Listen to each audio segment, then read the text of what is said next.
Tonight's the one. Tonight will be the Moser always calls it being a bass, but one eye on one TV, another eye on another TV, another eye on your phone, another eye on your laptop. Like, there is going to be a ton of things happening all at once tonight with the Nuggets and Avs having their first conflict game of the postseason. And the only one I think of this first round. In both of these pretty big games. I mean, it's a chance to step on the throat of the LA Kings, take a 3-0 lead, and essentially end the series right here and now. It's a chance for the Nuggets to reestablish themselves as the favorites in this series with a win in Minnesota. And I got to be honest. From what I've heard as far as response from Nuggets personnel to Jaden McDaniels' comments, which I'm sure you've heard it 100 times already, but here's just a reminder. Get my hotkeys up there, Nelly, please.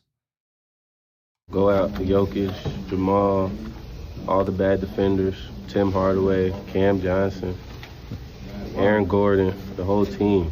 Like, just go at them. They're all bad defenders. Yeah, they're all bad defenders. They don't got people that could defend the rim, and if he is there, we still more athletic than them, and just got to be able to finish when we do. So this has provided like a whole bunch of different ways of looking at things, and I do think it's interesting.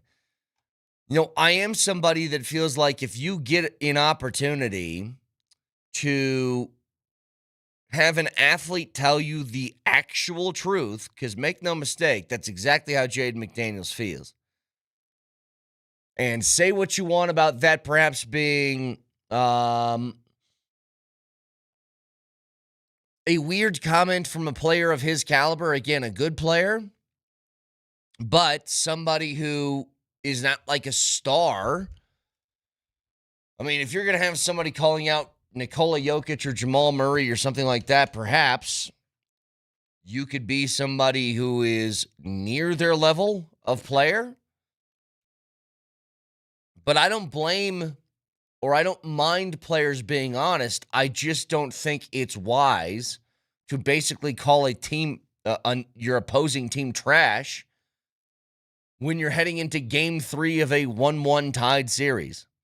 And I was curious how the Nuggets were going to respond to this. Now, of course, respond most importantly with their play tonight. But what was their comments in return? Because that was going to be the topic of discussion heading into this game. And honestly, I think David Adelman gave a great answer. I don't know if I liked anybody else's. Adelman went out and the first thing he said is, I can't wait for his podcast, which I think is hilarious. But let's go ahead and hear David Adelman's response to this. Thoughts on Jaden McDaniels' comments about your team's defense? I can't wait for his podcast.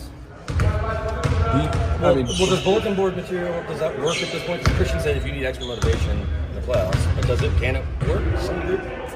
I don't know, not for me.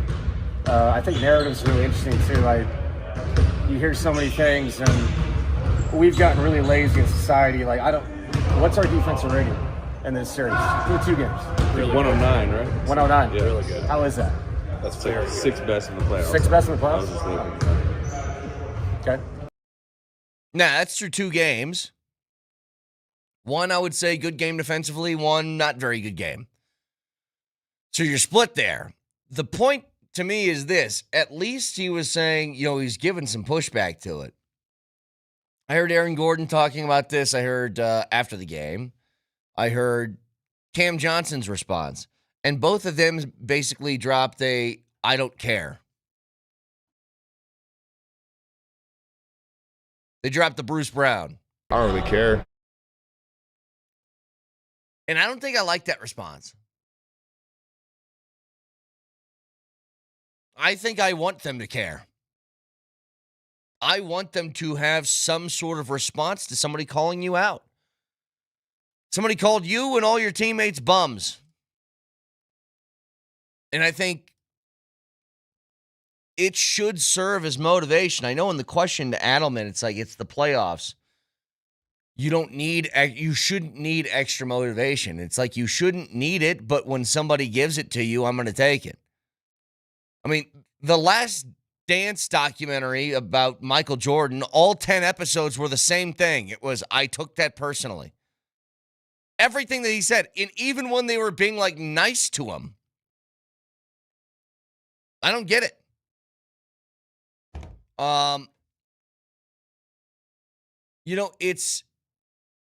It's to me, when somebody calls out, that's your competitive fervor. You were basically just called soft.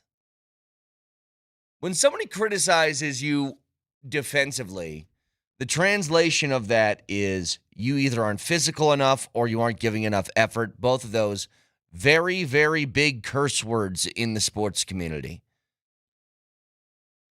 One of the worst things you can say about an athlete or call them is that they're soft, because that isn't the nature of their game. That's not their talent level. That's them as a human being. If I say somebody's a bad shooter, they can improve shooting. If I go out and say you're soft, that's who you are to your core. And yeah, I think I'd be pretty offended by it. Now, they can respond in how they play tonight, and I'll tell you this. If they don't come out at the beginning of the game and play defense as if this thing's a game 7, then I don't know what we're doing here. Say what you want about Minnesota. I think the front runners, I think they have a pretty insane level of braggadociousness to them when they win a basketball game. And they don't respond very well at all, like super sore loser stuff when they lose. I've said it before. I think that comes from the top. I think that Anthony Edwards is very much somebody who rides the highs really high and rides the lows really low. I think their head coach does the same thing. It's like they lose game 1 and it's about fouls and refs and free throws. And then they win game 2 and he's above asking anything or answering anything about fouls and free throws. And the text says, why give them anything back? Just destroy them on the court. I think there's a way that you could do that. Look, you aren't getting into a bleep talk fest between the two. Like my response, if I was, Cam Johnson or Eric Gordon, it wouldn't be, hey, you just got called out by Jaden McDaniels. What do you have to say? And I go, oh, yeah, well, he can't do this and this and this, and he's a bad shooter, and he can't do. I wouldn't do that. I think you could basically say something like, it's interesting. I guess we'll see coming up. Or something like that. But to drop the I don't really care, I think you should care. Somebody called you and your teammates soft. Now, ultimately, yes, respond on the court.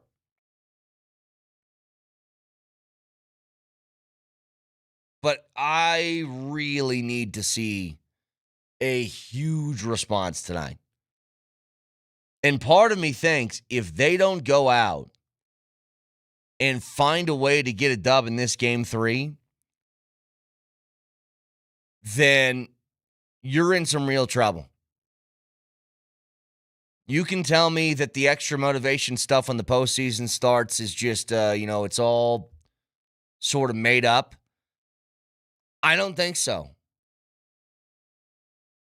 If you want to be a championship contender, and I said this from the beginning too, if you're a team that's going to compete for a championship, then you shouldn't have to. Minnesota's not the team that's going to stop you from getting there. They're a good team, but they aren't on that level. And to me, I know it's like not the Nuggets series and it's a sort of a weird setup, but I think the other series in the Western Conference, they are things to monitor for this reason. Like OKC goes up 120 to 107 last night, and once again, that a game with the Thunder gets done and everybody starts calling out the refs. Devin Booker did it. Dylan Brooks did it. But the Thunder are going to cruise here through the Suns.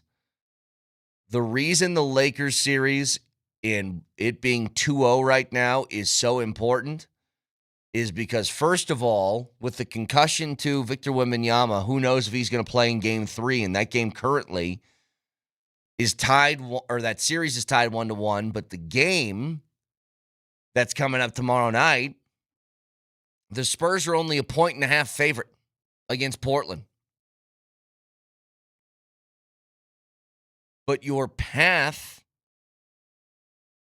to a potential NBA Finals run, if the Lakers are able to get by the Rockets and the Lakers get Austin Reeves and Luka Doncic back by sometime in the second round, you're at least providing some sort of impediment to OKC running through the West all the way to the conference finals with, basically no scratches and war wounds to show.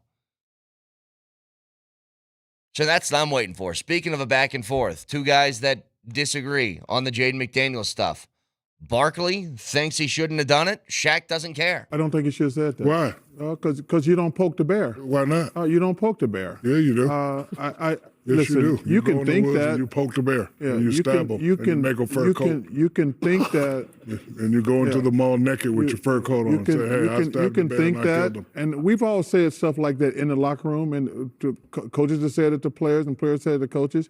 But I don't think you poke the bear in the middle of a series. You scared of something? You're one. No, it's not about being scared. You don't want to give anybody. It's hard enough to win. Listen. First of all, you can say what you want to. I don't think he should have said it personally. It's my personal opinion. I don't think anybody on the T-Wolves likes that he said it. I think we've all kind of had somebody in our friend group. You go out somewhere, there's always a guy that likes to be mouthy, but he's not the biggest guy in your friend group. And you're looking at him like, why are you the loudest one when you are like third or fourth in this list? If we do have to get into a fight with somebody, you ain't the one that's coming out on top. You're going to have to rely on some others to do your dirty work for you. And that's kind of what it feels like Jaden McDaniels is doing. So anyway, I want to see a response tonight from the Nuggets getting called out and basically getting called soft. So a lot more to get to with this. I do want to talk about the Avs as well. The NFL draft, the first round is tonight. There's been so many hints at a big trade happening tonight. And I'm not saying that involves the Broncos, but Aqib Talib did say that maybe they're making a move in the draft too. So it's just what is on the table for them tonight. We can kind of talk about that a little bit later as well, but I do want to get to the Avs. A chance to essentially end the series tonight with a win in Game 3 in L.A. How do they make the game look a little bit different and more Avalanche-like tonight against the Kings? We'll get to it next.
All right, the Avalanche are in action tonight as well as they take on the LA Kings. Now, the Kings, one thing has been established about them through 2 games. They're not a bad team. They're just a team that is incredibly limited. And they will force you to play a limited game with them. Now, if you've paid attention to some of the sort of analytical parts of this series so far, the Avs have created numerous scoring chances. Their expected goals through 2 games in this series is somewhere in the ballpark of 10. But you can blame why they haven't gotten there on, I think, really good goaltending from Forsberg, which the Kings have gotten.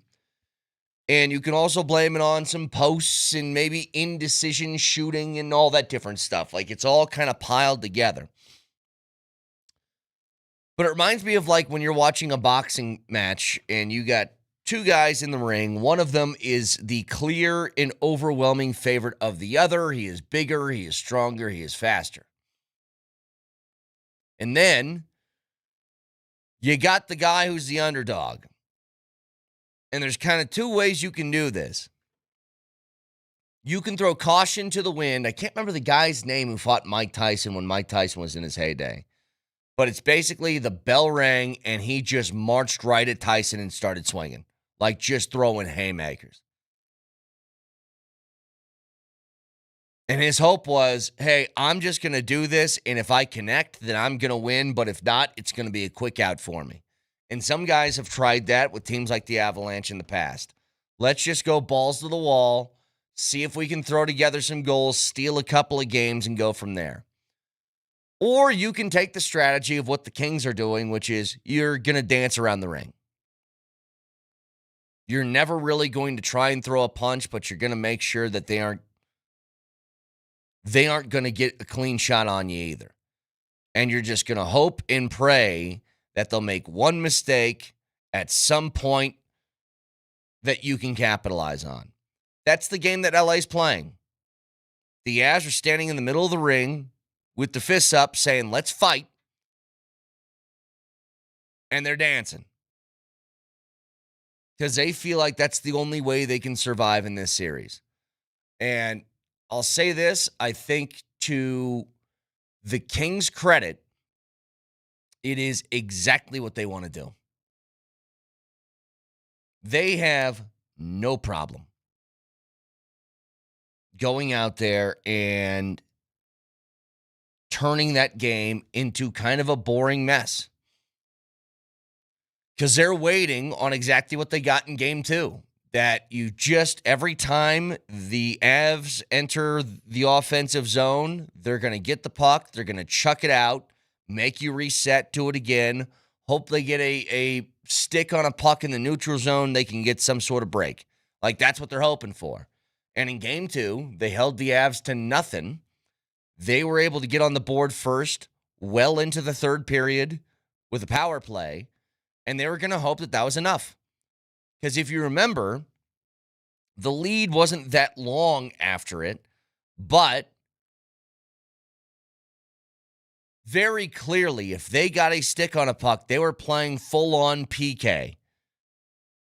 That was going to be their plan for the rest of the game. They did not even remotely attempt to go out and try and do anything on offense. They were going to wait. And I think they were waiting for the Avs to pull Scott Wedgwood.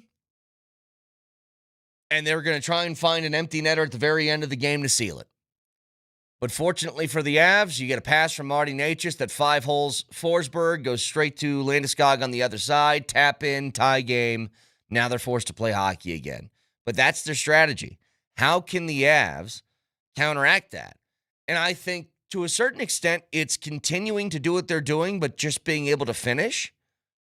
Like, I really think that's the simplest solution to it. I don't think the Avs are playing poorly.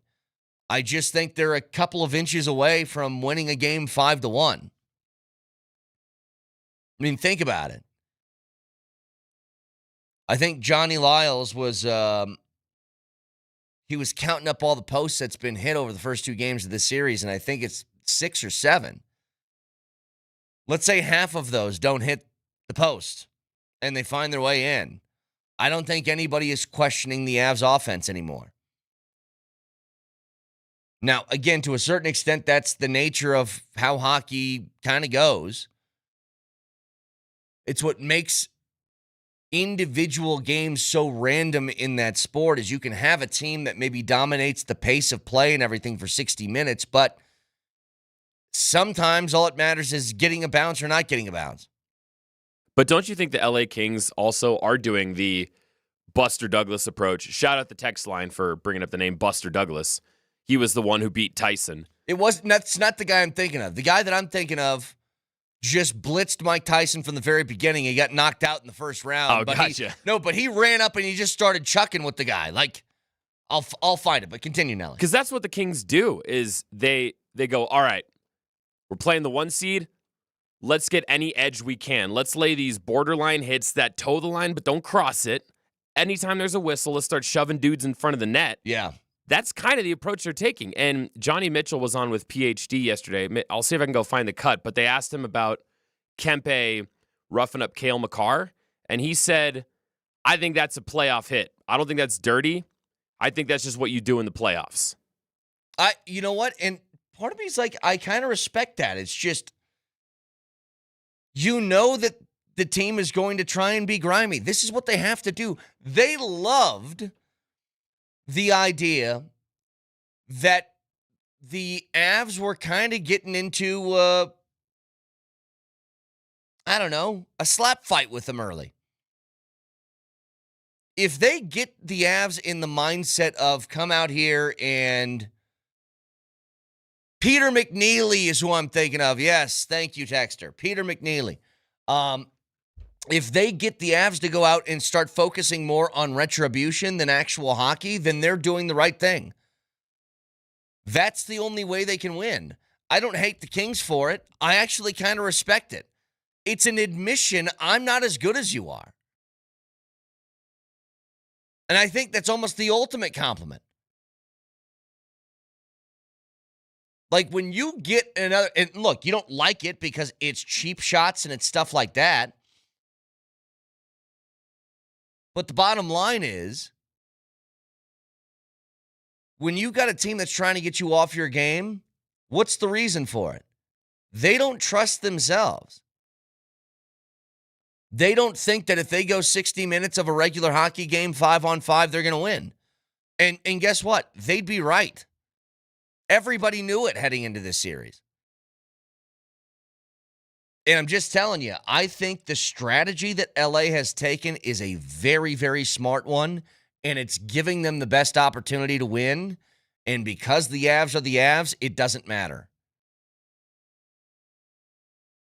And I don't know how you guys feel.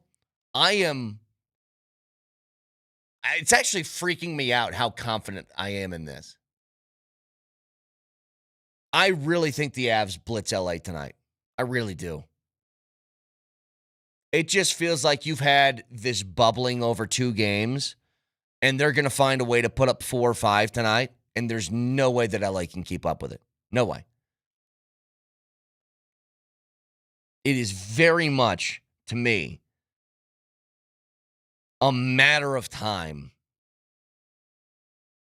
before you get your Cale Makar goal, before you get your Natchez goal, before you get your McKinnon goal, before you get a power play goal, before all of that stuff is just a matter of time. And I agree with what the coach was telling us yesterday, that for the power plays you didn't negate by taking a penalty yourself in the middle of them, when they got a full 2 minutes of a power play, I thought it was awesome. Couldn't finish, but they were dangerous, and that's the whole point. And it just feels like everything is just, when Moser mentioned this, the fact that the Kings are down 0-2 and The Avs have not had a power play goal or a goal from McKinnon, Natchez, or Makar yet. That is not lost on them. They know that it's only a matter of time. There is an inevitability to Nathan McKinnon getting on the score sheet, and it's going to happen. And a texter says, I think it's going to be more of the same for the Avs tonight. I just think that that's how this series is. Very well could be. But all I'm saying is I don't think you're going to be able to hold down Nathan McKinnon and Cale Makar and Natchez in the power play and everything every single night. They are trying to make the game this way. They are. But the Avs, I think, are too talented not to break through eventually.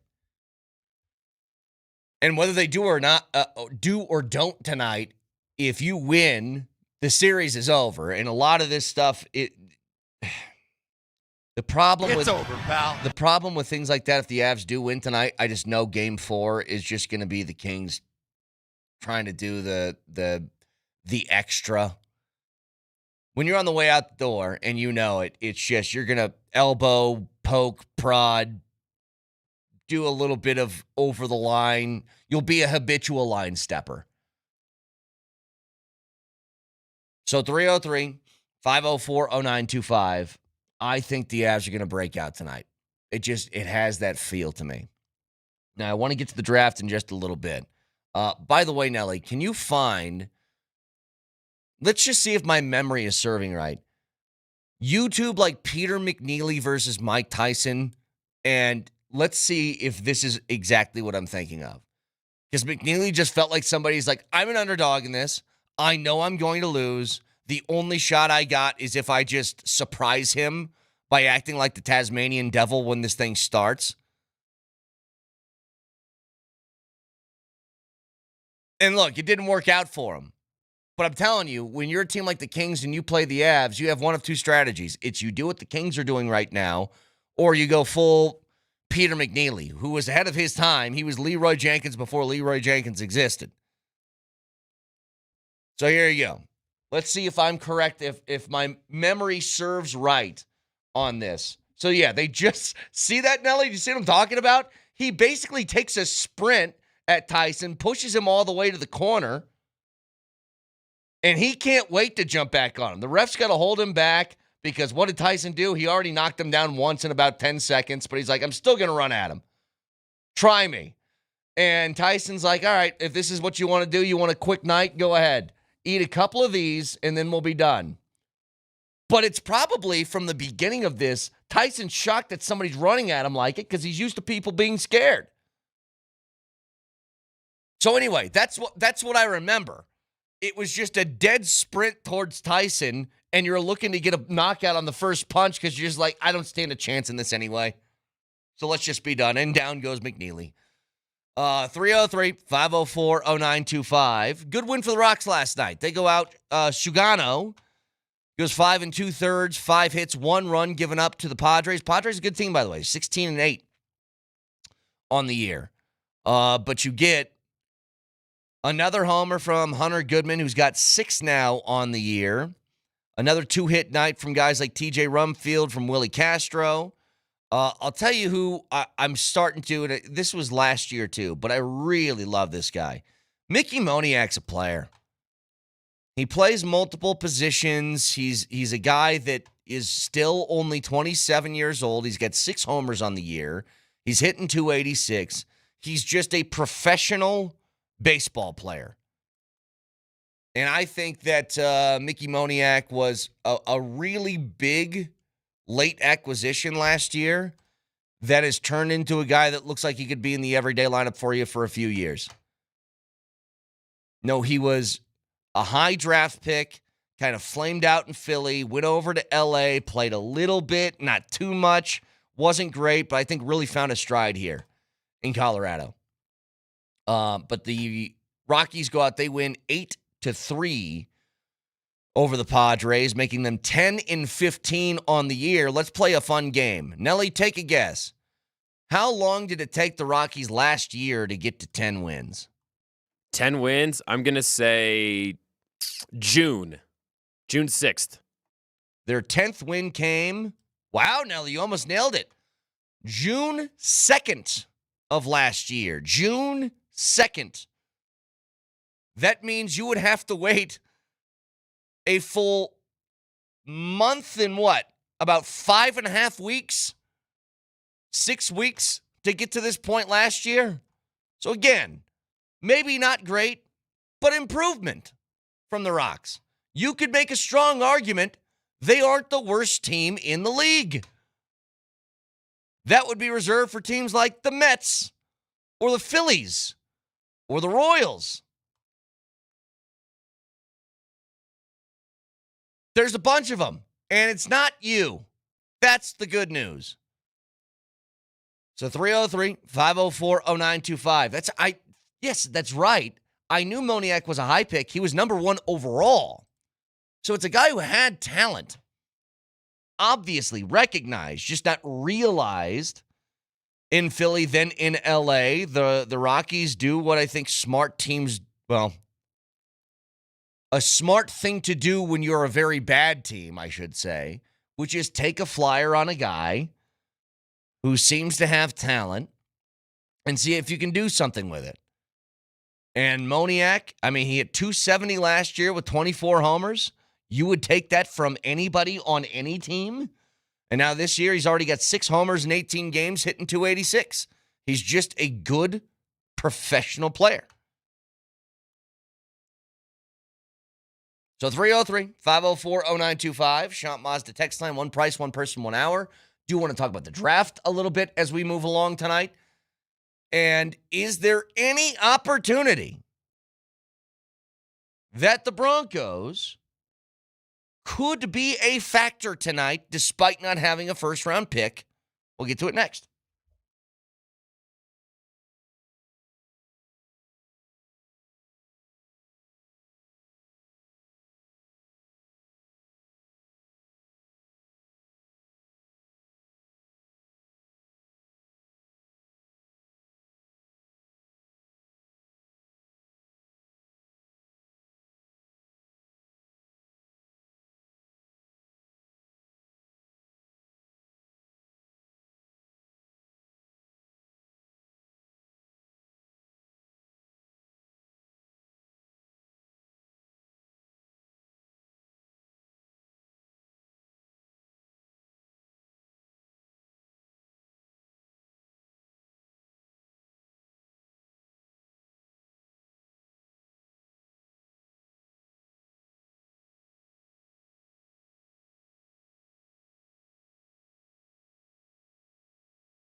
So, along with the Avs and Nuggets playing tonight, by the way, the Nuggets will be on 92.5 at 7:30, and the Avs will be on AM 950 at 8 o'clock. And tonight is going to be epic and even more fun if you enjoy it with us. We're going to be kicking off the Altitude Sports Radio Viewing Party Tour, powered by Michelob Ultra.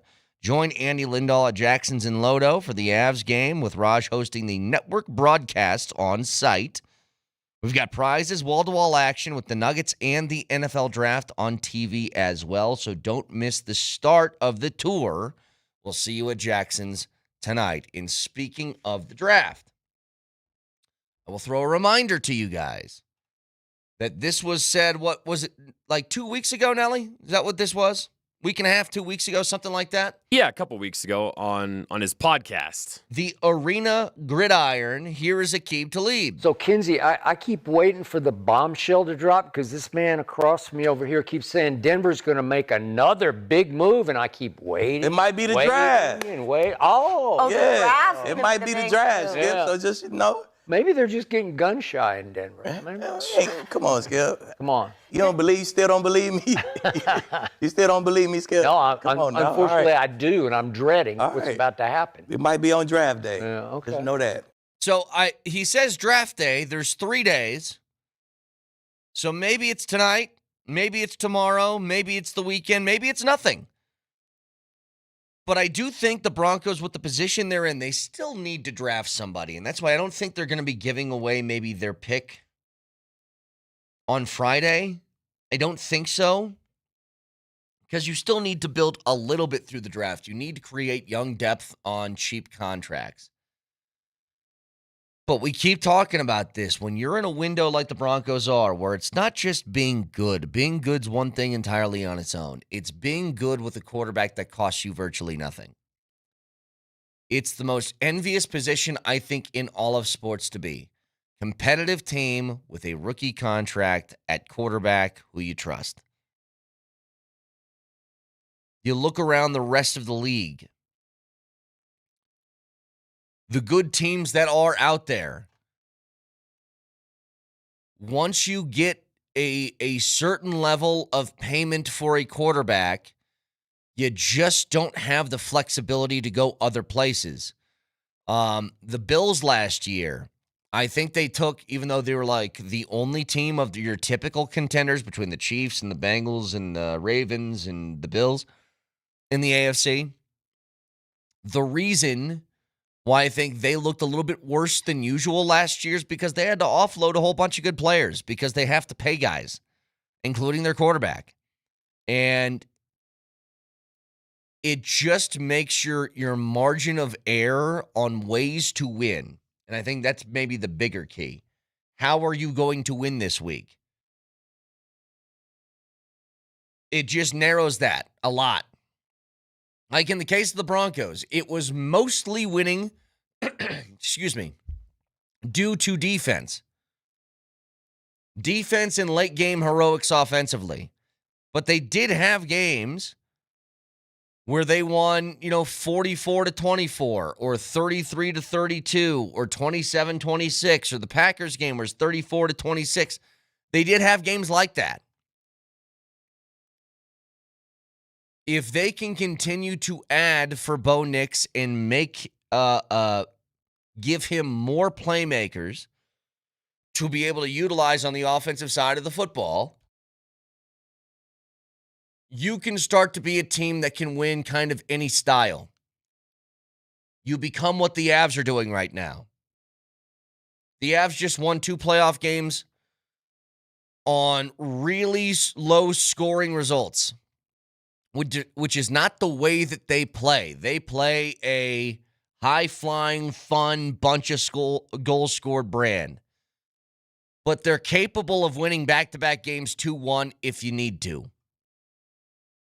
You want to go out and play a team that wants to match your pace? Well, they can win a game 5-3. And I think the next step for the Broncos, if they can do that, then you become a complete football team that becomes really difficult to deal with. So who are you looking to acquire? And Ever since I heard that clip from Aqib Talib, the only thing that makes sense to me is tight end. And getting a big sort of upgrade there. It is one of the few places on your roster where I think you could argue it is bottom 5 or maybe even worst in the NFL. You just don't have a threat there. Evan Ingram, we can blame it on usage within the offense. We could blame it on Bo Nix maybe just not targeting him. We could blame it on a number of different things. Bottom line is it just didn't work. And I'm very much a proponent of this sort of idea when you're a pass catcher, especially at wideout, but I think it applies to tight end too. If you're good, it's not going to matter. Go ahead and list off the quarterbacks that Larry Fitzgerald play with. Tell me. Nothing held him back. Every year he produced. And there's been plenty of examples of wide receivers who have played for bad teams and just found a way to make it work. Andre Johnson in Houston. DeAndre Hopkins in Houston. Basically take any wide receiver who's ever been good in Houston and then do that. Like, they just find a way to produce because whether you're a good quarterback in this league or you're a backup, if a guy's wide open, they're going to make the throw. And I just think the same thing can apply to tight ends. If you're a good tight end, you're going to find a way to produce. And they just didn't last year. And the numbers were probably better from Evan Ingram than you've had in a while. But it felt like empty calories. You know, it felt like you were just... I'm a sucker for chips. I love potato chips. All of them. Barbecue, sour cream and onion, Doritos, whatever. Funyuns. Like some stoner at your high school. Like, whatever you put in front of me, it's a bag of chips. I'm probably going to adore it. But I know there is nothing to those. You get nothing out of it. Other than a quick 10-second taste, and then you feel like garbage afterwards. But I will... You get nothing! I will inhale a bag of chips without thinking twice about it and hate myself after. And it's just, it feels like that's what the tight end room was last year. Did you get some production out of Evan Ingram? Yes, but it felt empty. So Funyuns aren't a goddamn joker? Well, look, I think you can get really versatile with the chips. Like, I'm somebody, I love doing make the sandwich, put the chips in the bread, smash it all together, get a little crunch in there. Like, I'm big time. I like that. You ever put Flamin' Hot Cheetos on like a ham and cheese sandwich? Spicy brown mustard, little mayo. Throw some Flamin' Hot Cheetos on there. Game changer. But just to eat it by itself does nothing. And I hope that tonight, whatever Aqib is hinting at, I hope that's a part of it. And if that means that you're just got a hard time seeing them trading up, just because you've already given up so much in draft value, I don't know what you get out of this. But my guess is if there is a move to be made during this draft, it's probably going to involve one of your wideouts. It's going to be a Franklin. It's going to be a Mims. It's going to be a Pat Bryant. So we'll see. 303-504-0925, broadcasting from the Backus and Schenker studios. Their passion is justice. You can watch the show live on Twitch, twitch.tv. Search Altitude SR in the search bar, the Altitude TV simulcast. You can also watch on YouTube. Subscribe to the channel and don't miss anything from Denver's #1 sports station, Altitude Sports Radio 92.5. Got the rare playoff double dip tonight with the Avs and the Nuggets, and we can call it a triple dip if you want to throw in the draft. Break it all down, Moser, Lombardi, and Kane next.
What a night tonight.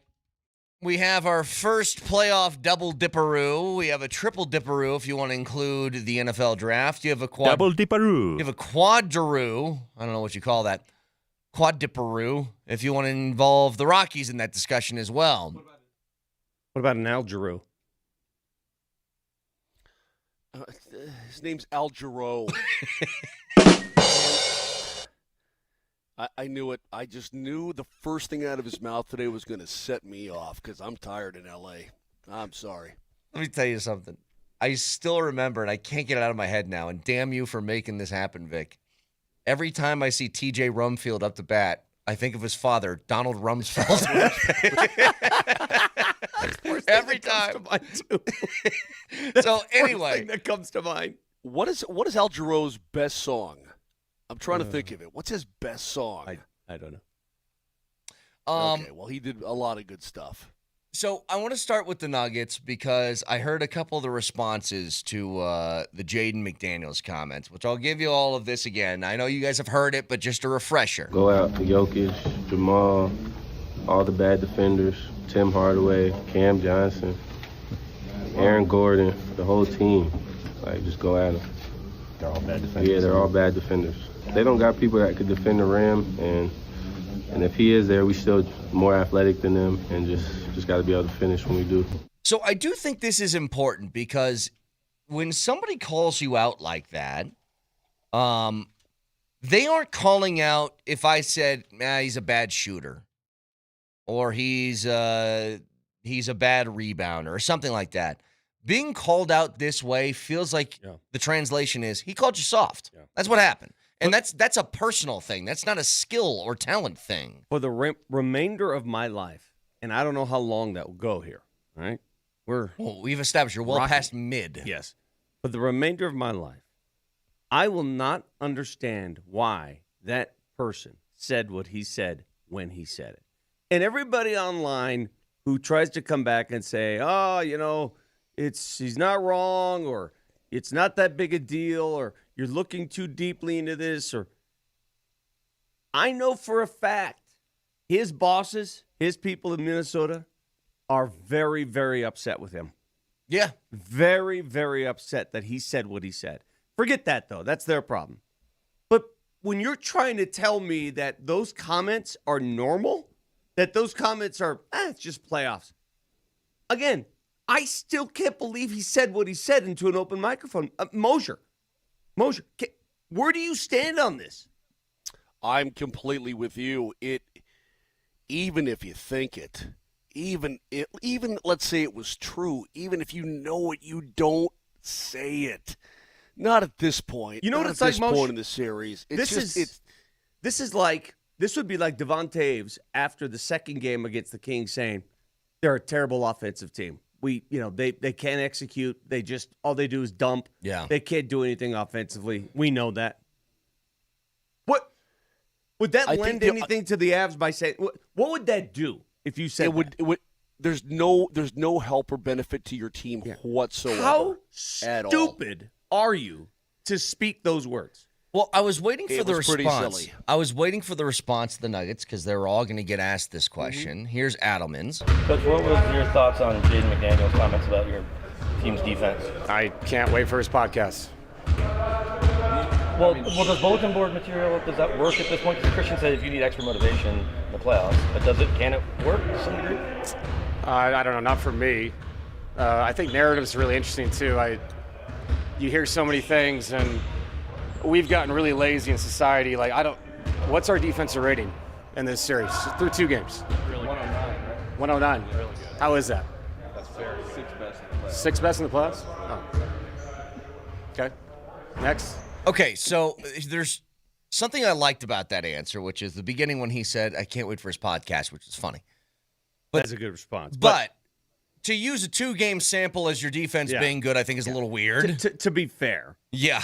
We're talking about the season. And the season, the defense has been awful. Yes. That I will acknowledge that, and I will go counter to what Coach Adelman just said there. Your defense is awful. It's not a championship defense. We know this. It's got to be fixed. If you want to win an NBA crown, if you want to rally in this series and these playoffs, you have to fix that. That's the truth. Well, and that's why I liked what Adelman said, because at least he had a little bit of bite to his answer. Yeah. I heard Aaron Gordon post-game being asked about it. He said, I don't care. This is Cam Johnson being asked about it. Cam, what was your reaction to Jaden McDaniels' comments and calling guys out, including yourself by name, about your defense? I'm not buying into those antics. Period. I'm entertaining it. But can there be bulletin board material at this point? Sure. But I'm not entertaining those antics. I don't like the response of I don't care. I want you to care. I'll go back to this. During COVID, there was something that happened, something that dropped on television that kind of everybody was talking about. What was it? Do you guys remember? We were all off. No sports. The Last Dance. The Last Dance. Yeah. It was a 10-episode documentary surrounding one theme. Mm-hmm. Michael Jordan took that personally, right? Yes. But it's all that thing was. Right. Like, whatever happened, he was just like, I took it personally. Everything was personal. I don't want to hear I don't care. I want you to care. I want you to care that you got called soft. Well, I think they do. I think he does care. He just trying to be. They don't want to blow it up. What the Nuggets are being careful with right now is, okay, they got something landed right in their lap that they'll use as motivation. They don't want to lob one back. I get it. That's all that is. I get That's all. They don't want to give them something. Oh yeah, our defense sucks, but you guys are really dumb. Yeah. You know, and to be honest with you, that's if I were to lob something back at Minnesota, that's what I would lob. You're stupid. You guys are stupid.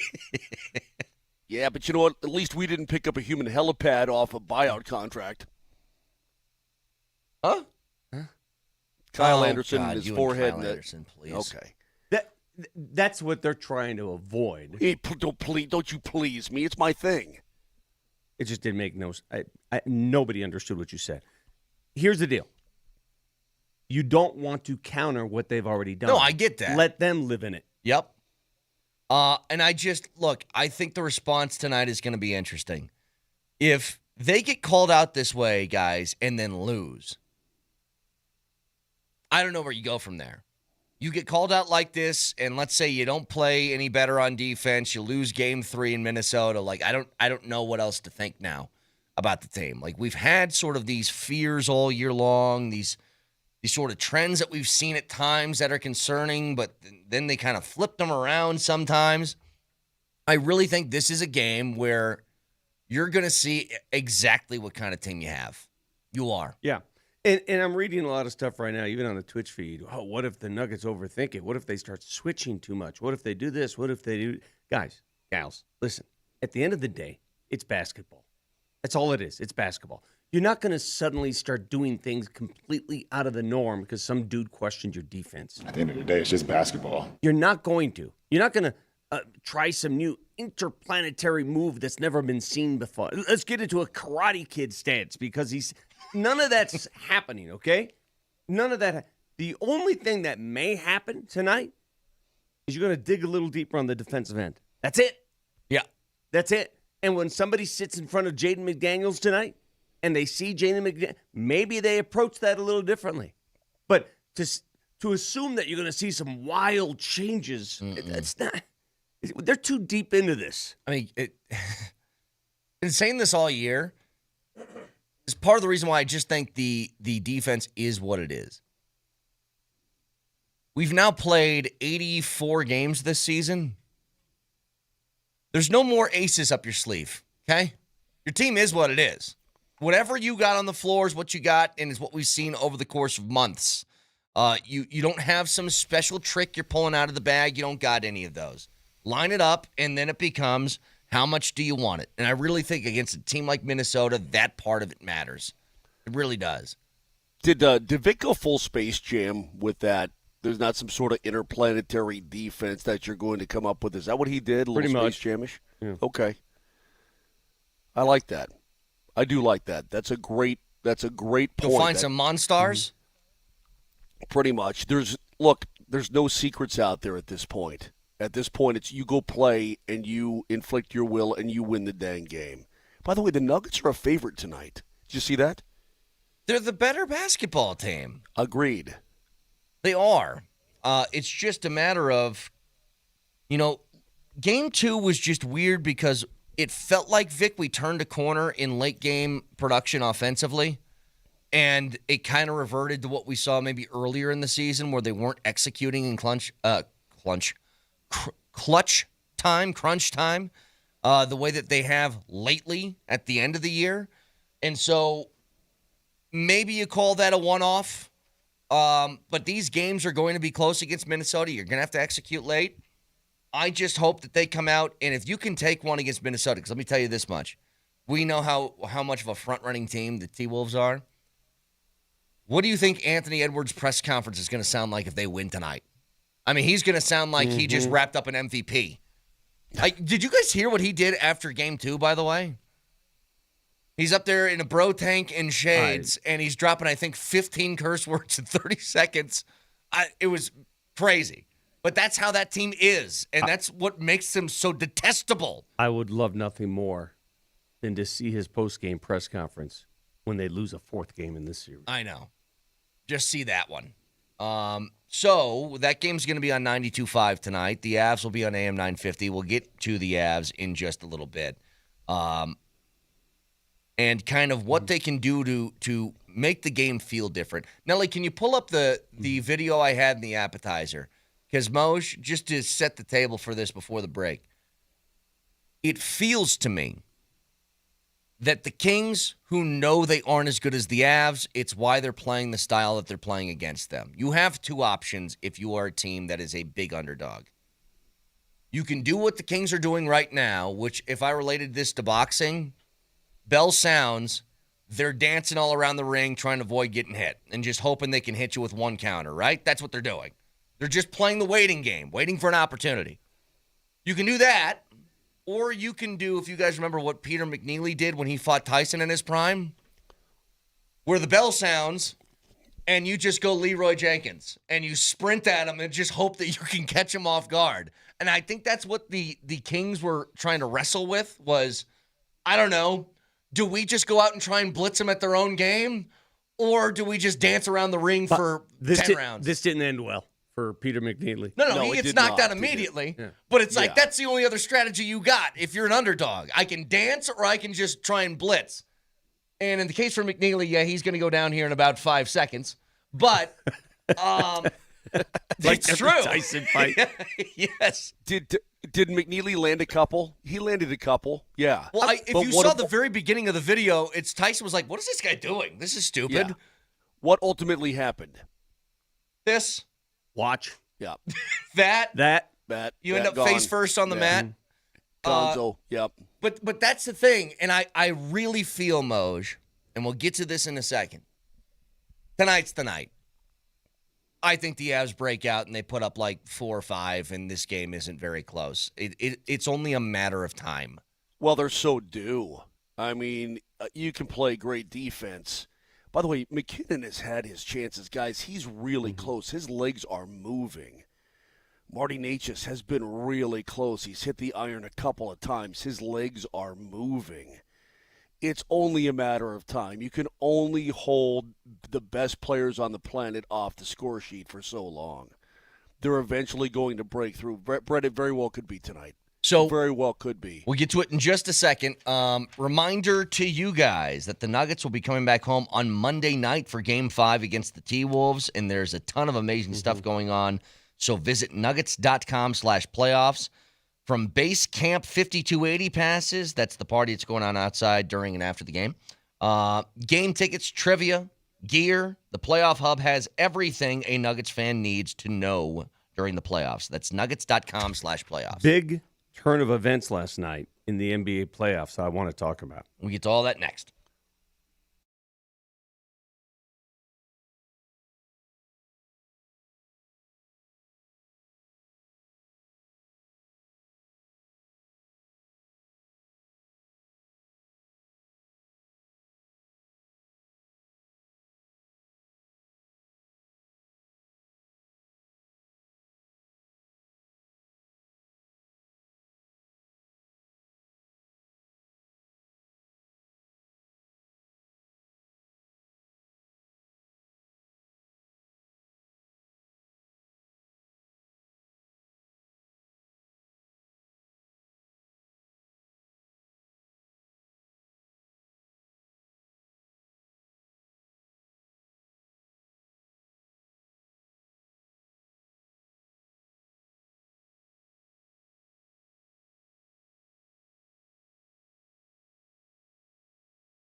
It's Avs game day where the smiles on the ice can take a beating. Keep yours looking its best with the Restorative Dentistry Group.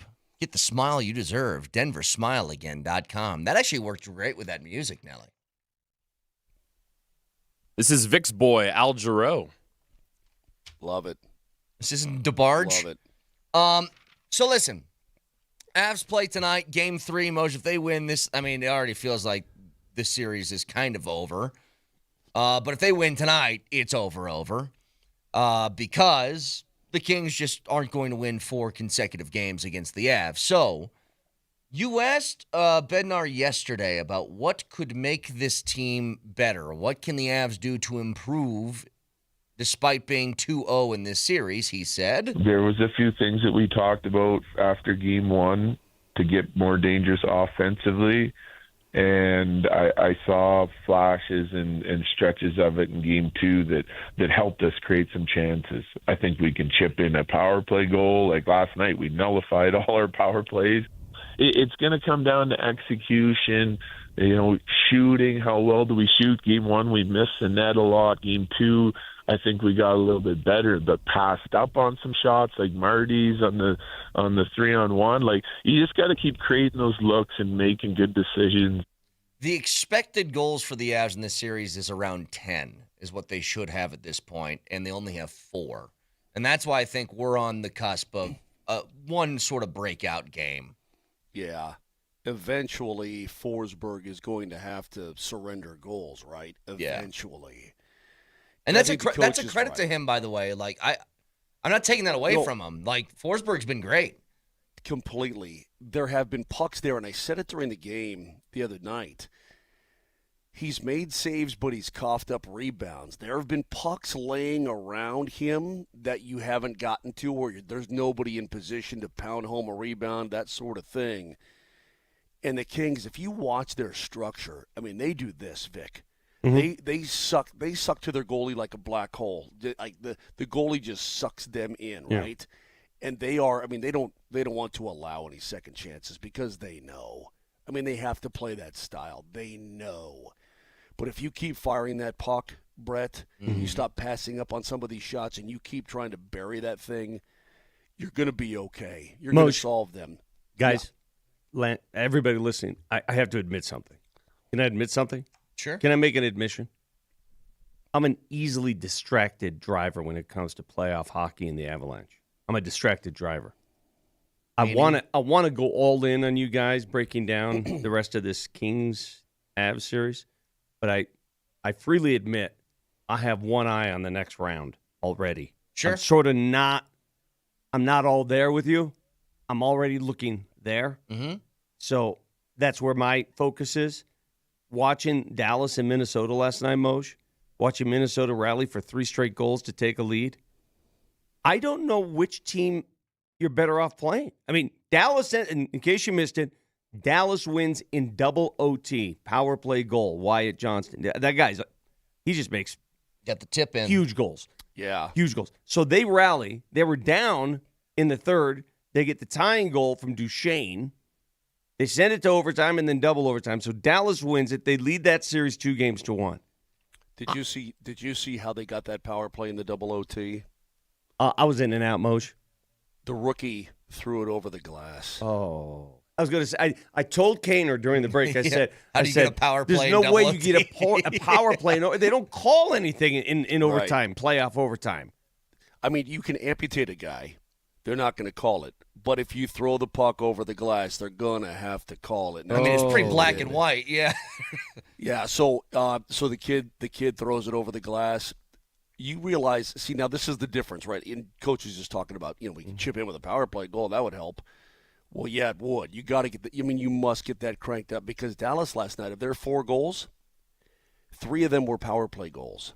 3 of their 4, which is why, again, it's about matchups and it's about this and that. 5-on-5, the Stars, they're just not nearly as good as the Avalanche, 5-on-5. But on the power play, they are deadly. And we saw that last year in the first round. So who do you want? I don't know. Neither team is going to be able to or will be committed to defending as hard as the Kings are on the Avs right now. And before you say, well, worry about this round, no. I can't help myself. Human nature. I'm not worried. See, but you mentioned this, like, I don't know who you'd rather play. Regardless of who you play, give me every game like that. Give me that one. Do you know how long Miro Heiskanen was on the ice last night? 43 minutes. Oh, my God. Quinn Hughes was on the ice for 43 minutes and 47 seconds. Wow. Give me that.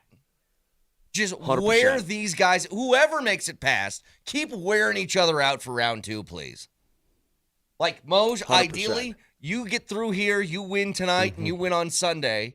Right, Sunday for the Avs? Yeah, Correct, no. Sunday. Yes. Yeah, Sunday day.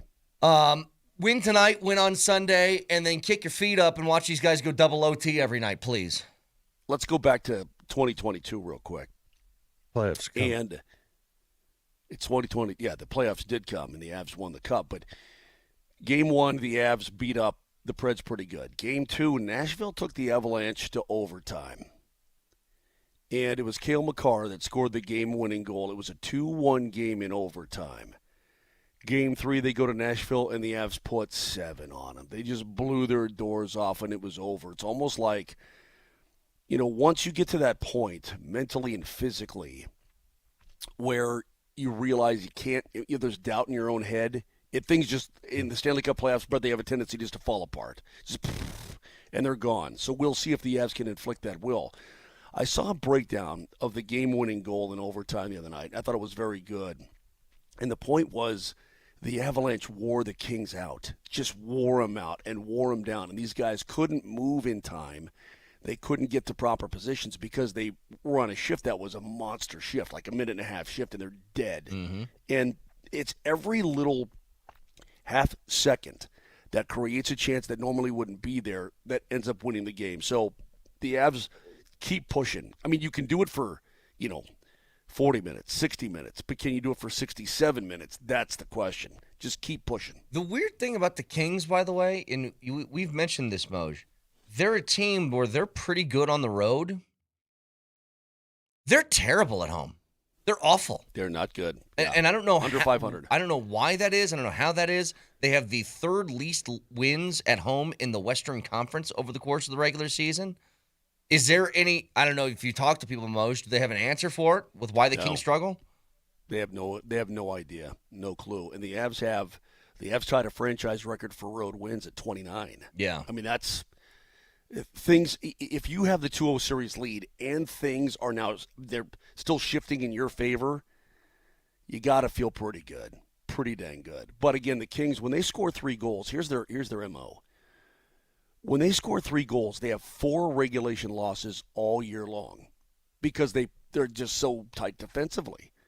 If you get 3 on them, they're just not going to be able to get to 3 that often. Yeah, they really aren't. That's the thing. Like, if you put up 3 or 4 goals, it feels like it's insurmountable for them to come back from, especially with the goaltending that you have. Which again, we asked that to Bednar because I was wondering.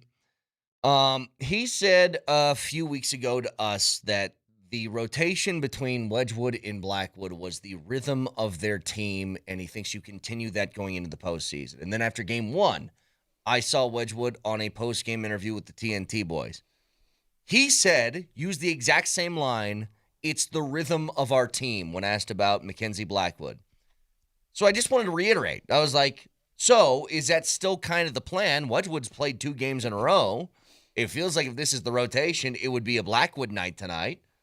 And I didn't ask him specifically who was going to start because he wasn't going to tell me, but I did ask him about it, and he said this. You gotta kind of stick with what got here, but you also got to be flexible. Wedge has never played every second night for a long period of time in his life, and it's not that he can't do it, but our team has won and in first place partly because of the way we rotated our goalies and how good they've been. It's a long road to get to where we want to go, and right now, like, Wedge is playing well, and I like to stick with him if he has the juice to be able to do that. That's a much different answer than the one we got in early April. And I think, Moj, having 4 goals allowed in your last 6 starts probably does a lot for that. It's like, I'm not taking this guy off the ice. He's not allowing anything. Why would I? Yeah. Again, though, I mean, I'm sure he can handle it, but it's not his normal MO in his career, okay, to play these 3 games in 6 nights. Now, if you're talking about having 2 days off like you will between tonight and Sunday, different story. Right. But this is, you're talking, game, day off, game, day off, game. So we'll see. I guess we'll see. I'll head over to the rink after we're done with the show. It's for him.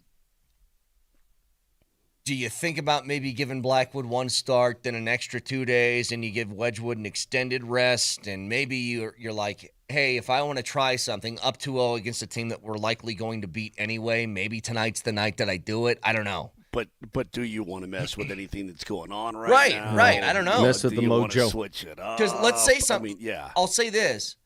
Wedgwood make huge saves for you. Huge. If Blackwood just misses one of the saves that Wedgwood makes in one of the previous 2 games, this could be 1-1 right now. You know what I mean? But if you come out and stake him to a 2-0 lead, how cool would that be? Yeah. You know what I mean? You haven't done that for Wedgie, and then everybody feels good. It's why Bednar's the coach, and I'm sitting here in my hotel room staring at your faces. Not a big fan of the double dipperoo on a game like tonight. We have the Avs game and the Nuggets game same evening, trying to keep track of both of them. I hate when they both play at the same time. I know, it's hate brutal. Can't stand it, but it is what it is. Busy night on Altitude TV. We'll have pre and post for both games.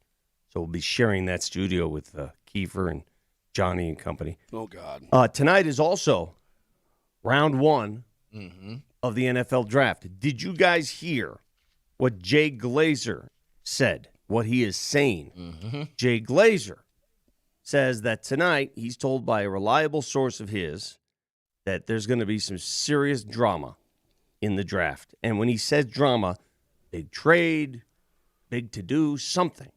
Something big will happen tonight. Now, I don't know if he's just trying to attract people to watch the thing. Normally, you don't say that unless you know something's going down, and he's not allowed to talk about it yet. Now, he's pretty adamant that there's going to be movement. Okay. He quotes, something's going on. The reason I bring it up, he's got a lot of sources. Clearly, you don't make it to where you are, Jay Glazer, without having a lot of reliable sources in the league.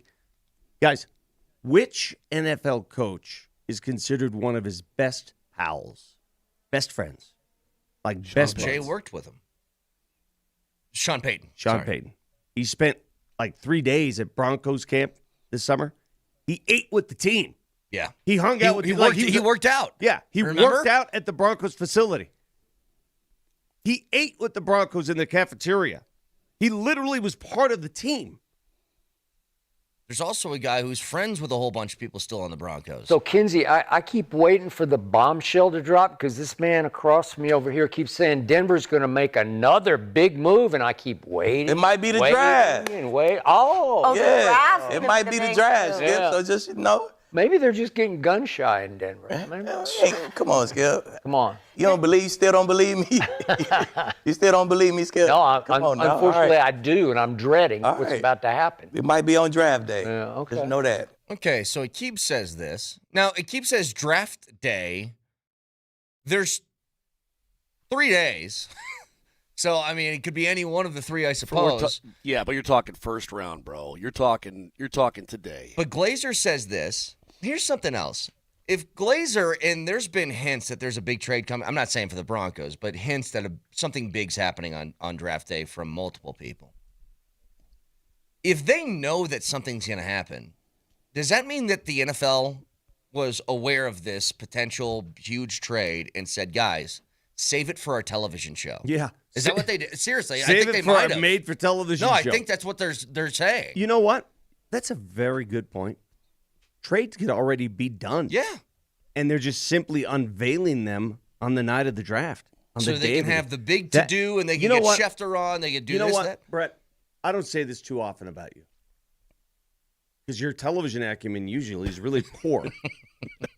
But I'm going to look at you right now, look you right in that translucent face of yours, and say to you, that is such a good point. Yeah, I think the NFL Young just Jedi. saying, hang on to this, and let's make a big thing about it. I wonder how many of these deals have been done over the years. Yeah. Have been consummated, have been official. And the league office says, okay, We'll rubber stamp it, but let's talk about it on the night of our big television show. Because that's what this is. At the end of the day, everybody, the NFL draft is a television show. They sell it out. Hell, kids in Pittsburgh aren't going to school so they can be part of the entertainment value. And you guys know this. I love that television show. Round 1 of the draft is so much. I love the first round of the draft. It's going in terms of ratings tonight, it's going to kill anything that it goes up against. It's going to kill any playoff game. Yeah. Any NBA or NHL playoff game. It's going to kill it because people can't get enough of the National Football League. That's a fact. Yeah. Watching McAfee yesterday, his entire show is at the draft. Schefter was on. Pete Traeger was on. All these guys were on. And I'm thinking, do they have a bunch of kids running around like child labor right now because the kids aren't in school, like fetching drinks and carrying cables? I'll tell you right now, if I was a kid, maybe not carrying cables, but if they said, can you help us do this and that? Can you set up some chairs for the draft? As a kid, I'd be like, yeah, I'd do it for sure. They got those kids in Buffalo that are shoveling snow out of the stadium on Sundays. I mean, is it that much different? Look, I've heard a lot of words. Whoa, hang on. Sorry. Texture said, you guys are hilarious for thinking the NFL can keep a secret. Bro, Jay Glazer told you. He goes, I know something's going to happen. I can't tell you what it is. Where do you think that comes from? It comes from somebody big. It comes from somewhere. He wouldn't say it. He wouldn't say it if it wasn't. I mean, Jay Glazer wouldn't say it. They have the schedule releases every year. Vic, do you know about the Broncos schedule before they officially release it? Every year? I do. That's to say I do. Well, exactly. They're like, you need to keep this a secret. You don't want to get in trouble with the NFL if you're especially if you're like a Glazer. You don't want to get in trouble. Sure. And that's how, sources are protected. Listen, Jay and Sean are good friends. They're just not, they're friends. They talk. Yeah. You're going to protect your friend. Like, I know, I'll give you an example. A friend. Something is going to happen next week with the Denver Broncos that Bronco fans are going to love. I know about it already. We're going to have it on our show next week. I am going to be the new play-by-play voice of the Denver Broncos. Oh. Something is happening next week with the Denver Broncos that people are going to go, wow, that's cool. That's awesome. It's going to happen next week. We'll have it on our show that morning. But there are certain things I can't tell you. Yeah. Guess what? Oh, wait a minute. Moser doesn't know. Yeah, I'm not going to tell Moser. Moser doesn't know. I know. I've already told you. I know what's going to happen, Moser. You go ahead. You stay in the dark out there. Stay right there. You stay right there. Stay right in your little corner. Nelly, you don't even know. Nelly has no idea. That's cool of you. If you want to sequester away, from your partner and just leave me out here on an island. Let me clarify. Land. There's certain people I can't trust with that information. Exactly. Is that a better way to put it? It's a much better way to put it. That's insulting, bro. That's not cool. We're double dipping tonight on Altitude Sports Radio. Nuggets Game 3 will air on 92.5 with pregame powered by Ramos Law, and then starting at 7 with Birdo. Pregame for the Avs, also powered by Ramos Law, will start at 7:30 on AM 950 with Raj, live at Jackson's in Lodo. So, the Nuggets on 92.5, Avs on AM 950. Your home for the playoffs is Altitude Sports Radio 92.5. Back after this.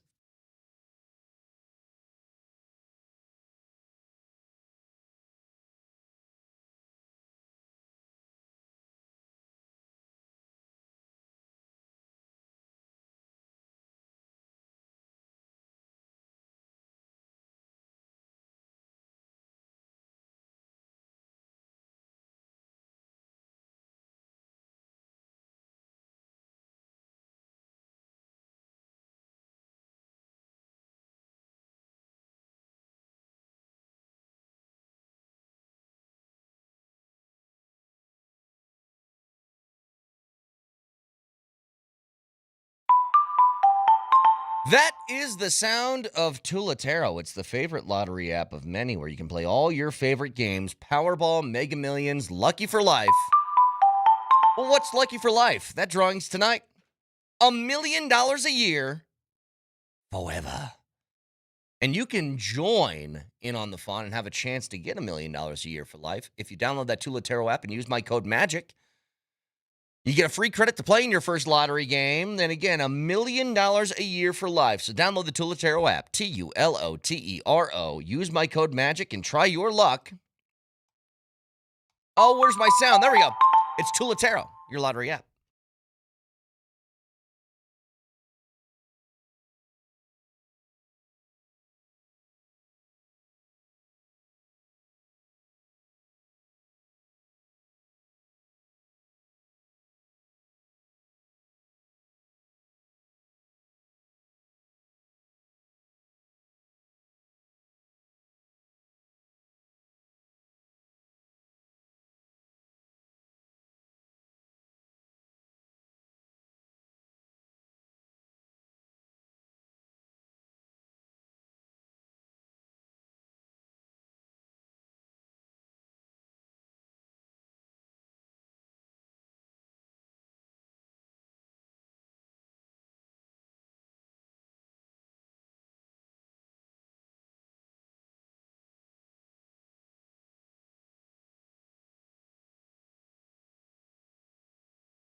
All right, so a lot going on today. We have Jeff Legwald who's going to join us at 9 o'clock to give us his breakdown of the draft.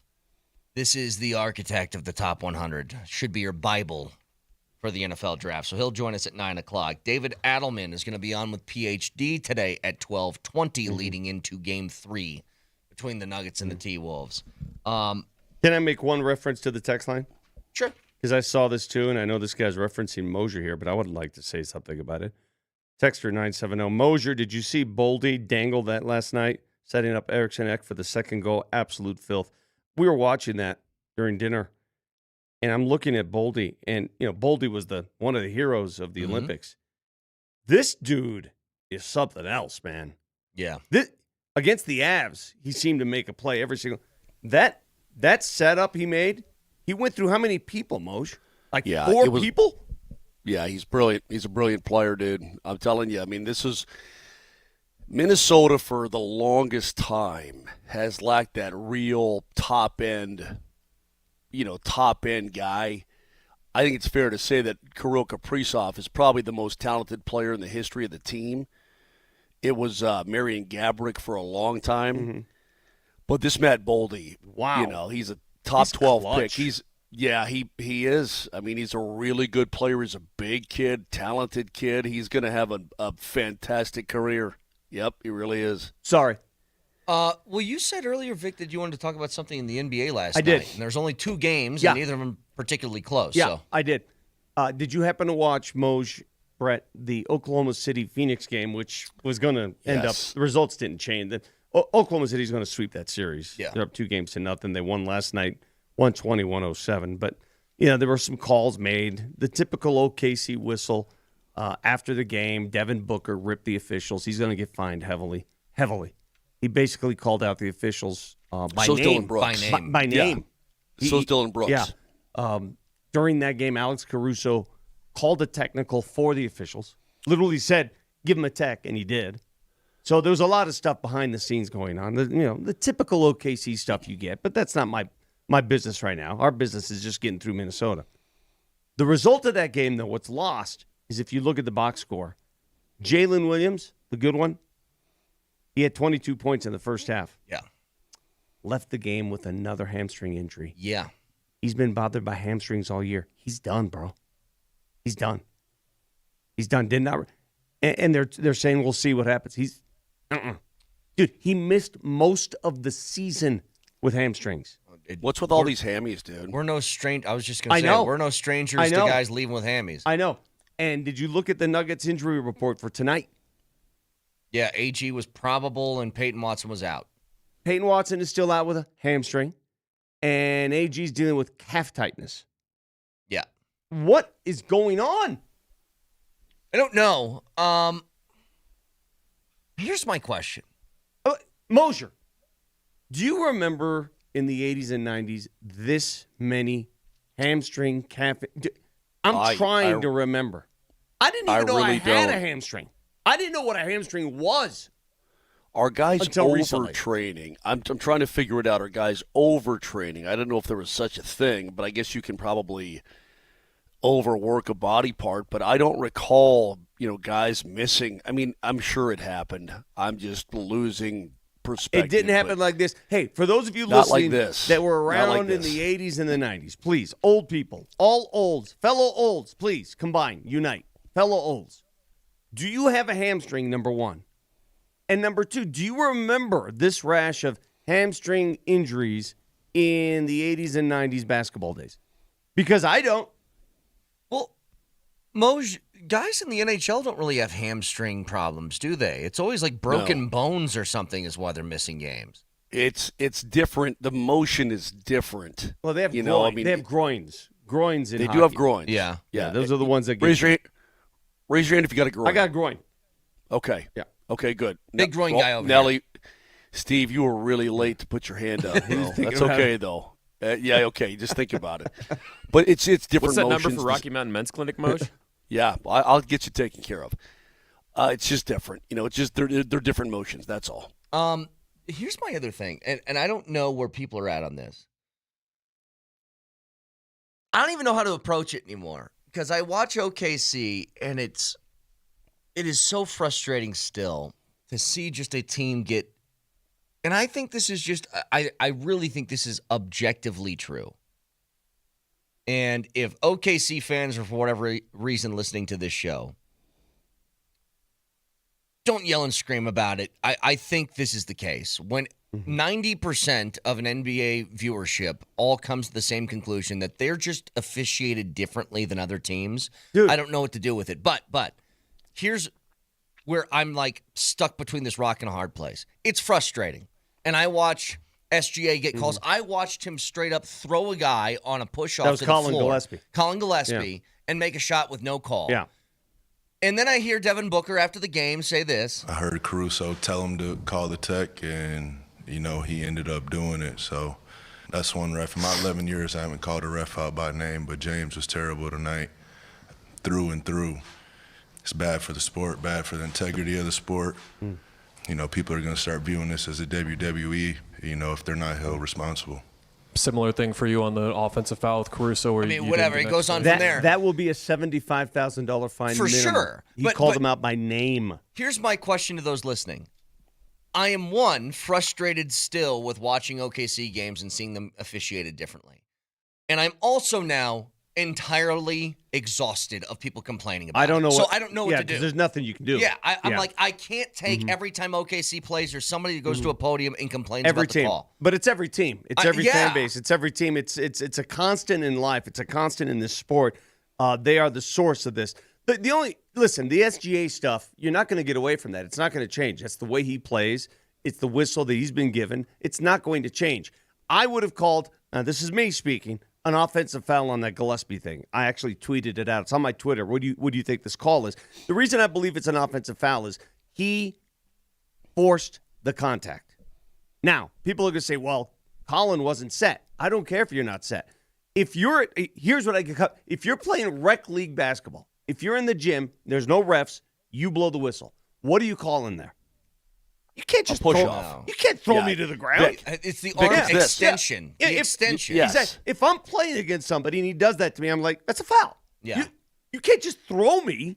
Hey, what are we doing? You can't throw me. That's a foul. So forget that.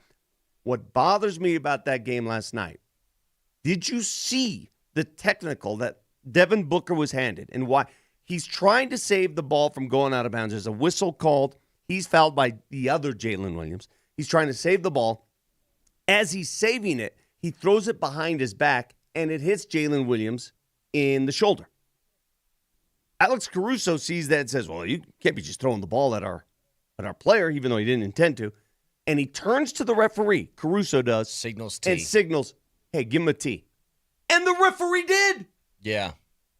The referee basically, by orders of Alex Caruso, of all people, gave Devin Booker a T. It was the most ridiculous sequence I can remember in a long time. Yeah, and Devin Booker, it's going to cost him $75,000, had every right to be angry. Mm-hmm. Well, Vic, I think what to me the big story here is he's calling out the integrity of the league, and you heard it there at the very end of that soundbite. People are going to start viewing this as the WWE if they're not held responsible, and I think a lot of people already feel that way. I think a lot of people already feel that, man, the officiating at times can be a joke, especially against Shea. I mean, not against him, but when you're playing against Shea, the whistle is so slanted one way that I think people already feel that way, and I think it hurts the league big time, hurts the integrity. But you know what? Is there anybody out there who's OKC fans aside? Is there anybody out there who doesn't agree with Devin Booker this morning? No, I think most people do, but nothing's changed and nothing will. I don't know how else to put it. Like, every time somebody does this at the podium, I always think to myself, do you think that OKC will be officiated differently after you say this? Dude, and the answer is no. So I'm like, why do I hate Alex Caruso? He plays hard. He makes all the right plays. He's the consummate role player who lifts his game in the playoffs. If he played for the Nuggets, I would love him. I would idolize him. Because he's a pest. Because you know what? You hate what you want sometimes. Mm-hmm. You hate what you want. There's two things to be true in life. One thing I said yesterday. You ended up marrying somebody that looks like your father. And you hate what you want. I want one of those. I do too. I want a Caruso. I want one. And that's why I hate him. Because I want him. Well, we can break down more of this in just a second. 303-504-0925. Jeff Legwald breaking down the first round of the draft tonight at 9 o'clock. Stick around.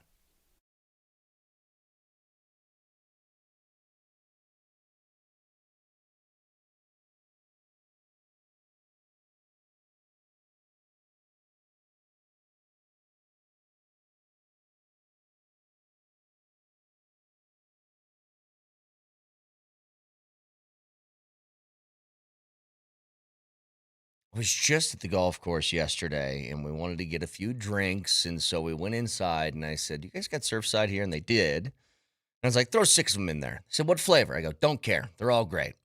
And I had, for the first time, the Surfside Arnold Palmer. It was the iced tea and lemonade. It was incredible. Perfect for the golf course. You should get yourself some.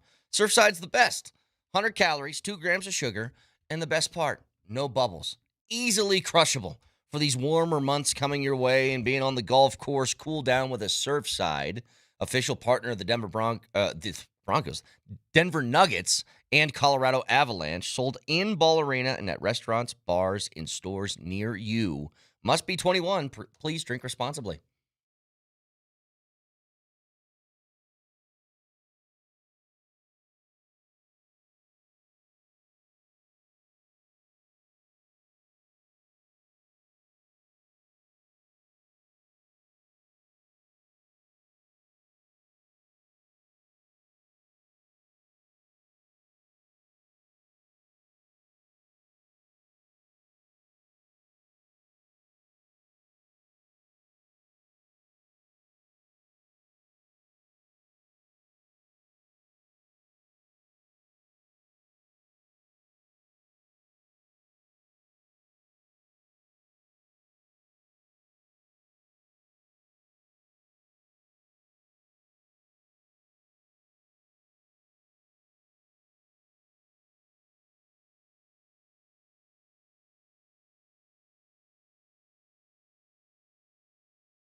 Tonight's going to be epic and even more fun if you enjoy it with us. We're kicking off the Altitude Sports Radio Playoff Viewing Party Tour powered by Michelob Ultra. Join Andy Lindahl at Jackson's in Lodo for the Avs game with Raj hosting the network broadcast on site. Prizes, wall-to-wall action with the Nuggets and the NFL Draft on the TVs as well. So don't miss the start of the tour, and we'll see you at Jackson's tonight. What's this video that Raj wants me to do?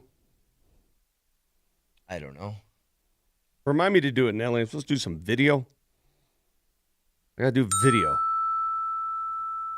Felt like a off-air discussion more than an on-air question. If you put it on air, then you make sure you get it done.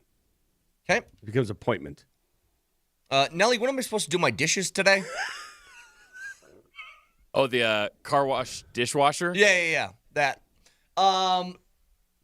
So we were just talking about the Nuggets, and I do want to go back to you need to respond. That's it. It's for two reasons. It's not just that you got called out by Jaden McDaniels, and this is going to be like a big theme that's like a cloud overhanging this entire game. It's more just like for yourself, go out and win a basketball game. Because I'll tell you this right now. If they lose tonight to Minnesota, I think they're in some real trouble. Can I make an appeal? For the third consecutive game in this series, I'm going to say the winner of this game will win the series. Yeah! Vic proclaimed that after game one, and then leading into game two, he goes, if the same Nuggets thing. win this game, they will win the series. Dude, but this time I mean it. We're going to get the game 7, and he's going to go, you know what? Well, I at know that what I've been point, he's saying going to be for the last right. 6 Yeah. games. I really believed after a game or before game one, I said the winner of that game would win the series. And then I said, you know what? Let's take it a step further. Winner of game 2 wins the series. But now that it's even at 1 apiece, I really believe the winner of game 3 ends up winning this particular series. What do you think is more likely to happen tonight? That the game finishes 122 to 119, or the game finishes 107 to 104? I'm not. I don't want to get hyperbolic. I don't want to exaggerate what I feel, but I really believe tonight will reveal what the Nuggets are, who they are. Oh, I think you're. I think you're right. And I'm going to ask the Nuggets fans: am I being too dramatic? Am I being too syrupy? Am I trying to Hollywood this script? You tell me how I should think, because I really believe after being called out publicly by an opposing player. And for those of you who think, oh, players don't worry about that kind of stuff, they don't think, you're so sadly mistaken. Oh, my God. You're so wrong. They may not say it publicly. Like the reaction comments from Adelman, from Christian Brown, from Cam Johnson, they were all very understated. They were all, professional. We'll take care of it. Don't worry about it. It's not that big a deal. Even Aaron Gordon after the game said, I don't care what he says. They don't. Trust me when I say this. Look at me in the eyes. Look at me right now in the eyes. Trust me. Oh, they care. They're talking about it right now. They're talking about it in the locker room. They're making it a point of contention. It is going to be wrapped around their game plan. If you don't think pro players care about what other players say publicly, degrading their game, denigrating them publicly, you are so sadly mistaken. Well, one thing I think has become obvious over and over again. Whenever you get the athlete or the coach who says, I don't pay attention to any of that stuff. And you notice that Adelman had all the numbers ready? Oh, yeah. You notice that he had the stats ready to go for the question? But even when it's like Sean Payton doesn't hear anything on the outside noise until, oh, I've heard you guys talk about this before. That's not my hump. That's not my hump. It cracks me up when fans say, you guys, the media makes a big deal of this. Players don't care. Players care more than you would ever know. Mm-hmm. It wasn't our hump. Tim Hardaway Jr. Tim Hardaway Jr. Moshe is a very emotional guy. He's like, he's the heartbeat of the team right now. Oh my God, I cannot wait. Oh, me too. Me too. Just wait. You'll see. When Sean Payton says your little internet shows are driving me crazy, well, why? How are they driving you crazy if you're not checking them out, right? Those are driving me crazy. Okay, so they know one way or another. It filters to the. Yeah, let's just take them at their word. They don't listen to Jack, Squat, or read or pay attention. It gets to them. It gets to them before you even can blink an eye. It will get to these guys. And this is a big this is a big personal pride thing, man. Vic, you are so right. We are going to learn so much about the Denver Nuggets tonight, about their makeup as professionals. Yeah. Well, two things on this. Number one, Leggy says this, and I think this is the God's honest truth. Even if players or coaches go out of their way to actively avoid narratives being said about them or their team or whatever, they have friends. They got a wife. They got kids. They got somebody who's going to hear it, and I bet that somehow filters over to them in one way or the other. Totally. But Moj, I think tonight is more like I'm gonna go back to this.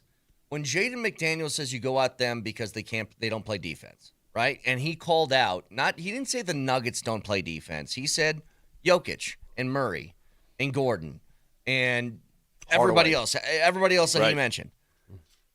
That is not about your skill or talent level, which is one thing on its own. If I just said, as an athlete to an opponent, I'm just like, gosh, that guy can't shoot. That's one thing. That's challenging you as a human being is what Jaden McDaniels just did. He's challenging your will and desire more than anything else. When you challenge a player in basketball defensively, you're not challenging skill. You're challenging heart. Yeah. Yeah. Vic, you're so right about this, too. If it means nothing or it's no big deal or whatever, why are people with the Minnesota Timberwolves so angry at their own player for saying it? It's because they know it was a dumb thing to do. Some people are, and you get a lot of reaction, especially from young people who think it's cool, who think it's great. I don't think Ant cares. No, he doesn't care. No. Do you think their head coach cares? Yeah. Yeah. Do you think Tim Connolly cares? Yeah. Yeah. Yep. Okay. Oh, yeah. You know, there's Big time. Yeah. Now, There's a lot of young people who look at that and say, this is the day and age of calling your shot. It's cool. Okay. There's two different schools of thought on this, and if you watched ESPN, they had the Inside the NBA crew on last night. They talked about it. Mm-hmm. Barkley felt one way. Shaq felt another. I don't think you should have said that. Why? Because you don't poke the bear. Why not? You don't poke the bear. Yeah, you do. Yes, listen, you do. You go can in the think woods that. and you poke the bear. Yeah, and you stab him. You can and you make a fur coat. You can think that. And you go into the mall naked with your fur coat on and say, hey, I stabbed you can the bear think and I that. killed him. And we've all said stuff like that in the locker room, and coaches have said it to players, and players said it to coaches. But I don't think you poke the bear in the middle of a series. You scared of something? You're one. No, it's not about being scared. You don't want to give anybody. It's hard enough to win. Listen. First of all, you can say what you want to. I don't think he should have said it personally. That's my personal opinion. So Shaq is like, yeah, big That's deal. the difference between Shaq and Chuck. I mean, the two personalities. Yep. I mean, that are you surprised that Shaq agrees it's fine to say that? Are you surprised one bit? No. That's Shaq. Shaq was also just so freakishly huge at a he time could say where whatever people the hell weren't he wants. freakishly huge. And I'm reading too that Minnesota is just trying to get in the Nuggets' heads that they're insecure about the series, so they're trying to get. Well, okay, I would almost understand saying it if you're down 0-2, if you're on the brink. You won the game. Yeah, you won. You stole home court. It's now yours. You are at the advantage now. Mm-hmm. You have the advantage over the team that owned the home court. You won. When you win and you own the advantage, why would you do anything so foolish? All I know is this. Minnesota better put up 120 on the Nuggets tonight. You know what I mean? Or else they're all going to be looking at Jaden McDaniels like, what? Why? Why? And, we're going to find out real fast here. If the Nuggets get punked tonight and Minnesota takes those thoughts that Jaden McDaniels just gave the world and actually makes use of them, then we'll know what we need to know. Right. Well, then Vic, the answers will be right in front of us, right? Vic, it'll be twice as disheartening. Look, if Jaden McDaniels had said nothing and the Nuggets lose this game 3, that's one thing. But after all of this, if they would go and lose, especially in an ugly fashion, it would be completely disheartening about the makeup of this team. Let me read a text, or this is from Twitch. I want to read this, and I'm going to talk it out loud because, my opinion is just my opinion. Just because I'm about to say something doesn't make it right. It's just what I believe, and I say it with authority. So don't misinterpret me for being condescending, which I can be. Hatcheesy says, Vic, is it possible that Jaden is using a mind trick to make the Nuggets play harder defense and get gassed out sooner? Okay, let me answer that. Hatcheesy. With all due respect, what do you mean play harder defense? What the hell does that even mean? So I'm not playing defense because what? I don't know what that means. How do I say Help this? me understand what that means. So let me get this straight. If McDaniels had not said anything, I'm just going to chill on defense. But now, now here we go. What? So and then I'm not going to have the offensive capabilities. Let me tell you what makes you tired. What makes you tired is minutes. Minutes make you tired. I'm gonna say this as politely as I can. I'm never going to accuse Jaden McDaniels of playing 4D chess on anything. I was going to say it. I think that's the nicest way I can put it. Not exactly the Albert Einstein of NBA strategery. Yeah. Okay. I don't think that this guy is thinking, 5 steps ahead. Yeah. I think that's an example of somebody who is incapable of impulse control. I don't think he's writing into his journal, let me try this. Yeah. I don't think he's going to have a book out after the series saying the 5 ways to beat the Nuggets mentally. Everything I've seen from Jaden McDaniels in his time against the Nuggets has always been whatever immediately pops in my head goes right out of my face. Yeah, I don't think he's sitting at a computer screen saying the 10 steps to beating the Nuggets. Jesus. So, again, as politely as I can say that, that's how I'll put it. Now, again, it's a huge game tonight. It starts at 7:30 right here on 92.5. The Avs and Kings will be on AM 950. We get more of a breakdown of that in just a second. We have Jeff Legwald joining the program at 9 o'clock this morning. Do you want to say real quick, a good win for the Rocks last night as they beat a really good San Diego team. Chugano with another good start, 5 2/3, only 1 run given up. I just want to highlight one guy. Did you guys know that Mickey Moniak is a former number 1 overall draft pick in the MLB draft by the Phillies? Flamed out in Philly, went to L.A., didn't work out there either with the Angels. Comes over to Colorado and seems to have found like a really nice spot for him. And I know that, look, man, if you watch like Moneyball, if you're a high-end draft pick in the MLB and you can't find it, that's a tough career. Because you had all of this promise, and you kind of toil around in the minors, bumping up and down between the bigs and the minors over and over again. Mickey Moniak's a player. He's hitting 286. Another great game for him last night. If you remember, Moshe, he hit 270 with 24 bombs last year. You would take that on any MLB roster for any team, including the Dodgers. Totally. I'm just really 100%. encouraged by Mickey Moniak. I think he's a really good player, still only 27 years old. Seems to be finding a groove. Hunter Goodman homered again last night. I'm just encouraged they beat the Padres. Well, I wanted to ask you guys something. Just quick trivia question. Let's see if you can get in the ballpark here. The Rockies with the win last night over the Padres. They're 10 and 15. At what date last year did they get their 10th win? Wow. I will estimate that they got their 10th win on May 17th. Yeah, I was going to say it was like May probably 20th. June 2nd. Get off me. Wow. June 2nd. Do you know what their record was on June 2nd last year when they got their 10th win? They're currently 10 and 15. 10 and 42. 10 and 50. Get off.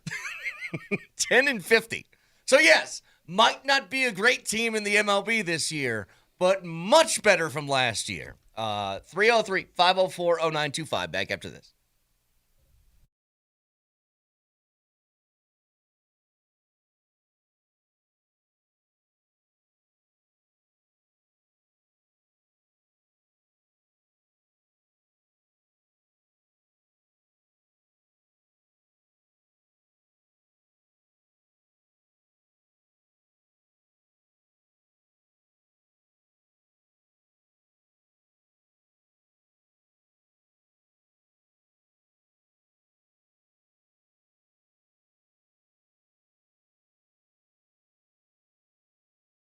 I dealt with low testosterone. Hey, it's Moj. And it wasn't fun. It just didn't feel like myself.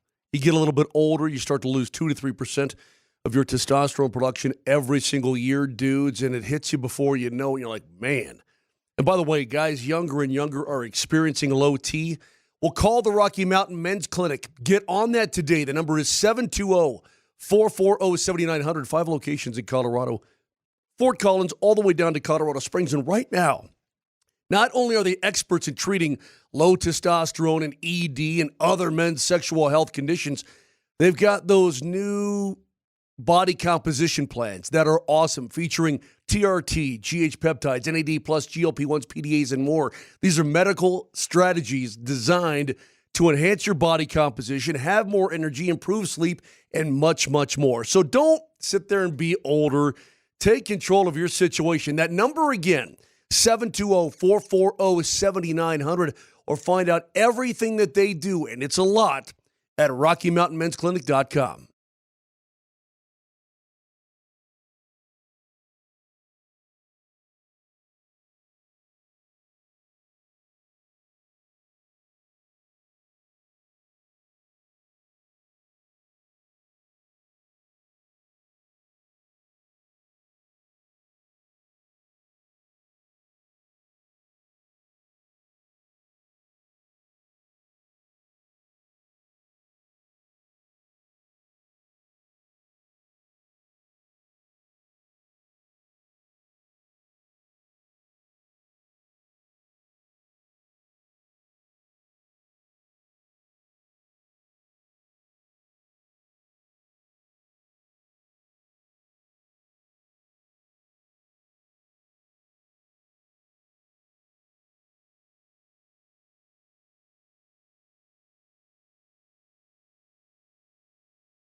All right, so we're going to have playoff tickets to give away tomorrow for Game 5 for the Nuggets. So we'll have keywords tomorrow for your chance to get in Baller in for Game 5. It's going to be a huge game. Regardless of what happens over this weekend, it's going to be huge for the Nuggets. And we'd love to say we're giving away tickets for the Avs, but if the Avs sweep, then there is no tickets to give away. So we'll see. You know what's weird, Moj? Help me out with this. Be my psychiatrist, my psychologist, my therapist, my marriage counselor, my sage. Be all that. I am weirdly not at all anxious about this Nuggets game because I'm not – the results will tell me all I need to know about tonight. It's like, you know how you're going into most games, you're like, oh, God, they got to win. I feel these butterflies about this team. They got to win. I'm at that point with the Nuggets where if they're not good enough, they're just not good enough. Yeah. So is that weird? Give me the information. I just want the information on what I'm really looking at. Yeah, what do we have here? Like, yes. If they're just not that team that I thought they were, then tonight will tell me that. Okay, so I think what you're saying is you would, in a very odd way, be more calm if they lost than if they won? No, I'm calm going into the game because the data is in front of me. I've seen all the data I need. No, but if they lose, you're like, okay, then they don't have it this year. But if they win, I think it puts an added stress on, well, now you got to make sure that you keep playing well. You know what I mean? It's so right. You're so funny that you said that. If they win tonight, it's so wild. I would be more stressed after a win than a loss. Because after a win, I'd be like, okay, well, that's who they are. Can they do it again? Can they muster that same emotion? Can they bring that same energy to Game 4? If they lose tonight, all questions will be answered for me. Well, for now, and that's the freaky part to me, you'll get your answer for now, which is the Nuggets just don't got it this year. Then there's a bigger question of, well, now what? Like, here's what makes me nervous. Mm-hmm. And I've been accused of being a Nuggets pessimist, I guess I'll call it, all year. And it's because the little things that I think you need to win in the postseason, which is playing defense and being good in clutch moments, they haven't been very good at it this year. They haven't. Mm-hmm. And if they lose tonight, after being called out by Jaden McDaniels, we will have a little bit of clarification of, like, maybe that's what we saw all year. Yeah. But then I think to myself, Moj, well, now what? Like, you're in this place where trusting Aaron Gordon's body with 3 years left on his contract is going to be a big thing that's up in the air. We entered this season, and what we all kind of agreed was perhaps the best all-around roster the Nuggets have ever fielded going into a season, and you lose in the first round. Yeah. Well, now what do you do with that? Yeah, what are you? Exactly. Hey, conversely, they're what we thought they were. Conversely, Moj, nothing about the results of tonight's Avalanche game will sway me. Nothing. Yeah. The Avs are the better team. They're going to win this series at some point. Hang on, go ahead, Moj. Well, let me get back to the Nuggets here real quick. You went from before game number 3, you allowed yourself to go all the way to deconstructing the roster in about a minute and a half. Why do you think the other way? Why do you think, man, what if they come out and blow the doors off these nerds? Sure. What if they come out and they stick it to them hard, and they stick it to them hard, and they stick? But then, if that's what happens, then I'll have that feeling of, why can't you do this every night? Okay, well, but then there's no pleasing you. Yeah. Then that's I'm what unpleasable. I mean, that's shocker. Please me, no. Moj. This is like Vic's golf game, Moj. You hit a bad shot, you're like, I know how to do this, though. Why did I hit a bad shot?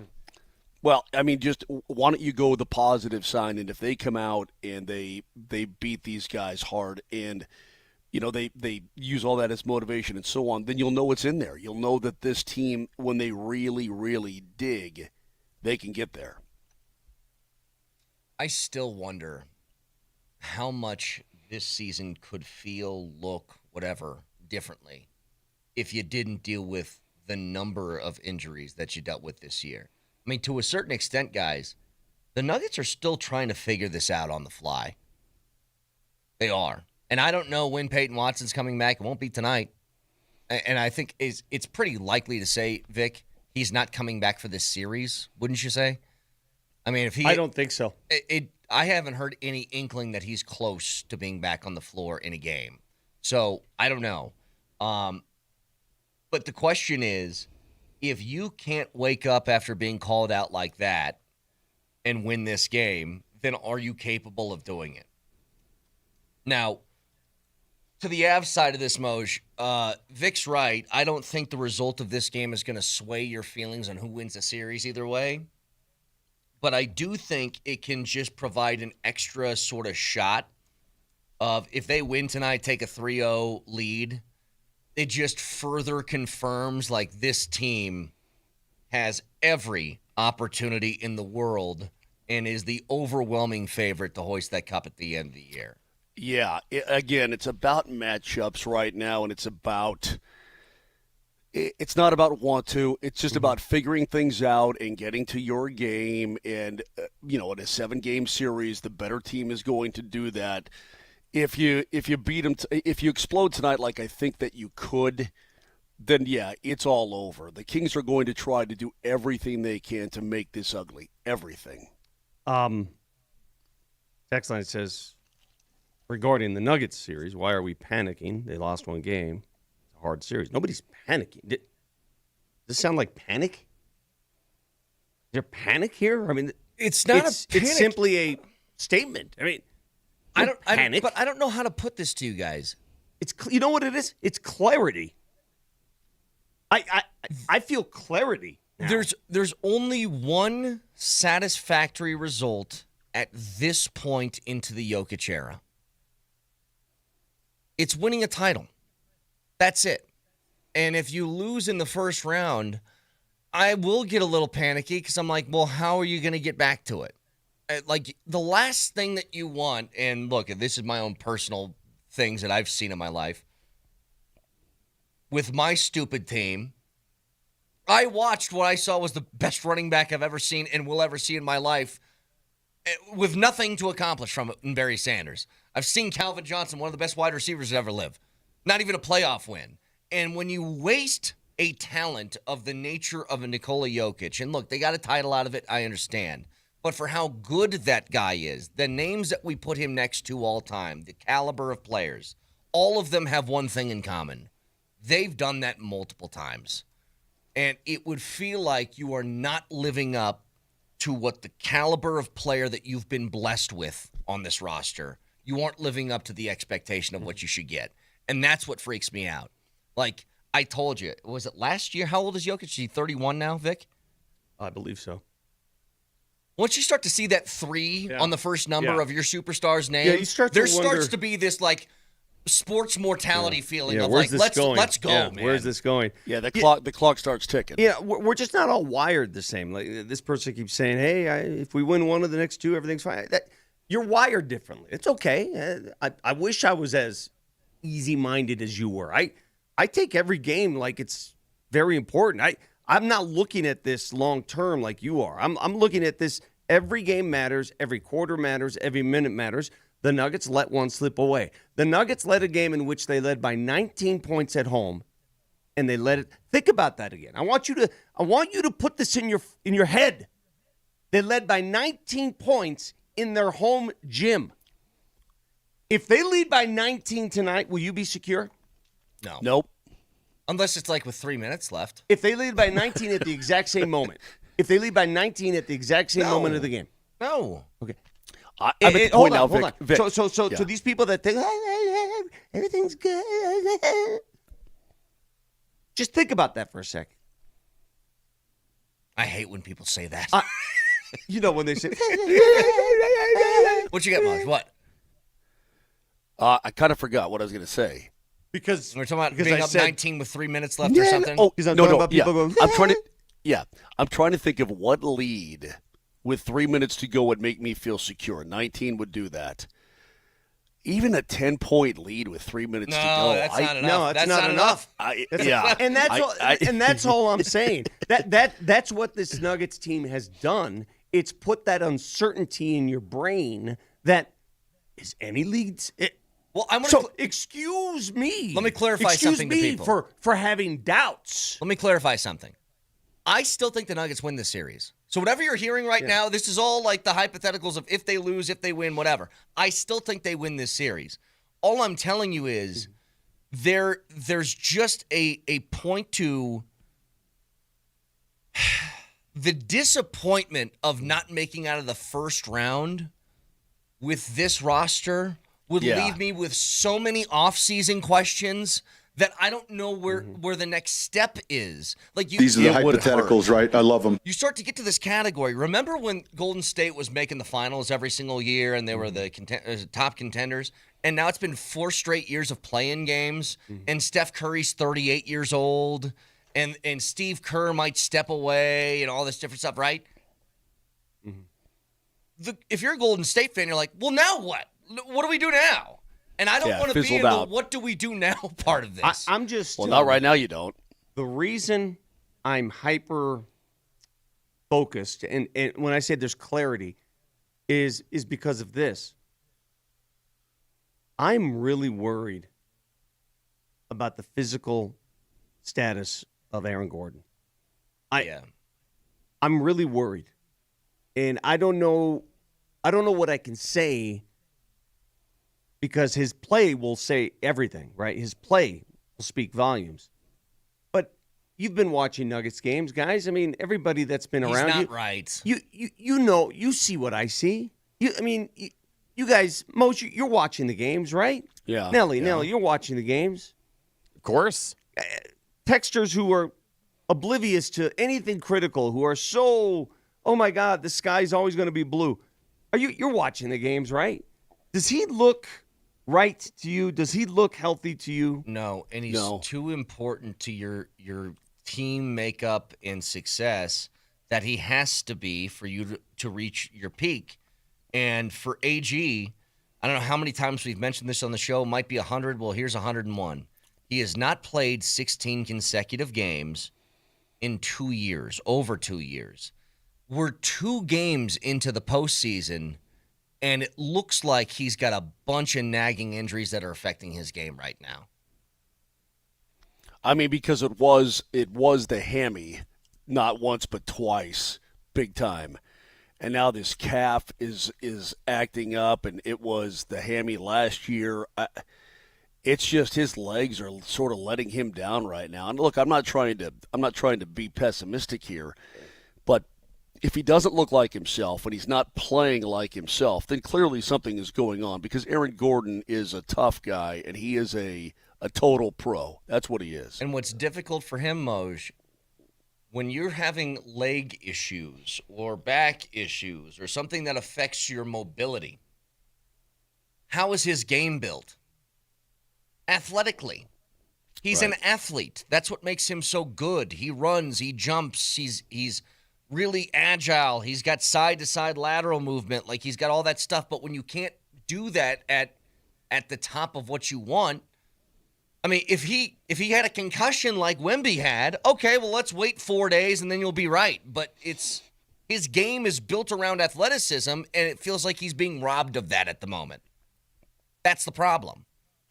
He's a great defender, and if he can't Your stomach's making some noises today, Moj. Sorry. It's 7:30 in the morning here in L.A. and I've heard some bubbles over the last couple minutes. Bubbles, gurgles. Yeah, you heard that? Yeah. It's not just me, right? We had a couple of those. Some of those coming in there. Look, I'm trying not to wake up the hotel either, okay? Well, your stomach already is doing that.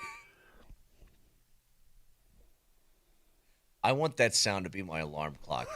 How'd you wake up this morning? To Moser's stomach?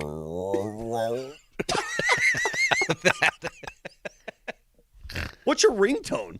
Moser's stomach. That is literally that's true, right? Nelly, that's his stomach, right? Moser, that from that a year ago? Was from a year or so ago, Right, yes. So That was think a about demon that came out. Think about this. Moser, I'm not trying to embarrass you because that's what we do anyway. That sound is not from his mouth. It's from below his mouth and somehow gets into the microphone out to the airwaves. It starts here. It starts here. It starts here That sound. and just rises. Daddy Hunky. it's like Moser's a Diet Coke bottle, and I've just shaken it like crazy, and I'm like, let's see what happens when I. All right, go on, Moser. Sorry.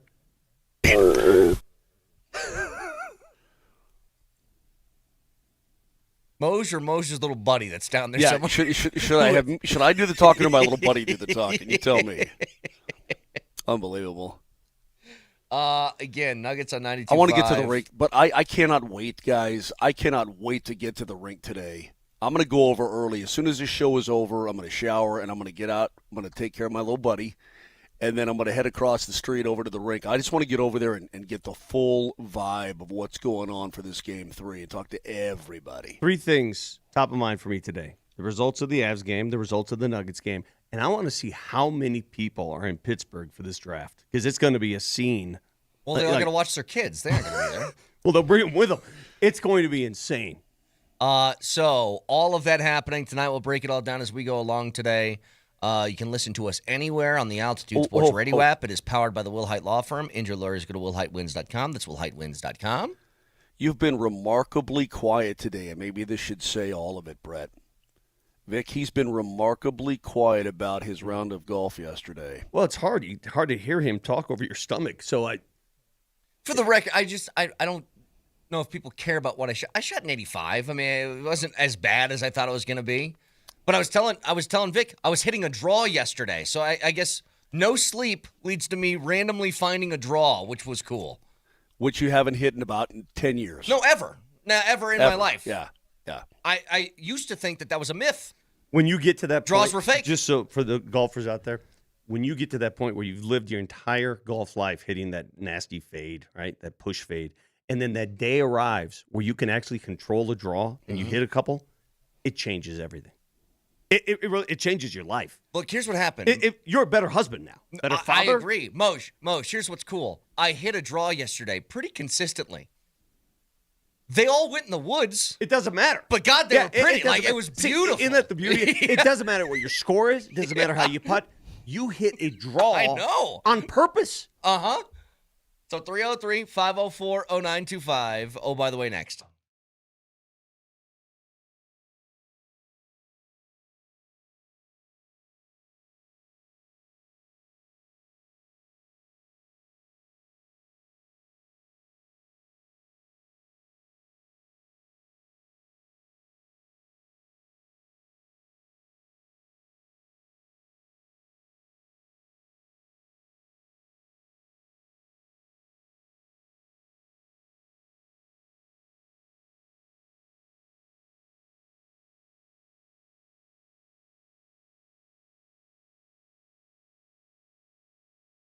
Hey, this is Brett Kane for America's fastest growing online sportsbook, and that is Fanatic Sportsbook. Well, other sportsbooks, their rewards are the same old. But Fan Cash, that's the ultimate sports currency. And betting with Fanatics lets you stack that Fan Cash with the Fanatic Sportsbook. Get up to 10% Fan Cash back on your wagers, win or lose. And unlike points that expire, you can spend your Fan Cash on official team gear across every team in league, collectibles, exclusive experiences, and it's all on Fanatics.com. Fan Cash unlocks value you can't get at other sportsbooks. You can convert that into profit boosts and even bet with it too. With Fan Cash, you're getting access to the world of sports every time you bet with the Fanatic Sportsbook. So switch to a sportsbook that will always give you more to play with. Download the Fanatic Sportsbook app today. Winning hits different here. Must be 21 and older. Gambling problem? Call or text 1-800-GAMBLER. Offer not available in all states. Terms apply. See the Fanatic Sportsbook app.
I'm hearing that moisture is on the way.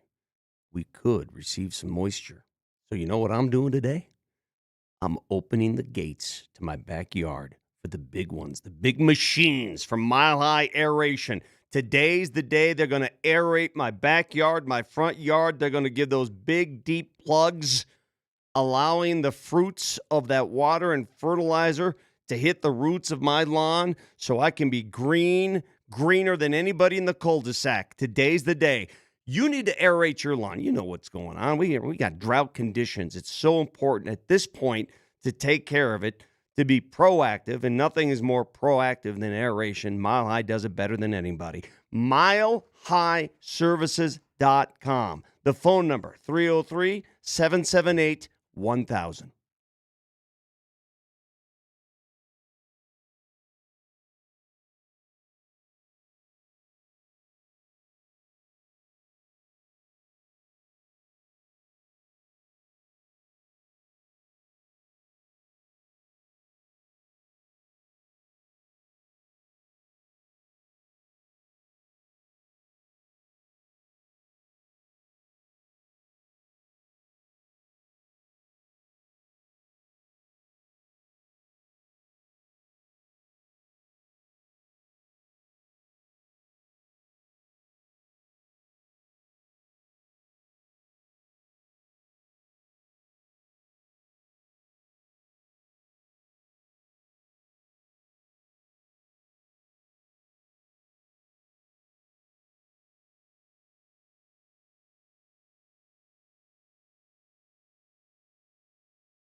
Oh, by the way, stories around sports in the world we feel like you should be aware of. Did you guys see what happened in the Mariners game where Logan Gilbert, who was pitching for Seattle, gets a 108-mile-an-hour line drive right back at his chest? He looks around, Vic. He can't find the ball anywhere. He doesn't know where it's at. Turns out it went through the buttons in his jersey and got caught in the jersey. He's wearing the ball? He's wearing the ball. Yeah. Is that considered a catch? So check this out. Yes. No, actually. Why wouldn't that be? Why? It's a great question. I don't know what's going on. Why is that not an out? No, I'm going to overrule the umpires here. Okay, so the he's ball never looking touches around. the ground. Ball never touches the ground. Nope, it's stuck in his jersey. All right, ball emerges. He pulls it out of his jersey like a magic trick. So I do think, and Nelly, help me out that's here. A catch. I think they ruled this a base hit. No way. No, I refuse to believe that's a base. No. I thought that was the whole controversy surrounding never this. touched the ground. Physically impossible to be a base hit. Ball never touches ground. I think they ruled this a single, and I totally agree with you. Like, it doesn't matter if you take your hat off to me and you catch it with your hat, it's caught. I mean, you can catch it with any orifice of your body. Catch it with your mouth. And somebody correct me if I'm wrong here, but I believe that was ruled a single, and I don't understand why. Nope. Unless I get clarity on this one, what's the ruling? I don't care what the officials, what the umpire says, what Major League Baseball says. In my history book, that'll go down as an out. There's no way. Yeah, he was credited with a single. The play was considered dead. Nope. It's because the rule, I believe, is you are not allowed to catch a ball using other equipment other than your bare hand or a glove. Nope. Well, what if you fall down in the outfield and the ball skids and lands between your legs and you hold it there? Crotch. What if you catch it with your crotch? Well, that's the whole thing. I thought that if you have the ball, like you fall down, the ball lands in between your lap, but as long as it didn't touch the ground, you grab it with your hand. I thought that was still a catch. It didn't touch the ground. I don't know. That rule ain't going to work. Fix it. Go fix that. I would love to, because I think it's stupid. Oh, by the way, Moj, what happened in the Battle of Pennsylvania last night? Dude, Philly, I'm telling you, what did I say at the beginning of this series about the Philadelphia Flyers? What did I say? They don't know what they don't know. They're just playing. Yep. Porter Martone is a perfect example at 19. They don't know they're supposed to bow down to Sidney Crosby and to Evgeny Malkin and company and Carlson and Letang. and they are playing their butts off. This is pretty amazing from what I see. Pretty amazing. But they weren't 11 guys in the box last night? Yeah, there's going to be angst and anger, of course. Yeah. Penguins had a 1-0 lead, and then 3 in the second period for Philly. That's all she wrote, dude. Crazy. I got to know, by the way. Moj, the Avs game is on Altitude TV tonight, right? Yeah. Okay. But it's also on TNT, correct? Hammer. It's also on TNT. The Nuggets game is on Prime tonight. My brother, and tell me if this resonates with you, all right? You're going to try to watch both games if you're a fan of both teams. And I don't know how you don't try to watch both games. That's another thing. People who just watch one game or the other, you people bother me. You really do. You bother me. I'll be watching both games. And I'm working one. Wait, who bothers you? What were you saying? People that only watch one of these two tonight. You can't do that. But whatever. My brother texts me and says this. Of course, the Nuggets game is on Prime. The Avs are on TNT. It's going to take an hour to switch back and forth between these games. We're on Altitude tonight. I know. You won't be able to watch us on TNT in the Denver market. Okay, but for people outside the Denver market, let's say. Right. And people, regardless, going back and forth is not easy anymore, is what I'm trying to say. Going back and forth from an app to a station requires several moves with your buttons. You know that, right? Like, if you're going to go back... I don't know that. I got 4 TVs in my basement. All right, so you're different. But let's say you're a one TV person. Okay. Let's say you're a one TV person, and I don't know why. I still like just watching it on one TV. Do you know how many moves you have to make to go between these games? It's a lot. That's why it takes 20 minutes. It takes 20 minutes. It's not like the old days where you just go, okay, let's go to the last channel. No, I want people to listen to something. Yeah. Hang on. My wife's TV just crapped out the other day. Backlight went out. TV wasn't turning on. How long did it last? 5-6 years, maybe? Yeah, mine lasted like 2 years. See, old things were built differently. I got a TV in 2010 that is still my main TV. Because it's a brand that's not even in business anymore. And that thing works like a charm, knock on wood. But my wife's TV went out. I got her a 65-inch TV for $170. Yeah. You can get it for cheap. Yeah. It was one of those open boxers from Best Buy. Yeah. Somebody took it out of the box. That doesn't fit. Put it back in. I was like, I'll take it. Bring it to me. Get yourself another TV. It's too important right now. So get another television just for the purpose of having to avoid going through different streaming. Or laptop or phone or something. Like you got to dual screen it. That's your solve. And then I would say whatever you consider your biggest priority goes on the main screen, and then the backup goes on a phone or a laptop. So the era of using a one TV house is gone in your book. I mean, especially if you don't. Hey, what are we in the 50s right now? Come on. So if you add in Moj, if you add in the NFL draft, let's say you're one of those sports fans who wants all of it tonight. So you have to have 3 TVs then? Yeah, laptop, phone, and TV. Okay. There you go. All right. So what if there's a rerun of the Andy Griffith Show that you cannot miss at the same time? We're at 8 o'clock tonight. Laptop, phone, TV, and your kid's iPad. All right. Yeah, I don't know. I do love me some Andy Griffith though. I do. Nelly, you said you got one. Go ahead, buddy. Oh, by the way, the Cleveland Cavaliers have started doing a very unhinged form of in-game entertainment. So they have a thing that they do that is called the Don't Blink Cam. It's hilarious. Where they have the Cleveland Cavaliers mascot take a leaf blower and put it about 3 inches from your face, blow it at full speed, and they pit 2 people against each other. Whoever can survive the leaf blower onslaught the longest without blinking wins. And this is one of the advantages if you have League Pass. You know, sometimes when you watch these games, you get to see the raw feed from the arena instead of commercial breaks. So this is a video that someone got of the Don't Blink Cam. Look at this. Guy's a warrior. He's fighting. Look at that. That leaf blower is touching his nose. Oh my practically. God, that would How hurt. do you do that? That would hurt your eyeballs. What do they win? I think it's a gift card or probably a jersey or something. That's not worth just blowing air into my eyeballs. 9.5 seconds. Look at this guy. Watch this guy's mouth. This guy's funnier though. His mouth opens. If you open, you should be forced to open.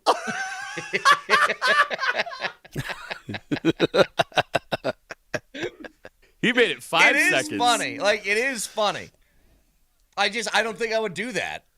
I would think there's a chance that some speck is going to be in the air. It's going to flow into my eye. Like, I can't get it out.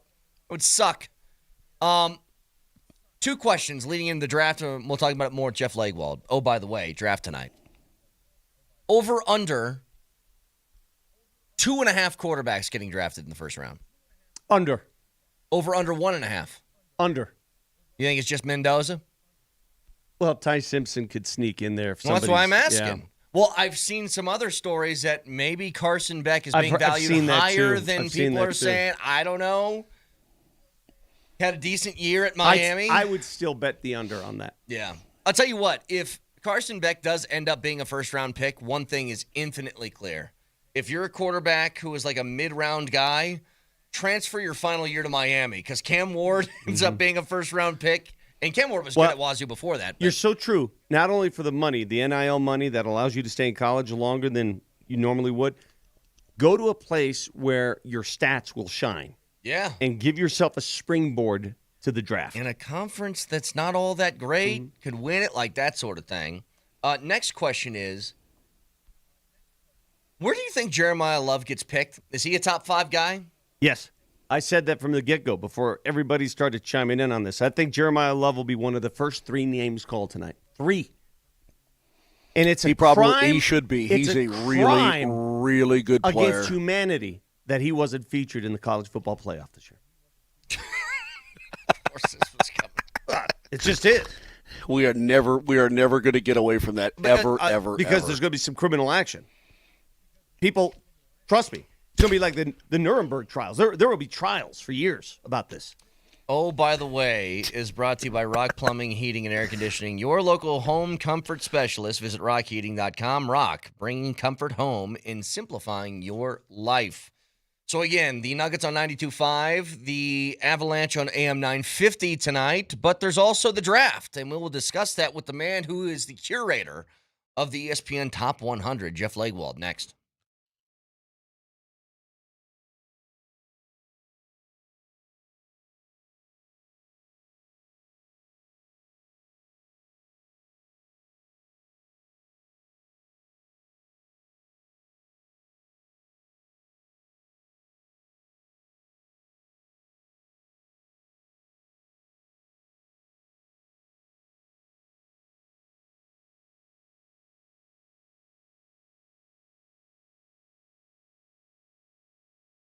This summer, you want to giddy up your patio, your outdoor furniture? What do you want out there? Do you want a wood stove, an insert? You looking maybe for a pizza oven? Anything is possible thanks to Flatirons Fire and Design. Located right off of 53rd in Bannock, North I-25. They have one of the nicest showrooms in town. I invite you to stop by, check out the showroom. And if you can't go there, bring there to you. Go online. Flatironsfire.com. That's flatironsfire.com. Anything you want to gussy up your outdoor patio. I got a sauna. Maybe you want an oven. Maybe you want one of those fire pits. They have it all. Flatironsfire.com.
All right, let's head out to the Ramos Law Hotline. Car accident, you need a Ramos Law medical doctor and attorney, ramoslaw.com. We're joined on the best day of all days to be joined by Jeff Legwald of ESPN.com. Leggy, how are we?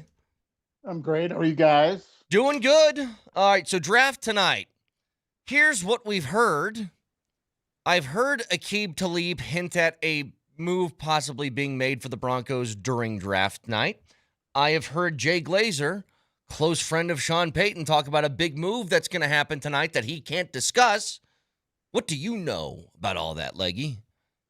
Well, I mean, I've heard the same rumblings. I've also heard the general manager say publicly it was unlikely the team would trade back into the first round because they would have to give up so many picks. So connect those dots, read those tea leaves, ask around, does that mean an existing roster player in a trade for instead of picks? So, I don't know. I mean, everybody this time of day on draft day, this is because each team lost 2 minutes rather. It went from 10 minutes to 8 for each pick.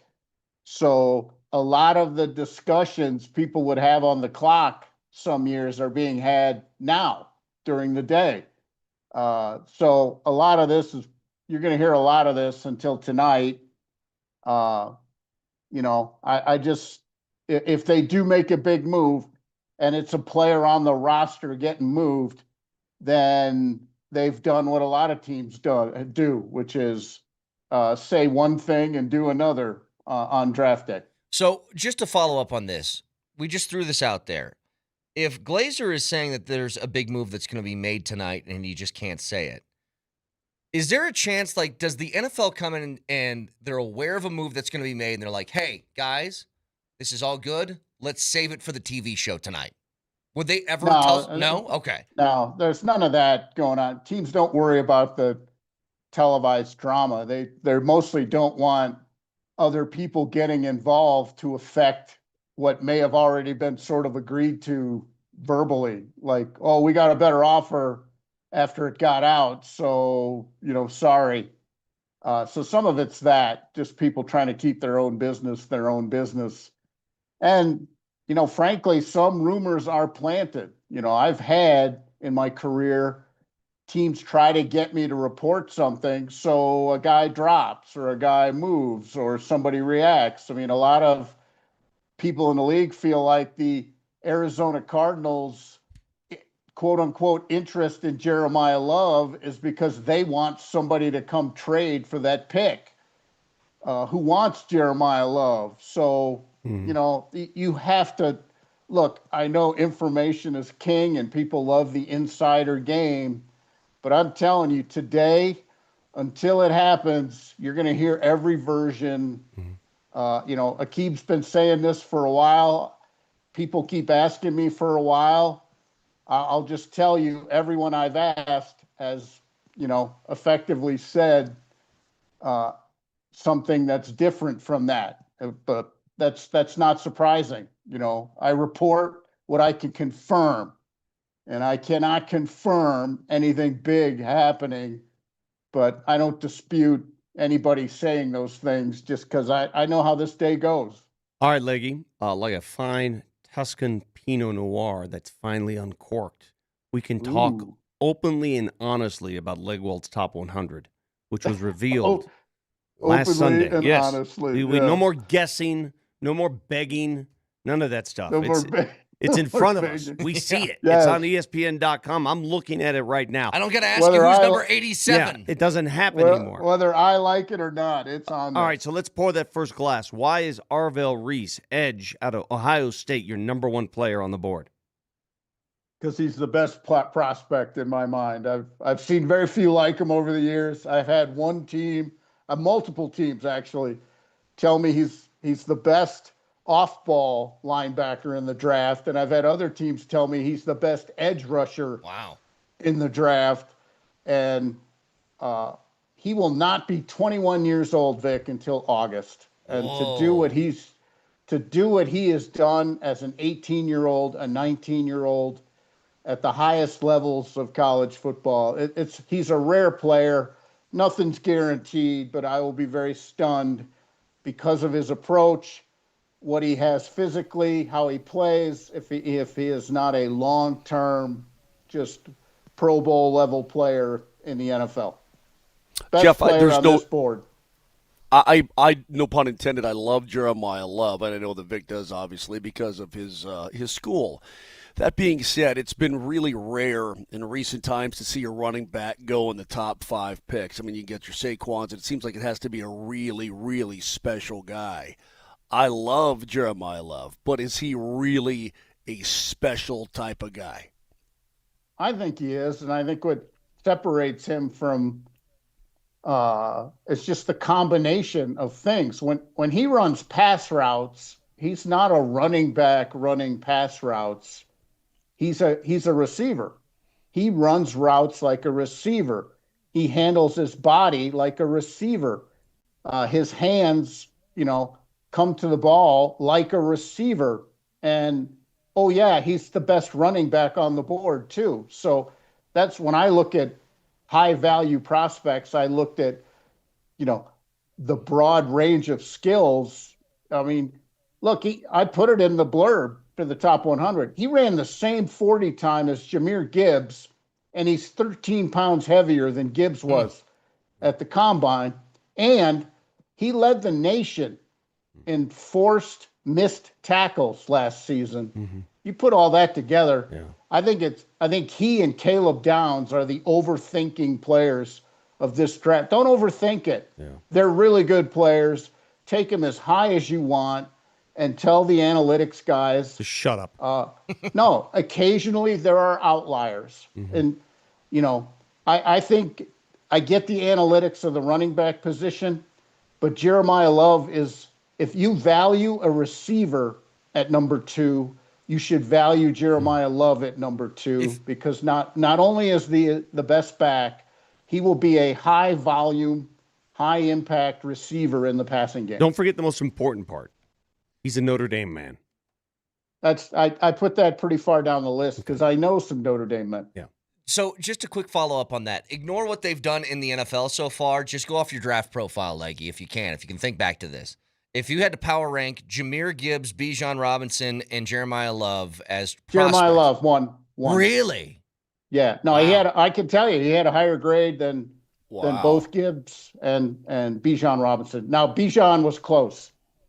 Bijan was very close, but Love is one of my highest graded running backs in a very long time. Okay, so speaking of the things that people obsess about pre-draft, it's always like hand size and all that stuff, right? I got to tell you, I know how good of a player Reuben Bain Jr. is, but when I saw the picture of his arms, it looked shockingly short. His arms did. How much does that factor into where his ability is as opposed to just that one fact if he's got really tiny arms? Well, I'll tell you why it's such a big deal. I know people, fans, whatever, shake their heads at all of this stuff, but a lot of it is data. And since 1999, there's been very few edge rushers with those physical characteristics that have been drafted high, and there's even fewer who have succeeded. So this isn't a made-up thing. Yeah. This is a real issue, and teams have the data. It's like Sean Payton always talks about short receivers. He always says, give me the last 25 years of how those guys have done. And like I say, it's not a made-up thing. Since 1999, it's a very, very short list of edge rushers. Cansey, from, I believe he's in Tampa now, right? Elijah Cansey? Yeah. Yeah, he's an example. But it's a very, very, since, here's the one I have for sure. Since 2003, the only first rounders with arm length shorter than 31 selected in the first round since 2003 were Cansey and David Pollock. Wow. That's two guys, and you might have 2 this year. But the difference with Bain is the power he plays with. That's his counterbalance to the argument. So you have to, if you're evaluating players, you have to just look and say, is he a different type of player than the guys who haven't succeeded? And I think his power and his work off the snap make him different, but it's going to be a challenge, and he is going to have to find a way to deal with it. Jeffrey, number 12 on your top 100. Again, Jeff Legwald's top 100, not necessarily where he thinks these guys will be drafted, just in straight talent, who he believes to be, in order, the top 100 players. Number 12 happens to be your first wide receiver, Jordan Tyson, out of Arizona State, who, by the way, started his career in Colorado. He was a buff. Yes. This guy was a buff. Yep. So it's amazing. I mean, you think about the road he took. The one question I have for you, so you got this guy very highly rated, as do a lot of different draft analysts. Does the injury concern change where you put a guy ACL, MCL, fractured collarbone? He's had a little bit of everything. Right. ACL used to change it more than it does now. When I was doing this 35 years ago, an ACL would be a 1 or 2 round difference. That's not the case anymore. I mean, you look at even guys on the Broncos who've had, Cortland Sutton had an ACL and he's had, 1,000-yard seasons since. So that is no longer that type of injury that it used to be. But it does factor in. When the thing I have some medical information. I have the ability to get some medical information. I fully tell people I don't have the medical information the teams have. So his draft position, 32 medical staffs in the league are going to have different levels of comfort with guys' injuries. I have no doubt there will be some teams that move Tyson far down the board because of his injury history, because the doctors say they should, while other teams will have no issue whatsoever and just take him wherever he is. So his draft status is really up to each medical staff and what the GM is comfortable with. But just as a receiver, I had Carnell Tate at 10 and Tyson at 12. Those are my 2 first receivers. But Tyson is athletically more explosive than Tate. Tate's just a more well-rounded player and far more polished in what he does. Jeff, if I had a torn ACL, MCL, PCL, broken collarbone, and a hamstring injury, you'd put me down like a bad racehorse. Well, you're a slow healer. Enough's enough. Yeah, and I'm not sure what your approach to rehab would be. 7-Eleven burritos. For me, you've got the tight end out of Oregon. I guess middle of the pack or close to middle of the pack here in the first round, and his name was one of those. Oh, everybody wants Sadiq. Everybody's about Sadiq. Is it possible? I know this isn't where you think he's going to be drafted, but is it possible that people value him enough at the tight end spot, and he's a rare cat that they'll leap up there? Yeah, I think he goes pretty quickly. Probably, I haven't heard of a scenario where he's in the top 10, but this is such a defensive heavy board at the top. I think it's hard for a lot of teams to pass on offense sometimes. So he may get, if he gets taken early, it's because there's a team out there who just wants offense, and they can't. The board just is defensive heavy, and some of the best players on offense are linemen. So I think a team looking for offensive skill impact could take him earlier, but I think he certainly goes tonight for sure. Jeff Legwald, ESPN.com. All Conversations with Leggy are brought to you by the International Brotherhood of Electrical Workers, IBEW Local 68. Start with a job, end with a career. One last thing, Leggy. Obviously not going to happen tonight. But at any point over the weekend, will a CU player get drafted? I'm not sure. I would say that Jordan Tyson is a former CU player. Yeah, no, I mean that's not a current CU player. I think maybe, day 3 if they have one, late day 3. Yeah. What counts anymore, though? In the era of NIL, if you no, spent 2 or 3 years at a school, why wouldn't it count? Well, do you consider Russell Wilson a Wisconsin guy or NC State? Both. That's what I would say. I'd say he's both. I will say that's one of the biggest changes. When I, 40 years ago or so when I started doing this, if you transferred once, it was a red flag. Like you had to go seek out the reasons the player transferred. And I would spend so much time trying to see, did he argue with his coach? What happened? You would spend so much time with that. And this year I had prospects that had transferred 4 times on the board.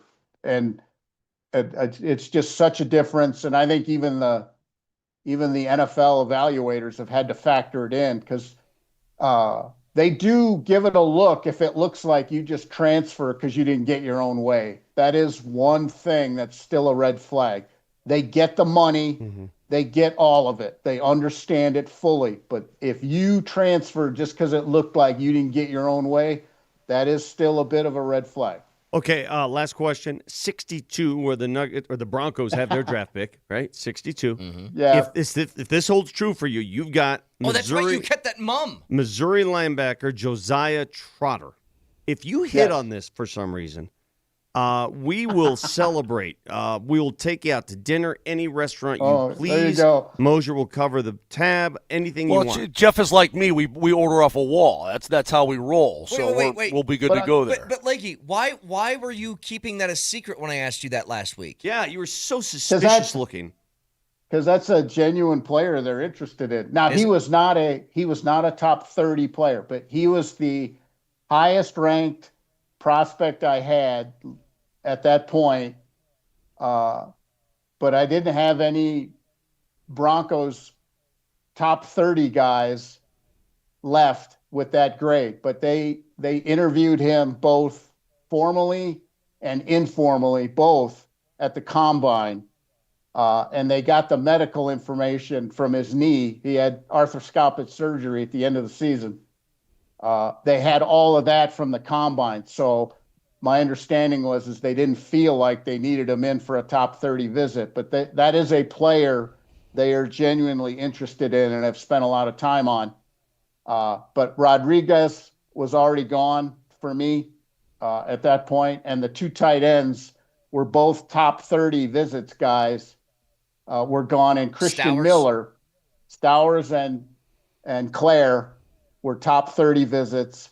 Christian Miller, the defensive lineman, I think is a possibility at 62, but he was a top 30 visit, but I had a higher grade on him as well. All right, so keep an eye on Josiah Trotter tomorrow. Leggy, always appreciate the information. Thank you, sir. Thanks, fellas. Put your feet up. See ya. That's Jeff Legwald, ESPN.com.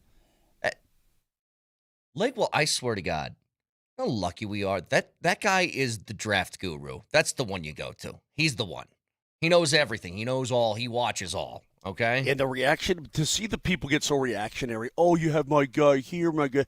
It's not where you think he's going to go in the draft and who's going to pick him. It's just player 1 through 100, period. Last night, getting ready for the show, I actually went back and I looked at his 2025, top 100, 2024, 2023. It's amazing how accurate it is. Right on the money. For the guys that he has at the top. He's right on the money. Some of these names, man, I take joy. I'm looking at his top 100. The creativity of our country coming up with first names these days. I like the way they're spelled. What? Xavion Harris. How would you spell Xavion? If you're even close. Zayvion. Zavion. Xavion. ZXAVIAN. All right, here's a couple of my favorites. Real quick. How about Dazon Stribling, the wide receiver out of Ole Miss at number 68? D-I-Z-O-N? D-E'_Zhaun. And this one isn't like a weird spelling, which is a cool name. How about Dominique Orange? Yeah, defensive tackle. That's just a good name. Just Orange. This edge rusher from Tech. I love the first name. Romello Height. Romello's good. That's a great first name. I mean, it came out of nowhere, too. I mean, do you know anybody named Romello? I love it. Is that guy's name Takario? Okay. Takario Davis? I got one for you because we've seen this guy. This guy's the talk. He was the talk of the combine. Jennings Dunker. How do you spell Jennings? Oh, yeah. What is that? Jennings Dunker. don't He's know. the guy with the ridiculous hair. Gennings. That's right. What are we doing with the... What's going on? Well, I won't have a kid anymore, but if I did have a kid, you know what? I'd name him Sicario. Okay. I love that. I love Sicario. I love that movie. This got me thinking. I love Sicario's the a movie great Sicario. movie. I would name my kid Sicario. I think I just said Sicario is a great movie-o. Right? That means it's time for a break. Back after this.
Altitude TV, your television home for all Nuggets and Avs fans tonight. Nuggets pregame starts around 6 p.m. on Altitude TV and Altitude Plus, immediately followed by Avs pregame at 7 o'clock. So stick around for the only local broadcast as Moser and the crew bring you Avs Kings Game 3, pre and post for the Avs and Nuggets, and the full Avalanche game. It's all on Altitude TV and Altitude Plus. Subscribe now for a monthly or annual plan at altitudeplus.com. Home for the Avs. Altitude Sports Radio, okay, 92.5. My buddy. Well, no. Hold on a second. 1 second. One of the main reason that I'm mad that these are conflicting games tonight is because I want to watch the Nuggets, and it's going to be hard for me as I'm getting ready for my own game, right? Mm-hmm. But number two, I have religiously watched the Nuggets hour-long pregame show and the Nuggets hour-long postgame show on Altitude, even to the point of staying up till 1 in the friggin' morning, okay? And so, Brett, I'm being sincere when I tell you this. I'm being sincere. I'm being honest. This is my second reason that I'm really mad that these are conflicting tonight. Because I'm going to miss, welcome again, win the Minnesota. Our show's from 6 to 7. You'll be able to watch that still. Dude, I get ready. I don't just walk on this set and turn the light on and go, it looks like, it looks like and sounds like you do. On my ass. We do you understand what time I get to the rink? You don't even know what time. I'm not sure Dude, what you do. I'm going to use Vic. I was going to tell you to say a line to him. We have meetings. We have rehearsals. Yeah, we have. Please. So Moser's out here, and he's like, I have to take 8 hours to get ready for this television program that I'm doing. Who do you And think I am? And he basically said to you, you just walk on set and do your show. He does. He just walks on. He just walks on. The proper response to that is, that's why I'm me. And you're you. Exactly. I don't need I'm always preparation. comping hogs. I'm not allowed. The difference between you and I, Moj, is I have mastered television. I don't need 8 hours of meetings. God, That's it's right. the difference. The pain, Brett, when I tell you it's right, ow, it's Could you right imagine, there. by the way, it's every funny, time. It's funny that he brags about how much time and effort he puts into television. Can you imagine if he put 1/100th of that effort into this radio show? Can you imagine? The prep work Moser does for the radio show is figuring out what insult to call Exactly. me, to call me when he steps in here in the morning. All you did by saying what you said is confirm to us how little you offer our program. Okay, that's number one. That's a lie. When's the last time you got a guest on the show? 2 days ago. Oh, really? Who got that guest? Nelly, who provided the phone number for that guest? Connor McGahey gave us the number. Thank you. Was the last time you? Because I asked him, because I suggested it.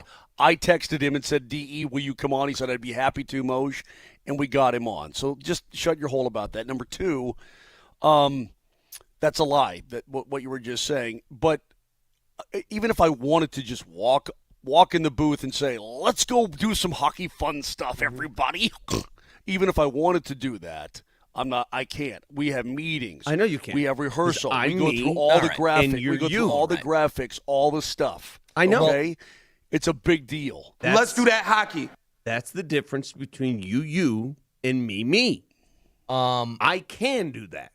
Okay, Brett, so you turned my line into your own line, and then you gave it to him. You're a real jerk. Real jerk. Hold on. I have an invention, a piece of technology, some witchcraft, wizardry I want to share with all of our listeners. We're talking about how you're going to watch all these games tonight. You know, if you only have one television.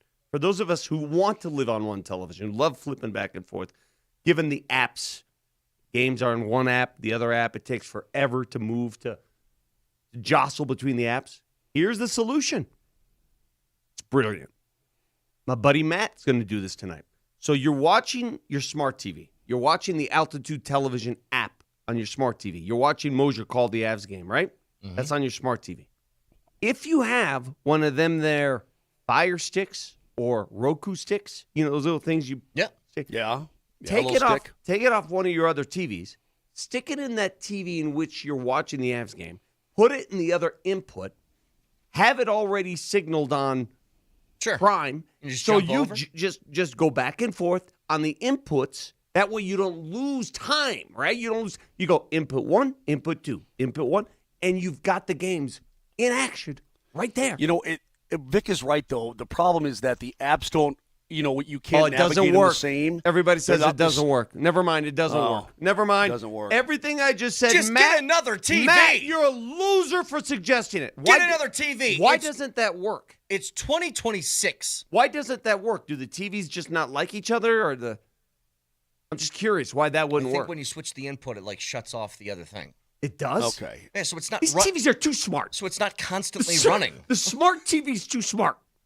Did you ever try to flip back and then I got to flip back to the other game and then you just get the circle that just goes like this and this and this? Two Come TVs. On, load. I know, but I mean, you're right. You have to conform to the era in which we live, in the era of multiple televisions, multiple screens. You're holding a TV in your pocket. But for those of us who are the olds, who are just used to using one Magnavox television, one Zenith, and our mode of changing the channel is telling the kid to change the channel. Zenith hey, kid. is it's a great name, by the way. I like that. But to the actual game tonight, first of all, your best guess.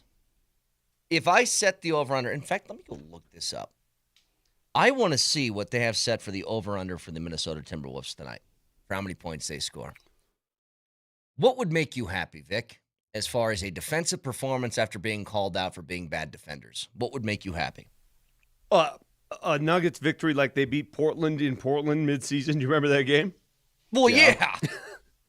What would make me happy? Putting a $157 on them? That would be happy. Yeah. You want me happy? Hey, you guys want me to? I will walk here tomorrow morning if they do that. That would make me very happy. Minnesota's over-under on the Fanatic Sportsbook is 116.5 tonight. If they get the over on that, that's disappointing. Yeah, right? I agree. Like, if they're hovering around 120 after that? Especially because of the way they were called out and singled out by McDaniels. If they don't respond, if they don't look, and they can lose the game and I'll be disappointed, but if they don't respond to that, I'm going to be even more disappointed. You cannot, they cannot question what happened to Coach Klein? He lost his manhood? No, he lost his, what did he lose in Waterboy when he lost his playbook? I forget, yeah, whatever. You can't have somebody question your manhood like that and not respond to it. You can't. End of story. Yeah. Somebody contends here, Vic, how do you only have one TV?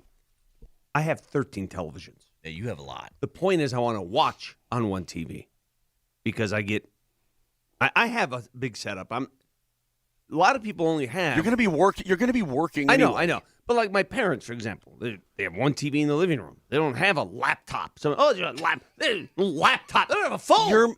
But your mom goes into the kitchen on that little cubby, and she's got that little TV there in her cubby. Whatever. Look, the Nuggets need to have some sort of response tonight, and I think it's almost like 50-50. 50% is you're in a 1-1 series. You need to win the reality to go 2-1. is, but the other thing is, it's a personal pride thing now. That's what it is. The reality is, you asking me, what do you want to see out of the Nuggets tonight? Win however possible. If you win by 1 point, walk off half quarter, I don't care. 140 to 139. I don't care.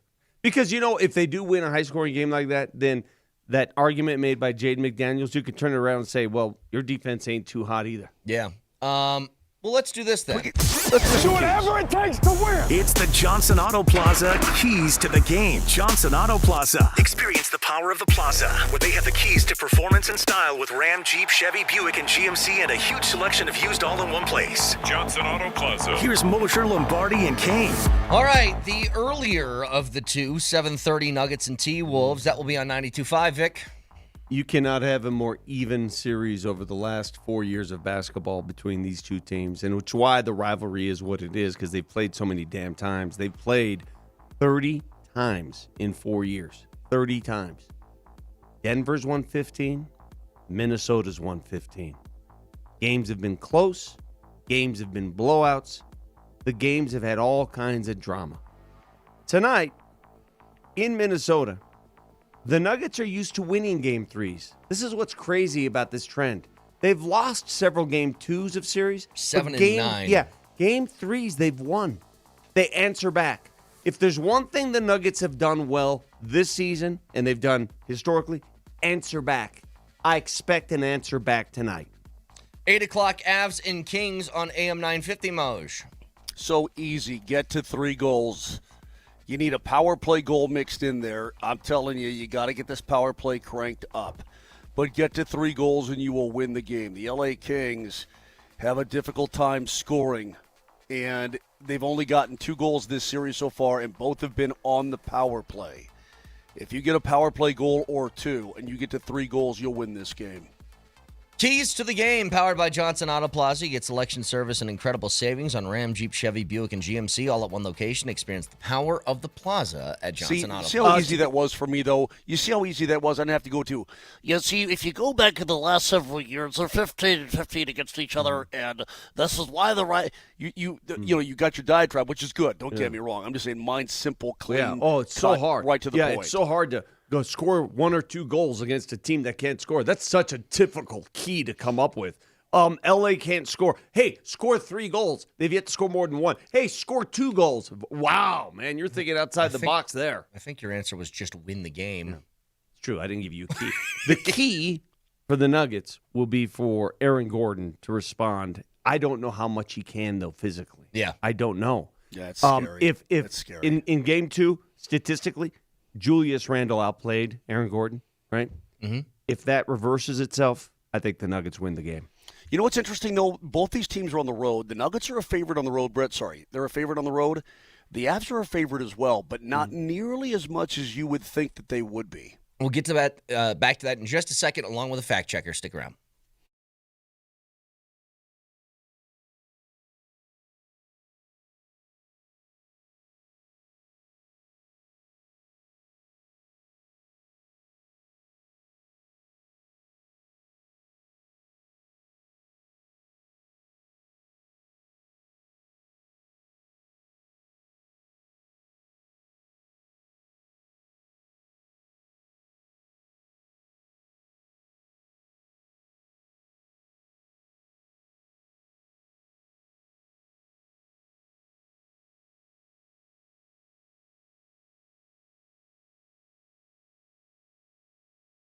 In case you've ever wondered why the Fanatic Sportsbook is America's fastest online growing sportsbook, well, here's why. This is Brett Kane. Other sportsbooks, the rewards are the same old, but Fan Cash, the ultimate sports currency, and betting with Fanatics lets you stack that Fan Cash. With Fanatic Sportsbook, you can get 10% Fan Cash back on your wagers, win or lose, and unlike points that expire, you can spend your Fan Cash on official team gear across every team in the league, collectibles, exclusive experiences, all on Fanatics.com. Fan Cash unlocks value you can't get at other sportsbooks, so convert your Fan Cash to profit boosts. You can even bet with it. Fan Cash, you're getting the access to the world of sports every time you bet with the Fanatic Sportsbook, so switch to the sportsbook that always gives you more to play with. Download the Fanatic Sportsbook app today. Winning hits different here. Must be 21 and older. Gambling problem? Call or text 1-800-GAMBLER. Offer not available in all states. Terms apply. See the Fanatic Sportsbook app.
All right, we got the double dipperoo tonight, or maybe triple dipperoo for the draft, or maybe It's triple. quadroo. If Hey, you what do add you the call Rockies that? to What do you this. call if you Quadruple-aroo. Quadratic. Quadruple. Well, it's a double dipperoo. You call it triple triple dipperoo. dipperoo. Quadruple dipperoo. Keep calling it Claude Giroux, the former player. I do like that. The Claude Giroux. Oh, he's still tonight. playing. Yeah. Claude Giroux's still playing. Hey, good Moj, for him. Moj, I can't let this go. KJ was just in the room. KJ's from Mississippi. Yep. Your boy here, you're a Nebraska educated boy. Says to Mississippi, born and raised KJ, he goes, so Mississippi's East Coast, right? East Coast time? Oh my God. I about left. I'm thinking about leaving. Thinking about retiring. Look, again, let me understand. I'm thinking about retiring. I want you guys to understand something. When I lived in Grand Rapids, Michigan, which is on the very west coast of Michigan, you could almost draw a line straight down to Mississippi from there, and that was East Coast time. Moj. I don't know where the time zones break off because that one confused the hell out of me. Moj, I'm considering retirement based on just the lack of geographical knowledge some of these young fellas like, bring Vic? to this program. I just can't. It's I like in can't his understand youth. it. In his youth, Omaha banned all maps.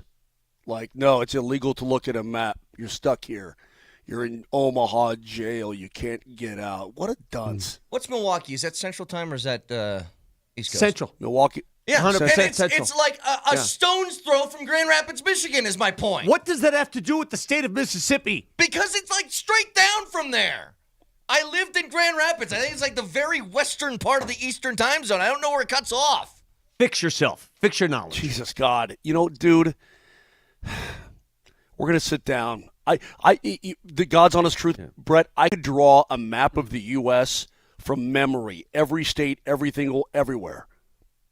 Yeah. Do it. Most of us can. Do it.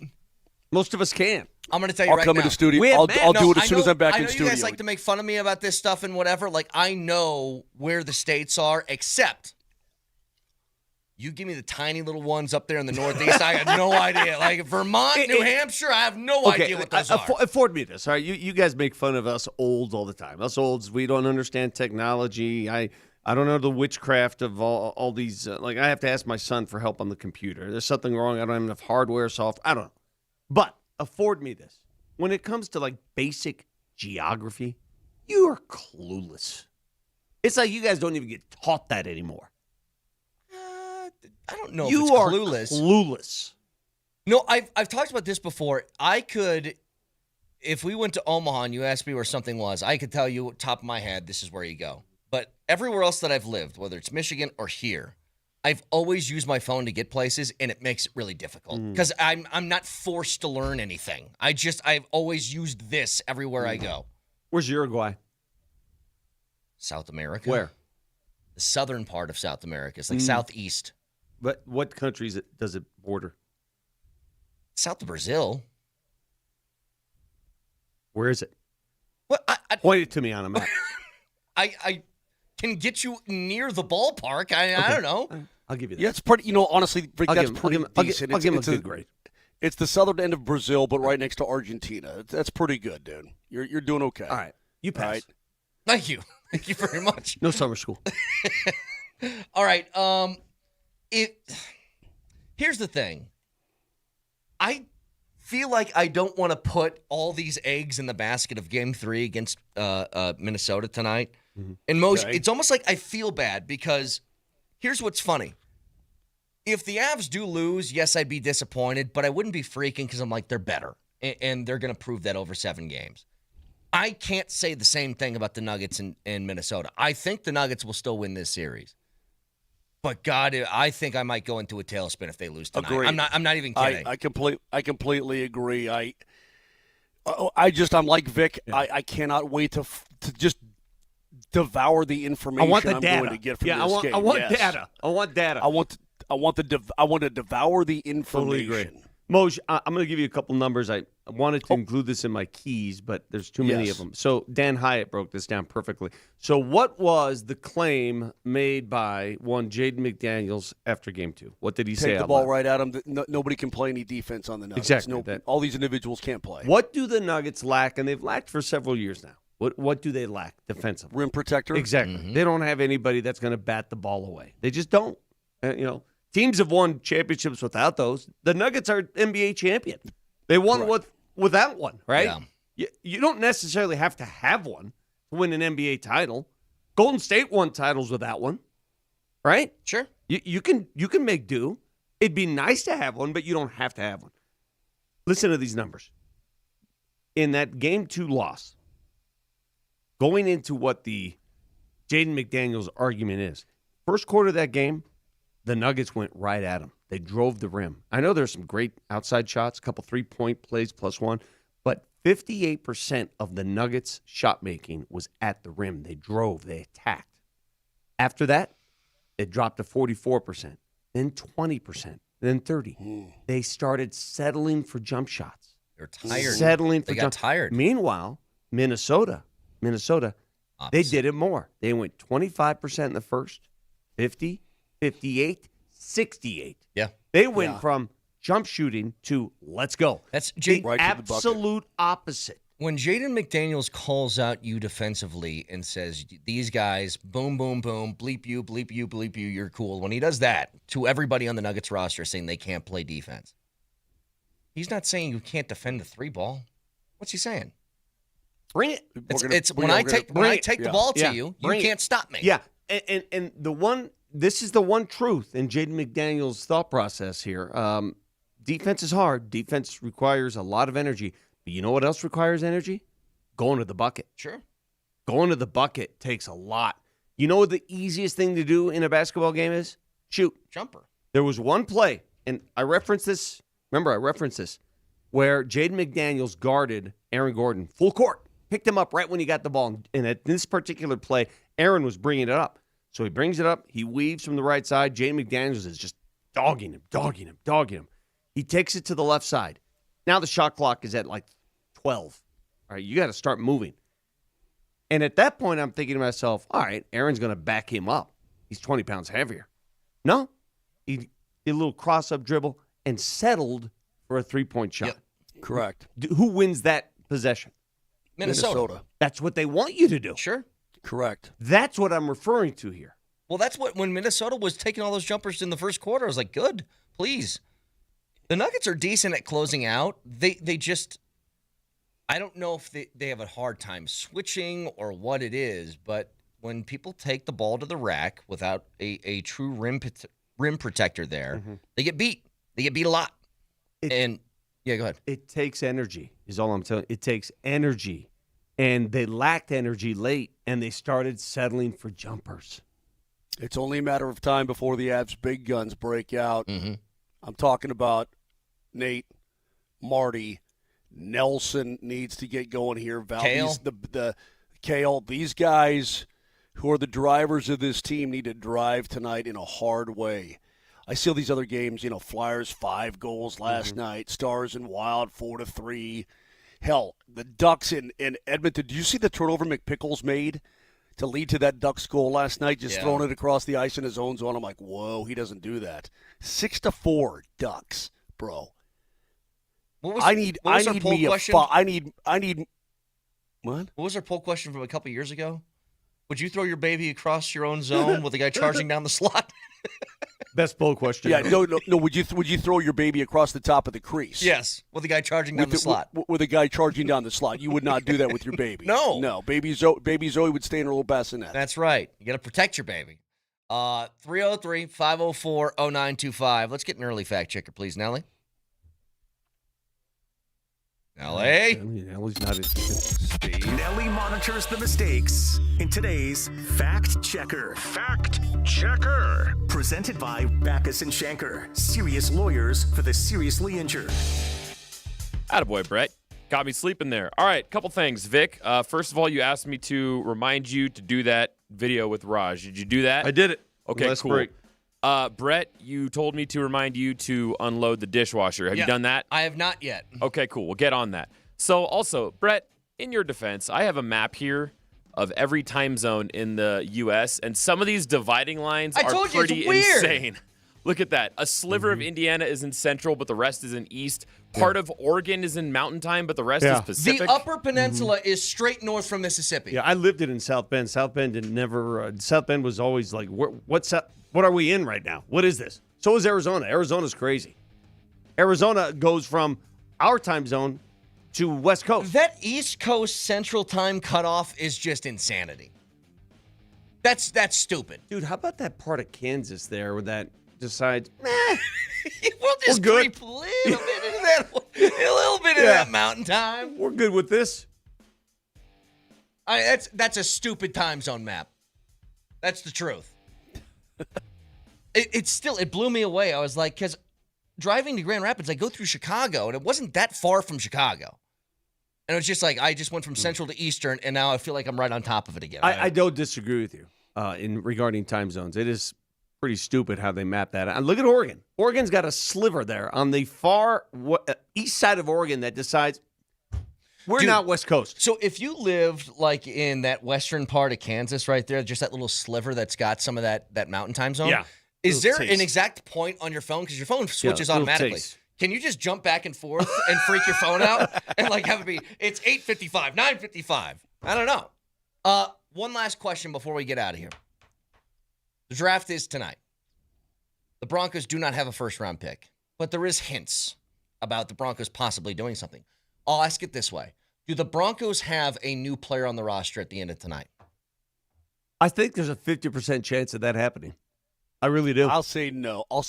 I would say no, but it's not a 0% chance, I think there's 50-50. No, it's not 0, but I think it's about 10. And I don't think it's a drafted player. They do not have the arsenal to move up in the first round. Traded players, which are I think it's an established guy on a roster somewhere. How funny would it be if they go to the Broncos war room and they're all just sitting back watching Avs and Nuggets? Well, do you remember when the Rams traded all their picks? That McVay and who's their GM, Les Snead, they showed up to a press conference after the first round or during the first round, hammered. They were drunk at the press conference. Just like, what are we going to do today? I mean, whatever. Good. Nothing else going on. They rented that big house in L.A., remember? Broncos could be doing that tonight. Who knows? Find the podcast, iTunes, Spotify, Moser, Lombardi, and Kane. Again, Nuggets going to be on 92.5 starting at 7:30. The Avs will be on AM 950 starting at 8 o'clock. And we will break it all down tomorrow with hopefully a couple more wins, a 3-0 lead for the Avs, a 2-1 lead for the Nuggets. And we'll see. Whatever happens in the draft tonight, have a wonderful, hugely packed Thursday night. And we'll talk about all of that tomorrow morning. Moser, Lombardi, and Kane. Love you. See you.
It's an epic Game 3 Thursday here on Altitude Sports Radio 92.5 and Altitude Sports Radio AM 950, paired with the first round of the NFL Draft. The Rockies playing at 110 today, too, coming off of an 8-3 win against the San Diego Padres. Man, it is going to be absolute, you said this a couple days ago, sports nirvana here in the Mile High City. Now, I know the Broncos don't have a first-round pick, so we're kind of be putting our feet up there. There's no way that they're trading back into the first round. Unless like Kenyon Sadiq somehow falls into 28, 29, 30, and then you might have to think about trading a future first for that guy. But the Broncos aren't doing anything tonight, which is very, very nice. Because I can only split my attention so many ways, Coach. It's all Avs, and it's all Nuggets tonight. And if I had the power, we know I have a sneaky power of the Raj curse, right? It's kind of a reverse jinx. If I had the power. I did not want this today. I didn't want any Raj curses. We're not doing that. We're not doing that. Let me finish. Stay away from the Nuggets. Let me finish. Stay away from the Nuggets. Let me finish. If I had the power, which I don't, to move an Avalanche victory tonight into the Nuggets' hands, I would do it and not think twice. I would have the Avs get beat 8-1 tonight if I could guarantee a 2-1 series lead for the Nuggets. I like what you're doing here. The Avs can afford to play with their food. Yep, they sure can. I'll tell you who can't. The dang Nuggets, man. Tonight feels really big. It feels like the series is tonight.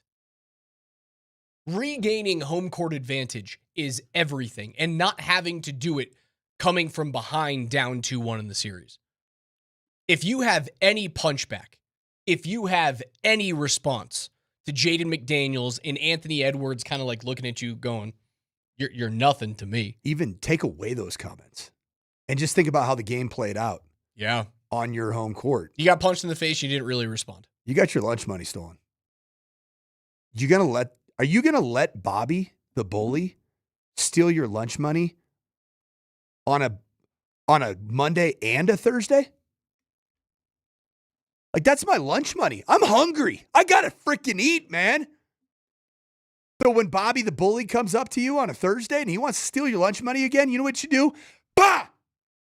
You drop him. And I want to see that response because you got your lunch money stolen on your own home turf. It's time to go get your money back.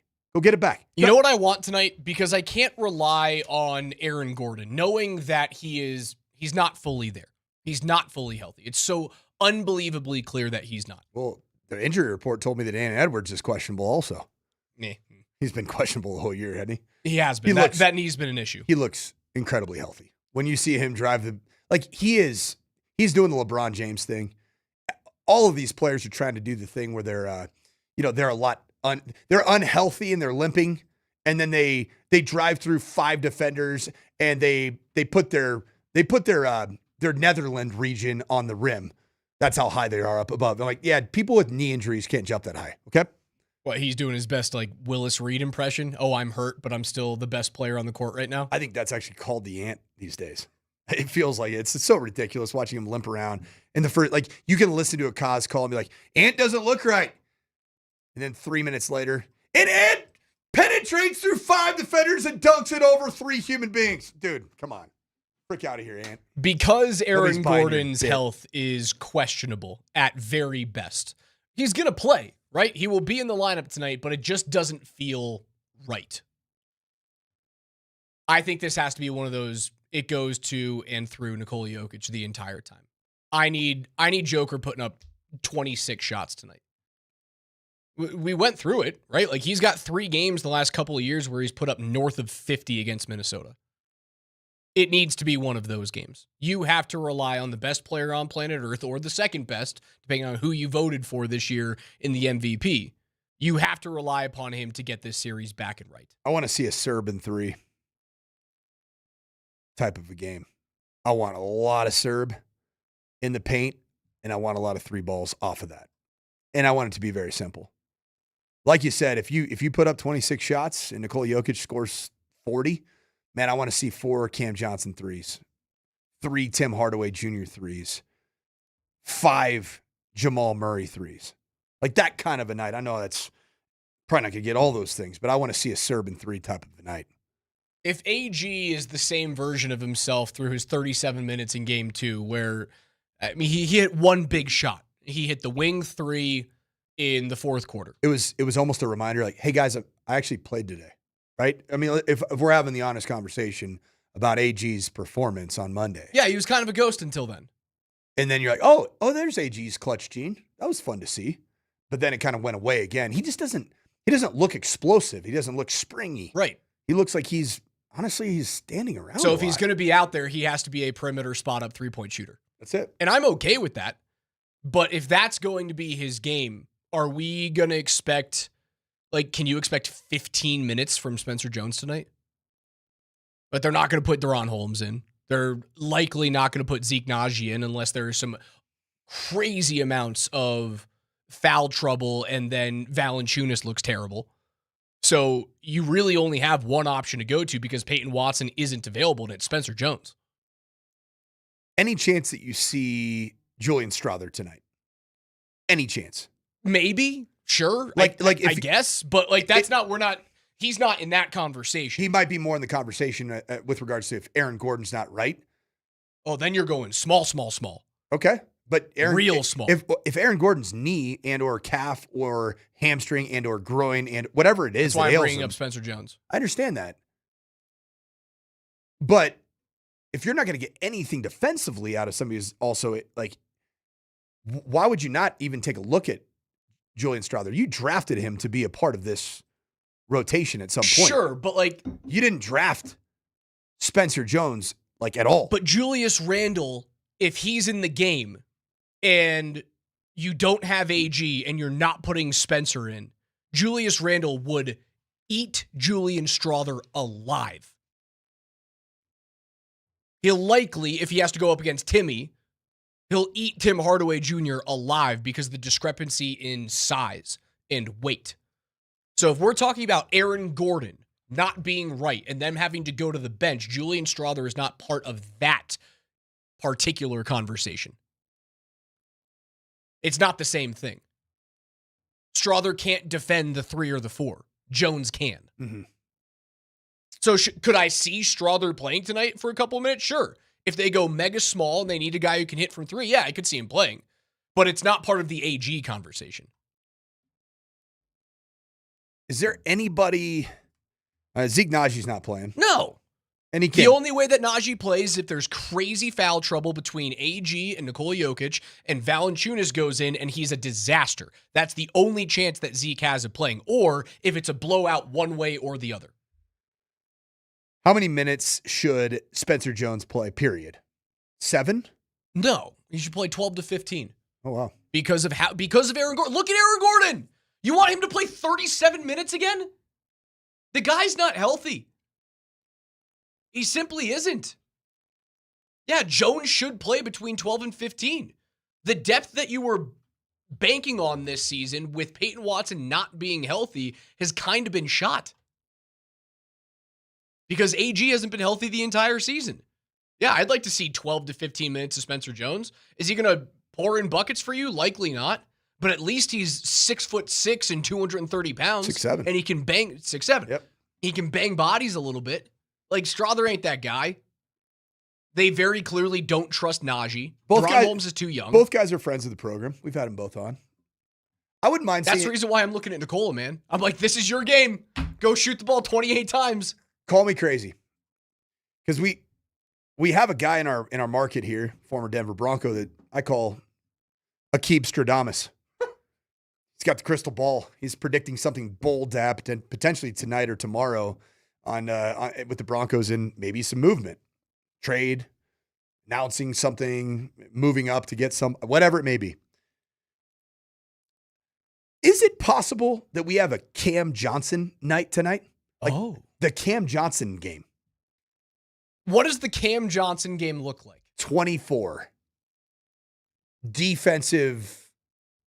Like, I'm talking 2 block shots, 2 steals, 8 boards, all over the place, playing like he's got his hair absolutely on fire. And if there's one player that was interviewed, whose name was called, and his defensive toughness was called into question by Jaden McDaniels. And he's the guy that's your matchup. Cam Johnson, Jaden McDaniels is the head-up matchup. Yeah, and did you hear what Cam Johnson, how he responded to the question about bulletin board material?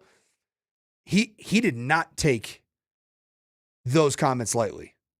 And he was the only individual that I found that felt like he was not only agitated, he was pissed off. And I like a pissed off Cam Johnson, I think. Here's Cam. Cam, what was your reaction to Jaden McDaniels' comments and calling guys out, including yourself by name, about your defense? I'm not buying into those antics. Period. I'm entertaining it. But can there be bulletin board material at this point? Sure. But I'm not entertaining those antics. It's a player that you spent a lot of money in the offseason to bring into your roster. You spent a lot of assets. Assets, correct. Which is capital, right? He's a player that's capable of scoring and filling up the bucket as a three-point shooter. He's a 3-and-D player. He's been told publicly in a very embarrassing manner that the D is missing from his 3-and-D. Never want to hear that the D is missing. No, and Cam Johnson. Certainly not in a public forum. Well, if somebody says that your D is missing, what do? You prove that you got the D. So tonight, I think we see the D from Cam Johnson. I'm sorry. I thought you went to Rocky Mountain Men's Clinic. Holy smokes. So what you're telling me is Coach Stradamus. Coach Stradamus is predicting a couple things today. My first Coach Stradamus prediction is we're going to call Game 3 in Minnesota the Cam Johnson game. What you need is Game 3 from Michael Porter Jr. last year, the overtime game, the win against OKC to go up 2-1 in that series. 42 minutes, 7 of 10 from the field, 5 of 6 from beyond 3 for MPJ for 21 points. He also sprinkled in 8 rebounds in that game. Love that. So you need the MPJ Game 3 from last year's round 2. You need that game in round 1, Game 3 this year from his replacement. Do you think that's too much to ask? I mean, 5 of 6 from 3 is a lot to ask. I'm not saying exactly that game. I'm not saying, I think you brought in Cam Johnson, not to just be like a sweet little role player. Cam Johnson isn't, like, his reputation in the league isn't that he's a middle of the pack type of a player as an NBA player. I mean, he was the star of the Brooklyn Nets. I get it that that's not a great franchise right now. There's a reason that Cam Johnson was pick 11, round 1 pick in 2019, and he's been able to develop. Cam Johnson is more than capable of filling up the basket. He's more than capable of using his 6'8", 210-pound frame and becoming a big-time asset on the defensive side. 13 points isn't enough. No. I'll say that. 13 points from Game 2 is not enough from that player. How many games this year did he have north of 20? Just 4. Okay. Just 4 games this year. He had a 28-point game and a loss to San Antonio. And he had 3 20-point performances, a loss against Sacramento, a win against Utah, and a loss against Memphis. What do we call it again in hockey? Money on the board? Sure, we can call that money on the board, calling a guy out, or he's saying, hey, I'm going to step up tonight. I'm going to go into the locker room, metaphorically, and I'm going to put money on the board for Cam Johnson tonight, having 20-plus and having major impact in the rebounding game and the defensive game. It's going to be known as the Cam Johnson game. Nuggets win Game 3. You heard it here first. 303-504-0925 is where you can reach us today. Double dip on Altitude Sports Radio. Tonight it is an Avs game day as well, where the smiles on the ice can take a beating. So keep yours looking its best with the Restorative Dentistry Group. You can get the smile you deserve at denversmileagain.com. Avs on AM 950 at 7:30. Nuggets on 92.5 at 7 in the first round of the NFL draft. It's all happening tonight.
Tonight's going to be epic. We all know that. It's going to be even more fun if you enjoy it with us as we kick off the Altitude Sports Radio Playoff Viewing Party Tour that's powered by Michelob Ultra. You can join Andy Lindahl at Jackson's in Lodo for the Avs game.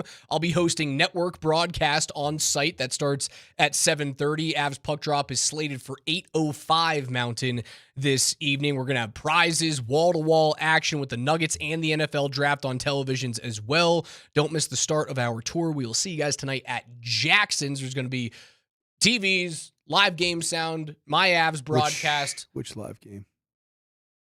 Probably multiple. Jackson's is large. I don't think you can do. Yeah, you can. You think You there's can split audio. Do you think their system is set up for like different rooms have different Maybe. audio? Maybe. It's a pretty expensive setup there, Raj. I don't know. I think you can probably. It probably isn't that expensive to split the audio from a couple of speakers here to a couple of speakers there. I don't know, man. Splitters are expensive. I think it's going to be. Okay, You're this is a worried good about the logistics of this tonight? I am. Figure it out. Because I'm worried about Be excited. I'm worried about the logistics of my home. What am I going to put on the big screen with the audio? What am I going to put on what's going to get the iPad and what's going to get the larger, do I even watch the draft? Honestly, man, I've been struggling with that all week. It's NFL draft week. The first round's tonight, and I have admittedly been, so who cares? Because they don't have a pick. And they've already told you they're not moving in. It's not happening tonight. So it's almost not Talib feasible thing, no, they can't do it. Unless you give up a future first plus, they're not getting back into the first round. It can't happen. They're too far away. Now, you're probably not getting as good of a player at the end of the first round this year as Jalen Waddle will expectedly be for the Broncos. So there's your first round pick. You can be okay with that. Talib Stradamus is predicting something significant, right? And has been.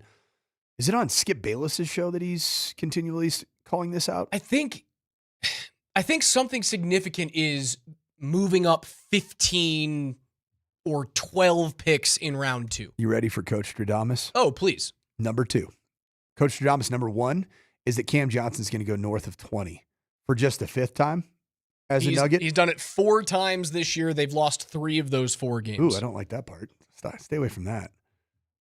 He is plus 586 to score 20 or more tonight, by the way. Which is pretty good So if you're one of those types. Vegas tells you it's probably not going to happen. Coach Stradamus, though, is feeling some things. The second thing that Coach Stradamus is going to take, kind of piggybacking a little bit off of Aqib Talib, and then secondly, going with maybe some inside information that I'm hearing.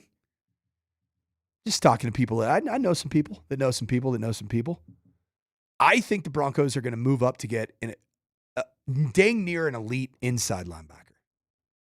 And I think the Broncos are going to move into the 40s or 50s in the second round to draft Texas Tech's Jacob Rodriguez. Go ahead and bookmark that right there. Jacob Rodriguez. Linebacker, Texas Tech. Are you going to have to find a way to move on from a current player to make that move? Or is it just with draft capital that you're jumping up to get him? Rodriguez is number 45 on Legwald's top 100. I think you're going to just go draft capital. You're packaging the 2 4th-round picks and probably something else? Maybe. To get from 62 to say, let's say you got to go from 62 to 42 to guarantee that you get the 45th best prospect in the draft. And you know how the Broncos right now are built. They have the belly, right? Quinn Miners is the belly. They've got the Bonix. I want them to get the mustache. Jacob Rodriguez's mustache is a grade A lip curtain, man. You want to talk about a caterpillar that's just well grown, built, strong, sturdily. Get yourself a Jacob Rodriguez. If you're giving up all that capital, though, don't you have to have that guy be a day one starter? See, I still stand by the fact that Sternad is not a 50 to 65 snap player a game for a 17-game season. I think the way he came into this league is accurately. He's a really good athletic backer that is a special teams demon. Aren't we getting into the same problem, though, from last year's when they select Jade Bear and you go, look at all of the depth that the defensive backfield has. Why are you using a first rounder on Go something ahead that you don't need? So name the depth of the inside linebacker group right now. Name it. A guy who doesn't play all that much because he's always injured, and Drew Sanders. Yeah, who got moved to and where? like Lavelle Bailey. Where did Drew Sanders get moved to? That was an offseason conversation. He is getting moved permanently now to edge, is what I've been told. He is going to play edge and just be, instead of becoming a master of none, because he is a jack of all trades right now and jack of injury, unfortunately, he's getting moved to inside linebacker. Outside linebacker. So you have two starters and you have nothing behind them in your view right now, the depth chart. Oh, excuse me. I said that opposite.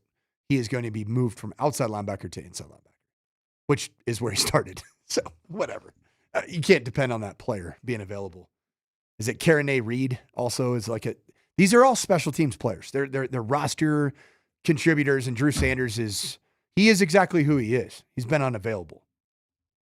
How's this from Lance? They're not going to package 108 and 111 to move up in the second round, but they're going to send number 108, which is their higher pick in the fourth round. I believe that's the New Orleans selection that they got from the Devon Vele trade, if memory serves, and a late round pick as well as Riley Moss to Atlanta for Kyle Pitts. If that's the trade, do you do it? Who's your starting corner opposite PS2? It's got to be Chris Abrams-Drain, right? You got to be pretty high on Chris Abrams-Drain. You also have to be mega high on what Kyle Pitts can do for your offense in order for you to move on from Riley Moss. Riley Moss is a damn good corner. He's a really good corner, and for whatever reason, I think he's a popular trade chip for Broncos fans, not for Broncos front office members and coaches. Well, yeah, because he's handsy and he can be a walking flag. Now, it got better toward the end of the season, but he's also a free agent next year. And do you have the space to keep Riley Moss in the team after next season? You know where the Super Bowl is this year? I don't. Off the top of my head, I have no idea where the Super Bowl is this year. I'm gonna give it to you right I'm now. gonna guess that it's in Florida somewhere. Miami. It's gonna be at SoFi. Oh, all right. Okay. Why? That's where Sean Payton believes he's going to take this team. And I think that he believes that, I wouldn't say the clock's ticking by any stretch of the imagination, but like, it's time to capitalize on the defensive window that you have right now. And year 3 of a quarterback that's been there, done that. He's been in really big spots. Do you really think that the Broncos would test out an unproven corner opposite Pat Surtain in a structure that plays a ton of man coverage? I don't love the idea of moving on from Riley Moss. I don't. I thought he got way more flack than was necessary last season for a few flags that, yeah, it cost you a lot of yardage, but more often than not, he helps you win games than lose games. I think it would be a mistake to move on from him. And if you don't believe that you can keep him around, you move his rights to another team for now. Granted, in this scenario, you move his rights to a team next offseason for less than what you would get this year in a draft day scenario that would bring someone like Kyle Pitts to Denver. Do you like my Jacob Rodriguez take? I don't know if he's going to be there. I have a feeling Rodriguez is like a very high second-round draft pick. I would love to see him on Denver. He just fits so well culturally. He does. Like he is. And I'm nervous about Alex Singleton staying healthy. I am. 100%. I'm nervous about that. And I'm nervous about Justin Strnad's ability to be a starter for 17 games. And I think the three of them would make a wicked inside backer core. I'd be totally fine with an inside backer. I'd also be thrilled if Eli Stowers is there and they select him in the second round. I don't know. Jadarian Price, is he going to be available? I wouldn't hate seeing him, considering what your depth is in the running back room. Like, are you banking on J.K. Dobbins being healthy for, what do we say? He has to be healthy for 20 games, maybe 21 games. I drove by his house the other day. Okay. I'm not going to say where. It's pretty cool. Dropping off kids at youth sporting events. I'm like, hey, J.K. Dobbins' house. So one of the kids in the back seat's like, yeah, that's where J.K. lives. Did you give him a workout band and a green smoothie? No, I just said, stay healthy, brother. I said, buena salud. Good health, babe. That's all I said. Bo Nix is especial. You drove past his house, huh? Yeah, it's pretty cool. Good talk. Is that riveting information on a sports talk radio It's station? the most Moser thing you've done on this show. That's pretty Moser-ish. It's pretty Moser-ish. How is Moj doing? Do you think he's ready? 100%. I got a text from Moj about he was pretty fired up that I gave him number 1 out of the. Yeah, McGahee was pissed. He's not happy with me. McGahee was livid with you. I think our relationship's over. And it was a really good relationship. The good thing is, I don't think that Connor McGahee's coachable because he told me that my motivational tactics will do absolutely nothing for him. That he's already achieved perfection with a call, an overtime call. I said, okay, cool. Then you're not coachable. There's always a chance to get 1% better. Is there not? And on that, like, is there a chance that the Avs have another legendary call tonight? Oh, I don't think it's going to need an overtime call. I firmly believe that the dam is about to break for LA. Coach if you Stradamus. score early, brother man. Okay, sorry, you have 3 This predictions. is Coach Stradamus number 3. Tell me if I'm completely off. Coach Stradamus number 1 was? It was that it's going to be the Cam Johnson game in a Nuggets victory tonight in Game 3. And you're hoping that it's 20 points or more, but the Cam Johnson game can mean certain things. Yeah. It means that Cam Johnson It could be just I'm a dog on defense, and I am the fire that this team lacked in Game 2. And now if you want to put a stat next to it, you say 20 points. Coach Stradamus number 2. Broncos are moving in the second round up to get inside linebacker Jacob Rodriguez. And either way, I think the Broncos are going to select an inside backer. Period. If they stay or if they move up in round 2. I think their first pick is going to be an inside linebacker. Okay. Now, prediction number 3. Coach Stradamus number 3 is about the Avs. I looked at the odds this morning, and you know what the goal line is right now for combined goals to be scored in the over-under right now for this game? 5. 5.5. Okay. So what has been the score of both these games? 2-1. 2-1. So 3 goals, correct? It's set at 5.5. And the Avs are on the puck line. They're 1.5 goal favorites. And it's probably close to minus 200. Oh, no. On the puck line, no. It'd be probably closer to plus money at like 115. Hammer the over. Hammer the cover on the puck line. The Avs are dropping the hammer tonight because we saw Custer's last stand in Game 2. Brother, you know what I need to see from them? I need a power play goal. I absolutely must see a power play goal. Coach Stradamus number 4. You're going to see multiple. You know the reason why I need to see it? Did you watch any of the Dallas and Minnesota game last night? Dallas comes back. They go out. Sorry, they don't come back. They get out to an early lead. Minnesota scores 3 straight goals, goes up late in the third period. Dallas scores a power play goal to tie it up, and then they go to double overtime. And a delay of game penalty ends up killing Minnesota. And Wyatt Johnston, the 22-year-old phenom, tips home another game winner in the playoffs. 4-3 in overtime. Dallas takes a 2-1 series lead. Game 4 will be in Minnesota tomorrow evening. The Stars have scored 9 goals in 3 games. 6 of them have come on the power play. So 1, if you're in Minnesota, stop going to the damn box! 2, if you're Colorado, if you're going to see Dallas in round 2 and you have 0 power play goals and they have 6, you're going home early again. And it just can't flip the switch in round 2. You must against a bad penalty kill. And statistically, that's what the LA Kings are. A bad hockey team, a bad power play, a bad penalty kill. That somehow, some way has given you all kinds of fits through 2 games. You're over. And half of the reason why is because I believe it's 7 power plays through 2 games that Colorado has. Shortened. 4 of them you have shortened yourself. Yep. That can't happen.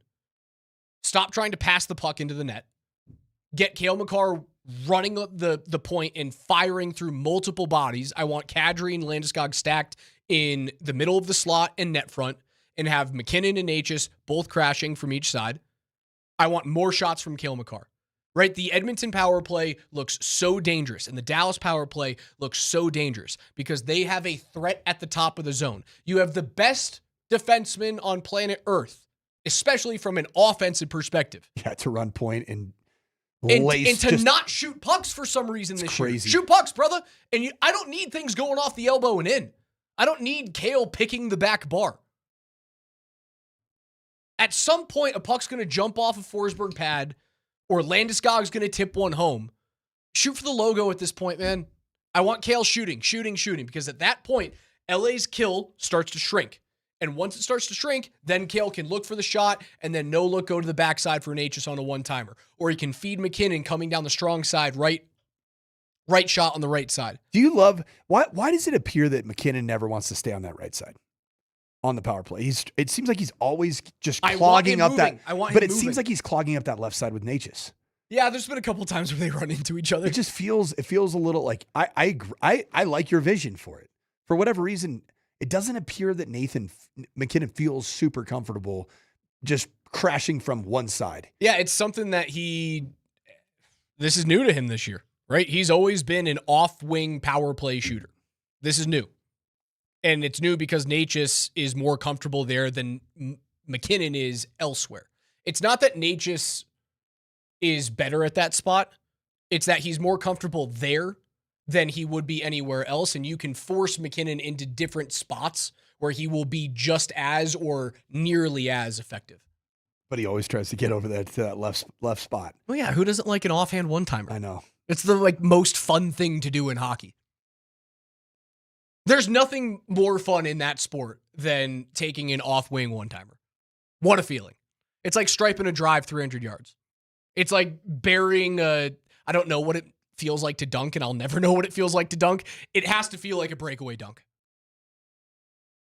It has to feel like stuffing someone in the A gap that you've got 60 pounds on. Oh man. Whoa.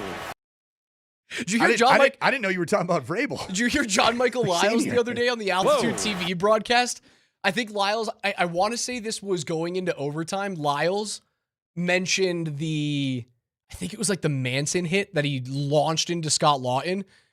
And he went, oh yeah, this is like meeting a running back in the A gap that you're taller and bigger than. And I went, Lyles going with the football. It's my favorite thing I saw. 303-504-0925 is where you can reach us today. The Nuggets are coming back home on Monday night for Game 5 against the Timberwolves, and there's a ton of amazing stuff going on down there, so you can visit nuggets.com/playoffs, and from Base Camp 5280, that's the outside party, Base Camp 5280. They call it Avs Alley? Avs Alley for Avalanche Base Camp game. 5280. Base Camp 5280. You can get passes at nuggets.com/playoffs. There's game tickets, trivia, there's gear. It's the playoff hub for everything Nuggets during the playoffs. That is nuggets.com/playoffs.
Little double dipperoo here tonight on Altitude Sports Radio. The Nuggets will be live with your pregame starting at 7 o'clock with Mark Bertinoli on 92.5. Tip is scheduled for 7:42 p.m. out in Minnesota. You can listen to that game right here on 92.5, worldwide in the Altitude Sports Radio app. That's a little bit more of an acceptable tip time. 7:42? I like that. Yeah. I The was Avs are remember set I was up really for excited. 8:05. Okay, that's not bad. That's not bad. No. It's not 8:42 like it was the other night. That was a disaster. So we're gonna be able to get. It'll time out where I don't think that we'll have intermission from Avs after period 1 at the same time as Nuggets halftime. That shouldn't happen, right? Because I want there to be a time where it's intermission during Avs where I go fully Nuggets, and then I go because I do think I'm gonna be switching the big screen television with between the two, and I think I'm gonna have this is what I'm gonna do: 2 iPads and a laptop. Okay, laptop is going to have. I'm gonna go with the Avs on it. Okay, one of the iPads I'm gonna go Nuggets on it. One of the iPads I'm gonna go draft on it. So what's on the television? I'm gonna switch between Nuggets and Avs depending on like the flow of the game. You know, that is a veteran way to do this. I figured it out. I thought you were going to say the kids are watching K-pop Demon Hunters. Well, I am still solo dad vibe right now. Just me and 3 little young gremlins. One's 16 years old, but yeah, it's going to be, I'm excited. Yeah, I'm excited for tonight. I was really excited about 850 tip for the Nuggets, and I did well with that 850 tip. I watched obviously every minute of that game painstakingly. In the end, it sucked, but the Avs going to overtime and beginning overtime tomorrow, the day after, was not awesome. I was tired. I was pretty tired. So I think 7:42 is going to be better for everybody involved, and I'm excited about it. Round 1 of the NFL draft tonight. Broncos no pick, likely not moving up. Are we expecting to see someone move into the top 5, and are you expecting to see a quarterback go after Fernando Mendoza tonight? I'm predicting a slide from Ty Simpson. Into the second? No, just he's not going to be. He has been mocked to go to the Cardinals, and there's a lot of different mocks that I've seen that he's going to go. I just don't see it. You can't watch the Alabama-IU game and say, that guy's a top 10 pick in the draft. You can't watch that game. And that game felt like a high stakes, high pressure, good defenses. That was a big indicator of what could potentially happen in the National Football League. I just think Ty Simpson's a good workout quarterback. There are a lot of those. Good workout quarterback that just, to me, I don't know that he has it, and I think NFL evaluators might agree with that. Yates has him going at number 30 to the Arizona Cardinals via a projected trade. That's the Broncos' original pick that Miami now has from the Jalen Waddle trade. And the Cardinals' first pick, is it pick 9? I think they have pick. No, I think their first pick is 3. I'm almost positive that they're picking 3 right now. Yeah, he's not going there. No, they're likely selecting, I don't know, Jeremiah Love there. Yep, could be Love, could be Arvell Reese if he doesn't go 2. That wouldn't be a bad first round for Arizona. No, that'd be pretty Starting good. bell cow running back on day 1. A guy that how many times has Legwald looked at a running back and gone like, yeah, that's my number 2 prospect in the draft? All right, don't look at your notes right now. What's up? Who does Kyler Murray play for?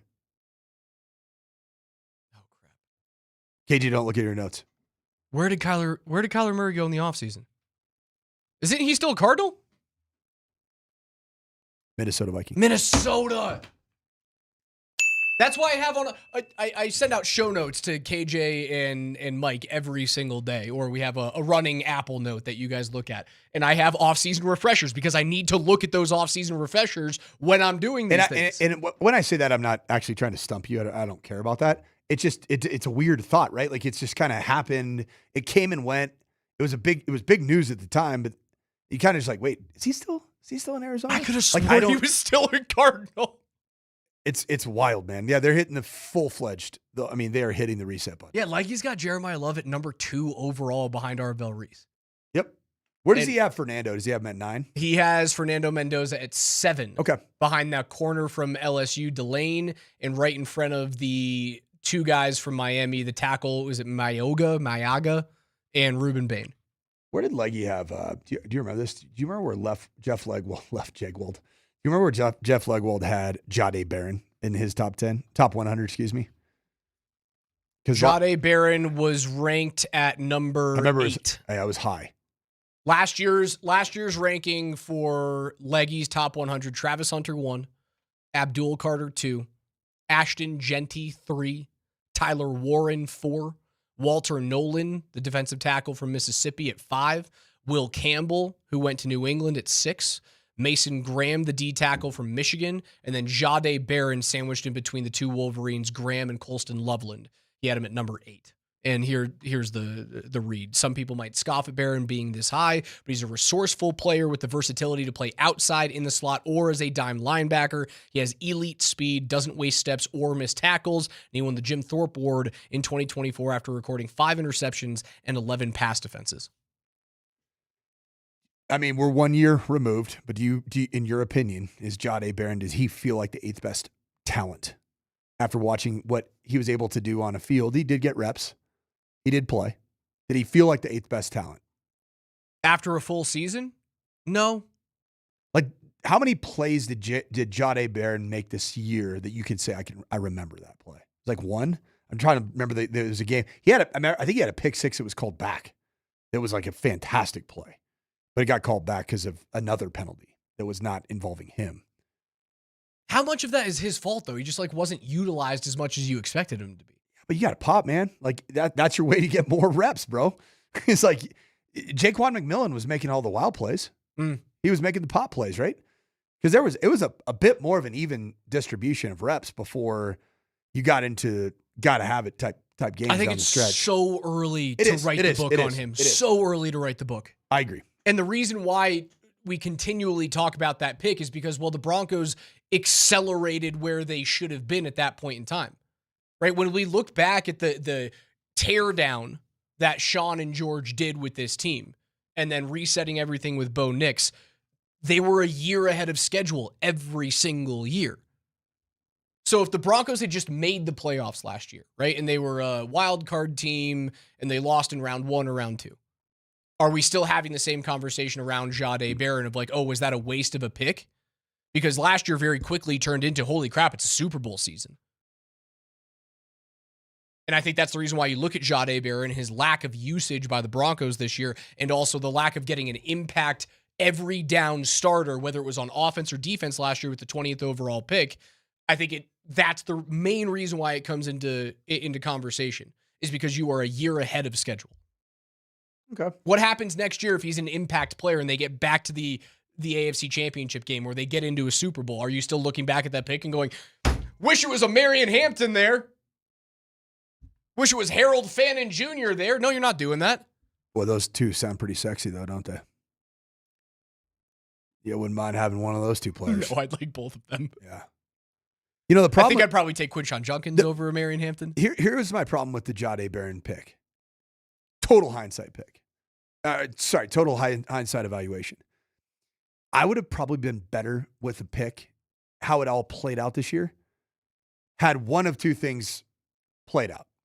One, he proved that when he stepped foot on your facility and the campus and during training camp, his body was worthy of being an outside corner. And I don't see that. I don't see many outside corners that are built compact, low to the ground. No, he's not a lanky defensive back. He's not Riley Moss. He's certainly not Pat Surtain. Right. And when you're playing a lot of single high coverage, you better have a guy that can play the football. He wouldn't win many hand fights. No.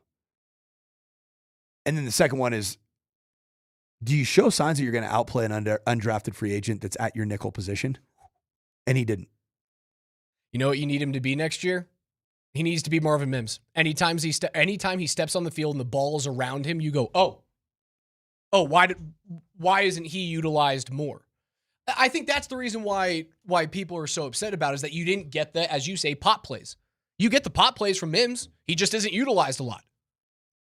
He needs to be Marvin Mims next year of the defense. And I believe in him because I've heard great things about him. I think that he is the future at the nickel position. I think you can get some ROI on Jaquan McMillan. But, dude, if Jaquan McMillan does what he does again this year, and I have no reason to believe he isn't, And he's been secured, right? He's got a deal. It's not. I don't think it's a long term deal, but he is a Bronco for the foreseeable future. What's the future with Jahdae Barron? Safety? And if he becomes your starting safety, is that a first round? How many first round safeties that are just good players do you see? Like Nick Immanwori was a first, but he plays everywhere. You got to play defensive tackle if you need him to. That's not Jahdae Barron. I think he can play safety. I think he can play essentially like dime linebacker, if you will. And I think he can play nickel. He's got to take the next step, and I think he will, because I've heard everything about him checks out. I just don't know if he's gonna beat out Jaquan McMillan. I don't. As a reminder, tomorrow we will have a special Nuggets playoff ticket Friday. Normally do this on Tuesdays and Thursdays, but we will have a Game 5 playoff ticket Friday for the Nuggets tomorrow, all day long on the 20s. Listen for your keywords. Also, a little bit later on today, there's going to be something on YouTube that if you can't listen, or if you want another opportunity to get inside the building later on today on our YouTube channel. If you're not subscribed already, do so. Just search @Altitude Sports Radio on your YouTube app. You will have another opportunity to win on our digital channels. Again, a Nuggets Game 5 playoff ticket Friday coming up tomorrow.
NFL notes are coming up in 15 minutes from right now on the first day of the NFL draft. Broncos no picks until number 62 overall. That coming in round number 2. Still a lot of speculation whether or not they're going to move up. Maybe they might move out of that selection as well and garner some more picks in the 3rd or the 4th round. There seems to be a lot of consensus around the league saying like there's a lot of depth in between rounds 3 and 5 this year, and not a whole bunch between picks 12 and 64. Mm-hmm. So they might move back down. You've said you've made 3 separate. I'm up to 4 now. You're up to 4 now? Yeah, because I told you that predictions? The Avs are going to have 2 power play goals. Oh, very good. Okay, so you've made 4 predictions. You've called yourself Coach Stradamus today. Yeah.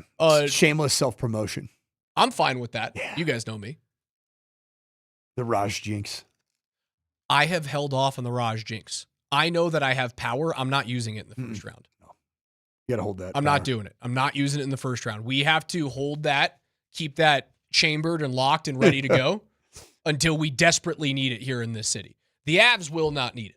If the Nuggets lose tonight, we might need some Raj. I might have to Reverse take it out jinx. of the holster if the Nuggets lose this evening and go down 2-1. But I'm not doing it yet. I'm allowing the best player on planet Earth, Nikola Jokic, to try and go off against the Timberwolves. And again, he has games of 56, of 61, of 41, of 35, of 35, of 34, all within the last 2 years against Minnesota. I think it's time for a big-time, big boy triple-double from Joker. Do you also feel like the Timberwolves are feeling themselves a little bit more Yes. like all the glazing of Rudy Gobert because of one game against Nikola Jokic? Where I think that, honestly, if Nikola Jokic was to self-reflect, he would probably say that one of my superhuman traits is to read the defense perfectly and just make the right decision. And maybe in the first 2 games of this series, he's almost done that to a fault. Because he is getting one-on-one coverage against Rudy Gobert. Guess what, everybody? Newsflash. Nikola Jokic one-on-one against Rudy Gobert, overtime, has been won by Nikola Jokic. Gobert won the matchup in game 2. Cool. Especially in the second half when Joker looked gassed for some reason. Now, he played back-to-back games of 40 minutes. I don't want to have that be the excuse. That feels soft this early in a playoff run. 8 turnovers is too much through 2 games. Now, he was better in game 2, just 3 of them. I still need to see him shoot the ball 25 times tonight. I need that. Do you want some serious paint production from Nikola? Yeah. I do too. Get to the line. Get Gobert. Now, it's funny, I say get Gobert in foul trouble, but once Gobert got in foul trouble, He was better. The Timberwolves got better. Mm-hmm. They went small. They attacked the rim, and Denver couldn't stop a damn thing in the second quarter in game 2. Gobert's such a liability on the offensive side. Now, where he is incredibly valuable is how you essentially lost the game, Raj. Second chance points. Because he's good at tipping the ball out to Dante DiVincenzo or finding somebody with a tip. He's a good he's an elite rebounder. He's got unbelievable length, and he does use his body. And he because he's such a liability on the offensive side. That's essentially what he just focuses on. Yeah, all of the offensive energy is tipping balls back out, offensive rebounds, second chance points. And you just got to get a big body on him too. So whoever's playing in there, you got to get down and you got to move that skinny, tall human being off his spot. So remind us of your 4 predictions today, starting with your Nuggets prediction. Yeah, number 1, Cam Johnson game 3. Cam Johnson's he's gonna come out with and have a massive impact on the game and remind everybody why Ben Tenzer. Who's the other guy? There's a 2-man general manager. The 2 of them. John Wallace and Tenzer made this massive move, and dealt a part of the core in Michael Porter Jr. to get Cam Johnson. He's gonna have a breakout performance that everybody tomorrow is gonna say Cam Johnson was the difference. The MPJ game, remember last postseason against Oklahoma City? The MPJ game was game 3 against OKC when Denver took a 2-1 series lead because MPJ went 5-6 from beyond the arc, had 8 rebounds and 21 points. Why do I think that? Because I think that he himself, hearing his voice, hearing his tone, I think he's pissed off. And I think that he is, when players like that in the NBA get pissed off, I think there's a level of, hey, you can go prove yourself tonight. And he's a good enough player to do that. He has enough credibility in this league. That's the policing of the game that the NBA has rather than like the NHL policing themselves with penalties and fights. It's the, hey, someone questioned your manhood. Now you get to go one-on-one and prove it. Yep. 3-and-D guy, and he was told that he is basically a traffic cone. All right, that was number 1. Number 2, the Denver Broncos are going to move up to select an inside linebacker, a quality inside linebacker, not in the first round. Your hope is that it's Jacob Rodriguez out of Texas But Tech. I believe it's going to be an inside linebacker. All right, number 3. Number 3 is that we are going to see a Colorado Avalanche flurry of goals tonight. Because they score multiple power play goals. And that was, I'll give you 3. Okay. It was 3+, not quite 4, but you added a caveat to the Avalanche scoring a bunch of goals tonight, and you think it's going to be multiple power play tallies. They have not scored yet on the power play. And again, as I was watching the Dallas and Minnesota game last night, I got really nervous because Dallas has 6 goals on the power play out of their 9 total in 3 games, and that's the only reason why they're up 2-1 on the Minnesota Wild. And if that trend continues, and the Avs continue to be anemic on the power play, and you match up with Dallas in round 2, I then get terrified. By the way, we haven't talked about this yet. I just want to mention, I'm not going to break down the 8-3 win. Rockies 10-15, 8-3. Also nice to see the Doyers. The Doyers have lost 2 straight. Walker Buehler, they get to him early, just 2 2/3 innings, 4 earned runs. Another bomb from Hunter Goodman, who has the 3rd most homers out of catchers this year. Mickey Moniak, another RBI. Rumfield, 2 RBI. Senzatella goes 2 innings, doesn't give up a run because, well, he and like Mason Miller are the 2 most unhittable dudes in baseball right now. 10 wins for the Rockies. And I did ask Grok earlier today, when are the Rockies projected to win their 30th game? And they say it puts them around mid-June, coach, if they keep winning at a 40% clip. And they beat the mighty Padres, The too. Padres been good this season, man. They have been. But the Rockies, for some reason, have been a thorn in their side. Speaking of seasons, I just want to do a little bit of a wellness check on you. And also congratulate you as a New York Met fan. Oh, yeah, they won a game. 13-game losing streak? Was that what it was? It was 12 games. 12-game losing streak. A $353 million payroll, and they lost 12 straight games. But you know what's great, Raj, is did you think that at the 24-game mark that the Colorado Rockies would have a significantly better record than your New York Mets? No, but I love it. The Mets are 8-16. We should be asking the question, the dirty 30 for the second highest We could add that in, couldn't we? It's a double or nothing for the Mets. One of the Mets could hit 30 wins. What a trash organization I was brought up on. I feel sorry for you, man. I feel really sorry. Yeah, but then I grew up on back-to-back Super Bowls, and I grew up on 2 Stanley Cup championships in 5 years here in Denver, so I was spoiled on the opposite side of the equation. Now, the Nuggets were complete garbage when I was a kid, and now they're fantastic every single year. So I'll take that. No, it's we're in a pretty good space here. I'll take the trade-off. You know what I like about where the Rockies are at, man? They're in last place in the National League West. But when you look at the standings in the newspaper, like seeing last 10 is 4-6. Like that's not what it was last year. They were at 1-9. Did you see how long it took the Rockies to get to 10 wins last year? Last season they had 50 losses before they had 10 wins. That's insane. They won their 10th game last year on Monday, June 2nd at Miami when they swept the Marlins in a 3-game series. And they already had 50 losses. So you're making progress. Incredible progress. They've won 40% of their games. Not only that, they've done it against some good baseball clubs. Like mixed in that was 2 series against the Padres, who are 16-8, lead the National League West. A series against the Dodgers. You've played against the Coach, if they stay, you started your season against the Marlins, who's second right now in the National League East. If they stay at a 40% clip, they will only lose 97 games this year, which would be like a historic year-over-year turnaround. They'd still be garbage and in last place in their division, but it would be nearly an unprecedented turnaround. Teams that the Rockies have more wins than right now in Major League Baseball. The Red Sox, the Royals, the White Sox, same as the Astros, more than the Mets, the Phillies. And the Phillies have lost like 9 straight too. Pretty good. It's pretty good. That's a lot of teams. It's a good time to be a Mile High Sports fan, brother. It really is. KJ's NFL notes on the first day of the NFL draft, just hours from right now, coming up on the other side.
KJ's NFL notes every single day here on the Morning Sprint, especially today, the first round of the NFL draft. Broncos don't have a first round selection, but still stories abound. Mr. Granderson, what up? Well, like you said, Raj, they do not have one, but that doesn't mean that the Broncos are out of it. But that's something we'll keep an eye on heading into tonight. The reason they don't have one, as many we know by now, is because of the Jalen Waddle trade last month. So USA Today put together a top 5 list of dream prospects for the Denver Broncos on night 2.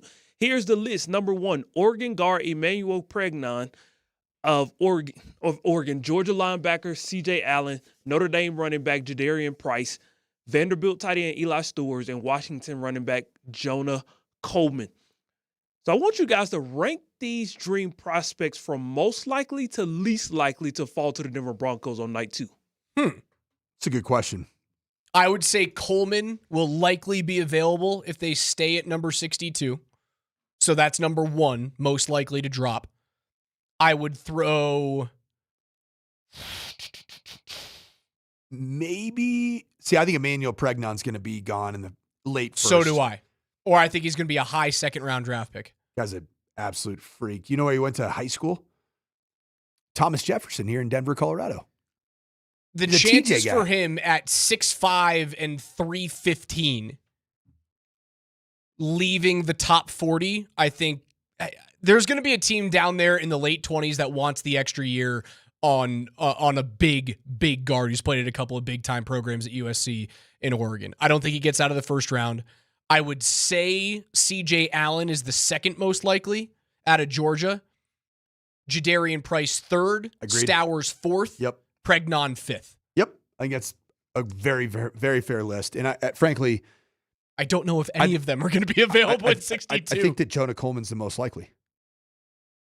I actually think that he will be available at pick 62. But I think you're going to take an inside linebacker.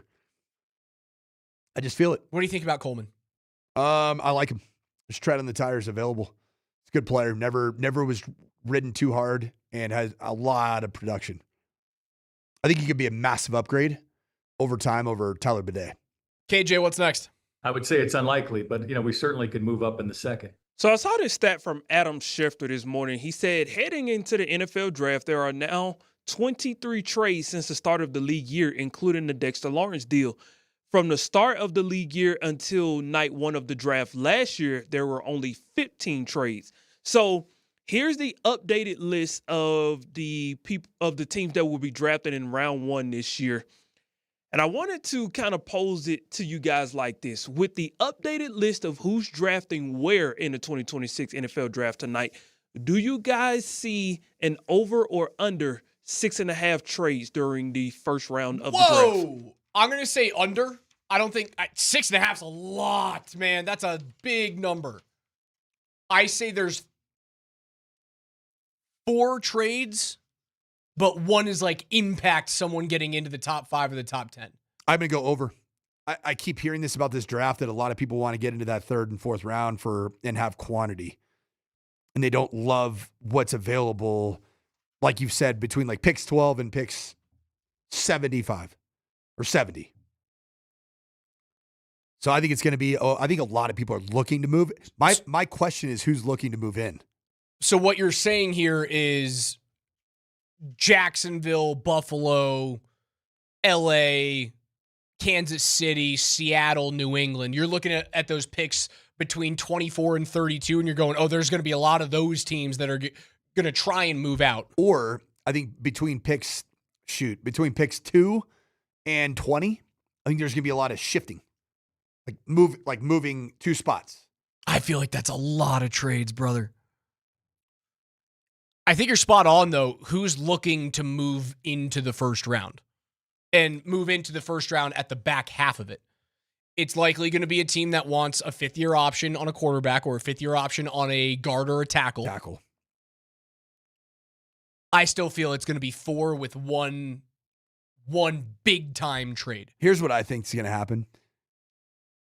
Teams that are in like win now-ish mode are going to move into the first round on offensive linemen and interior defensive linemen. I think that's where I think that you're going to see more teams wanting to get into the right spot and get the top 2 or 3 guys on their board. One of the top 3 guys on their board at those positions. KJ, keep it moving. I would say it's unlikely, but we certainly could move up in the second. Well, the story that keeps on storying as we head into this NFL draft. Woo! New England Patriots head coach Mike Vrabel won't be with the team for the 3rd day of the NFL draft. Here's Vrabel's comments from last night. Quote, "As I said the other day, I promised my family, this organization, and this team that I was going to give them the best version of me that I could possibly give them. In order to do so, I have committed to seeking counseling starting this weekend. This is something that I have given a lot of thought to and is something I would advise a player to do if I was counseling them. I have always wanted to lead by example, and I believe this is what I have to do to be the best husband, father, and coach that I possibly can be. This is not an easy thing for me to admit, but it is one that I know will make me a better person. I appreciate the support that everyone has given me and promise a stronger resolve as a result," end quote. So based on the tea leaves I'm picking up, this is Robert Kraft trying to get out ahead of this on behalf of Mike Vrabel, trying to make sure things get spun in the right direction. But this story's not going to go away anytime soon, number one. And number two, players will continue to see it on social media throughout the regular season. So do you guys think this has a potential of being a trickle-down effect into the actual season? Man, I'll tell you this. The best storyline for the Denver Bronco fan tonight, because let's just admit it, as much as we hate families being torn apart by actions like Diana Rossini and Mike Vrabel's, like that sucks. Nobody wants that. Nobody. But just simply from a sports hate standpoint and a viewability of the draft that you have no chance of picking in the first round, I am going to be watching the end of the first round like I've never watched before. Yep. Because if Mike Vrabel chooses as a franchise or as a part of the choice for the New England Patriots to actually trade out of the first round, Mike Vrabel won't have to speak to the media until May 27th.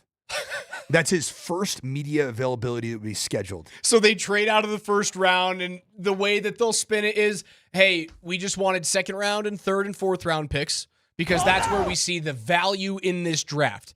And the entire world is going to go, up yours. We know exactly why you traded out of the first round, and that's to protect Mike Vrabel from answering questions that won't be about whoever you select at 31. And you know what that would be? That'd be the ultimate chef's kiss version of the Patriot way, is it not? Just find a way to just avoid, duck, dodge, dive, do all the things to get away from facing the music of yet another scandal that lives in New England. Especially because of what the Post put out. You see what the New York Post put out today? Yeah, there's new pictures. Pictures from how long ago? 6 years ago. Raj, what date were those pictures roughly taken on? They were March 15th of 2020. The exact day of Rudy Gobert licking microphones. Rudy Gobert like he's a cat. And being tested positive, being pulled off the court, and then the world being shut down, quite frankly, an hour later. They're just canoodling. Just hanging out in New York City at an exclusive little bar. And there's pictures of them. They're going to trade out of the first round, aren't they? I don't know. I'm going to be watching it. They're going to move out of 31. You know what I'm doing if I'm Sean and George? I'm calling up the Patriots and going, how badly you want to save your head coach right now? How badly you want to save your head coach? Like, you imagine, like, if there's any world that exists that one of your top flight players is available there. Sadiq's at 31. Oh, my gosh. We can help you guys out. You have a PR crisis on your hands. All you have to do is take our second and a future second. God. Obviously, that's not where the value is, but, hey, bend them over a barrel. That's what Vrabel did. KJ, what's next? I would say it's unlikely, but we certainly could move up in the second. Goodness gracious, Rod, you've been holding out for a while. You had to join the party. That came out naturally. That was not written down. That wasn't scripted. No, the way you pimped it at the end, I could tell that was scripted. You did the walk off. There's nothing here. No, you kind of did. You were looking away. Bend him over the barrel, just like Mike Vrabel did. Huh? Oh. Hey, welcome to Radio Today. I hate both of you. What's next? Tonight's presumptive number one pick by the Raiders is obviously Indiana quarterback Fernando Mendoza, who declined his invitation to attend the draft in Pittsburgh, the league, according to sources, did not take the no thank you for an answer because Chris Thomason of the Denver Gazette got a little response from Hall of Fame quarterback Peyton Manning, who said the league reached out to him to reach out to Fernando to encourage him to go to the draft. Manning did just that, and Mendoza did not change his mind. So I wanted to kind of get you guys' perspective on this from an optics perspective. Should it be a rule for presumptive number 1 overall picks to attend the draft? No, because you can't foresee a situation like Mendoza has right now. And he's got a mother who's battling an illness that it's better for her to be at home. Yeah. I would prefer that the Mendoza family be in front of cameras, but Yep. It is better for their family to be at home and comfortable. So I'm going to say no. They should not mandate that presumptive number 1 pick should have to be at the draft. There will be plenty of other guys in the green room that you're going to see all that pomp and circumstance with. So no. They're going to have a team out there ready to interview Fernando Mendoza at his home, correct? Like that'll be it. There will be cameras at the Mendoza home. That'll be I'll get my eye candy. To me, that's a great scene. And I'm excited about that. I learned something about Raj. Hey, Raj, he's got a type. Keep going. I'm not going to be watching much of the NFL draft. I got Avs Network tonight. We got the Nuggets as well. I got to be honest, I'm not going to be watching much of it. I will be checking my Twitter, and it'll be up on the iPad, and I'll see the picks, but I won't be actively watching the draft. Oh, you're going to be watching when it comes to about pick 28. Pick 28's pick 32. We're all going to be glued to I can't wait for Somebody I think a Patriots fan that lives here in Denver texted in on the Shout Mazda text line. You guys have Patriots derangement syndrome. Yeah, we do. And we're gonna enjoy every single bit of Patriots news that is not of the positive ilk. KJ, keep it rolling. I would say it's unlikely, but we certainly could move up in the second. Indiana is trying everything they can to get the Bears to come on over. But according to the Chicago Sun-Times, the Illinois House of Representatives have passed a bill that creates a property tax incentive for the Bears to build their new venue on the property the team owns in Arlington Heights. It passed a vote of 78-32 that allowed the Bears to skip traditional property taxes in lieu of negotiated payments. The Illinois state will now take up the issue, so now it's got to move up one more up the chain. But it's looking like Illinois is starting to get their ducks in a row to get this thing back where it needs to be, as Raj has been strong on. But if you're Indiana, what's your next counter move if you really want the Bears to come to your state? Get Signetti and La Familia to throw some money into the situation. No question. That's what you got to do at this point. Ask him how he turned around IU football. Then tell him to fix the stadium situation. No, the Bears are going to be in Chicago. There's no way that the NFL... It's all posturing. Yes. It's keeping the story fresh. There's no way they leave Chicago. The Broncos weren't going to end up in Lone Tree. Right. As much as DMac would have loved for his bike path. It would have been right here. Can you imagine if DMac's bike path would have been interrupted by an NFL stadium? How excited he would have been. Yeah, he would have been doing that. God, I'm going to miss that tonight. Check out DMac tonight. He's going to be doing on some of the Altitude Sports Radio socials on YouTube. He's going to be doing a kind of a watch along for everything too. So a draft watch along, Nuggets. Okay. I might jump on there for a little while if I get a little wild hair up my nose. I'd like to say I would, but I likely won't. You guys can use some time off of me. I understand that. That would hurt. That would help. No, not gonna lie. My wife's leaving for a week next week. She's ready to be away from me. We've spent too much time together apparently. So if she needs time away from me, you probably need time solo, away from me. Complete Solo dad. Like, are you Solo really dad solo dad, or are you getting help from No. in-laws? No, in-laws are not in the state, and my parents will be also out of the state for that week. I'm really It's excited. solo dad during the playoffs. Dude, how about that? Which is why the Avs got to sweep the Kings. Because then I'm out of luck, man. So then your original take at the very beginning of this program at 10 a.m. was that you were willing to transfer a Avs, we'll call it stinker, in order to get a Nuggets victory. Absolutely, I stand by Even it. with that knowledge of I being stand by solo it. dad with a 5-month-old? 7 months. Whoa, we're getting old, man. 7 months yesterday, man. Little Cammy. She getting thicker? She's getting thicker. She's putting on some weight. She's a she's a little little lady, just like her dad is. Yeah. Dad's a little lady. KJ's NFL notes are brought to you by Mountain High Appliance. That is Colorado's most complete local appliance store. They've got locations in Denver, Louisville, Littleton, Colorado Springs, and Glenwood Springs. They offer every major appliance line and brand, and you can find them at mountainhighappliance.com. So, like, do they offer appliances like like hair curling iron and? I don't think it's that type of for the little store. for the little lady over over here. The little lady needs a curling iron.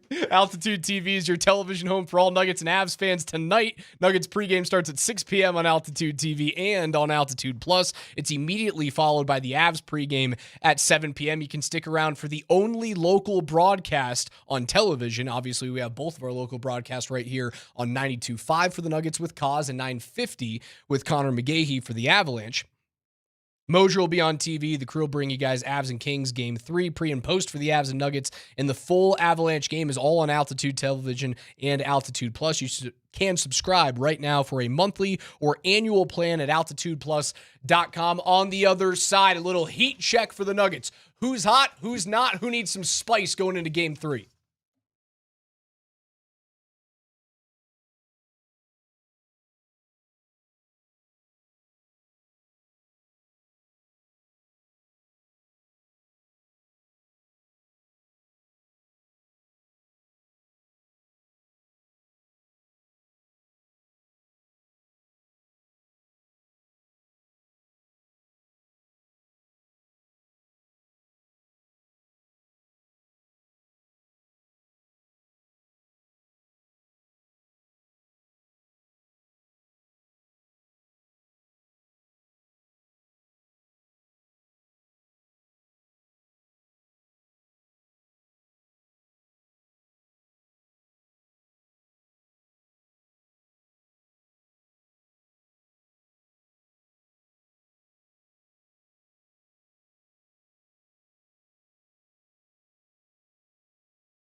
It's time for a Nuggets game day heat check. Dave's Hot Chicken's bringing the heat to Denver with 7 different spice levels from not hot to Reaper. And yeah, that one comes with a waiver that Coach and I have tried multiple times.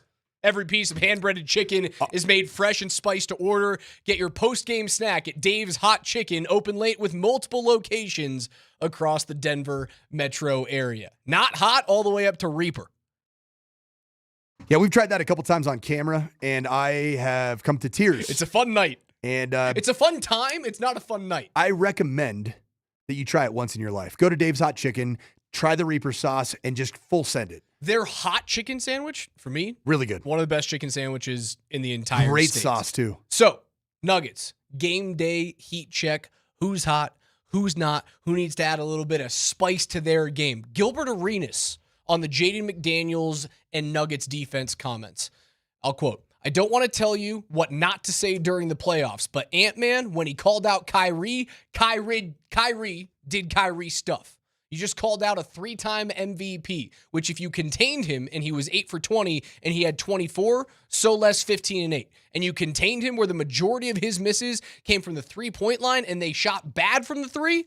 What do you think he's going to try and do, Rudy? So you make it harder for Rudy Gobert because he's about to try and score 40 or 50. And I think defensively, you don't have enough fouls for a guy who's trying to do such a thing. I agree with Gilbert Arenas. The guy who's going to add some spice to his game, who's going to go from, I think if you grade on a spice level from Nikola Jokic, games 1 and game 2 of this Western Conference quarterfinal, it's probably a medium. Got a little bit of spice to him. He's got a triple-double to his name and a win. It's a medium spice. But in this household, we need hot. We need Reaper. My guy who's adding spice to his game tonight, my heat check, Nikola Jokic. Yeah, we know that spicy food is very significant in the Adriatic region. I'm going to go with the guy that I've been going with all day, and that's, I think, a very important player to this team. That when you listen to Cam Johnson, his name was in Jaden McDaniels' mouth, he lived that life. You had to hear that he was not the defensive player that he has been told, that everybody in the league says that Cam Johnson is. So this is how spicy Cam Johnson sounded when asked about Jaden McDaniels' quote. Cam, what was your reaction to Jaden McDaniels' comments and calling guys out, including yourself by name, about your defense? I'm not buying into those antics. Period. I'm entertaining it. But can there be bulletin board material at this point? Sure. But I'm not entertaining those antics. Yep. That sounds like a guy that's very, I think he's got a little fire that's been lit inside of him. I think he's a very talented basketball player. If you look at Cam Johnson's last 6 games, and we'll go back to the end of April, the end of the regular season in April, 19 points, 17 points, 17 points, 18 points. And then in the 2 playoff games, 12 and 13, he's due. He's due for another one of those big outputs as a scorer, but I think he's going to impact the game with some serious Reaper sauce type spiciness on the defensive side, in the rebounding, making sure that I think we're going to see some fireworks tonight, man. I really do. I think there's only been one truly hot Nugget for the first 2 games, and that's Jamal Murray combining for 60 points with back-to-back 30-point performances. Like, He's been spicy. Isn't he the only guy that's really been hot? Like, Christian had a decent game where he dropped 16.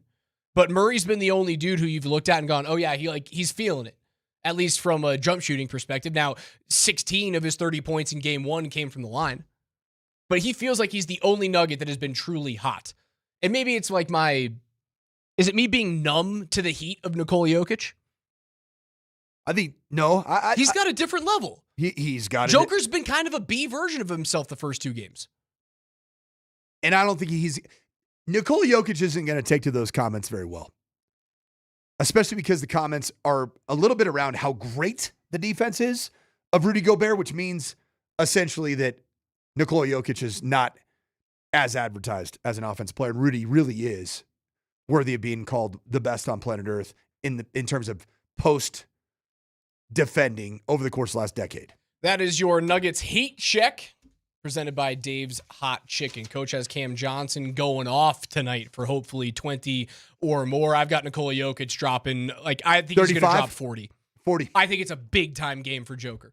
I'd take a 35 burger. People, because of how he plays the game, because of how much he loves his horses and he loves Serbia and the comment of, oh, we have to stay for a parade, they forget how freaking competitive the guy is. Like a no-name, basically a no-name when you compare it to Nikola Jokic, Jaden McDaniels to Joker. Basically a no-name called him out. You think he's just going to take that lying down? I don't. No. Also, Raj, is the Timberwolves Nuggets rivalry the best currently in sports right now? I'm not talking about historically. I'm not talking about like Alabama, Auburn. Like in terms of the 16 playoff matchups that we have? Sports. That are actively happening. So hold on, I don't understand what you're asking. I feel like there's as much like consistency of recent matchups that have been. The Stars and the Avalanche are there's more hatred there and there is more recency there. I just don't think I don't think it gets after what Jaden McDaniels has said. I don't think you're going to get the national attention around it like you're getting right now. Well, yeah, it's basketball compared to hockey. And it just doesn't seem like there's a lot of off the ice narratives around Stars and Avs. As much as this now has become. If you keep it to the 16 series field that we have right now in front of us, it is the best rivalry currently being played. I'll give you that. I don't think I can put Timberwolves and Nuggets as like the best rivalry in sports. There's still Ohio State and Michigan. There is still Duke and North Carolina. I said it just right now. Like today feels like hatred, feels like it's going to go down to the wire. Yeah, so I'll give you that. If you keep it to the 16 series that are being played between the NBA and the NHL right now, it's the most hatred in a single series across the two sports. Is there an NFL rivalry right now? Like just in the 2000 and we'll call it 24, 25, 26 that feels as relevant as this right now? That feels as hated? No. I don't think so. Like even college football with this new NIL landscape, like teams that used to be rivals, crosstown rivals, they don't feel like they're really shopping from the same aisle in terms of competitiveness anymore. Like USC, UCLA, Notre Dame, USC doesn't feel that competitive anymore. Auburn, Alabama, I brought up. You know, no offense, but like Ole Miss, Mississippi State, the Egg Bowl, as cool as it is, Mississippi State can't hold a candle to what it's Ole more Miss historic than it is current. Like I'm looking through the NBA right now, like Thunder Suns, no. Even though Ooh, I like this one. Even though Devin Booker. Shane has a really good one, especially the current game. Bears Packers. Last year it was completely. Now that the Bears are good, for sure. Completely renewed and revived. Okay. It's a great one. I think you still need more like postseason matchups between the two over the next couple of years, and then that certainly could elevate. So somebody said Flyers Penguins puts the T-Wolves Nuggets quote unquote rivalry to shame. Oh no, it doesn't. Did you watch the games? 3 games to nothing. There's a lot of hatred in that, but that's up. They hate each other, but one team's like a completely different story. Yeah, this thing's over. They're toast. There's just as much hatred and vitriol and blood in the Dallas and Minnesota series as in the Vegas and Utah series, the Tampa Bay and Montreal series. It's heated, don't get me wrong. Like the battle for the Keystone State is heated, but it's not a series. James. 2 in concussions, great rivalry. Yeah. Really good. Baseball, gosh, I mean. Vrabel and monogamy? Yes, I like that. Rossini and journalistic integrity. Oh, no! Man. I think it's close, don't get me wrong. The McDaniels comments have thrust it to the forefront of the national sports news. Levi's a good one here. The morning sprint and PhD. I don't know if we have a rivalry. I know. We enjoy each other. Just usually when old Scotty decides to just make fun of me out of nowhere. Like ornery yeah, just like for no reason. Called me a valet parker at Valor Christian last year. I was like, oh, cool. Oh my God. Really Celtics and Lakers, does that still have it? No. That's more historic. Mm-hmm. It's up there, coach. And tonight feels like as much of a get your piss hot kind of a night as somebody who's rooting for these two teams. Or somebody who just wants to watch some good old-fashioned sports hate. We're juiced up for that, and we've already told you who we think is going to be hot for the Nuggets. I think Nikola is about to drop 40 on Gobert's head, and I think it's a 40-point triple-double. The Avs have back-to-back 2-1 wins, one in regulation, one in overtime. They're doing this without Marty Necas and without Nathan MacKinnon scoring, without the power play doing anything, on the back of Scott Wedgwood being fantastic. If we already have the Cam Johnson and the Nikola Jokic heat picks, who's your guy to heat up the ice this evening? Tonight's going to be a Nathan MacKinnon night. He's going to find the back of the net, and I think he's going to be a 3-point player tonight. I got McKinnon's with the superstars. The superstars around the league have been relatively quiet. Yeah. Connor McDavid through 2 games in the Edmonton and Anaheim series, 0 points. Only the second time this year that McDavid was held pointless back-to-back games, and they lost last night to Anaheim 6-4. McKinnon's Scooby-Doo for a couple of goals. He came close. He had that one play at the beginning of the game in game 2 where it looked very similar to game 5 of the Avs and the Blues back in 2022, where he just went coast to coast and dangled people and scored short side. Almost did it against LA. I think you're right. I think it's Nathan MacKinnon. I'm not going to try and get cute and pick someone else. It's the dog. The dog's going to go off. The dog. The dog's going to do dog things tonight. That's going to do it for us today. For KJ Granderson behind the glass and for the coach, Mike Sanford, I'm Alex Ryan-Emy. Tonight's going to be unreal. Make sure you enjoy it with me and with Andy Lindahl. We'll kick off the Altitude Sports Radio playoff viewing party powered by Michelob Ultra. Andy at Jackson's in Lodo. I'll be live on site hosting network coverage for the Avalanche. Prizes, signed Avs memorabilia, wall-to-wall action with the Nuggets, the Avs, and the NFL draft. We'll see you guys tonight at Jackson's. PhD is coming up next. We'll talk to you tomorrow morning at 10.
All right, myself and Tyler here in Denver in the Backus and Shanker studios. Their passion is justice.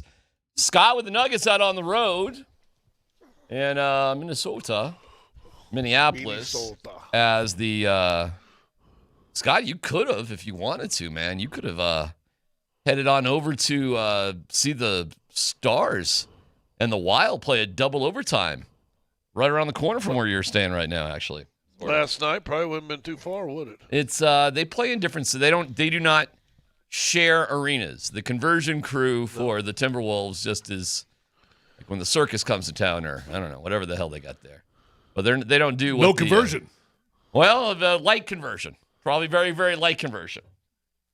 So they don't have the same stresses that they do at good old Ball Arena. But yeah, listen, good to see the Wild and the Stars just beat the absolute crap out of each other going into double overtime. Stars won, so they lead 2-1. But you're right there, man. They're that Minnesota. They're going through the same thing Denver is with Minnesota. That they've got overtime hockey and a basketball game. Sounds familiar, doesn't it? Doesn't it feel good? Today feels good. Today's exciting. I mean, I'm fired up for it all. This is a hell of a day here in Denver. We got a lot of TV to watch, man. Got the draft, got Nuggets, got Avalanche.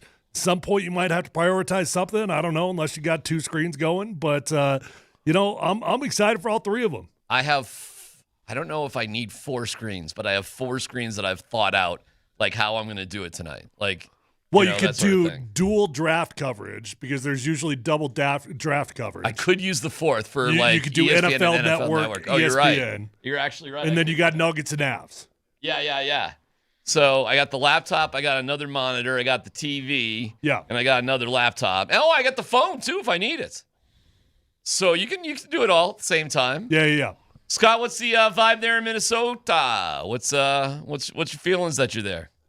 Oh, just a kind of a dank, cloudy, ugly day. Perfect for a game, I guess. Yeah. Well, Jaden McDaniels talked to the media today. Yeah. He's being asked. You figured he made himself a little more popular than probably he was going into this series, wouldn't you think? Yeah, I guess so. Meanwhile, the Avs have their morning skate. So do we know yet? Have any of the Muggles? I was on my bike on the way here, so I have a little bit of a dark window. I've not seen any reports. Yeah, we got to know who's in the starter's net. Yeah, the morning skate. You see who's in that starter's net. You know who's going. So you guys don't know. Dan, we don't know yet? I haven't heard anything yet. That's what I meant when I said I didn't see any reports. Yeah. What do you think it's going to be? I guess I could see either way going, but my gut says they're just going to go with Wedgwood. If you want to look at it, just you give your guy a night off because it makes sense as a night to give him a night off. Cool. I guess you could do that, but I just roll with Wedgie. I'm going to go Blackwood. I'm gonna throw it out there. I think is that what you would do, or is that just your prediction? It's my predict. No, it's not what I would do. I would just go with Wedgwood. But not only would I go with Wedgwood, but I would have declared it Wedgwood before the playoffs started if I was Bednar. I would have left no doubt about it. But he didn't do that. He chose not to do it, and so he left it sort of ambiguous and up in the air. That's what they've done all year. So, Scott, you got a vibe? You got a feeling? Yeah. Well, I think Wedgwood's hot, so I don't think you put out with him. The only thing I can think why you would go with Blackwood is because it's, less than a 48-hour turnaround from Game 2 and Game 3, so that'd be a good one for Blackwood. That way you give a day extra rest for Wedgwood, and then you play him Game 4, and then is there 2 days in between Game 4 and 5? There are, yeah. Yep. So then you'd be able to play him in Game 4 and Game 5 with not worrying about any rest or anything. You could. And in fact, the Avalanche, usually we're more used to this with the NBA, but the Avalanche have, depending on how long the series goes, 2 2-day breaks. Now, if, it just wraps up in 4 games, then, that's that. But there's actually a 2-day break between Games 4 and Game 5. So usually it's the NBA that sort of takes their time with that, but in this particular series, that's the way it goes. But tonight's it. Tonight's the only night where the Avs and Nuggets, at least in this first round, are playing at the exact same time. Good. because this is stupid, and they're a bunch of morons. Whoever the schedule makers are, they're all morons, and glad it's the only night we got to deal with it. It is pretty funny that in Minnesota, they're having the exact same thing we just had. We just had a basketball game and then a hockey game, well, back and forth. But they're doing the same exact thing, Scott. So they're morons all over the place. I mean, is that what you're saying? Well, they're going back to back. Like last night they had an overtime hockey game, and tonight they got a basketball game. And we just had that. Well, we had it Saturday, Sunday, Monday, and Tuesday. But we literally had an overtime game, a basketball, and an overtime game. So I don't know how the citizens of Minnesota are dealing with it. The NBA schedule, I thought for the playoffs came out before the NHL. It to me, and since you just mentioned the NHL in this series are given 2 days rest in between here and there, why not give an extra day rest for this game and play game 3 tomorrow? And that way there's never a conflict in the city. I have no idea why anybody does any of this kind of crazy scheduling. I mean, you only have. I think you just got guys with their hackles up, and they said, "No, this is what we're doing. This is what we're sticking with it." And and I've told you before, the bosses up at the TV networks, and the only time they cry, "We love the fans," is when they want to make sure you subscribe to whatever channel they put you on. Make sure you like and subscribe. They like what's convenient for them, and that's all that matters. It has nothing to do with fans. You're an afterthought until they need your money. Well, we got it all for you tonight between 92.5 and AM 950. And then our guy, Andy Lindahl is out there, out there at Jackson's. And Altitude TV's got it all tonight. Nuggets pregame. That's Scott and Katie, I assume, is out there with you, right? She's out here, and then Vic and Dimps and Marlo at the studio back there. All right. Well, that starts at... Our pregame show, I think, will go from... Gosh, I 6 to 7 there, 7 to 8, 7 to 8 there. What time is the game? It says Nuggets pregame starts at 6 p.m. on Altitude TV and Altitude Plus, immediately followed by the Avs pregame at 7 o'clock. Stick around for the only local broadcast as Moser and the crew bring you Avs Kings Game 3. Just reading. Pre and post for the Avs and Nuggets and full Avalanche game. All on Altitude TV. That's right, because hockey gets to do the game and you guys don't. That's right. So Moser and everybody doing the actual game itself. It's all on Altitude TV and Altitude Plus. You should subscribe now for a monthly or annual plan at altitudeplus.com. All right, you guys. I read somewhere this is the first time in 57 years that the regional broadcasts, local broadcasts don't do the first round games in the NBA. Is that right? Yeah, it's like either 57, 53, somewhere in that, yeah. Is that right? Well, sorry. But you're there. I mean, you're out there. You're there again. Yep.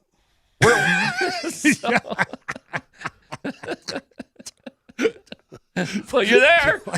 Dude, seriously. If you had the hotel's a nice hotel. I'm sure it is. I'm not with the team's hotel. So you had a nice Holodome? hotel. Oh, you're not at the team hotel, huh? Okay. No, because there's a baseball game too, and so I suppose we wasn't enough rooms in that place. Okay. But we're not far. We're not far from the arena. I can see the arena right out the window. But I can see a bar across the street. Yeah. It says Gay 90s. You imagine what that bar is. All right. I don't know. Then across about another 50 feet there, Adult Boutique. Okay. And then right there, the famous Brass Rail Bar. Uh-huh. And then Augie's Topless Bar and Nightclub is right there. Wow.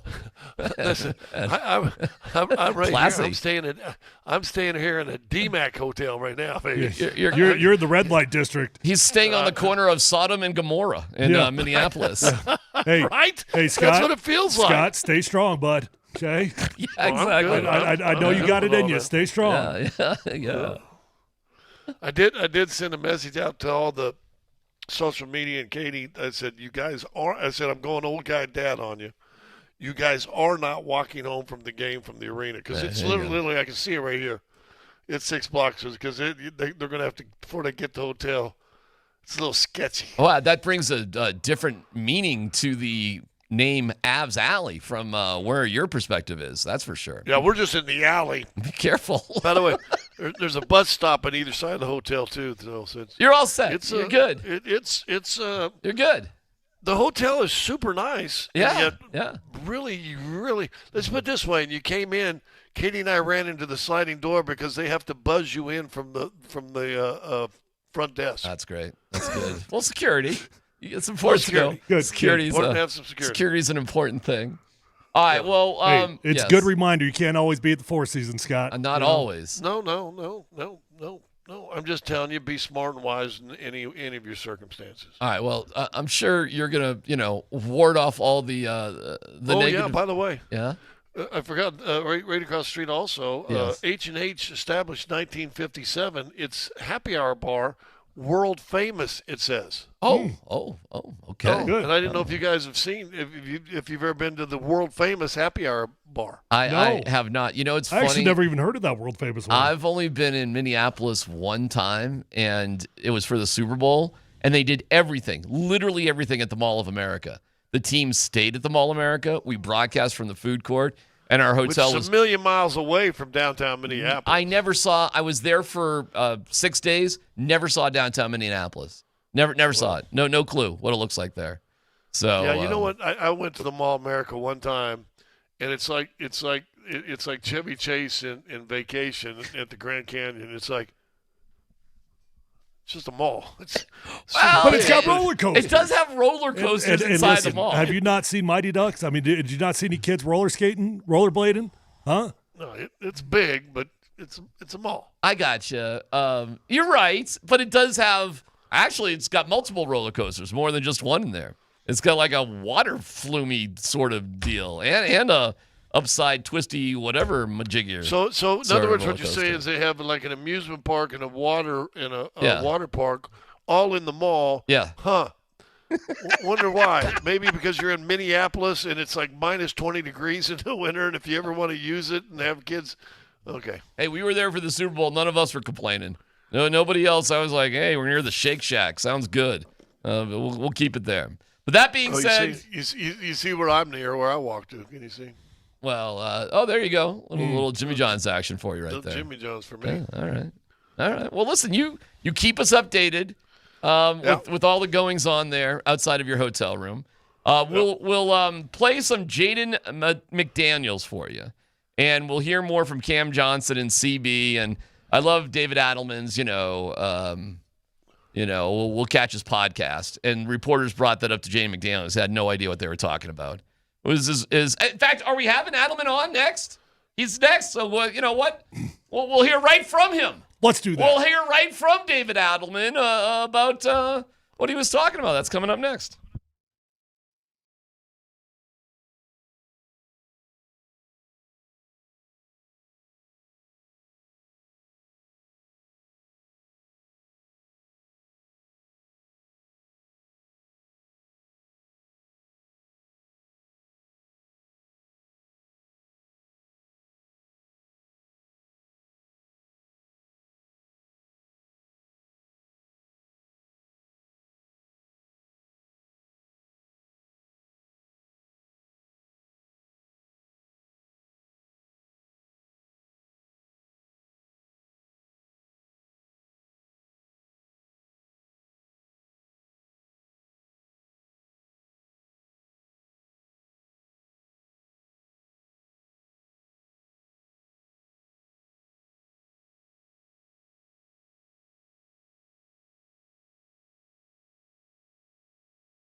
No, I think that's part of the rivalry. I think it's part of the series. I've said it a million times. We played them so many times that this is just a part of the rivalry. I think that's kind of, just part of what comes with it. I don't think it caught anybody off guard. He's kind of speaking his truth and what he believes, and we'll allow them to do that. We kind of want to take care of our own things and make sure we handle our business on our side. There's Christian Brown responding to the comments of Jaden McDaniels, who went name by name towards Nuggets players, saying they couldn't play any defense. David Adelman joining us, presented by the Johnson Auto Plaza, where you get selection, service, and incredible savings on Ram, Jeep, Chevy, Buick, and GMC, all at one location. Experience the power of the plaza at Johnson Auto Plaza. He's fresh off watching another Jaden McDaniels podcast. It's David Adelman of the Nuggets. Coach, I got to say, we all laughed at the, I'll have to watch his podcast comment. I thought that was pretty funny. And I'm going to assume that was your snarky way of basically saying we're not really paying attention to you. How am I doing on that? Yeah, and also I think it's just a sign of the times. If this was back in the day, that would be probably answered with, confrontational basketball. But nowadays, it's a lot of people talking all the time. So it's not like it's nothing new. You have players now that are, speaking about the season, their team, other teams, other players during the season on their own shows and all those kind of things. So yeah, I didn't really think about it at all. Once I heard it, I just kind of moved on with my day. And that's what I'm doing today as well. So is that the message of the team? Is that there's not going to be confrontational basketball from that? Is that the message? Well, I'm saying there's not going to be 80s basketball confrontational, if that makes sense. But I like blood. But Scott's right there. Everybody likes a little blood. Scott Hastings will be sitting right there for you, Coach, if you need to give him a jersey. Yeah, no. I guess, no, I mean, obviously everybody reacts differently to different ways of motivation, if that makes sense. So I'm sure guys felt a certain way about it. Whether what they said in the media or whatever. I thought CV handled it really well. All the things he said made a lot of sense to me, that we have to, you got to think about yourself, what you're trying to accomplish in game 3 to get a win. And that's all that matters. Us talking, them talking, it doesn't mean anything when it comes to wins and losses. We just have to play a better fourth quarter and try to get a win tonight. You guys are 1-1, as you mentioned, game 3 tonight. Go back and watch that a little bit. Listen, they had opportunities in game 1 to steal that game. You had opportunities in game 2 to win that game. I mean, I was talking to one of the national guys that were in town, and he said it to me, and I agreed with him. I don't think you guys have played very, super great basketball yet at all, and yet you're still here at 1-1 with a chance and a lot of improvement. What have you seen you guys can really improve on that's tangible? Yeah, I think just you can't allow their other people to have such an impact on the game. Bones making 3 threes in 9 minutes. DiVincenzo made some huge shots. And we have to key in on them. As even though there's a challenge there because you have to key in on Anthony Edwards. Obviously, he's the guy. Randall, similar. When you get certain kinds of matchups, you have to bring attention to him. But at the same time, you have to be respectful to what other guys can do. And if that's 7 3-pointers. That's 21 points in a playoff game. That's a lot of points. And especially in a game, as you said, where both teams are really grinding right now. I don't think either team has played extremely well for a whole 4 quarters. We've all had our moments here the first 2 games. So I would say that's a big deal.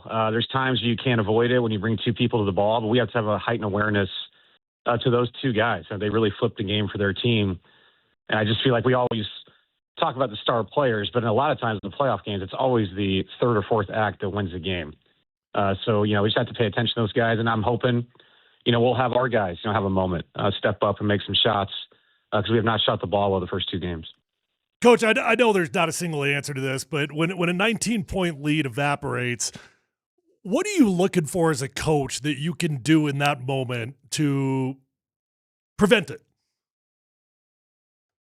Yeah, I mean, it's sometimes you only have 7 timeouts, and it's one of those things where the guys have to continue to press on. And that was unique because it wasn't like it was in the second half. It happened all within the first half.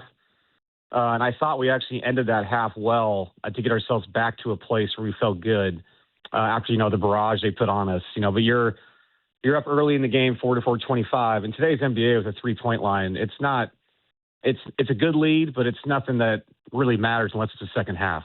So when they made their run, you give them credit. I called multiple timeouts. At some point, you have to save some for the end of the game. And so there's runs that you can't stop sometimes. And I thought we took care of the ball throughout the game. We just had these dry spells where you don't score, and now they're running out, and your defense isn't set. And that leads to a lot of bad things defensively. So I thought our half-court defense was really good.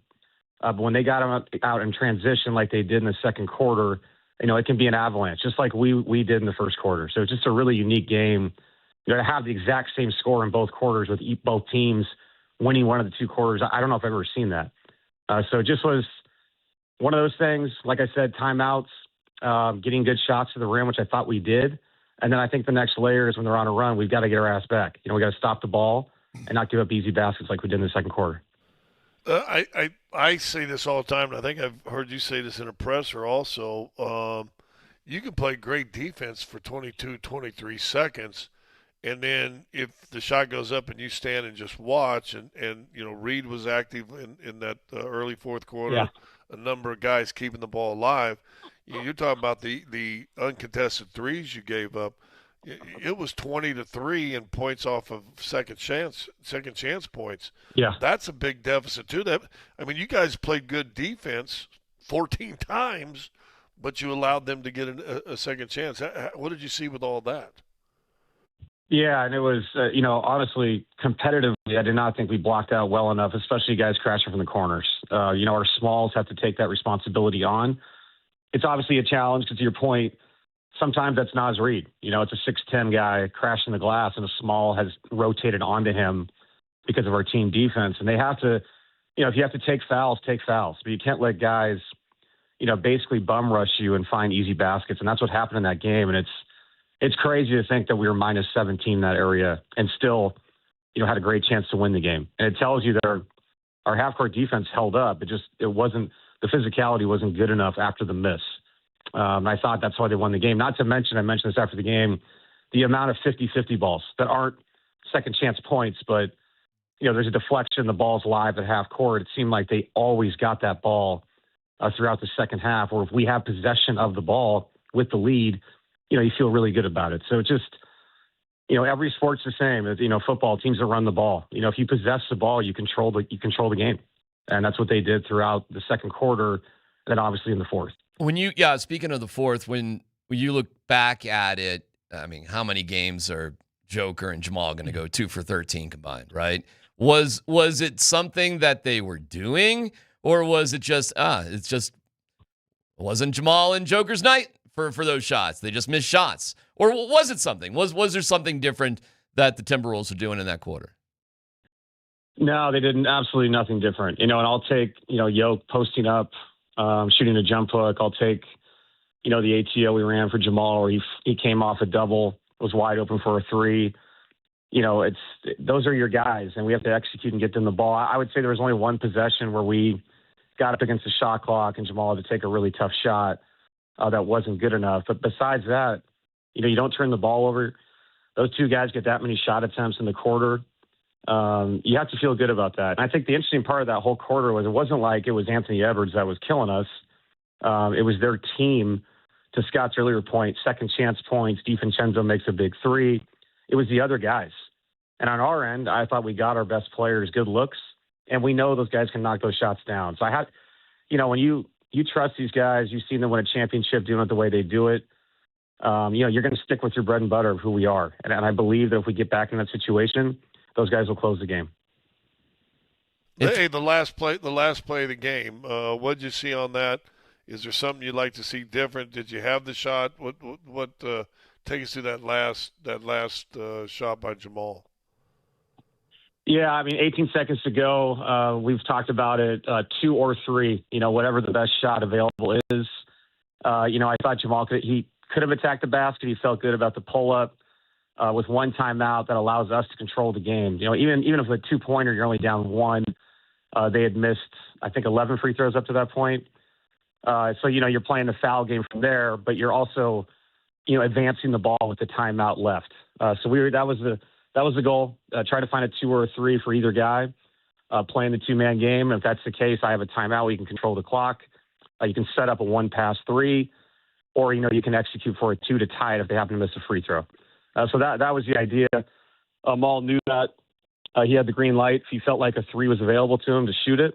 But a 2 would have been just as good, just with the situation that we allowed ourselves to have. So it's just everybody looks at that differently. That's how I see it. I trust our guys. We're the number one offense. You think you can go get a 2-pointer, go get it. And unfortunately, he didn't make the shot. All right, Coach, we'll let you go. We appreciate you talking to us on game day. If you had to describe your team's mood for this game in one word, what would it be? Confident. Love it. Love it. I'm very excited to get going. Love it. Go get them. We got you. We got you. Go get them. We'll talk to you guys next week. By the way, I love Snarky Adelman. I love it up. Snarky Adelman too. Snarky Adelman's good. We like him. We'll talk. Oh man, I can't do my own podcast too. I think I'm good. I'll stay in my I want to lane. think about it. Stay in It's my pretty lane for good. All right, we'll talk to you I hear later. All right. See you, buddy. You know what's funny is that so McDaniels, I should play it here. Somebody asked him about the podcast and he didn't get it at all. Like he didn't understand Adelman was just being snarky. He thought he was really talking about like a podcast. I'll play it in a second. I'm not a smart man, Jenny, but I got I don't mean to castigate other individuals' levels of intelligence, but we'll play Jaden McDaniels here in a second. David Adelman. But we will castrate one of those people. Well, what you do in your spare time in the back alley of your hotel, Scott, is up to you. David Adelman. Right there. Augie's Topless Bar and Nightclub. Well, there's time after the show. David Adelman is joined us thanks to the Johnson. Wow. Auto Plaza. Experience the power of the plaza at Johnson Auto Plaza. You can't even make it up. Man. All right, here's McDaniels not understanding that Adelman was being snarky. It don't affect me. It's just like I don't like attention, so like I'll probably don't do stuff to give me more attention. You don't seem like you care much though, one way or the other. You just go play and do your thing. Yeah, I don't really care. Yeah, I just go play. I don't really care about all the extra stuff. I just want to hoop for real. You see Adelman said he was waiting for your podcast. Who? Their coach. He said what? He was waiting to hear your podcast. Oh, yeah, I don't know. I don't know what he's talking about. Podcast? Nah, that's not me. Podcast? Podcast? What podcast? Boy, talk about kiss up muggles right there. Oh, you just want to go out and play, don't you? You want to let your game speak for you. Yeah. Oh my God. Yeah. I'm telling you. I mean, the question. Oh my God. The question to Jaden McDaniels is, why did you do that? What was the purpose when the only benefit is to fire up the opposition? Did you think of that? That would be a good question. It said I don't usually talk. I don't Yeah. say. Well, I don't bring attention to myself. My friend, every national television group that has the talking head shows talked about that, didn't they? Everybody talked about it. You just went Jokic my friend on him. Yeah, everybody was talking. Everybody's still talking about it. And, Adelman was being snarky about the podcast comment, obviously, as he just laughed. Yeah, it was about funny. We got it, because he said a whole lot. Right? Hey, and I don't have any problem. I'm like Mello. I have no problem him calling that. Let's go. If I've always said this, man.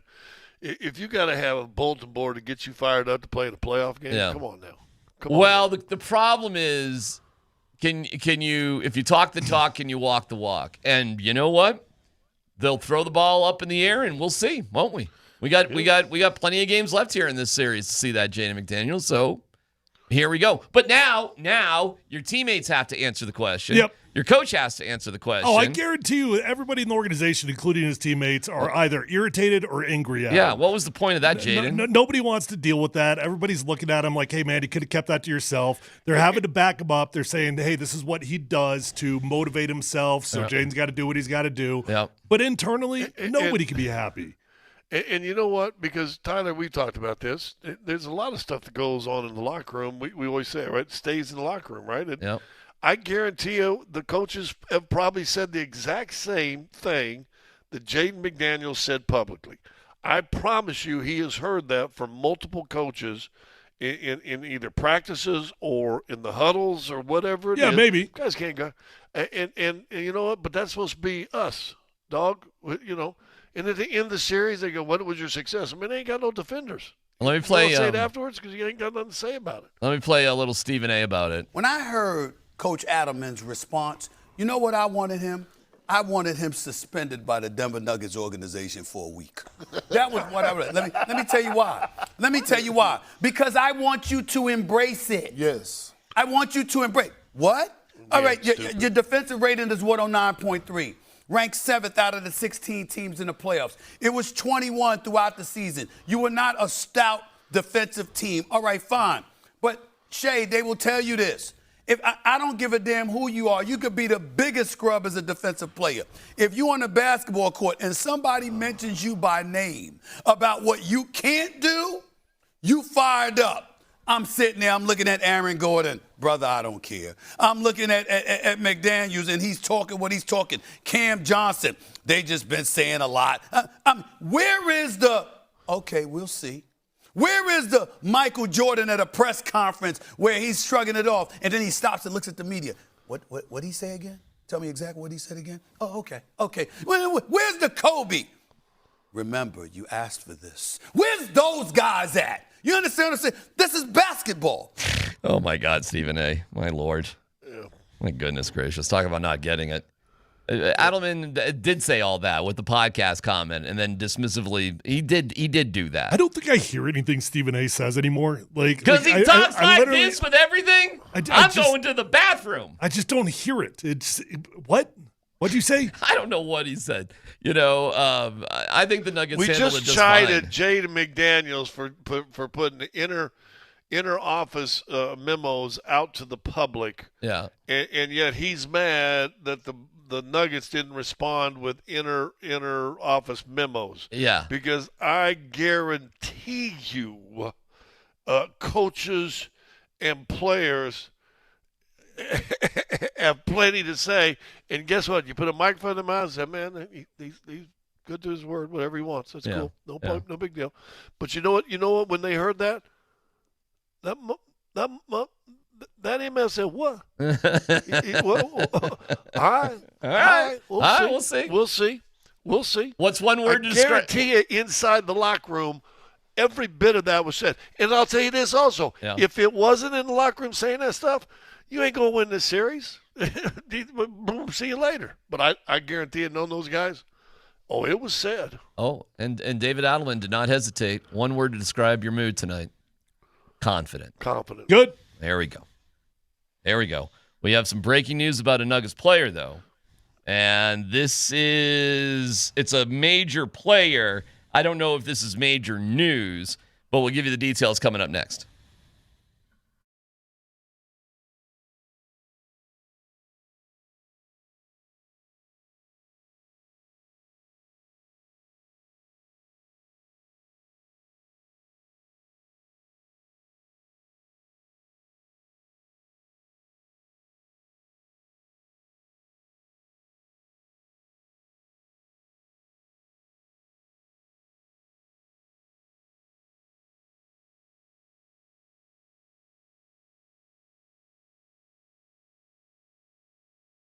Hey, if you're out there struggling with hair loss, whether that's a bald spot, receding hairline, or thinning hair, do yourself a favor. Call my friends at Advanced Hair Restoration and do it today. 720-459-HAIR. Call and ask about their Advanced FUE because nobody can offer anything like the Advanced FUE found at Advanced Hair Restoration. They've already changed tens of thousands of lives, and guys, I want you to be the next one. You deserve to be the next one. When you go to Advanced Hair, you're going to be in a calm and relaxed environment with the best of the best. Dr. Tanya Pauls is legendary. The entire staff at Advanced Hair, fantastic at what they do, and they believe in what they do, to the degree that they're going to guarantee your hair is going to grow for life. Lifetime guarantee with your own natural hair starting to regrow the very next day. So don't waste time. Call Advanced Hair Restoration at 720-459-HAIR. You're going to get 250 free hair grafts and $250 off, or check out those before and after photos at advancedhair.com.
A reminder, the Nuggets coming back home on Monday night for Game 5 against the Timberwolves. Loads of amazing stuff going on there. So visit nuggets.com/playoffs from Basecamp 5280 passes.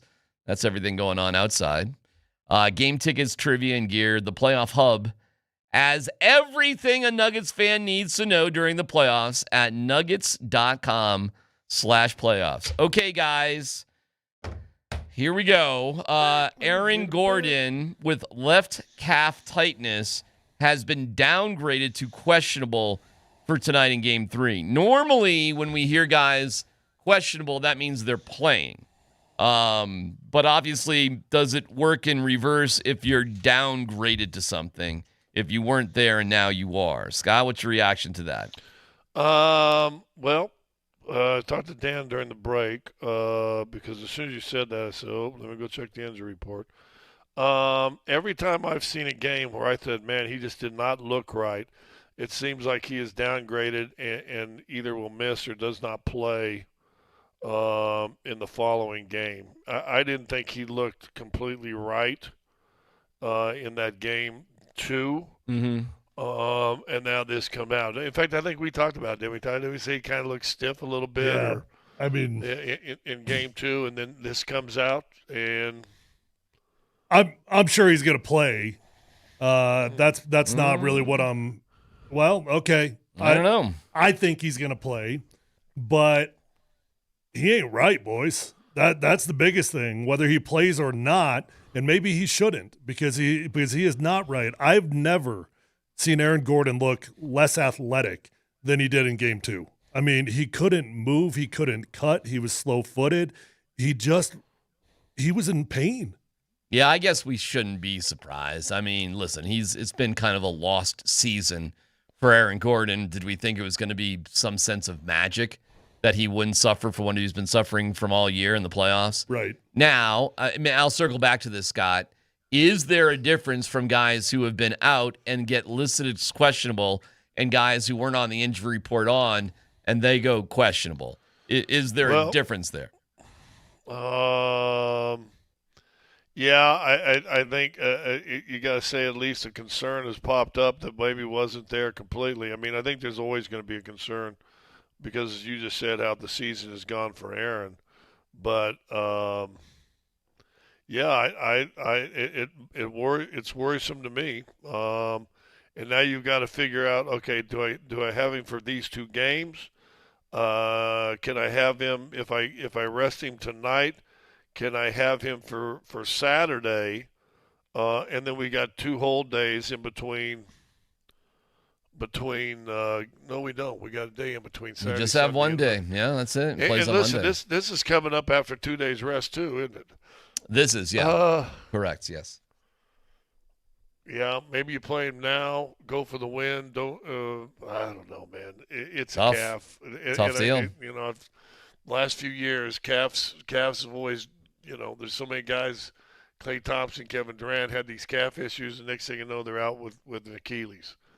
So I think they'll be cautious. I look at it as not good, and just not having been over there, not been around him. I do agree with Tyler. I think if it was purely left up to him, he'll try to play. But I'm not sure he will. And another one, and again, Peyton Watson misses another game. Where is he listed? What is he listed on the injury report? It lists him as out. Out, just out. Okay. There was video of him working out, though. I saw that earlier today. He's playing I saw him in a full workout when we were in San Antonio. I thought after I saw that workout, I said, dude, he's going to be all right for the playoffs now. This is going to be good. But you've not seen him, right? Like I said, I saw some video today of him on the court just going through some really light work with some coaches. Super light, though. Nothing. I mean, at least he was running around, I suppose. But hardly seems like. The problem with Peyton Watson now is even if he does come back, as we've seen with all these guys, you don't come back ready to go. You're not in game shape. You need to run around a little bit, Yeah, and man. I mean, we're seeing that with Aaron Gordon, and Aaron, I don't know if they're the exact same deal, but you're right. So he's not going to come out there free-flowing, so maybe the right thing to do is work him as much as you possibly can behind the scenes, sit him out, I don't know. Maybe the whole series. If you got to sit him I out, don't know. Sit him out the whole series. If you got to sit him out the whole series, and do your best to get him back into shape and healthy by the time you get to the next round, assuming you get there. Can the Nuggets win this? That's a big assumption in it. Right. It's huge. Can the Nuggets win this series without Aaron Gordon? Yeah, but the bigger question is, can you win this series without Aaron Gordon and Peyton Watson? Well, right. Hold on. That becomes a duo. Let me ask you this: who are the toughest guys in the starting five? For who? The Nuggets. Probably Joe. Well, I think Joker, Murray, and Nikola. Joker Murray. I had to think about that one for a second. I was like, wait a second, did I hear that wrong? So Joker Murray. Did you mean to say AG? No, Tyler. It's Joker Murray and Nikola. Okay, so Nikola's doubled up. Joker Murray, Gordon. Okay. Listen, I don't think we both I don't paused think now. Christian Brown's not tough either. I thought it was me. No, we both. Okay, but my point on that, Scott, is the way this series is going to go, and I can't wait to see tonight because I know David Adelman told us we can't go 80s retribution basketball, but it's going to get physical. It's going to get chippy out there, and that would be my biggest concern. Can you survive toughness-wise without AG? Well, listen, you saw the other day the first guy when McDaniels kind of had the cheap shot on Joker, the first guy there was Aaron Gordon, right? That's what you lose. That right there is what you lose. It's a big deal. And that's a big deal. Yeah, because if we're just following the bouncing ball with both of them out, well, Spencer Jones is in the starting lineup, likely, because the juice from Hardaway, number 3, by the way, for 6th player of the year, and it wasn't really close, but whatever. The energy from him and Bruce Brown off the benches, you can't do without that. You need that. I guess you could start Bruce Brown, Scott. I mean, I guess, but but then who's your backup point guard? What yeah, I don't. I wouldn't. I don't think Adelman would either. I think that they would just start Spencer Jones, and as they've done for the vast majority of the year. Now, because of that, by the way, you don't have a choice. Jonas Valanciunas is now going to play in this game. Period. At some point, he has to. He has to. And Spencer Jones does too, because Deron Holmes is just nothing. And I mean, well, hold on. All right, let me back up. You got Zeke. Would you start Zeke? Would you start Zeke? I think they would go Spencer Jones first. And Zeke off the bench instead of Jonas? Maybe. By the way, I don't think Zeke's played in this playoff yet. He has not. Yeah. Okay. All right. Okay. Hey, you know what though? I'll say this about Zeke. All right. Every time he gets thrust in there in a weird situation, he seems to do better than like when he's actually called upon and we need him. He seemed to be okay at a few points in history. Well, I think he's the kind of guy that actually plays better when you play him with better people. Probably, all right. As most people do. Well, no time like the present. I think because didn't they start him with Joker in that San Antonio game at the end of the season? Oh, man. He started with Joker? I don't recall. But you could be right. That's what I thought. I could be wrong, but I thought he was out there quite a bit with Joker, so I'm like, I would guess, Scott, Aaron Gordon will go through an interesting workout tonight before the game, as he normally does, and that will be the telltale sign. Durant tried that the other day, and he just couldn't move. And it's very common. You go out there, you see how you try. You're going to try your best. And Peyton Watson, I'll tell you this, man. If he's close, it's time to go. It's time to go if you're close. You got to – I think at this point with Peyton Watson, I know you may get injured and it be more serious later. Screw it. What are we doing here? It's now or never. We're getting damn close to now or never time. If you lose this game tonight, it's certainly now or never time for Peyton Watson. If you're close whatsoever. And if you don't have AG. But nobody should be surprised that AG is having problems. Nobody should be surprised by it. I inherently don't disagree with you with Peyton because I know it's not literally a must-win game and we don't have to play that semantics, but boy, this emotionally feels really, really important. Really important for the Nuggets to go out there and win this one emotionally So, yeah, you got to put it all out there. But then I'm like, I don't know. He's fragile, and I don't want him out there until he's a little bit more hardened. All right, we will take a quick break. Mark Moser will join us from Los Angeles. He's with the Avalanche as they get ready to play tonight. It's PhD on 92.5.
Hey, it's DMac, and you ever wonder why Fanatics Sportsbook is America's fastest online growing sportsbook? Others? Well, their rewards are just the same old, same old. But Fan Cash, that's the ultimate sports currency. And betting with Fanatics lets you stack Fan Cash.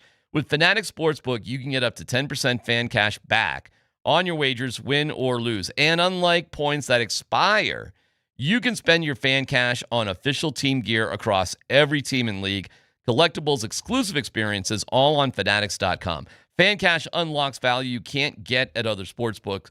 Convert your Fan Cash to profit boost, and you can even bet with it too. With Fan Cash, you are getting access to the world of sports every time you bet with Fanatics Sportsbook. So switch to a sportsbook that will always give you more to play with. Download the Fanatics Sportsbook app today. Winning hits different here. Must be 21 plus. Gambling problem? Call or text 1-800-GAMBLER. Offer not available in all states. Terms apply. See Fanatics Sportsbook app.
Kadri. Up high. Manson. Wrist shot. Score! They've won the rebound, and the Avs have won in overtime. They take a 2-0 series lead against the Los Angeles Kings. It's an Avs game day where the smiles on the ice can take a beating. Keep yours looking its best with the Restorative Dentistry Group. Get the smile you deserve. DenverSmileAgain.com. We will hear from Mark Moser here in just a couple of minutes, but our pal Jesse Montano from Guerrilla Sports in this tweet coming out seconds ago, Avs look like they're sticking with Wedgwood going into Game 3 tonight in Los Angeles. Boys, your reaction to that? Not surprised. I listen. I think the way he's played, he's deserved to be the guy until he ain't the guy right now. It's what I thought would happen. It's what I wanted to happen. I suppose I allowed you to put a little seed of doubt in my mind based off the last 24 hours. That comes from Jared Bednar, not from me. But it's definitely the most logical move right now. Let's roll, man. I mean, we're in the playoffs. You're the dude, and you're going to go until there's a point that we have to give you a break. Okay, and guess what that is? Like every other hockey team ever. Never. It's exactly like every team in the history of the NHL has handled the playoffs with a goaltending situation. Yeah. Exactly the same. Yeah. So, okay, I think it's a good move too. You know, I'm not advocating here for Blackwood. We've said a million times they don't play as good in front of Blackwood as Wedgwood. It's not the time for personal feelings here, and that's that. That's why when Bedsy, I don't know, man, I guess you play some sort of games with the other team and, you know, the media, I suppose, but I don't think so on this one. I think they were legitimately considering rotating these guys in, and then just, in my opinion, cooler heads have now prevailed. In as much, Scott, like, we don't have anything to lose by going with the red-hot goaltender who just won us 2 games. Like, nobody, literally nobody, the players won't question it, the fans won't question it, nobody will question it. The only thing we have to do is create some sort of unnecessary controversy by going so far outside the box. Yeah, no, you have to do it. The only person that gets questioning is say, we signed Blackie to that big old contract. Well, okay. Yeah. But, and then if you're a responsive coach, you go, well, we won like 8 in a row with Wedgwood. Oh, is that really? Okay. No, I think you stay with Wedgwood. Well, my guess, by the way, real quick, and we can act both, but my bet is a decision like this, that is, we do, run that up the ladder a little bit. We are making a organizational decision on this particular decision. Like, I don't think this is done in a vacuum. I bet you McFarland and Sakic and everybody was part of this decision-making process. It's a guess. It might have been run up there, but I guarantee you Joe Sakic said, Coach, you're coaching this team. Who's your hottest goalie? Well, Wedgie, we'll go with it. Let's go. We got your back on this. Let's go. Yeah. I'd be shocked at this point if Joe Sakic's telling Jared Bednar anything to do with this I don't team. think he's telling him what to do. I'm saying I bet you this is a deeper conversation. Like, we're going to go through everything. We're going to look at all the analytics. We're going to take everything into account. I think when they decide to healthy scratch Ross Colton, there's no conversation there. That's Bednar just making a decision. This is on a different level. Mark Moser joins us on the Ramos Law Hotline. Car accident, you need Ramos Law, medical doctor and attorney. Moj, what can you tell? We're reading that it's going to be Wedgwood tonight. Can you confirm that? I cannot confirm it, but if you're talking who was in the starters net and who is still on the ice, it's Blackwood and the third goalie. I'm looking at him right now, so there you go. All right, well, there you go. That's what it is then. What do you think about this decision? What do you mean, to go with Wedge? Yeah. Oh, I mean, he's the hottest goalie in the league right now, man. His record against the Kings is stellar. He's given up 1 per the first 2 games, both of them on the power play. I think his reads are good. I think his movement is excellent. I think his vision is superb. I have no problem with that whatsoever. Okay, then what do you think was going on then with the whole, and it happened on your morning show, Mark. It just happened on your show. What do you think was with all of that stuff? Well, I don't think there's any doubt that he's got, a ton of confidence in both guys. I mean, there's no doubt in my mind. It's just, look, DMac, let me ask you. If he had made the switch tonight and he went to Mackenzie Blackwood, what would everybody be saying? They would second guess it to the nth degree forever. Right. And then why are you second guessing him going with Wedgwood again? I'm not second guessing him. Question. I am not second guessing him. I think it's the right decision. I'm being clear with that. Okay. He was second guessing the statement he made on your show that they were still planning on alternating the guys. Correct. Thank you, Scott. Well said. Well, he said, that's you guys are absolutely correct. He did say, we have a rhythm to our team, and so why would I not go with that? Right. But the kind of rhythm that Wedgwood's in right now, I don't know how you get away from it. I mean, it's like, when you're eating a steak dinner and they're like, hey, would you like more perfect steak? And you're like, yeah, I think I'd like some more perfect steak. That'd be good. You can take the taters away. Just give me all that steak. That's what he is right now. Hey, the way this series is being played right now, it requires a lot of poise and patience, right? So how have you seen like that poise turn into a breakthrough moment for this team? And is that something you're confident in that they'll continue to have that poise? Yeah, I don't think that they're going to give up on the game plan. I don't think there's any need to do that. They've seen it work the first couple of times. And, I'm talking to my own guys in the morning with Brett and Vic about this, and they're like, well, why couldn't, Minnesota do the same thing to them or Dallas or anybody else down the line? I'm like, because it's not the way, number one, it's not the way they play the game, Number two, the Kings do it as well as anybody in the league or maybe better than everybody in the league. I mean, it's just the way they've had to win. This is a team now through 84 games this season, 82 regular and 2 in the postseason. They've gone to overtime 34 times. So, I mean, they grind it all the way to the end, and then hopefully get a point if you're them and then, allows you to get into the postseason. But that's just the way they play the game. It's just the way their MO is. And so if you're the Avs, your defending has been exemplary so far in this series. I would continue to do the same thing. Force the Kings into trying to open it up here on the home ice. And if they do, you're going to have opportunities to absolutely skate right past them. I was listening to their coach talk this morning. He's like, listen, we have to hit. We have to continue to hit these guys. And I'm like, thinking to myself, okay, I hope that's sustainable for your guys. I mean, I don't know if it is. But he says we have to hit because if we don't, they'll skate right around us and we're dead. So that's the bottom line. You know what, Mose? They've been in overtime now in 84 games 34 times. They've also lost 21 of those.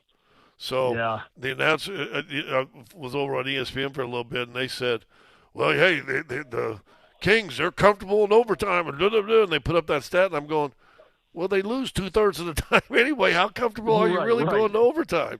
Come on now. And Scotty, it's a great point, and gentlemen. I think when you're looking at, if you're, we're not talking about just, a game here. We're talking about a 7-game series. So we all use our logic. Okay, what's it going to look like? Who's the best 5-on-5 team in hockey this season? It's been the Colorado Avalanche. So it's like, hey, look, man, they're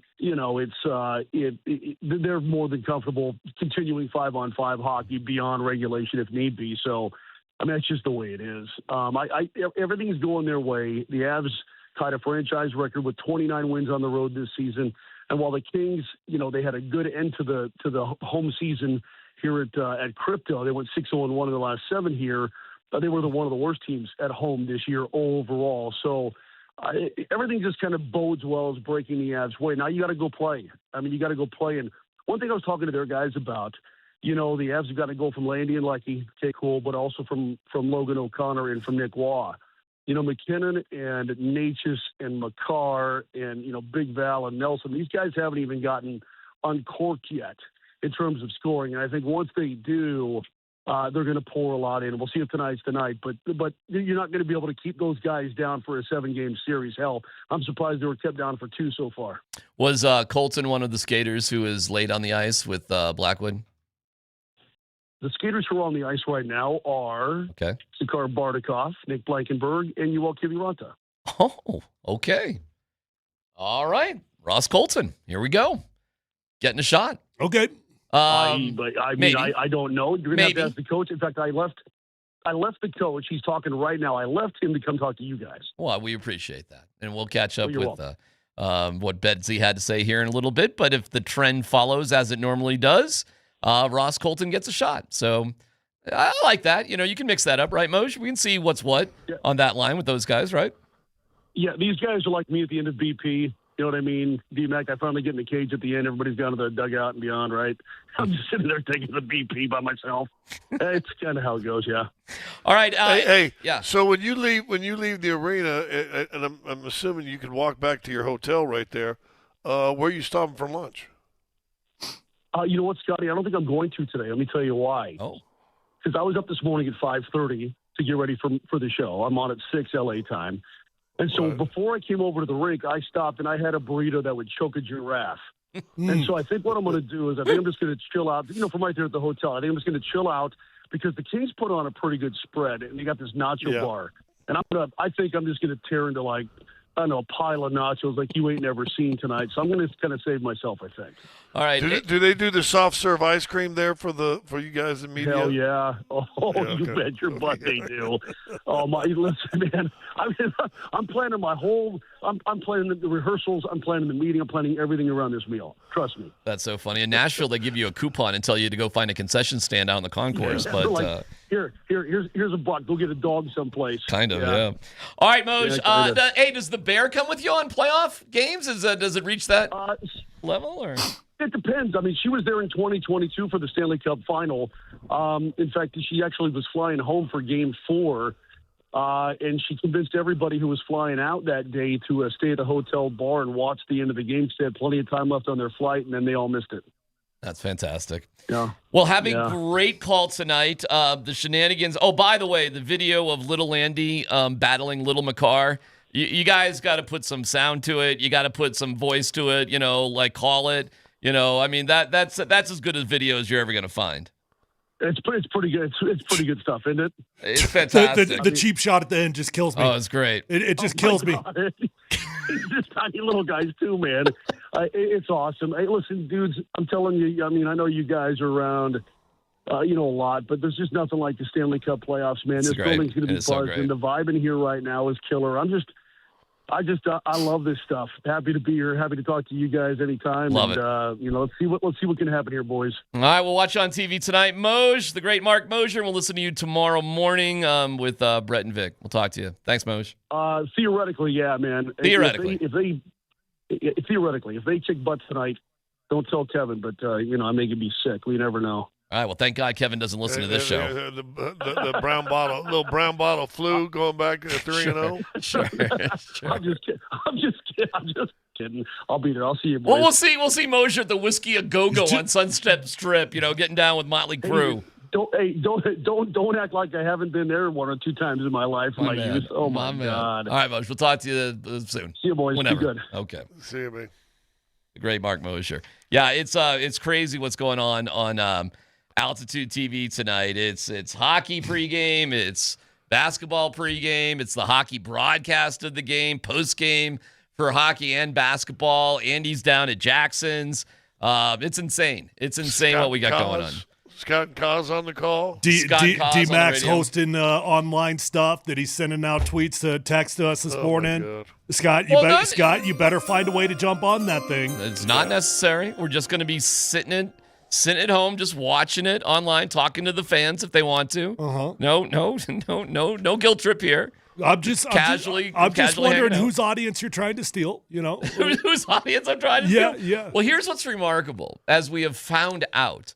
Oh, don't do the world is flat thing. Don't give me that. People just consume as much content as they possibly can as it goes on. Period. It is ridiculous. I'll tell you this.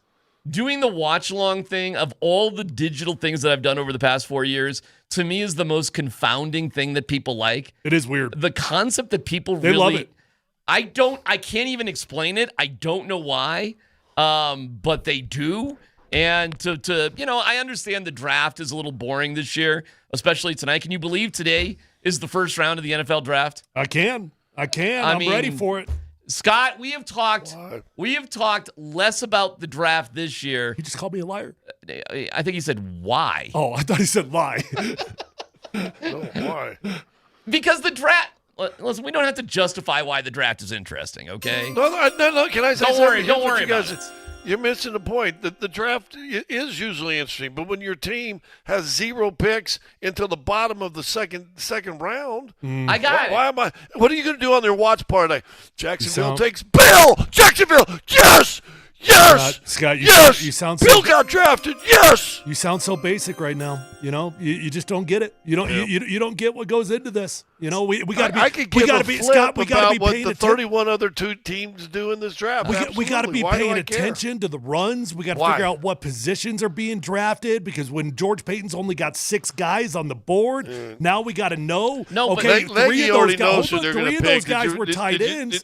Did you read Leggy yesterday? He'll tell you who you're drafting. And then he put up 2 big names. God forbid a defensive tackle run goes, and now all of a sudden we're going to trade back out of it because all 6 of our guys are off the board. So we need to be paying attention to what is happening. You know what? Tomorrow, or what is tomorrow? Tomorrow, Friday, pay attention to see if they back out of their second round. They don't. Well, that's backing out what you of the got second to round see. today. You got to watch day 1 to know if that's going to happen or not. Plus, at what Have point fun. does Mike Vrabel put a sock on his hotel room I hate door? sports too. None of your businesses. The NFL draft, the NBA Boy, draft, Mike Vrabel. that ain't sports. That's a draft. Yeah, the Vrabel stuff. That took a turn today, man. Oh my God. Wow. Did you catch what's going on with the Vrabel stuff, Scott? I did not. What Oh my God. Well, it's so quirky what he's doing. We got time. Go ahead. Why don't you explain what Vrabel's doing right now? Well, you brought it up, but no, it took a turn. I mean, they got photos posted today of him and Diana making out at a bar in New York. Like 6 from years ago. 6 years ago. Yeah. And guys, it gets dirtier. It gets weirder on multiple levels. Okay, so the Patriots have already announced that he will only be available after round 1 for a press conference. If they trade out, he will be unavailable. He's also going to miss round 3 of the draft to go to counseling. Mm-hmm. So he won't be there at all, which means if the Patriots trade out of round 1, he won't be available until May 27th. Now, listen, I mean, this is really going down the gossip world, but it gets weirder, man. During the affair, Diana had a kid. Oh, my God. I didn't catch that. Well, no, I'm not saying it was his kid. You're not? I'm not saying it's impossible. But she named the kid Michael. Oh, boy. Yeah. Oh, boy. While she's having an affair with Mike Vrabel, she boy. has a kid and names it Michael. Wow. Uh-oh. Uh-oh. Ruh-roh. Ruh-roh, Roy. Ruh-roh, Scooby. Yeah. Ruby. This is Whoa. so okay. So now that I've somberly laid all that out, Yeah. let me gleefully lay out what I'm rooting for now. Yeah. I will willingly, gleefully root for this. Mike Vrabel to step down to focus on his family, on what matters. Okay. Okay? Yeah. So, Mike, I'm not rooting against you, but I'm rooting for you as a family man. Figure it all out. Okay? Okay. Step down, figure that all out. That's Yeah. going to happen, by the way. He is going to resign. You think so? That's going to happen. Oh, boy. Mike Vrabel steps down. Took his team to a Super Bowl. Now what happens? Now what happens? Josh McDaniels? Now Josh McDaniels Oh, my God. finally Oh, my becomes God. the head coach of the New England Patriots. Wow. He's been waiting for decades to do it, and Josh takes over. The ultimate serial franchise killer is finally going to kill his very own franchise. And I cannot wait. I don't think Vrabel resigns. Wow. He may be forced out, but listen, say he's got 4 years and $30 million left on his deal, right? Yeah. Make them kick you out because at least 15 of that is yours. You're probably not gonna get all of it, but you get a chunk of it. They're going to fight to get out of that. Hey, DMac, he ain't getting all of it. He ain't getting all of it. No, if that's the case. No. Even if he gets all of it from one hand, Yeah. he ain't getting all of it. He I got see a lot of it. Oh no, I see what he's saying. You He's talking got about $30 million. Yeah, I He's got talking it. about the soon-to-be listen. ex-Mrs. I got Vrabel. it. I got it. Mike, you're $30 million. You better make them kick you out of there because 15 of them ain't yours. You are not the father. This thing's been Tyler? going on for 6 years. I didn't catch the kid thing. I Oh didn't yeah, see that. she's got a kid named Michael. And it goes deeper. Right, Tyler, keep going. Right after her son was born, she said, 4 days after my son has been born, she tweeted this. Okay. 4 days after my son has been born, Yeah. his name is Michael. Yeah. I'm now asking myself, who are the greatest player and coaches of all time named Michael? Oh, my God. This is his kid. This is his. It's quality reading you're into. Let's get those DNA tests going. Jeez, man. Now I know why you subscribe to the National Enquirer. I figured Tyler, it all out. you're in on this is all on the tweeter machine today. All right. So your bet is he does not keep his job with the Patriots. I bet he resigns. It's just too much. Yeah. It's just too much of a distraction. They've already told him to disappear. Yeah. On day 3. Right. No coach, even when you're going through this, is stepping away on draft day to go to counseling. No, Okay. of course not. They told him to disappear. I agree with you. They also have already set it up so that they can trade. They've got pick number 31. Yeah. They already know they're going to trade out of it. They've said tonight's the only night he's available for a presser. They're going to trade out. He's not available. Right. Not available till May 27th. This gives us time to force a resignation. He'll just be gone. Yeah. Yeah, because who starts counseling on a Saturday? They're going to have to force a resignation. And then once that door is open, I'm telling you what, there's probably about 30 or 29 of the other 31 teams going, wait. Oh, no way. Were you forcing him out? Wait. What are you saying that they would desire to have him as a coach? What are you saying? No. I'm saying there's other ones going, well, what about Bill and Patty and Tom and Cindy and Jim and John? And listen, if you were to lose your job in professional sports for infidelity, there would be no professional sports. The line that this is crossing is who you were having the affair with, and even that to me is how big of an insider was? God, that's terrible. Yeah, I know. How big of an insider was she 6-7 years ago? So 7 years. She was ago. making her. She was climbing. No, she's been big for a long time. 6 years 7 ago. years. Yes. 7 years in the middle of COVID. She was big. She was working for ESPN 6 years ago. Okay, she's trying to make her way up. That's the point. You get to ESPN, you got to make your way up, right? What do you mean? You know what? You're already at the top. I don't even care. Where do you go from ESPN? Her career, she's gonna be with John Gruden and Barstool, eating pizza with David Portnoy soon enough. And if it goes by your tracks, he's gonna be just gone and pretty toxic. Like his NFL coaching, if he steps down from this Patriots job or is fired one way or the other, he's toast. He'll never get a job as a head coach in the NFL ever again. I don't know about that. He was just in the Super Bowl, DMac. I get it. I'm surprised. You think he's going to be gone. I don't think he'll be gone. I think he will stay as the Patriots coach. I think he'll be gone. He'll be out of football for a year or two, and then he'll be a head coach again. All right. Well, the Jets will hire him. The Jets will hire him. They're moving on again to Braves. All right. Well, we'll follow it as it goes, I guess. Hey, you know what? You know one of the best things, and maybe we should have seen this. One of the best things you've got to be as a head coach is a good communicator. If you've seen Mike Vrabel's fat ass and you've seen Diana Rossini, he must be a good communicator. Well, we're double dipping tonight on Altitude Sports Radio, Nuggets Game 3. Whoa, speaking of that, go ahead. Altitude Sports Radio 92.5 with pregame powered by Ramos Law, medical doctor and attorney. Starting at 7 with Birdo. Pregame for the Avs, also powered by Ramos Law. That starts at 7:30 on AM 950 with Raj live at Jackson's and Lodo. Nuggets on 92.5, Avs on AM 950. Your home for the playoffs is Altitude Sports Radio.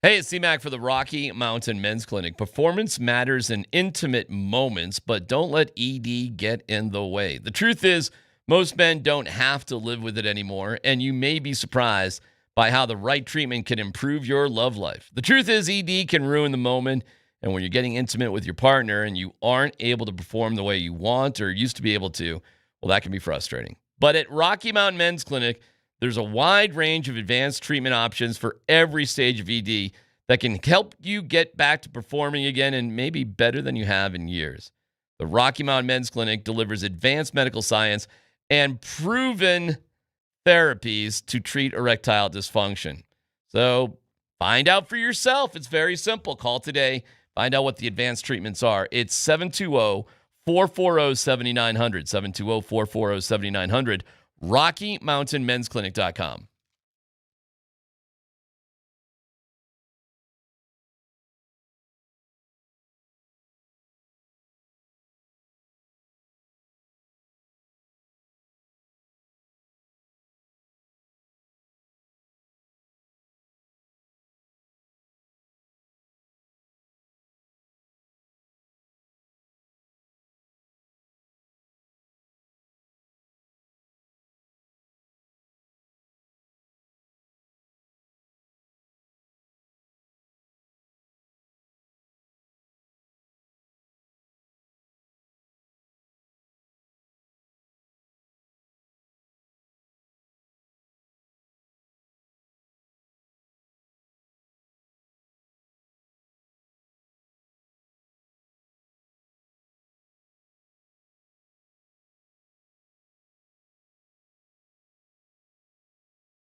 The Avalanche have just stepped off the ice. Jared Bednar spoke to the assembled media. Jesse Montano from Guerrilla Sports was just hanging out with Jared Bednar and inside of the Avs locker room. Jesse, what's going on with the goaltending situation? Looks like they're going back to Scott tonight. So, we all talked about it the other day and said maybe you see McKenzie in Game 3, but it looks like they are going back to Scott Wedgwood for Game 3, so keeping it rolling in net. Is there a possibility that they go with Wedgie, take a 3-0 lead, and then go to Blackwood in Game 4? Is that a possibility, or is this Wedgwood's ball of wax from now on? Jared remains consistent. When you ask him about it, when you bring up the goalies, he keeps saying, yep, we're going to need both. At some point, da-da-da-da. I don't think it's a bad thought. You know what you said, if you can grab a 3-0 lead to get him in there in that moment. But going back to what Jared said to us the other day, like, they're going to have 2 days off after today. So I don't know. I really did. I thought today would be the game that we'd see McKenzie, but it looks like they're sticking with Wedgwood, and that leads me to believe that they might just stick with him through this series. Bednar's lying. I mean, he's just saying what he needs to say to keep both guys mentally in it, and try to be kind and supportive to Blackwood. And hey, we're going to need you at some point. He's lying. Wedgie's just rolling. That's the way I view it, at least.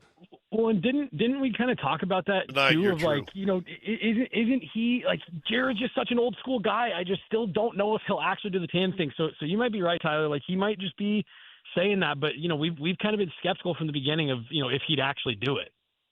Well, by giving him 2 days, if you're going with Wedgwood tonight, he for sure is your guy, because if he goes tonight and you win, you're going to go with him on Sunday also, because, talk about unfair pressure on Blackwood. If you just play him in the one game, you lose, then whatever. Right. That being said, they've struggled scoring goals in this series. I don't think the first line has scored anything. What's going on with the first line? Do we worry about that? And the power play has kind of raised up that ugly head again from most of the year. Yeah, what you just talked about was what I was chatting with guys like Nazem Kadri, Marty Netchis, Gabe Landeskog about, in the locker room today, of like, hey, you guys are up 2-0. Offense is hard to come by. How do you generate, some more? And the thing that was maybe the most surprising to me was there was not an ounce of panic of, we need to be better. It's just like, no, we're getting our chances. Nazem Kadri cited that if you look at where the Avs are at analytically, they're generating a lot of chances. They're just not getting them to go. And Jared Bednar said, like, yep, that's the maturity of our group. We know we're doing good things and that we're going to get rewarded. The power play is something that, when we asked Jared Bednar about it, his biggest thing was, we got to stop taking penalties while we're on the power play. They negated 2 of their own power plays in Game 2 by taking penalties. So, this is like what we've seen all year. It's a mature group that knows they're up 2-0 and even though they haven't been filling the net, like, they feel like, yep, we stick to this process and the dam's going to break eventually. You got to give a lot of credit to Anton Forsberg in net too for the Kings. He's done a lot of heavy lifting in terms of keeping some of those top guys, off the score sheet. All right, last one real quick. Colton's opportunity tonight. We understand that that's a good likelihood, and Kiviranta sitting this one out. Oh, hold on, Jesse. Go ahead. Sorry, say again, Jess. No, I was just going to say, while the whole team was on the ice, Ross was kind of doing the stuff that the scratch normally does, but Yoel Kiviranta ended up staying on for about 20 or 30 minutes after the team got off the ice. So that's a pretty good indication that, Ross Colton might be drawing in, and, hey, maybe that's a little bit too of the, offensive question. Okay. All right, Jess, we'll watch your coverage with Gorilla Sports, and we appreciate you being on with us. Thanks, buddy. Always, guys. Talk to you soon. All right, Jesse Montana in L.A., as on the Ramos Law hotline, car accident, you need Ramos Law, medical doctor and attorney, ramoslaw.com. So a little change, perhaps. Colton, not Kiviranta, sticking with Wedgwood. Bednar not ruling out that Blackwood could play at some point, and here we go. But yes, of course it makes sense for Wedgwood to play tonight. He's been playing unbelievably well, and we'll go from there. We'll see how it all turns out. But I think they may win by a bunch of goals tonight. I'm not sure. They'll score on the power play eventually. Nate McKinnon will score eventually. They'll all score. They'll get there. We had a little disagreement about the power play yesterday, and as I was driving home, I was like, why couldn't I put into words? Like, I like there was something that was driving me nuts about their power play that I just didn't remember during the show yesterday. And as I'm driving home, I'm like, oh, I remember what it was. if they get another freaking penalty while we're on a power play, I'm going to smash my TV. Like if we willingly give up our own power play again, I'm gonna go nuts, man. It's frustrating when that happens. What are we doing? What are we doing? That was we talked about 2 days ago. Boy, there's a lot of whistles those first two periods. I haven't seen so many whistles. I would say this, and I'd ask you guys this question. No dumb question. Starting it off, is the Avs' biggest problem sometimes, whether it's they had that 3-on-1 break and all that different stuff, or the power play, that they overpass. Yeah, it just feels like they're. I don't know if it's called unselfish, but they overpass as opposed to putting stuff on the net. We'll lead off no dumb questions with the answer to that next.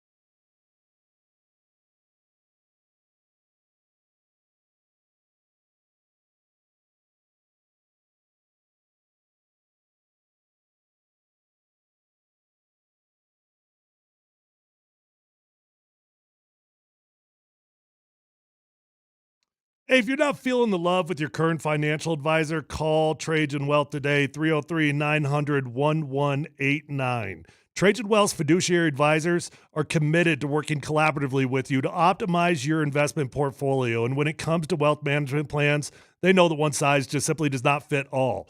Your situation is different than my situation, is different than anybody else's situation, and Trajan Wealth's going to come up with a customized game plan for your family, for your needs. So contact Trajan Wealth today at 303-900-1189 and discuss strategies to weather the current market turbulence. When you imagine your retirement, I hope you see something good, and I bet all of us have different goals, and different goals require their own unique plan for the future.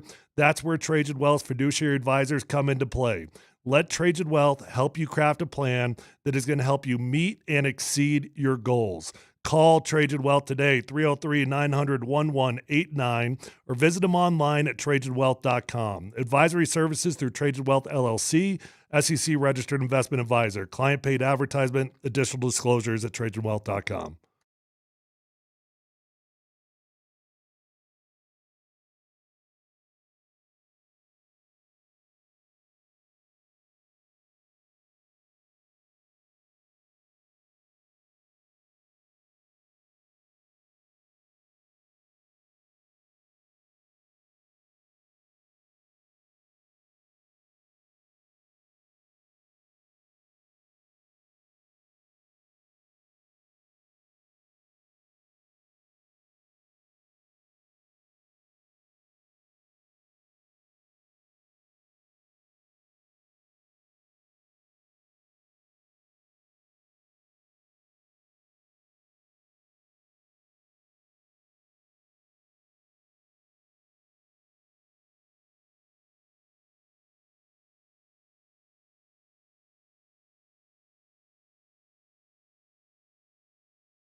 Polumbus, Hastings, and DMac present No Dumb Questions. This is your safe space. Safe place. I'm leaning into the segment. You're a smart guy. Send us your not dumb question now. Tweet it, text it, or Twitch it. It's No Dumb Questions on Altitude Sports Radio 92.5. When it comes to your retirement, there are no dumb questions.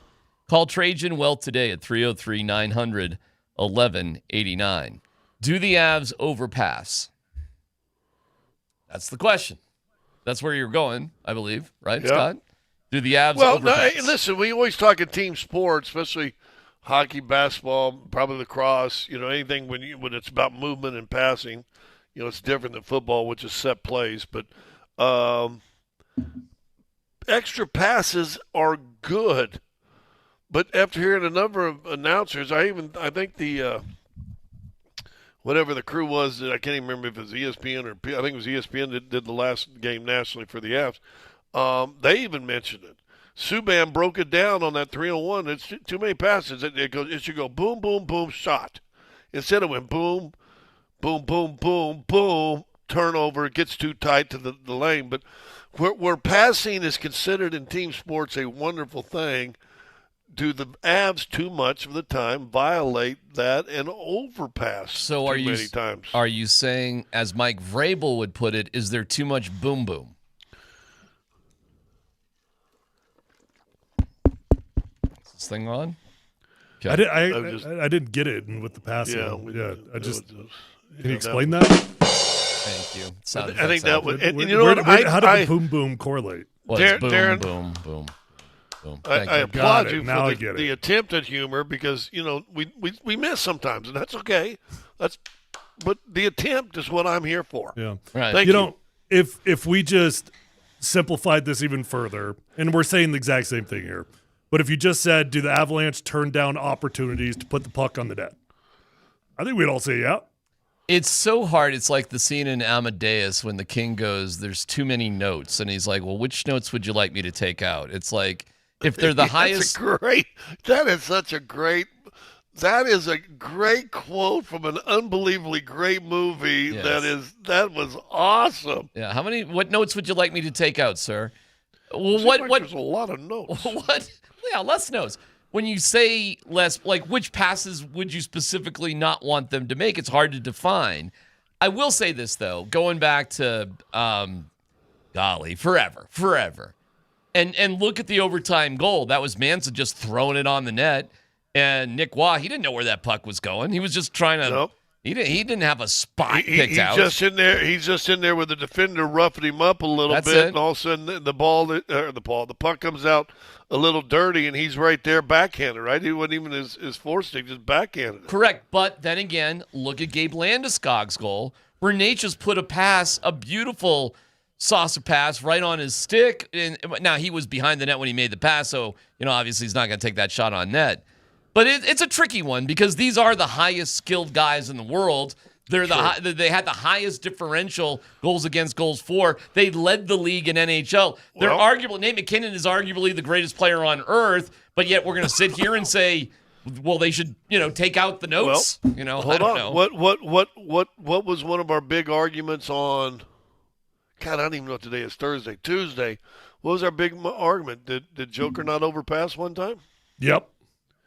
Well, at a very important time. I think bizarrely there was. I mean, would it not been better to take a note out of that guess soliloquy? But you know what we hear from Adelman when it comes to Jamal and Joker all the time?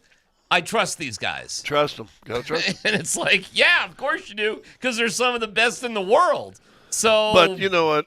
There's no way that our good buddy Amadeus didn't hit the little finger accidentally hit a wrong note once in a while, right? Only when Solari wasn't looking, and that's as deep as we can go there. All right, as long as he wasn't playing and getting ready for that dirge. He never did finish it.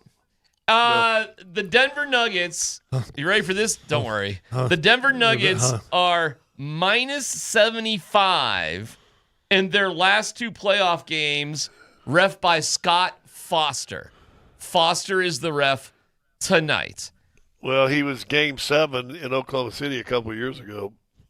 So, are we concerned about that? Should we be concerned about Scott Foster as the ref tonight? No, even though he had 67 or 73 calls made to him from the one referee that got nabbed for gambling. Yes. There's nothing there. There's nothing there to see. Nothing there. McDonough or what Close. You're right there. It was something like that. It's right there. Donahue. Sure. Tim Donahue. Tim Donahue. I added a Mick. I understand why. Yeah. That makes sense. When in doubt, throw a Mick in. Yeah, why not blame the Irish? That's what Tyler said. Right, it's fine by me. Absolutely. It's not the first time.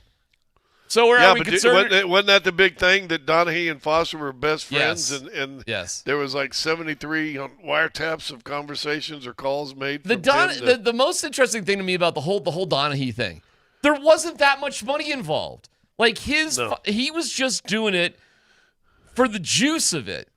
That was the craziest part. We had a pitcher last year blowing it for like $1,000 per pitch. So, I don't know. Scott Foster, an issue or not an issue there, Scott? Yes or no? I will say today, make sure you tune in tomorrow at noon, but I will say today at, what time is it, 1:30? Mm-hmm. 1:50? Yes. At 1:50 your time, no, nothing to worry about. Excuse me. What? Huh? Did you just die and come back to life? Did you just go Lazarus? Are you and Kaz just gonna freak out on the broadcast tonight? Are you guys gonna be okay? You know what? I freak out way too much over here. I'm gonna try not to tonight. Okay. Listen, I told you a conversation I had with Finch in the hallway. Yeah. You did. The league got an NBA problem. You got a rep problem. He goes, epidemic. All right, let me ask a no-dumb question. Why doesn't the NBA just stick with the same ref teams for an entire playoff series? Why do they move guys around? You can't. That would become way too personal, I think. Way too many opportunities to develop relationships and anger and frustration. All right, okay. And Fine, I don't care. and listen, what they're admitting without admitting, and this is why, I think the NBA really covered their, in the Donahue thing. Because I've always said this. If I've got a personal grievance with a guy and a player, and we all know that happens, Tyler, it happens in the NFL. Mm-hmm. Guys have certain guys, in the game, this guy's going to nab me 8 times or, whatever for this. That's affecting the outcome of a game. That's affecting, at the very least, the points within a game. So I think there's no way they can have one group in it because everybody's human that's ref, and we haven't gone completely to the DMac AI reffing school yet, that because there are real men and real women that are reffing these games, we take things personally. When Tyler first got in there, I called him a big dummy. He hated me for 2 weeks. Well, 2 years. It was a big effing dummy is what offended me. Yeah, I said it right on the air. Up yours, SEC. Yeah. Or FCC. No, I'm glad you guys hashed it out. Yeah, but you know what I'm saying?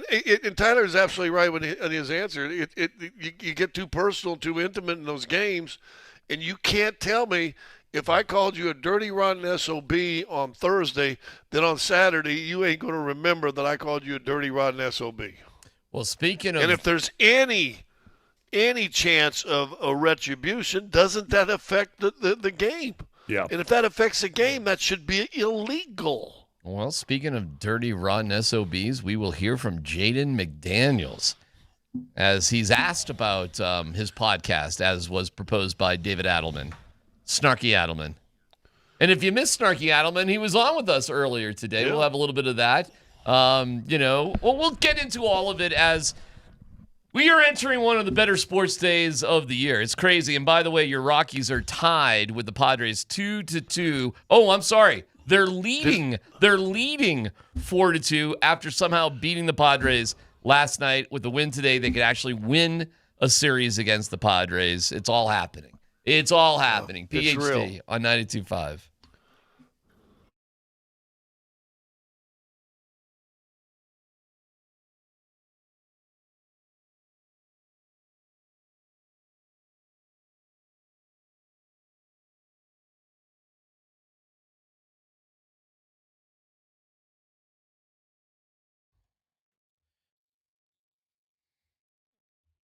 Hey, it's DMac. You ever sit there and wonder why Fanatics Sportsbook is America's fastest online growing sportsbook? Other sportsbooks, oh gosh, their reward is just same old, boring. Fan Cash? Well, that's different. It's the ultimate sports currency, and betting with Fanatics lets you stack Fan Cash. With Fanatics Sportsbook, you can get up to 10% fan cash back on your wagers, win or lose. And unlike points that expire, you can spend your fan cash on official team gear across every league, every team, collectibles, exclusive experiences. That's all on Fanatics.com.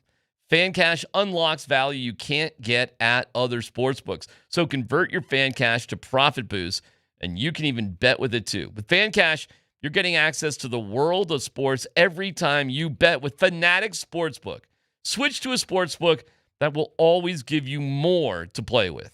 Download the Fanatics Sportsbook app today. Winning hits different here. Must be 21 plus. Gambling problem. Call or text 1-800-GAMBLER. Offer not available in all states. Terms apply. See Fanatics Sportsbook app.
We have a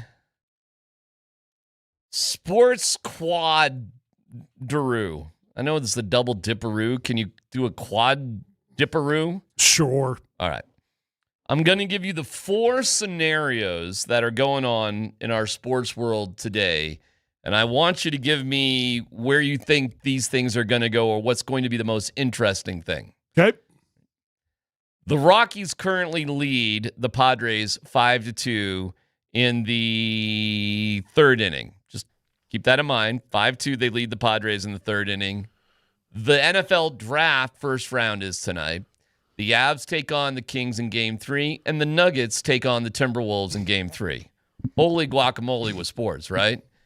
Give me what you think will be the most interesting or compelling thing from those 4 things today. In terms of interest, Nuggets are at the top of the list. This is a must-win game, in my opinion, from an emotional standpoint. You got to come out and respond to all the nonsense. And honestly, I'll be really worried, really worried about the series if they don't win this game. So that's at the highest of my interest list. So you're concerned. I've got concern. I got angst about the Nuggets. Sure. Number 2, for me personally, I still love the NFL. I'm still a big NFL draft guy. NFL's over the Avs for you NFL, but I got a reason. I've got a reason. Okay? All right. The only reason why I'm putting it above the Avs in terms of interest is because Avs got this. Avs good. Avs good.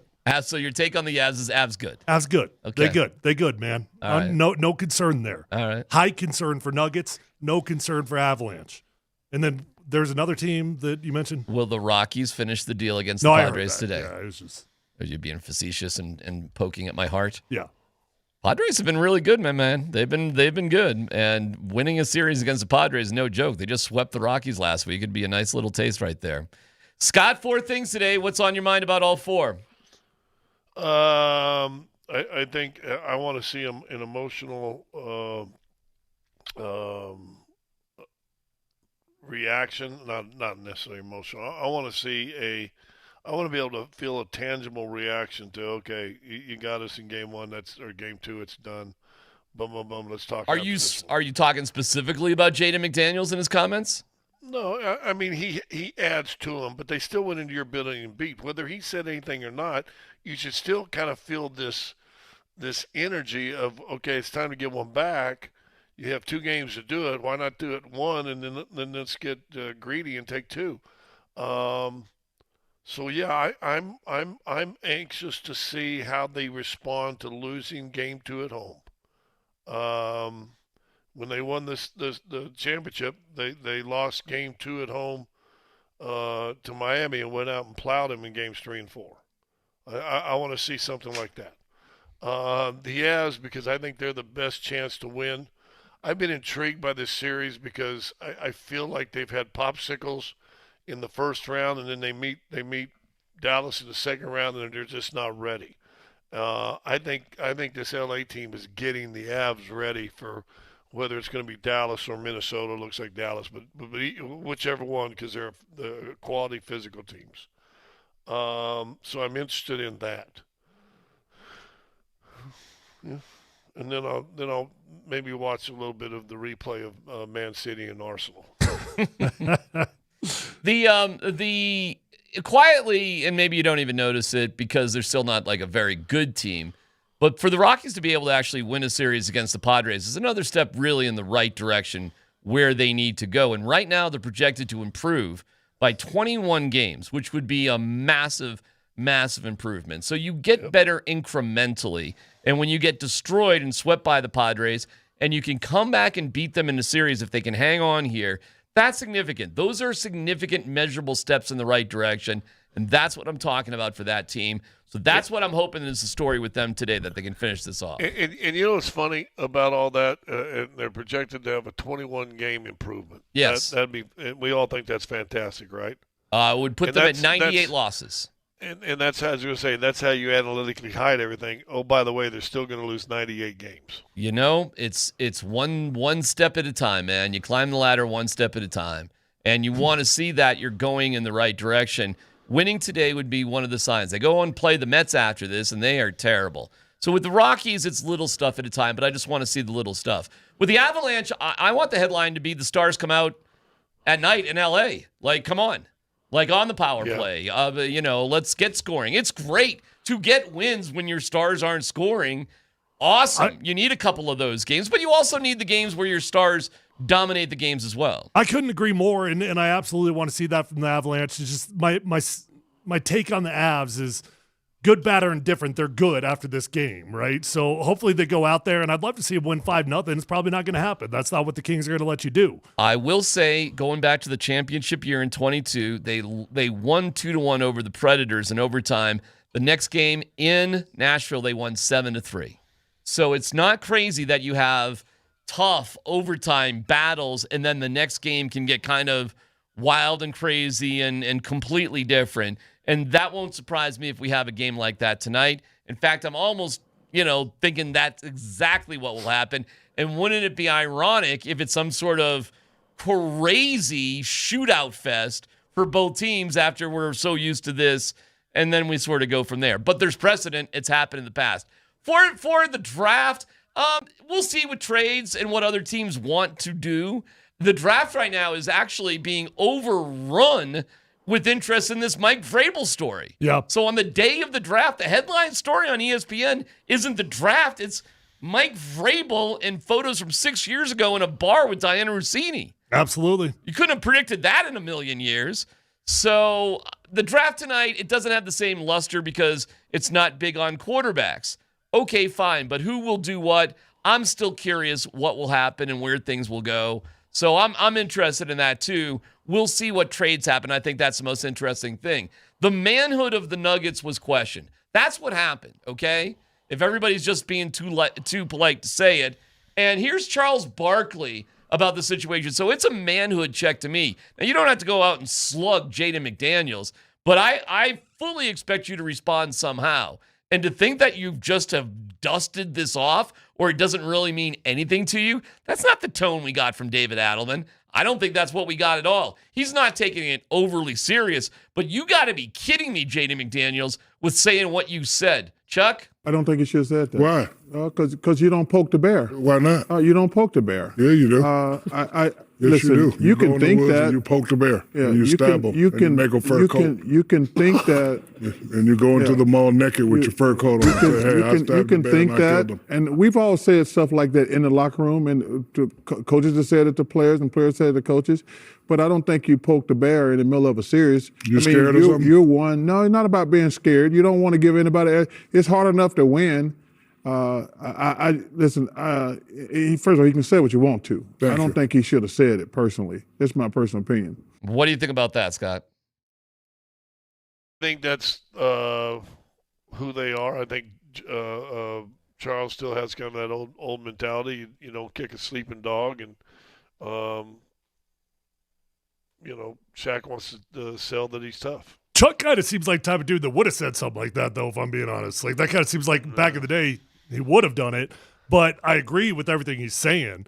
Nobody in that organization can be happy with what he did. Nobody. Coach, owner, GM, or teammates. They've all got to be irritated by it. Well, when David Adelman says, I'll listen to his podcast, that's being snarky, and that is him saying, shut up, dude. That's what he's saying. And then he was like, whoa, what's our defensive rating? Oh, we're 6th best, 109. Okay, fine. Really, it's not the best, but it's not the worst, that's for sure. And it's better, actually, than what they were doing in the regular season. Yeah, so, okay. From bottom third to above the top half, right? Yeah, and when we asked him, did they do anything different defensively to make Jamal and Joker go 2 of 13? Adelman said to us, no. And when asked this, his response was, if you had to describe your team's mood for this game in one word, what would it be? Confident. Love it. Love I'm very excited to get going. Okay, guys. Message received from Jaden McDaniels, if you can't read through the lines a little bit. Message received, sunk in, absorbed, we're ready to go. Mm-hmm. Okay? Now, that doesn't mean you get in a fist fight with them. Or maybe it does. No, well. Or maybe. Well, Adelman said we're not going to 80s basketball, Scott, unfortunately. I don't know what would have happened if this was 1983. And I didn't say anything, but I noticed what you did, and I appreciate the support to get me in there today. I appreciate you. I appreciate you. All right, let's have some fun with this. If this was 1983. There you go. Okay. What would the talk in the locker room be, Scott? Say you're on the Pistons and this is the Bulls. Okay? I'll just go right at the top. First time he gets the ball, let him get to the basket. Okay. That's all you need to say. First time he gets the ball on the wing, let him go to the basket, and then whatever big was in there is going to put him in the front row. What would Mahorn or Lambert do? Let him go to the basket, put him in the front row. No doubts about it. No. None. No. Would there be any crap talk going with what do you think about this now? Well, first of all, he would have expected it. Listen, in the 80s and even up to the early 90s, if you'd have said something like that to the team, it's kind of like old baseball, right? Somebody blasts a home run against Nolan Ryan and kind of half jogs the bases. Yeah. What's happened to the next batter? Oh, he's getting it. Hey, let me ask you some questions, Scott. Yeah. You just know it. Yeah. Okay. And high. And everybody knows it. I got that, including you probably, specifically you, when it's your turn to handle business. Did you ever have a coach specifically tell you, like, hey, you're going in there and I want you to bang this dude up, and if you want to punch the dude, punch the dude? He never said punch, but well, you get the point, though. The only time in my career that I ever had a coach grab me by the jersey, and I got like 4 chest hairs, and he pulled the heck out of them, was Jordan was absolutely killing us, just driving by us and dunking at the basket. We're playing, I think, in Atlanta, and he comes down the bench, grabs me by the jersey and warm up, and lifts me up off the bench, and all he says is, "I want him on his ass," and threw me towards the scorer's table.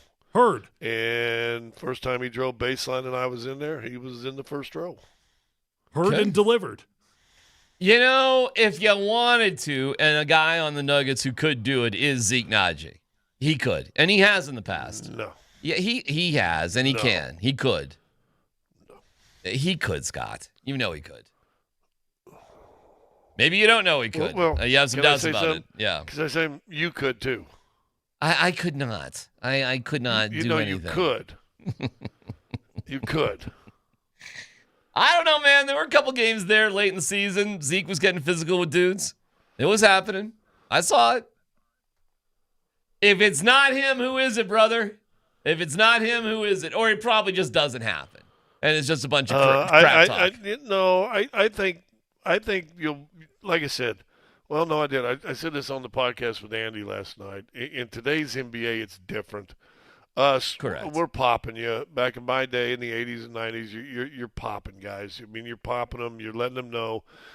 Shot goes up. First time I block out, I step right in front of him with an elbow that hits him in the inside rib first, all the way underneath, across his chest and up underneath his chin, and I let him know. We used to have a thing when you teach them blocking out on shots. I used to always say it's the only time you're legally allowed to hit somebody and get away with it. So it would be touch, it'd be pop, pop, pop. That's back in the day. Nowadays, you got to touch them. Well, you have to have a hand on them wherever they go. Ball's out of bounds, the side, your hands on them. Your hands or your forearms on them, but you always touch him. You're not allowing him. You're like BK when he talks to you. You're not giving him any personal space. You've got to. The way you get physical in today's game is you take away their personal space, and that irritates the hell out of a lot of guys. And you know what a lot of that's about, guys? It wasn't so much what you was doing to them. It was the reaction you wanted to get out of them. You wanted them out of their game. You wanted them pissed off because you're touching them and you're hitting them. And that's all Lambert was. Lambert wasn't going to fight. He's going to get his butt whooped. But he was going to get you to where you wanted to fight. And guess what? All them guys, their game was gone then. They're all they're worried about is being touched. Well, we got Vic Lombardi. He wants to chime in on this conversation. Yeah, Vic, what do you think? First of all, this is my favorite topic in the world. It really is. It's my favorite topic. All right. Blood. All right, let's hear it. Let's hear where you at. Secondly, it's always the smallest dog that barks the loudest. You guys know. I want to agree, and I'm calling to defend my compatriot Scott Hastings because he's exactly right. Zeke Najee's not going to do that. Would he? Sure. But is he inclined to do that? Never, never, ever. There's two people on this Nuggets roster that are built that way. When I say built that way, built to harm just for the hell of harming. Okay. One is Bruce Brown. He'll do it. He'll do it.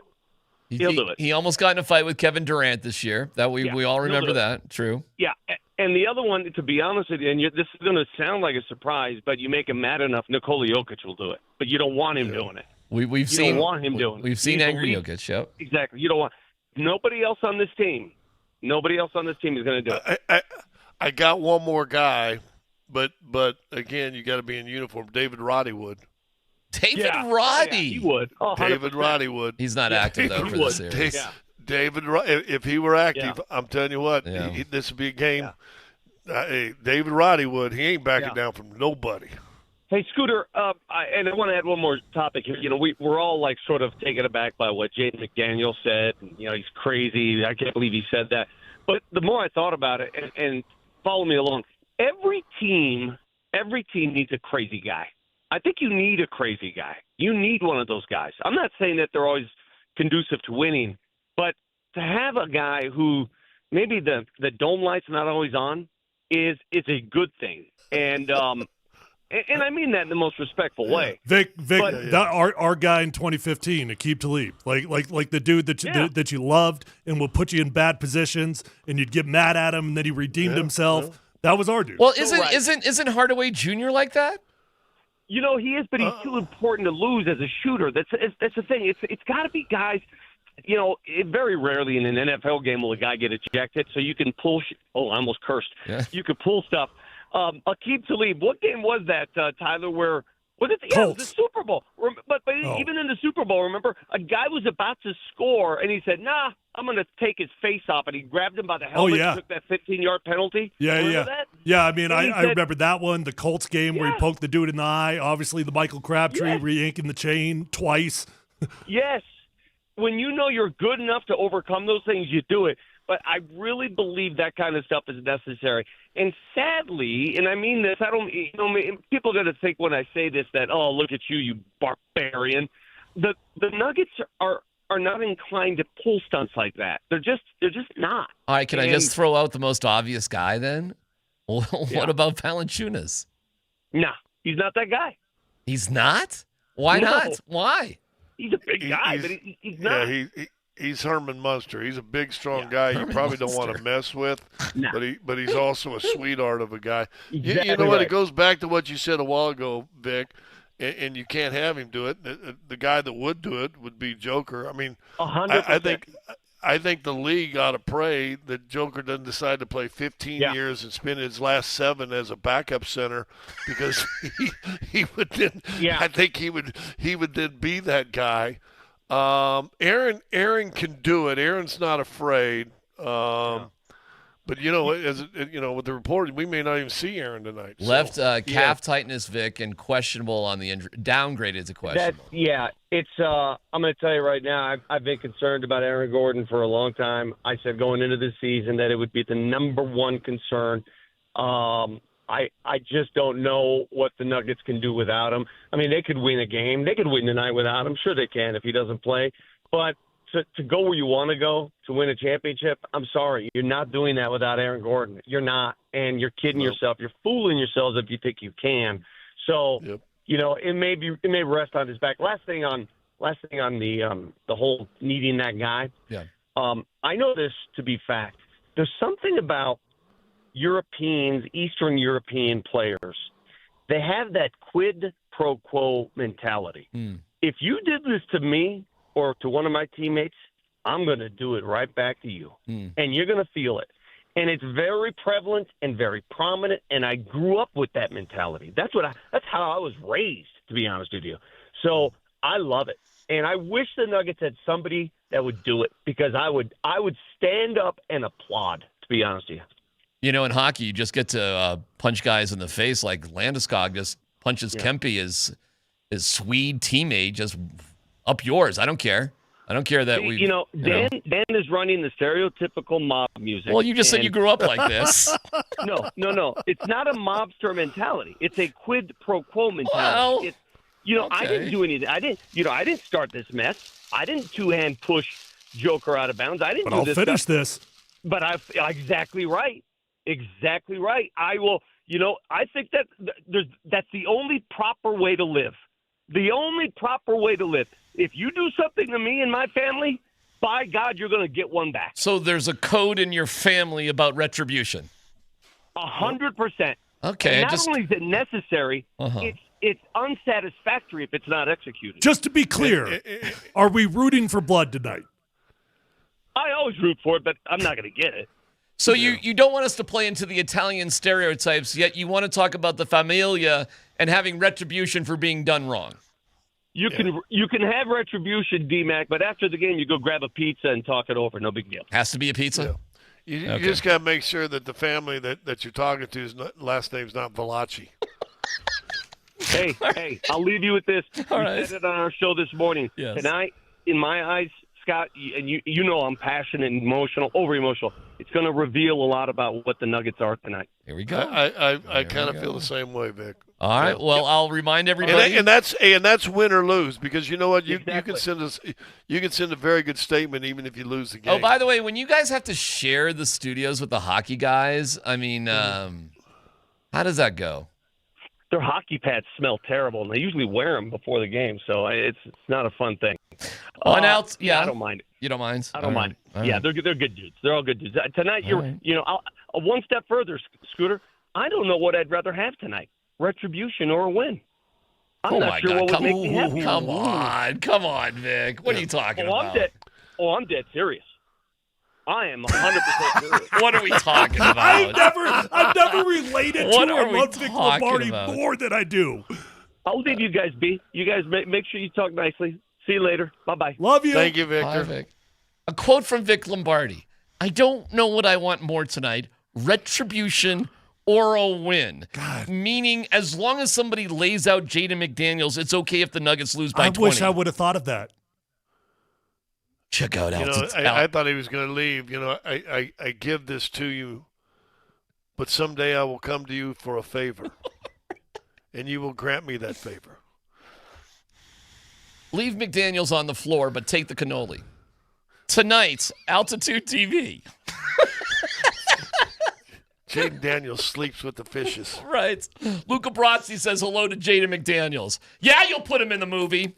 For all the Nuggets and Avs fans tonight, Nuggets pregame starts with a meatball and a slice of pizza at 6 p.m. on Altitude TV and Altitude Plus, followed by Avs pregame at 7 o'clock. Stick around for the only local broadcast. Moser and the crew bringing you Avs Kings game 3 pre and post for Avs and Nuggets, and the full Avalanche game on Altitude TV. La Familia and Altitude Plus. Subscribe now for a monthly or annual plan at altitudeplus.com. I'm sorry, Tessio. We can't save you for old time's sake. You gotta go. It's PhD here on 92.5.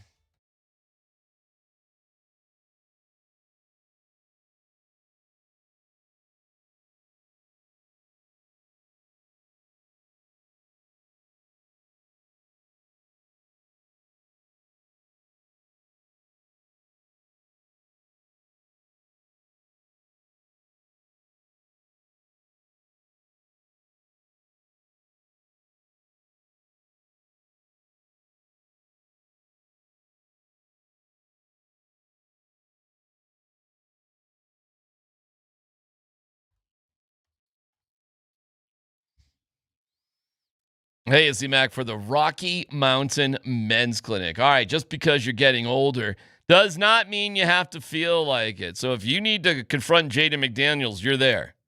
If your energy is low, sleep is off, weight won't budge, mind feels, sex drive ain't what it used to be. Listen, it could just be low T. Guys do lose T as it goes on. Less drive, not feeling like yourself. If that's the case, well, the Rocky Mountain Men's Clinic could be the answer for you.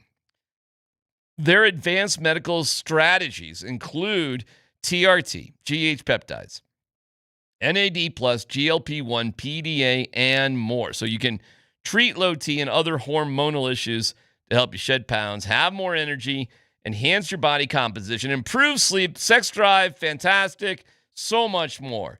Get with the Rocky Mountain Men's Clinic and see what I'm talking about. Don't ignore the science. Call today for the first step towards feeling better again. Hit them up today. 5 locations up and down I-25. That's 720-440-7900. RockyMountainMen'sClinic.com. Featured therapies are compounded and have not been evaluated nor approved by the FDA. Provider prescription required. See website for details.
God, I'm going through the show here today. We got Scott in Minnesota, who is on the call with Cause tonight and pregame show on Altitude TV. We got Vic, who says he'd rather see retribution than a win, which is fascinating. Moser's in L.A. with the Avalanche. Our guy Jesse checked in from the morning skate. And we have the coach of the Nuggets on the show with us. I'm sorry, what? I'm sorry. Really? Would you listen to anybody else? Really? Seriously? What else is happening out there? Oh, my Lord. What a show. Brought to you by Mountain High Appliance. Thank you, Mountain High Appliance. Visit them at mountainhighappliance.com. Let's playoffs go, Dan. Scott Hastings, perk those little ears up here, okay? Because this soundbite is for you. This is Devin Booker. Oh.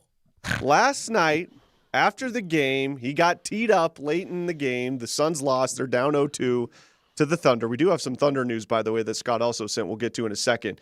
But, Scotty, listen to Devin Booker go off on the officiating last night. I don't know if you're aware of this, but even the broadcast was confused by your tech. What was the explanation that you got? I still haven't got one. It's definitely something that has to be looked into. I heard Caruso tell him to call the tech, and, he ended up doing it. So that's one ref. In my 11 years, I haven't called a ref out by name, but James was terrible tonight. Wow. Through and through. It's bad for the sport, bad for the integrity of the sport. People are going to start viewing this as a WWE, if they're not held responsible. Similar thing for you on the offensive foul with Caruso where you didn't get an explanation there either? Yeah, and then the very next play, it said unnatural shooting motion that hit Caruso, but Caruso's moving forward on that. And if that's unnatural shooting motion compared to what guys are doing to get fouls nowadays, like you can play them side by side and, I'll let you guys be the judge. Like, pull the clips, run it back. I'm surprised this is happening on national TV in playoff games. Scott? By the way, good Muggle questioning right there. That dude right on with the questions to get those answers. Says the NBA will be viewed as WWE if this continues. Wow. And what he means by that is that it's scripted. I sent you guys clips from Oklahoma City and Phoenix and some of the calls that were in question. They ref it one way this way and ref the other way. The technical, the only thing I can assume is he gets ridden out of bounds, and I don't know if because I can't listen to the audio, I can't tell if they blew a whistle, called the foul, but as he's going out of bounds, he whips the ball behind him, strikes the guy that was defending him in the stomach. So I'm assuming they're saying you intentionally threw the ball at him. That's the technical. So I'm assuming that's what that technical was. A little whatever, but okay. The Caruso thing, you got Caruso up in the air. He leans in, so Devin Booker goes into him. Bodies connect. Caruso falls down and flops, and then Booker gets the offensive foul. And then they go to the next clip and show Shea go to the basket, creating the contact, because they said Booker created the contact, that you see Shea Gill just pulled those arms right up underneath the guy, shoots it, and gets the free throw. So, listen, I've said it for a long time. I really do believe that the NBA's got an issue with officiating.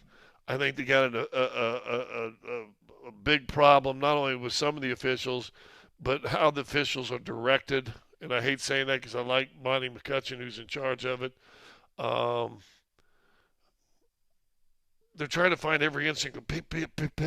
There's an old saying.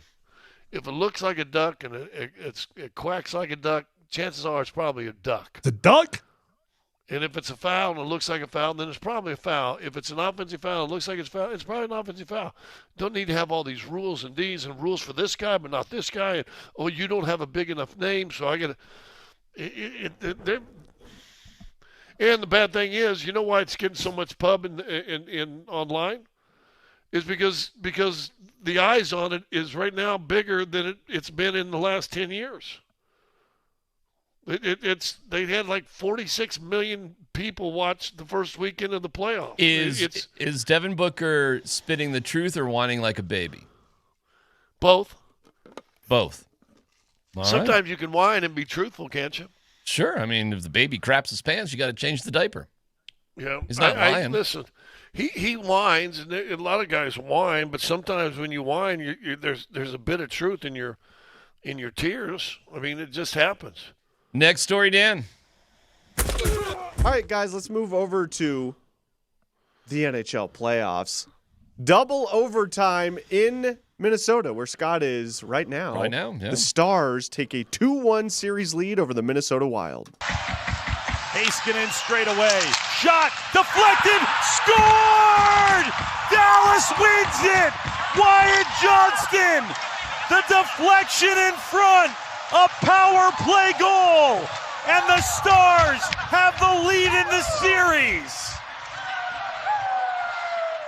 Dallas up 2-1 over Minnesota. Guys, double overtime. Is Love this it. series playing out exactly how Avs fans want it to? Bloodbath, exhausting games emotionally and physically. Could not be better so far. Yeah, I obviously want Minnesota to win this series, but I will settle for a very long physical series that wears these guys down. I am at the point now, I do not care who wins the series, but I'm with Tyler on this. Give me 7 games. Yeah, absolutely. Give me 7 games. I'm with you. It's been pretty entertaining, so give me 7 games from that standpoint. But also, let's have, let's let the Avs take care of business. Win game tonight. Win the game Sunday. Get this thing done. Get a couple days rest, and let the Stars and what's Minnesota's nickname? Wild. The Wild, yeah. Let the Wild and the Stars go ahead and just beat each other up and play a day after the final Game 7. It used to be the Stars. The North Stars, way back in the day. Yeah, the North Stars. All right, what do we got, Dan? What else you got? All right, real quick here, fellas. The Ducks and Oilers series was also last night. The Ducks tie it up in Edmonton. Thought for Szymanski to be a factor. Has this save made? Gauthier off the rebound! Scores for Anaheim! Ooh. Wow. Second goal tonight for Cutter Gauthier, and the Ducks have the lead again. So the Ducks win 6-4. That series is tied up at 1 goal apiece. Here's my question for you guys. Yeah. If the Oilers get bounced early, do you think Connor McDavid wants out of Edmonton? Oh, gosh, I don't know. Who knows? The guy's got no personality. He's like talking to a doorknob. I have no idea what he emotionally wants. No, I have no clue where his level of satisfaction is of living in such a horrible place on earth. And I know that. I've been to Edmonton. Really, seriously. The arena's nice. It's brand new. It's gorgeous. But you get like the arena actually looks incredible. It is incredible. The arena is incredible. But okay, cool. That I mean, take a drive around Edmonton. Seriously, you'll question your life, like the choices you're making. Wow. Somewhere the Bolin family is screaming at you. Or whatever? Well, the Bolin family didn't stay in Edmonton. At least not the smart part of the Bolin family. What can I tell you? It's desolate, man. Like there's whatever, dude. You want to see the sun go down at midnight and not see the sun at all in the wintertime and have, I don't even know what you do. There's no mountains there. There's no ocean there. I don't even know what the hell you do. Cut cross-country ski. Sure. That sounds wonderful. Enjoy your life in Edmonton. I don't know. I don't care. I don't know what his options are. So what if he doesn't want to be there? Who cares? You could force a trade. Whatever. As long as he force a someone trade. Can swing it. If he wants out and they decide they trade him, they're going to be about 25 teams going to want him. Every team would want him, but why would they ever trade him? He's not going anywhere, boys. No, of course not. He's stuck there, and he's got no personality, and he's in a city that has no personality. It's a perfect fit. All right, Dan, what about the Thunder, though? Didn't you have a story about the Thunder? Yes, Scott sent story about Jalen Williams, guys. The better Jalen Williams. Cody's brother. Cody, who played at CU. He sustained a grade 1 left hamstring strain and will be reevaluated weekly, the team announced today. All right, well, what's timeout? Stupid me. No dumb question.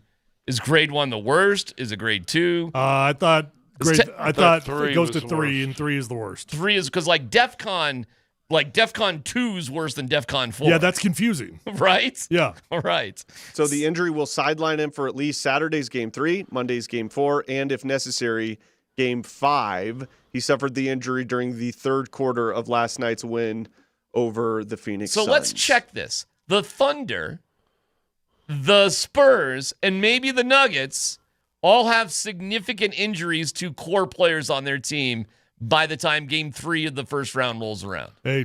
Wow. Survival of the fittest, man. Dude, really, seriously. These other teams must be like licking their lips right now about all this. Now here's another guy that compared to like Aaron Gordon is super, super young. And he only played in 33 games himself this year because he was having hamstring and groin and calf type injuries, wasn't he? Yeah. All right. Yeah, you know what? We should get to the AG situation and preview the game. A reminder, it's an epic night tonight. It really is incredible. And by the way, the Rockies are desperately holding on. They're up 6-3 in the top of the fifth, but I feel like this game is going to seesaw. We'll see. But that's happening too. And tonight with the NFL draft starting at 6 o'clock, however interested you are, the Nuggets and the Avs, we're kicking off the Altitude Sports Radio Playoff Viewing Party Tour. Powered by Michelob I don't have the Ultra. energy. I don't have the energy. Join Andy at Jackson's and Lodo for the Avs game. Raj is hosting the network broadcast on site. But listen, the draft will be on there. The Nuggets will be on there. We'll be there. It's all happening. It's all happening. Don't miss the start of the tour. Huh? It sounds fine to me. See you tonight at Jackson's. We'll preview all the action coming up next.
Yeah, and also I think it's just a sign of the times. If this was back in the day, that would be probably answered with confrontational basketball.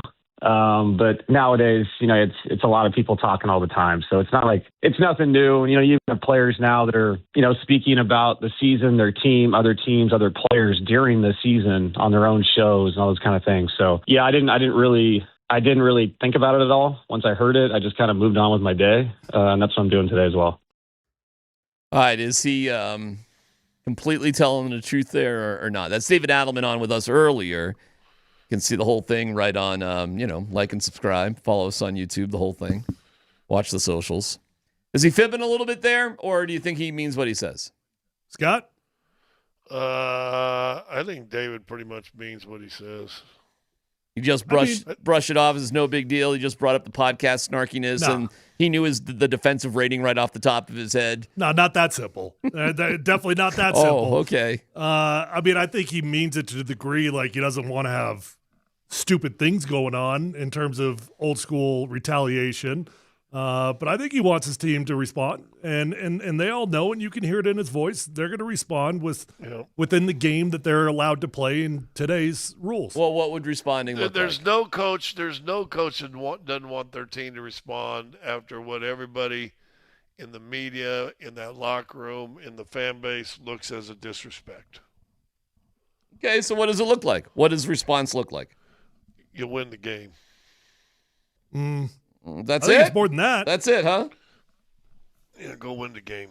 So that's it. Nothing on the court. No. Listen, nothing 1989, we'd have gone out there and beat somebody's butt in the first 5 minutes. There've been 2 or 3 fights, and then you play the game and try to win the game. It would be funny if they nowadays you go out there and you show you're not afraid. You play your rear end off. And you just let the chips fall where they may, I guess. It would be funny if they went out there and leveled somebody besides Jaden McDaniels. If they just, plowed Bones Highland or something. First man in sight. Maybe yeah. Then they look at Jaden McDaniels and like, okay, well, we'll just take care of everybody here. But again, you're right. It's not 1983. That's not the way it works. It's not like that. And you know what? Neither are Jaden McDaniels' comments. I mean, they're so stupid and serve no purpose but could go sideways for his own team. And him even trying to explain it today with him saying, I lead by my actions or something like that. Not the sharpest tool in the shed. Somebody got to him and said, dog, you can't be doing this. What are you doing? Da, da, da. And so now his pride is hurt a little bit, so he still wants to stand up for himself, but then he wants to downplay it as best he can. Man, it is what it is. If either you go out there and you play flat and they roll over you, and then everything Jaden McDaniels said, the rest of the world is going to go, well, he ain't lying. Listen, he ain't lying. Or you go out and you shut him up by how you play. The bottom line is that it could and it should be an awakening of the sleeping giant if there ever is one. I mean, if the Nuggets aren't going to respond in a personal manner, and forget the Vic Lombardi go to war, although I'm not against it. Forget that. If this doesn't awaken a competitive itch out of anger and frustration and pride and all those things, well, we're going to know by the second quarter what's going to happen probably with the remainder of the series. But my guess is it does awaken a sleeping giant. Hey, be careful. There's only one sleeping giant here in Denver, Colorado. Yeah, sorry. And they're winning 6-4 right now. The Padres are making an interesting bottom of the fifth. But, yeah, okay. Are the Nuggets sleeping here? I mean, do they need to be shook a little bit? Do they need to be awoken somehow? Listen, if those comments doesn't awake you, and as do they need to be awakened? As well, who knows? But as Mello said, and everybody said, if this is our sleeping giant music. Okay, all right. Yeah, I don't think the Nuggets are a sleeping giant. I don't know what it is. Okay. Well, what are they?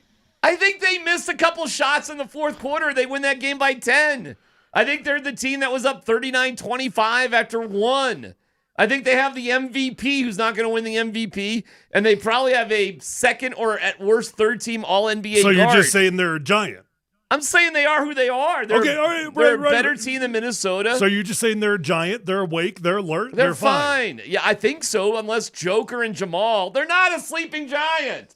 They're not a sleeping. This is sleeping giant music. Wow. He won't call the Nuggets a sleeping giant, but he's got no problem calling the Rockies a sleeping giant. Because you're already a giant.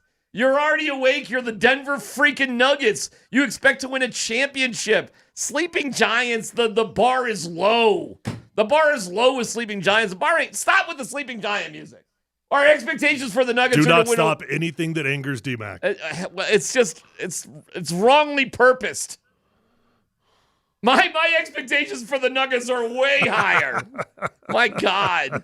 Jeez Louise. I think they win by 10 tonight, something like that. I think they make the shots they always make. They lost by 5 points, okay? And they lost by 5 points because Christian Brown missed a free throw because Joker, for some unknown reason, passed on a shot that he hits 99% of the time. I don't think Joker's going to pass on that. I don't think Joker is going to have for whatever weird reason, a lack of confidence in clutch time like he did, which was weird. That was weird. It was a weird-ass game, period. Game 2 was a weird-ass game. It wasn't the norm. It was a weird game. How's that for a breakdown, Scott? Use that in your pregame show. Well, yeah. But you and I whatever disagree. You do. I don't think it was a lack of confidence. But okay. You said that 2 days ago, and I disagreed then. Listen. If anything, if I were to say his biggest issue, if there's an issue, it goes back to what I was talking about with the Avs, the overpassing. He thinks too much. All right. Well, enough with that. Just go out and dominate the way you can dominate. And yeah, exactly. Like it's time to put all that garbage aside and just go. And I am concerned about Aaron Gordon. I feel like anxious Andy here for a second. I have no anxiety I have zero anxiety about the Avalanche at all. I think they could win by 3 or 4 goals tonight. My anxiety is fully with the Nugget side of the ball. Okay, but let me ask you something. Does this allow you to be zen? I'm not zen right now. I'm pissed off. I'm angry. I'm anxious. I'm gonna. I heard Vic, dude. I think it's something about our neighborhood. You know, I grew up with Vic. Right? Vic coached me at basketball camp. We both went to Holy Family. We literally lived like 2 blocks from each other. Could you identify with what he was talking about? Yeah, I identify. What do you mean? That's maybe it's the Paisans I was hanging around. I'd rather have retribution than a win. What is he talking about? I kind of know. But you know what? Let me tell you what. You know what that comes from? If you don't think you're going to win, then I think you want to take something with you.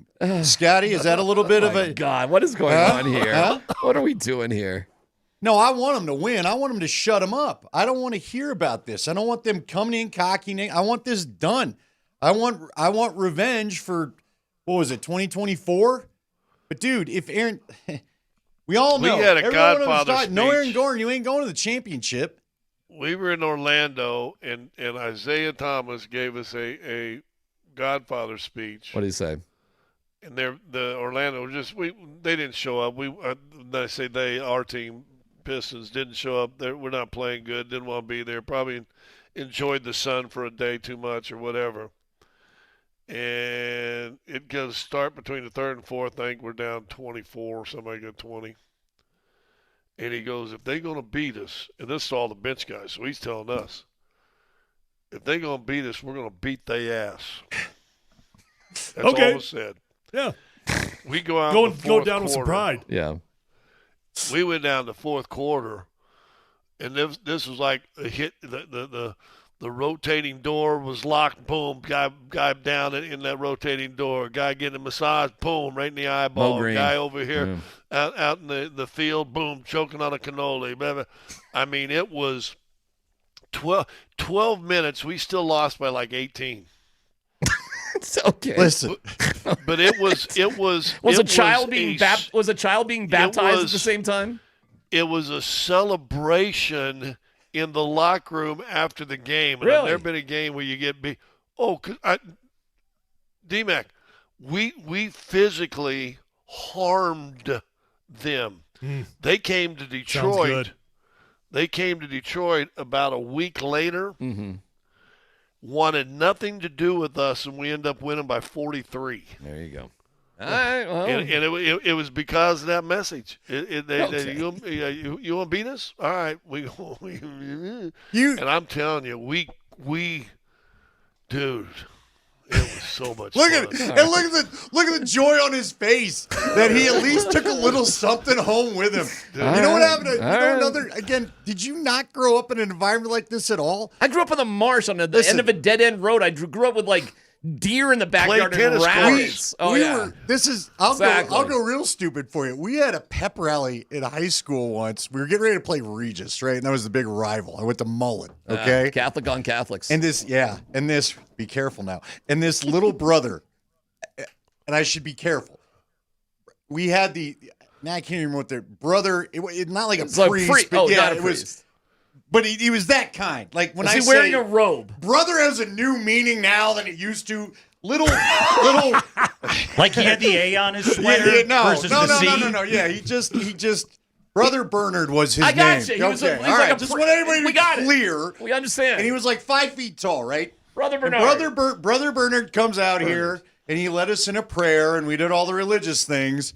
And all of a sudden he goes, because this is the only year that I went that Mullen was all boys, and he goes, "Here's the deal, gentlemen. We don't always win these games, but we don't lose the fight in the parking lot." He walked right out of there.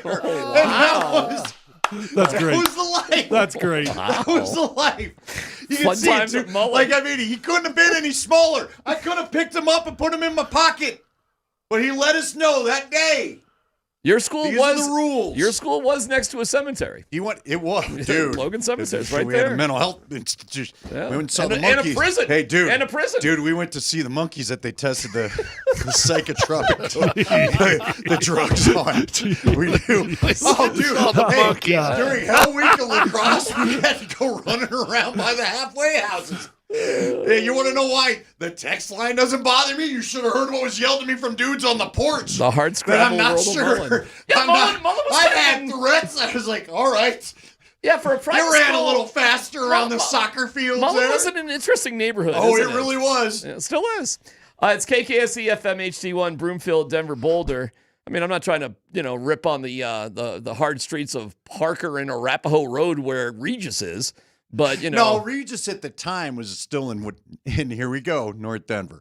Oh, that's where the Regis college was? Yeah, the high school used to be by the college. Oh yeah, they moved to Aurora. Oh yeah, they moved. Okay. Yeah, I they didn't know wanted that. to. Gets a Parker. They and could have Arapahoe just Road. waited for the Highlands to pop up. It would have been fine. All right, tonight you are Mr. Watch Party. Oh, I can't wait. We're going to have a good time. Captain Watch Party. And you know what we need to do? If What? we need to focus on the Avs game, that's what we'll do. Oh, of course. And you got the draft going on at the Dude, same it time. totally and bums. Yeah, I'm excited. It'll be fun. Good sports night. The Aaron Gordon news bums me out. What, We've you been saying think when you go from good to questionable, it's like the reverse of going from probable to questionable? Listen, You think I'm it's- just going to find a say it on the air. I've said it to a few people. And Tyler, you're an athlete. I feel like we're waiting for his Achilles to pop. And I hope that's not the case. But, well, dude, how often does a calf have to keep getting hurt before? First off, I'm in with those two but second off, we've never seen more Achilles injuries in the history of sports than we are right now. I just don't understand why. And it sucks because I love the guy. He is Mr. Nugget. My daughter wears his jersey every game that they play. My daughter works at Bath and Body Works, and apparently, I don't know how she did it. She was wearing his jersey for game one. But you think it's under her uniform? You think it's inevitable that all of his little injuries lead to a major injury? Help me out here, Tyler. Again, as an athlete, he's got to survive the season. If he survives the season, then he might be okay. Okay, but this is going on last year. This was his thing last year. Okay, maybe not then. I don't know. I'm going to change the subject. Super. Yes, I'm not having this conversation. This is bad juju. Typically, I try to be a good sports radio partner, and I'm open to anything that can go get ahead. thrown Not at today. me. Ahead. No. Look, he's been wearing the same nugget. Maybe we need to get rid of your Nuggets hat. If they lose again tonight, the Nuggets hat's gone. I'm buying you a new hat. On this one, I'm gonna veer out of here. Yeah, no, we're not having this conversation. He's gonna play tonight. He's gonna be good. All right. There you go. Yeah, I think they win tonight. I really do. I do too. That said, I think they lose on Saturday, but I think they win tonight. They just need to come home 2-2. I don't care. Exactly. I don't care if they lose tonight. Just get the neck. Just come home 2-2. Wait. That's all I need. What's the difference between tonight and Saturday? Yeah. I live in a world where I picked Denver to win this series in 6 games. I don't think you're going to beat the Wolves 3 games in a row. I just think that you're far too evenly matched to be able to do that. I think you get tonight. I think tonight it's a pride game from the Nuggets. I think it's a big Jokic game tonight from the Nuggets. I think the Timberwolves still have a shooting variance and physicality game left in them to beat you at their building on Saturday. And then Denver comes back. By the way, they don't lose game 5s at home. They don't lose them. Okay. Yeah, it's Scotty will tell you it's taking game 6 seriously that he worries about. Yeah, and then you got to go back to their place and you got to beat those guys. But that's where I'm at on this. Andy, where are you? Because you also we were in agreement, although I may have influenced you, I'm not sure, but we were in agreement on Nuggets in 6. How do you view the map of the series going? Because we both think they're going to split in Minnesota. I think it's win tonight, lose Saturday. Where are you at? Man, I don't even know. Here's my problem. You know what's throwing me off kilter? Okay, how about this? You asked when we started. Yeah.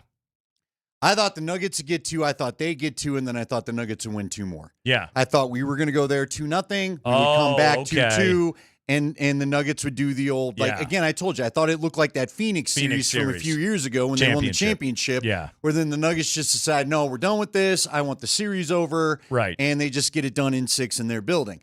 I did not expect them to blow another 19-point lead. I did not expect them to look like the bench can't help as much. Like, again, I'm trying not to let what happened in game 2 just blow my whole read on everything. Yeah. But I did not believe that this team, with what I thought was a deeper bench, with the building rocking at home, with so much stuff going right, would do what they did. And it's shaken. I don't know what I believe anymore, frankly. You're right. They punched themselves in the nuts with what they did in game 2, because a 5-game series was there for the taking. Right. And they didn't do it. Okay. It was +5 when Joker came back in the fourth quarter. You have to win that game. You cannot have Jokic and Murray have the kind of shooting that they did in the fourth quarter, even if it was too much settling for jumpers. You just expect them to make more of those buckets and for them to be able to win that game, and they didn't do it. Like the Nuggets, and this is the argument I made the other day.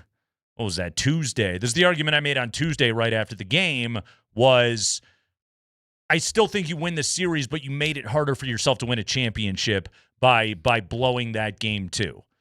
I still believe that, but I also still firmly believe Denver wins this series. Tonight is here's why I think they win tonight. I think we're about to get a classic from Jokic. See, yeah. I think that's what we're getting tonight. Nikola Jokic, don't you dare talk about me that way game. Because he was the first one named, and so here's the first half, second half splits for Joker in this series. Game 1, first half, 6 points. Second half, 19. Game 2, first half, 6. Second half, 18. Now, he did most of that damage in the third quarter, and as we have covered, it was when Rudy was out with foul trouble. But also, Nikola Jokic knows that he can beat Rudy Gobert. And there's also the part of this where, look, sometimes it takes Joker a minute to find his way in a series, right? I think he spent a lot of games 1 and 2 figuring out the Timberwolves. This is the kind of game tonight where it's like, okay, I've tried aggressiveness at points. I've tried passivity at points. I have tried not attacking Rudy at points. I have tried attacking Rudy at points. The dunk in the last minute the other night in the fourth quarter, that to me sounds weird because they lost, but that's a pretty good sign. That's something the Joker I think needed to be able to go and do. If I attack this guy, I can beat him. And so I think he's just been gathering data. I think he's in that place. I think he comes out aggressively tonight, and I think my guess is Jokic scores no fewer than 35 points tonight. And I think it's a 35-point triple-double, and they win. Because 25-point triple-doubles aren't doing the job. They're not. He needs to do more offensively, and I think he's aware of that. Well, and he needs to do it in the first half. We've talked about it. You need to be in your flow by the time the second half comes. You can't be trying to find that. I'd like to see him take 6 shots in the first quarter. Okay. And I don't want 3 of them to be threes. Yeah, yes. I don't mind if one of them is, but I want him getting downhill and getting into the paint. Get into your office and make some stuff happen. Yes. And everybody needs to get into the paint more. Yes. There needs to be more attacking, like as a philosophy tonight when they're set defensively. And quite honestly, dude, they were doing it in game 1. Yeah. Again, that's what everybody was talking about. Who had the first game? It wasn't the same crew from game 2. Oh, it was Harlan, Candace, and D Wade. Candace kept talking about it. Yeah. D-Wade, actually, the one thing D-Wade kept contributing was when you go to the hoop, you get rewarded with whistles, and Right. that's playoff basketball, and the Nuggets did it all of game 1. So, yes, there's the optimism in all of this. We're not asking you to do something you haven't done. You were doing it. Right. You just, for whatever reason, in the second quarter of game 2, you quit doing it and decided you wanted to get your 3-ball going, which I get. You're a very good 3-point shooting team, but you got to mix the 3-ball with going to the hoop. I agree. And creating it off of kickouts and not necessarily creating it off of dribble handoffs or creating it simply out of, well, if Rudy is gonna stand underneath the basket, this being Jokic, well, then I guess I should just shoot the 3. No, go get him in foul trouble. Go at him. He gets in foul trouble every game he plays the Nuggets. I agree. Get him out of there. Yep. Go attack. That's what I want. Make him be the one not so sure what he can and can't do. Yep. Mm-hmm. This is what I want to see out of this team tonight. All right, we got a lot to do on this show today. It is a rather gargantuan sports evening. We have got Game 3, Nuggets and Timberwolves. We're going to start with pregame at 7 o'clock here on Altitude Sports Radio 92.5. Avalanche Kings, Game 3 in L.A., pregame at 7:30. That's over on AM 950. So if you're out and about tonight and you're looking for the hockey is AM, basketball is FM tonight on the Altitude Sports Radio Network. So make sure you tune in. Family of radio stations. That's where it's all going to be. Of course, we got the Blitz coming up right after K&L. We'll talk to Mirren Fader from The Athletic this hour. In fact, she's going to join us at 3:20. She wrote a great profile on Aaron Gordon. She is very well-versed at writing outstanding athlete profiles. She wrote Giannis's biography, which is terrific. So Mirren Fader's going to join us at 3:20. She wrote about Aaron Gordon. We're going to talk about Mr. Nugget today here on the show. By the way, he is questionable for tonight. Dan Hyatt's going to join us at 4 o'clock. 2 Nugget stats you need to know and 1 you don't. There's a lot of Nugget stats you need to know going into this game this evening. We get the high five at 5 o'clock. We're getting you all set for what is sure to be a massive, massive sports night. Andy, on the Avalanche, a pair of 2-1 victories so far in this series. What is the biggest thing that is going to break the dam that is Anton Forsberg and get the Avalanche going in this series? Get a lead and make them open up their game. Yeah. Period. You've not done it. They've Put been the able to pressure sit on them. back. They've been able to play the way that they want to. They've been able to try to run your guys. Let's be honest. They've reminded me a lot of what Dallas does sometimes. And I tuned in and watched a little of that Dallas-Minnesota game last night. Dallas does it again. Dallas kind of sits back and tries to disrupt everything you want to do offensively. Then they look for the opportunity to go create a little bit of chaos in your zone, right? And they do it, and they're very good with they've got a number of shooters, and once they create that chaos, it's a problem for you. Now, they don't have the same shooters on the Kings, so that's part of the problem with their plan is that they don't have, a couple backside guys left open. Let's be honest. We've seen 2 or 3 occasions where if that was the Dallas Stars, if that was Minnesota, they're potting those goals. They're not missing it or letting the puck just rest on the crease, although I still contend that would have been goalie interference, but nonetheless. Just Don't wait till mid-second period or third period to finally get the goal. You got to make them open up and try to play offensive hockey. Sure. And then you can feast on them. And then you can beat him by 4. Yeah. Yeah, I mean, look, Forsberg's doing what he's doing. And partly, as Michael Lyles told us late in the show yesterday, they're building the house, as he called it, with 3 or 4 guys hanging out in front of the net, so there's no place to get anything through. Right. Whether it's a shot or a pass, they're just all hanging out, clogging that part up. I tell you, one of the big things, too, is, and it's, I'm not complaining about the way McKinnon and Makar have played so far in this series. I think that they have both played well, but one of them needs to score a goal on the rush. Yeah. Right? Like one of those opportunities when they get the full head of steam under them.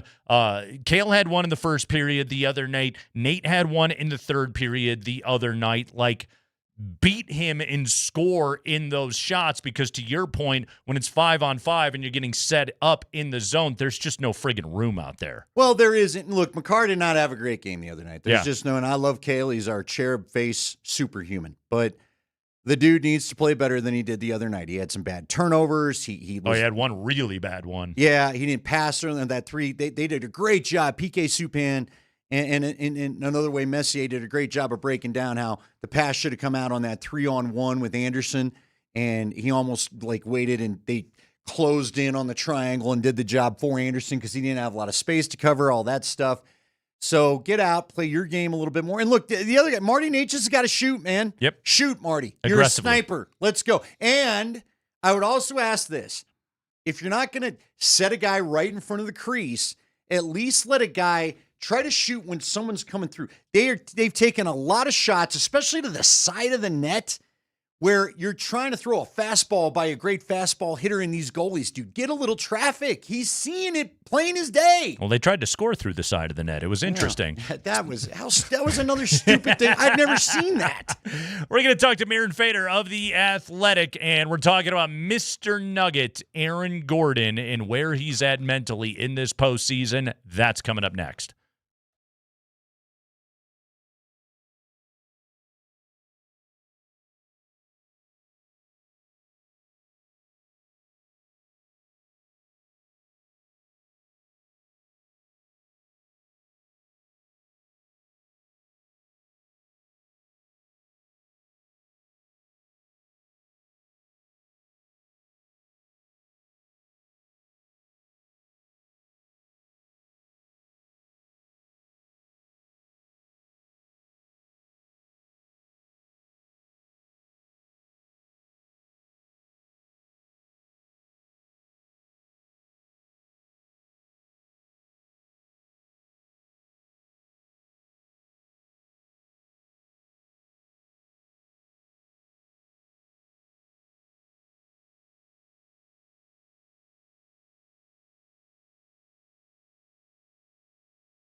5 on the clock.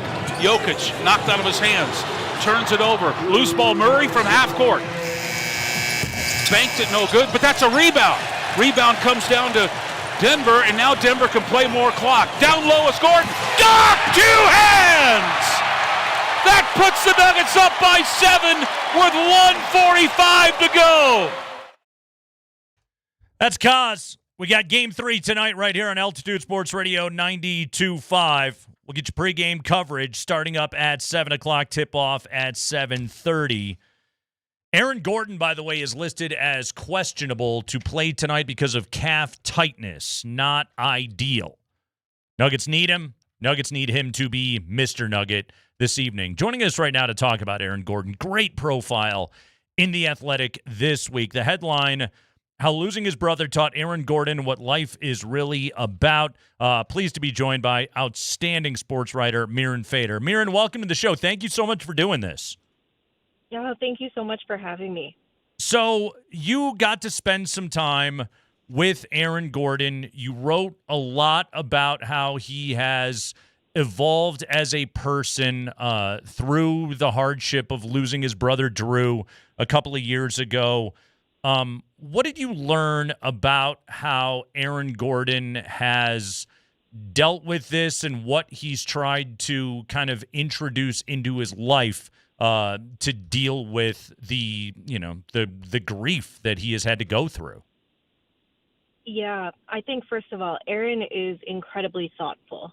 You're talking to him and you just realize that you're talking to somebody who is so wise beyond his years. And I think the main thing that I learned from him as far as his journey through grief is that it's ongoing. You know, there's no expiration date for it. It is something that is so difficult, yet you learn to live with it. And I was so moved by his interest off the court, Eastern philosophy, this idea of dualities, life and death, joy and sadness. He's just at a place in his life where he embraces both of them. He doesn't try to shy away from the pain. He just realizes it's a fundamental, unfortunately, part of life. This may seem like a weird follow-up question, but I want to know how hard this was for you to write. You throw yourself clearly into your writing, and this is a tough subject. How tough was this? Did you need a little minute after you were done getting this piece together? Yeah, thanks for that question. I did. I mean, I think the thing that I gather from him and from my own life is that we think it's always just us. We think it's always we're the only ones struggling. It feels so hard and so bad. But then you talk to somebody like him and he's like, no, I've gone through that. That was really painful for me. And so I think when you share that connection with somebody, you feel less alone. And so it was difficult, but it was also so liberating and refreshing of like, wow, look at this person who has every reason to go through life with his head down and, you know, not be a buoyant person who is there for everyone. And instead, he is so loving and so passionate about being there for his teammates. I honestly felt more inspired than anything. We're talking to Miran Fader, outstanding sports writer. She wrote Giannis's biography. She wrote about Hakeem. I mean, Miran, your work is outstanding stuff, and you got a chance to spend some time with Aaron Gordon. You know, I had called Drew Gordon's games back when he was at New Mexico. You know, he used to talk to him around Ball Arena. He was there. He was kind of ever present when he wasn't overseas pursuing his own basketball career. Tell us when you talked to Aaron what he said about his relationship with Drew and maybe what he misses the most now that Drew is gone. Yeah, I think it's just that guidance, that brotherly guidance. I mean, Drew was his inspiration, you know, and you look at the career that both of them had, obviously different paths, but like Drew was very successful overseas. He's somebody that crafted a life, also such a rich, full life outside of basketball. And I think Aaron misses just that presence of that brother, that role model, that person to talk to way outside of basketball. You know, we're sports writers, we're sports media people. We're always thinking, oh, basketball, I bet they talk so much about basketball, but really it was the conversations on life and family and what really matters in life. And yeah, and I think that's so hard. I was so moved, if I can just say, by his comment about, I lost my brother, but I gained such a deeper relationship with my nephews. I thought that was such a incredible thing to say, right? Like, I never was able in my own life, back to your other question, to find silver linings in grief. And he takes this, horrific thing that has happened, and he's like, oh, but I got closer with his kids. I think that's so beautiful. It is, and he stepped up, and we see the kids and his sister around the facility, and it's really cool how Aaron Gordon and honestly, Mirren, I mean, Aaron Gordon is, it's hard to describe what Nuggets fans' relationship is with AG to an outsider, other than just to say he is absolutely beloved. He almost embodies what the franchise is, and how much he is adored. And I think that the thing about Aaron is, I think he's leaned into it. I think he sees himself as almost like, I am the ambassador of this basketball team to this community. And as such, like, the relationship between Denver fans and Aaron and his game and who he is, I think is a key part of the entire kind of ecosystem of Nuggets Nation right now. How much did Aaron talk to you about that and what he views as his role with the team and in the community? Well, first of all, since the article has been published, I've received so many emails and comments and messages about random people in the community that have said, I met him at this event and he was so cool and he spent so much time with me and my family and my brother, and all these stories about him touching all these strangers' lives throughout the Denver, community, and just how real it is and how genuine he is and a person of the community, and yet not trying to walk around, the community like, I'm Aaron Gordon. Right. It's very sincere. It's very genuine. And I guess I didn't really have as much perspective about that when I began the story, just because, I live in Los Angeles, not Denver. But that's been the most comment that I've received from people is like, this man is us. He is really here for us. I think Aaron really treasures the community. I think one thing, as far as the actual team itself, he really sees himself as somebody that is trying to pass down as much wisdom as possible, right? Like, it's not about getting 20 and 10 every night. It's like, how can I be here for this team? And I think it so mirrors his role in the community at large. What do you think this has done for his love of basketball? Has it strengthened it, or because of the connection with his brother, has it changed it at all? Like, what effect do you think this has had there? I think it's strengthened it for sure. I think, he's always been passionate. He was always going to give his all on the court, no matter what, if this tragedy didn't happen. But, when things do happen, you realize even more how precious each moment is. And he knows that his career is not going to go on forever. And so it's a combination of the loss plus aging and really just the point that every veteran comes to, realizing I've got more years, behind me than in front of me. And I think all of this has given him even more drive, even more purpose on the floor. And one thing I think I will say, and I wish I would have emphasized a little bit more in the piece, I did mention it, but Aaron has miraculously transformed his game over the years. Yeah. Like, really, he does not get credit for the way that his game has evolved since he came into the league. And I do think with this tragedy that he experienced, his game has evolved even more. That's what's crazy about him, Aaron, is like, and we talk about it all the time, like, he's a reliable outside shooter now. Like, an Aaron Gordon corner three is a good possession now for the Nuggets. And for several years, I mean, you cringed when he fired those things. And now it's like, hell yeah. Like, and that's flat out just through putting in the work to be able to get to that place. And I guess that leads to my next point here is, I think you talked to two really interesting guys that have been around him to kind of get background on AG. One was KCP, who called him, the glue, the calm of the team. But also, you talked to Peyton Watson about Aaron Gordon. What did you learn about their relationship and what kind of mentor AG is? Oh, man, Peyton loves AG. I mean, to hear him talk, it was like listening to somebody talk about their big brother. Honestly, I know it sounds cliche given the topic of the story, but really, like, they are family. They consider themselves brothers. Like, the way that AG welcomed him into his home and made him feel like family. I mean, Peyton is somebody, and I knew of him for a long time because I live in LA, and when he got to that team, I was like, well, how's he going to fit in? You know, like, there's so many stars. And just to see the way AG was like, you can fit in by being yourself and playing a role and being aggressive, and don't be afraid to make mistakes. I think that was so necessary in Peyton's development and ongoing development, honestly. I think he's still learning. He's constantly learning. And AG is somebody that's, like we just talked about, you know, his game evolving over the years.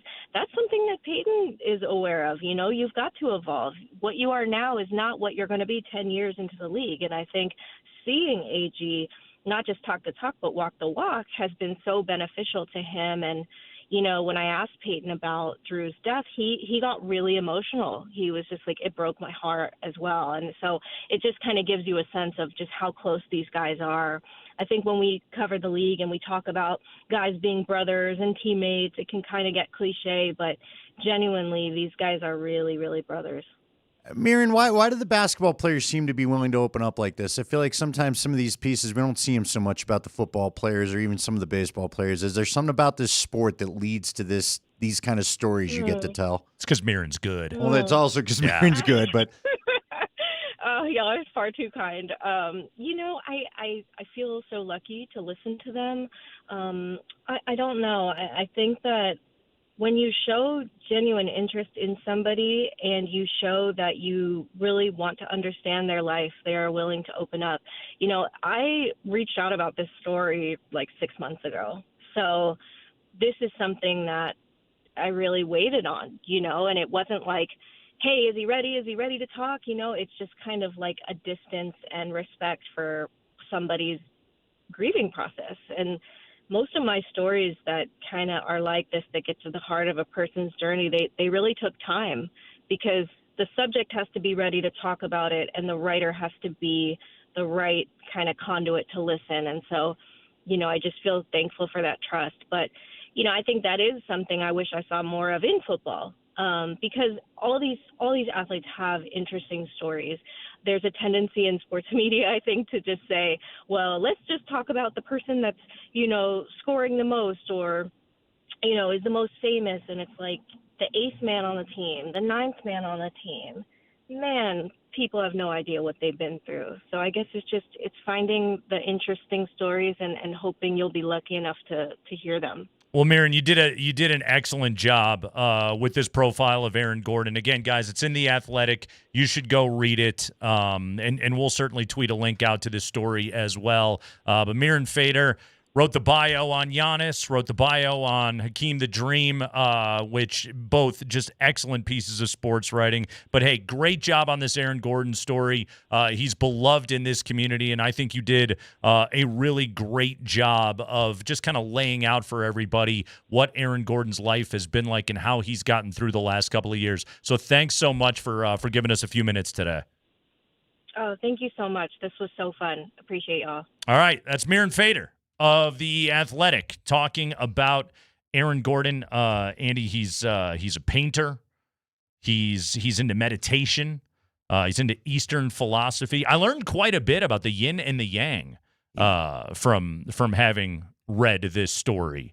And Aaron Gordon really, again, like, yeah, he's not who he is without the game, but also to have gone through what he has gone through over the last couple of years and continues to, I think, both be a pillar in this community and let's talk about the basketball part of it, continues to get better as a basketball player even as he ages and adds more to his game. Like, he's maturing like a fine wine. And let's be honest, Andy, like, a lot of basketball players like Aaron Gordon, above the rim guys, explosive guys, this is the part of their career where their game goes to crap.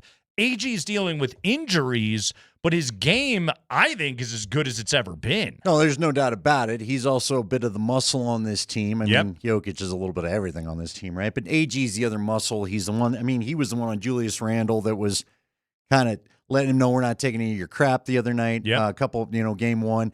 Listen, you know what? And for those that don't go back far enough, it's hard to relate it to, but he reminds me, and you've covered, I think, enough of the old Broncos. AG reminds me of the guys that were always kind of like around in the community from like the 80s or 90s where there wasn't sort. Look, man, for me, it feels like even as media, there's a little bit of a, I don't know if wall's the right term or whatever it is, but we don't, the basketball players even don't really share a lot with us. You know what I mean? We don't get a lot of phoners with the basketball players, if you will.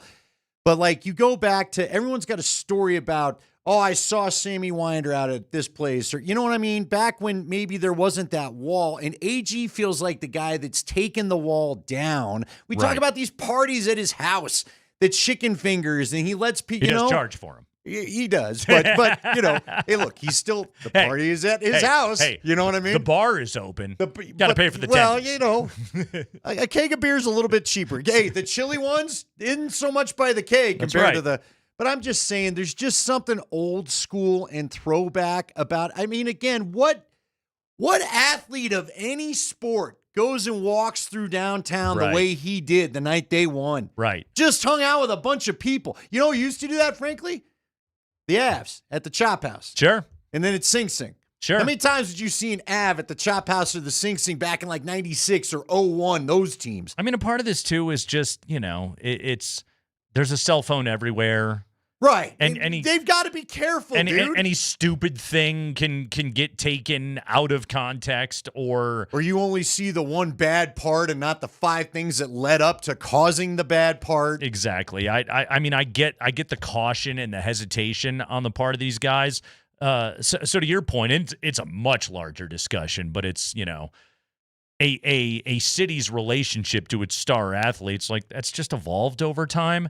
And yet Aaron Gordon, I think, is one of the guys that I think just kind of cuts through it. That's why he's Mr. Nugget. Great stuff with Mir and Fader, Kreckman and Lindahl.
Oh, it's going to be a good sports night. It'll be even more fun if you enjoy it with us. We're kicking off the Altitude Sports Radio Playoff Viewing Party Tour this evening. Jackson's Lodo. It's all powered by Michelob Ultra. Get down there. Have a Lobe Ultra or two responsibly.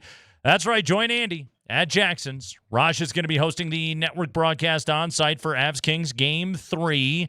We have prizes, wall-to-wall action with the Nuggets and the NFL Draft. Don't miss the start of the Altitude Sports Radio Playoff Viewing Party Tour this evening. We will see you tonight at Jackson's. Andy, for those that are maybe on the fence about heading out to Jackson's tonight, give the people a little bit of a preview. What is it like to watch an Avalanche playoff game with Andy Lindahl?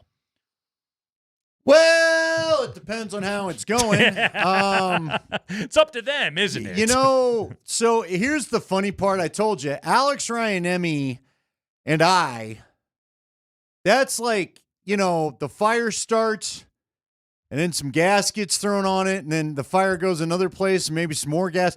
We just rev each other up sometimes. So we were watching Game 7 Stars Avs together down at a different bar. Okay.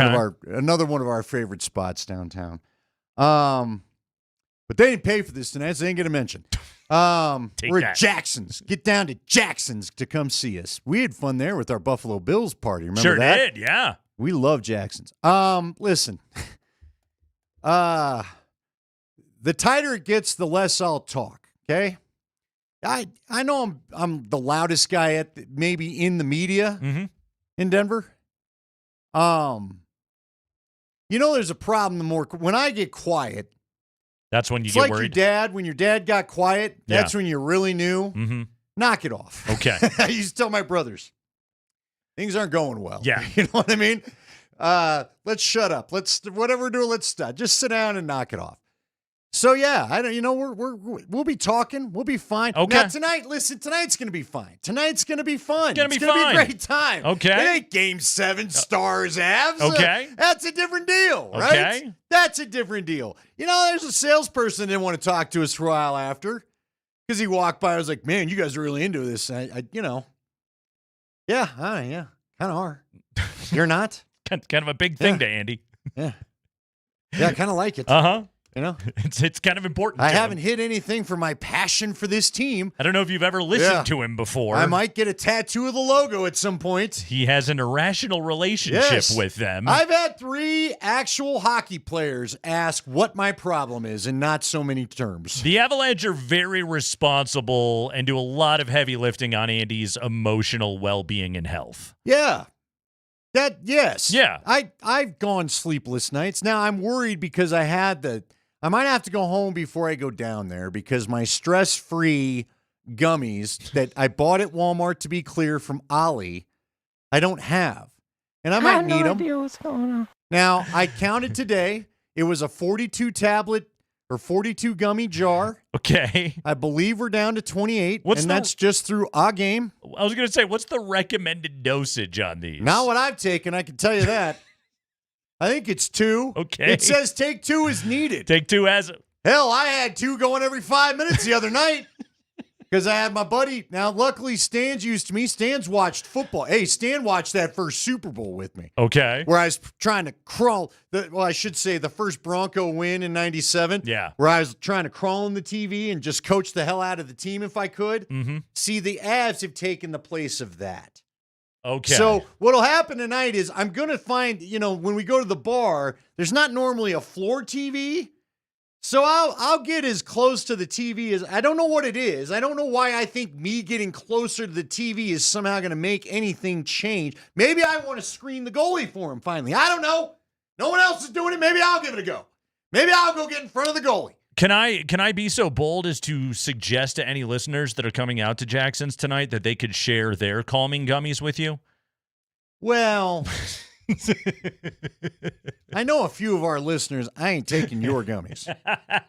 I do have to accomplish something tomorrow. How many baskets of wings will Andy order tonight at Jackson's? Now, see, that's just the thing. I can't stress eat. Oh, that's right. Hot Skinny Andy better stay that. And, Yeah. No, hot Skinny Andy could do damage to himself if he stress eats Andy's too much. got to do a mammoth game. I can't be all big fat Andy again, just somehow blow up and, be a big fat Andy for ESPNU on Saturday. Pounds in 2 days. Mammoth Lacrosse. I'm Andy Lindahl. Oh, we're so pleased to have you inside Pepsi Center. Nobody can believe I made it up the 9 flights of stairs to the broadcast booth. Never mind my neck sweat. Hey, don't mind the Mac. I bought all these new clothes and they don't really fit anymore. Let's try to do about 20 seconds here on TV. Let's go down to the field. Of course, it's a 6-minute segment because we're live for the first time ever. Normally, we tape the old open. You got a lot of on-camera work. Dude, the amount of, as radio guys, just one time, I want you to come and just spend a game day with me and just see the amount of what goes into shooting what is ultimately a 1-minute open. I've been a part of those before. And as radio people. When you're on your fourth cut of it, and you're just like yeah. For the love of God. Oh, I want to go full. Let's get through this. I want to just do it live. We'll just do it live. We haven't heard from Jaden McDaniels yet today. So Jaden McDaniels was offered some follow-up questions. He was allowed to weigh in again. Let's hear from Jaden McDaniels today after he called out most of the Nuggets roster and called them all bad defenders. Jaden, your comments after Game 2 got a little attention kind of the last few days. Just kind of what do you think of the discussion around Spit it out, guy. Just say it. I don't know. Yeah, people have their own discussions. I'm just ready to play tonight and just go win Game 3 for real. How do you feel like this team's mindset is going into Game 3 after getting that one in Game 2? I'd say our mindset is where it needs to be. Everyone's confident. Everyone knows what we need to do to win, and we just got to go execute in the game. But I'd say we're all super confident tonight. Were you surprised at how much that got picked up? A little bit, but it's whatever. It's the playoffs, so that's probably why, but I'm not tripping. Have you seen some of the responses to it, or are you blocking that out? Nah, I mean, you go on your phone, it's hard not to see it, but it's whatever. I said what I said, Did you want to make a statement from the team, too? Was there leadership there? Nah, I mostly lead by example, so, I don't do a lot of talking like that. I try to lead by example, so I don't know. Oh, you don't do a lot of talking, do you? You had a lot to say the other night. Yeah, you did plenty of talking then. There was a lot of talking right there. Again, you know what? I don't mind. What I respect, I've said it, I'll say it again. I respect he said it mid-series. Yeah. He didn't wait and decide to talk when everything was done and just have his moment and whatever. He said it mid-series, so I'm not going to knock the guy for that. Where he started to drive me nuts, just, this is a societal problem. Look, dude. You said what you said. You said it as clearly and to the point and succinct as you could. Yeah. Don't say we're going to talk how we talk and make something up. Bro, we didn't need to make anything of it. Yeah. You made the sandwich, put it on the plate, and handed it to us. People have their own discussions. Dude, you called out 5 of your opponents specifically by name and called them bad defenders. That's a bombshell, dude. And so don't act like everybody else, it's everyone else's problem that they reacted to it. Can I also just make a point?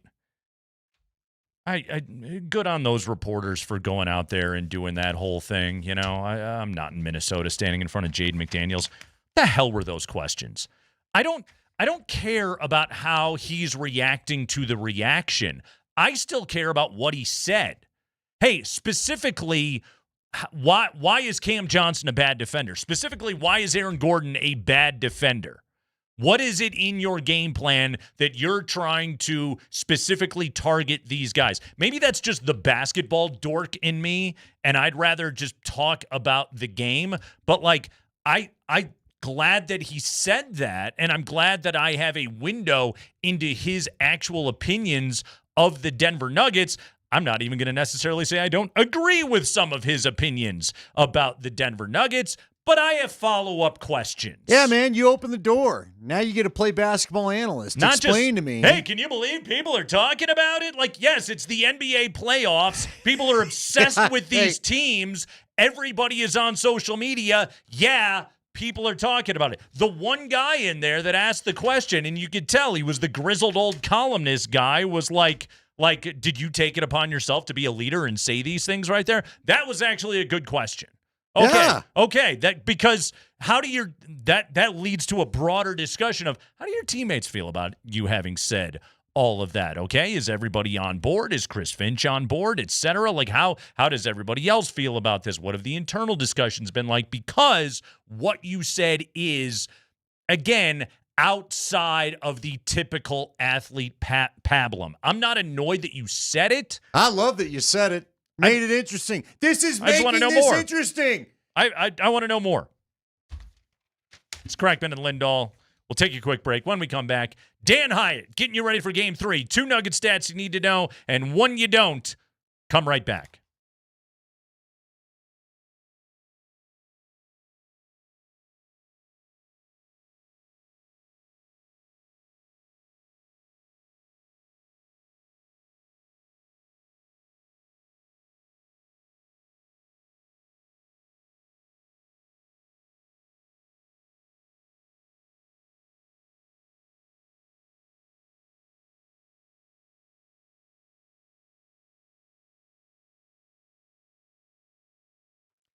Guys, Andy Lindahl for the Rocky Mountain Men's Clinic. All right, you know what? We just talked about Fat Andy versus Skinny Andy, and the reason why there's a Skinny Andy again is because of the Rocky Mountain Men's Clinic. They went and got me some help after, again, if you didn't know the origination of this whole motivation, it was the interview we did with Alex Palczewski over the summer. Now, Alex is not a fat guy by any stretch, but he's an offensive lineman. He's paid to be a little bit bigger, and frankly, it was very obvious in the video how much bigger I was than he was. I hated it, and I wanted to do something about it.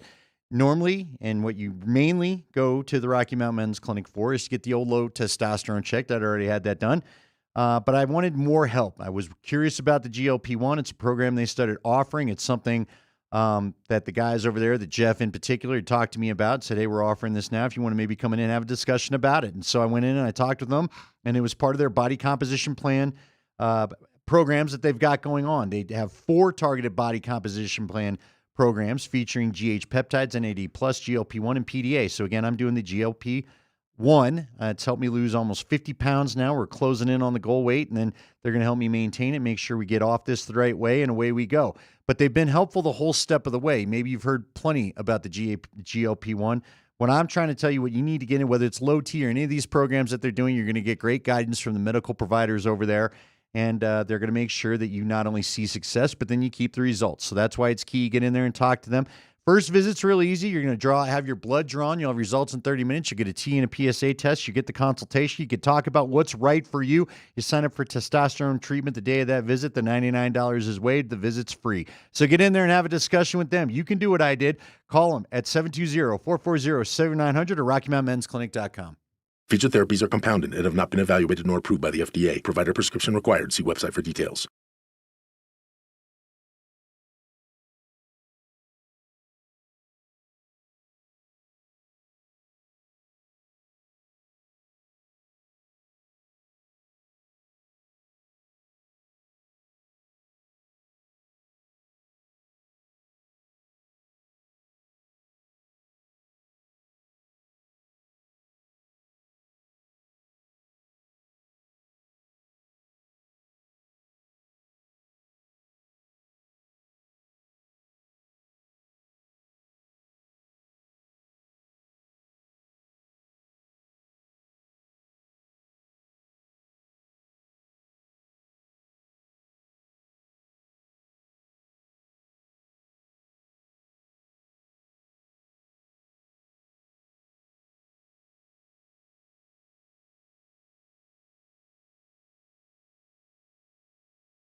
We begin hour number 2 of the Kreckman and Lindahl show on a Thursday afternoon with breaking news of the not ideal variety.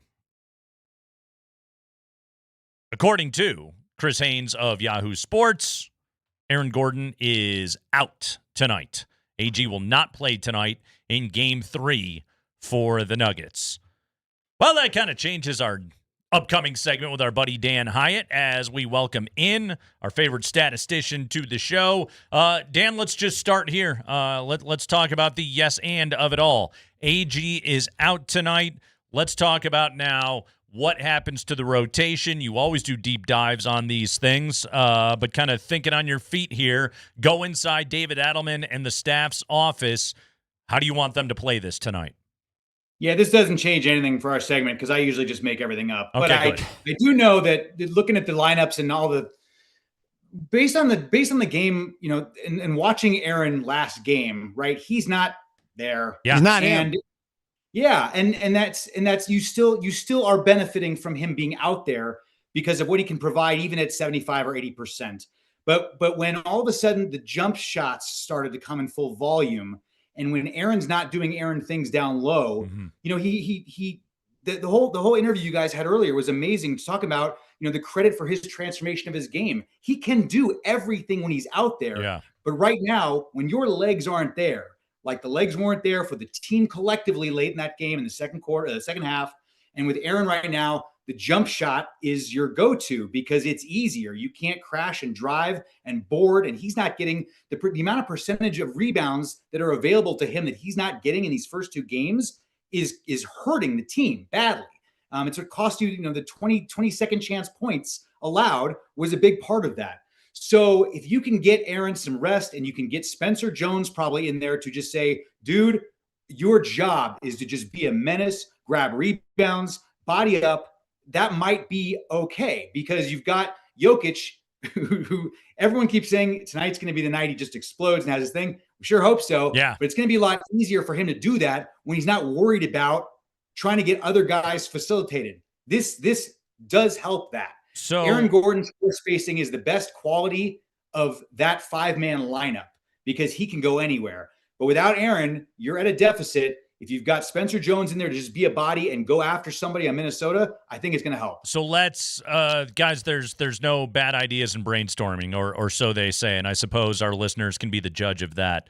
All right, David Adelman's got he's got a few different options on the table. Obviously, none of them are ideal, especially without Peyton Watson. So let's start here. You bring up the name Spencer Jones. Here's the other part of it. I don't even know how many minutes Spencer can play. Like, we really don't know. He's been at under 10 minutes in each game of this series so far after he was coming off of his own hamstring tightness. So we don't know where his minutes need to be at. Now, if you're David Adelman and the staff, do you break up your bench rotation, or do you call somebody in from deeper down in the rotation and say, we still want to stay consistent with what we're doing with Bruce and Tim Hardaway in terms of their minutes, and when we're substituting them into the game, does this become a Julian Strawther moves into the starting lineup and you go smaller with more shooting?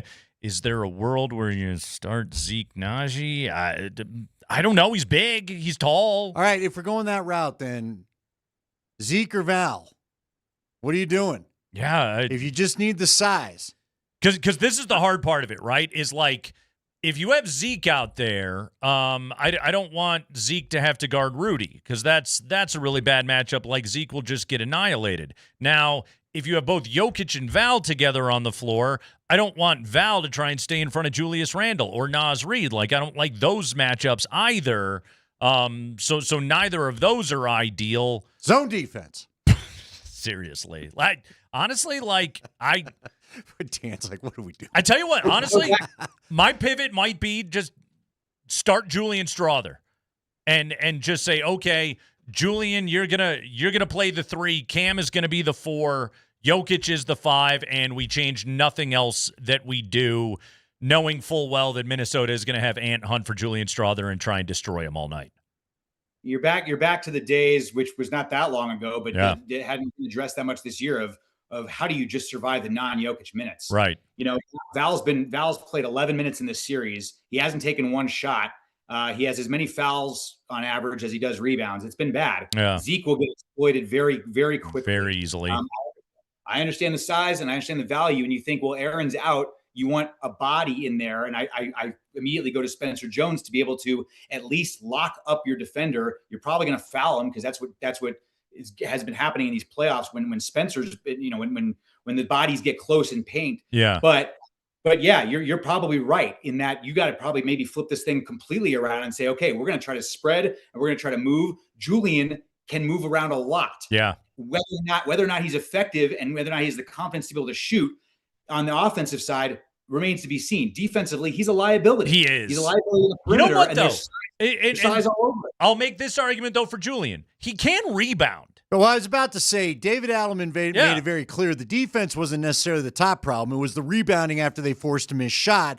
And at least Julian can try to get quickly to where the ball goes, whereas some of the other guys haven't done that. Guys, can I ask you both a question, seriously? Why the hell don't they have an injury list? This is where, you know who you've got that could solve this problem? A David Roddy, but he's not on the roster. And I get it. You don't want to waive people and on a guy that you'll maybe take a look in at camp or no. But this is where the NBA, especially the more this keeps happening, why can't, like other sports, can't you have an injury list so you could maybe have more bodies in there this time of year? Well, I mean, to that point, the roster decision that they made is they'd rather have Deron Holmes and Tyus Jones than David Roddy in this series, which... Yeah, I guess. But, I mean, again, you made that decision hoping Aaron would be... Like, again, when a guy has this kind of issue in the playoffs, after you made him go through your insane schedule where everybody was doing 3 and 4 nights and traveling, why not have some mechanism that I can then take one of my two-way guys and put him back in the mix? It's the playoffs. You know what the Oklahoma City Thunder would say? Have more depth. Right, have more dudes. Own half the league's picks because of deals you fleeced them on. Yeah. They've got 2 or 3 guys waiting in the wings that can do multiple things because of their versatility. They've got some size and length and speed. And right now it feels like we're out. Without Jones and Watson and Gordon, you have lost 3 primary defenders that can chase and that can play both up and down defensively on the defensive end. And so you are thin. So you want to keep focusing on we want to keep focusing on the defense, especially in light of McDaniels' comments. But right now, Nate might be right. Get Strother out there to start creating different looks, because maybe Minnesota didn't account for it. But you are thin because of the guys you did choose over a Roddy that you really just needed to say, hey, go rebound, go body. That's it. Val has to be the guy. You now have to count on that signing to be impactful in the playoffs. You didn't want that to be the case. In the last 3 weeks of the regular season, you actively avoided it. Yeah. And now he's rusty and raw. And that's what you get for it. That's Dan Hyatt, everybody. All right, Dan, let's talk about what Nikola Jokic has to do now in a night where he's not going to have Aaron Gordon and now simply the Timberwolves. And this might be why, again, it has to be Julian, is the Timberwolves now have the opportunity to simply just crowd around Nikola Jokic even more now without Aaron Gordon on the floor. Like, this is the kind of situation where they can use probably like a Dante DiVincenzo to front and know that Rudy can float around or Julius Randle can float around and be in Jokic's way. And this definitely changes the equation a little bit for what Nikola needs to do in this game. But what does Nikola need to do in this game? Well, what needs to happen first and foremost, I think, is for Jokic to get really comfortable attacking down low and starting that whole offensive scheme from the elbow in. Because for all the talk of we are at our best when, he's activating CB and he's activating Cam and those guys are playing off of him and there's drives and cuts. Right now, that's not happening. Mm-hmm. But that can happen if Jokic the idea that Ant said to Gobert, you just take him one-on-one and you're fine. That's not going to last. Rudy's smart enough to know that that's not the right answer long-term. Mm-hmm. So if Jokic goes back to work on him, makes a couple buckets early, starts to do those little floaters and hooks that activate the paint, then all of a sudden, Minnesota's going to have no choice but to come attack him. And then that's going to open up wide open threes instead of just open. And there's a big difference between the two when you talk about percentages with the Nuggets. But right now, when Jokic scores 10 or more in the first, which he does frequently, he's done over 20 times this year, they're 18-3. And when you look at the numbers past that, the 3-point percentage later in the game is higher. It is almost 6% higher as a team when Jokic scores a lot early. The numbers he puts up when he has assists early are very impressive, but the team's 3-point percentage, which they need to have, is going to be better. And the jump shots, which I'll get to in a minute, will be better.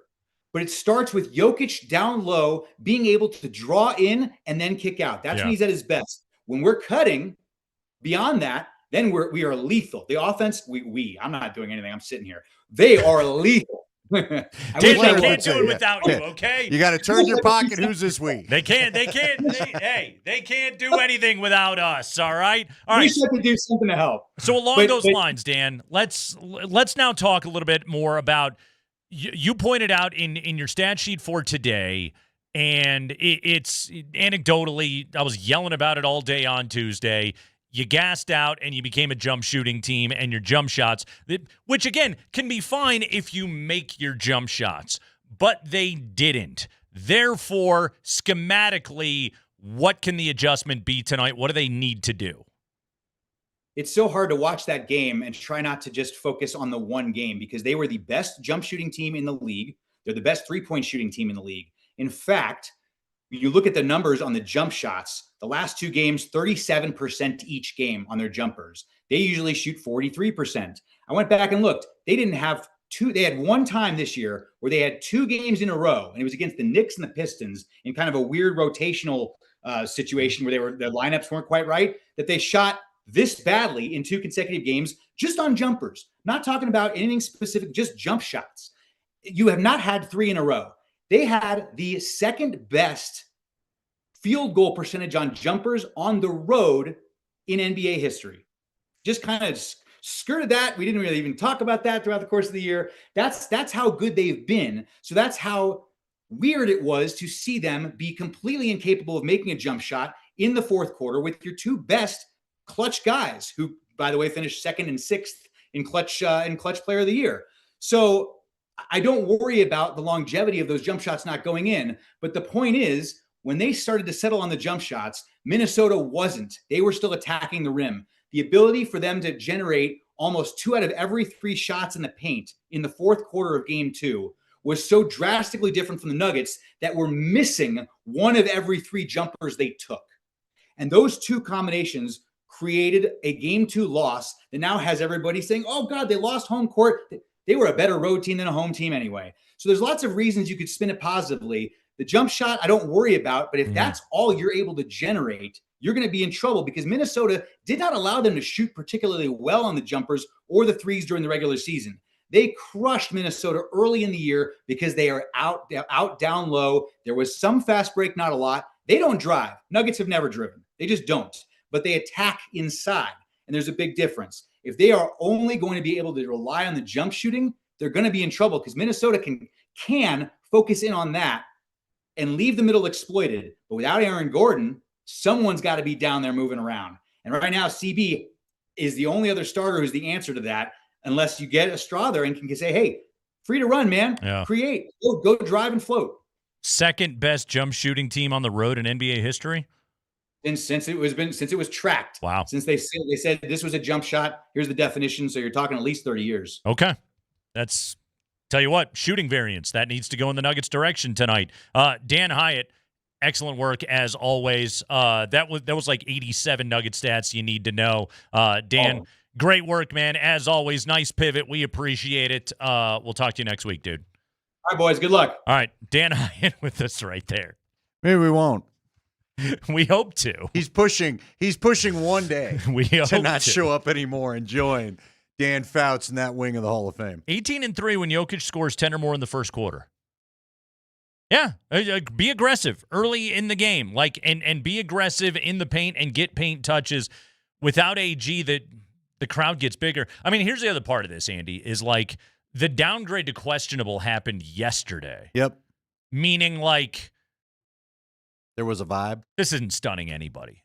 No. This is like very clearly like this. The staff is ready for this. Nate, it's not stunning anybody because you and I talked about it after game 2. He doesn't look himself. Yeah. He kept taking big steps into the lane and not knowing how he wanted to finish. Right.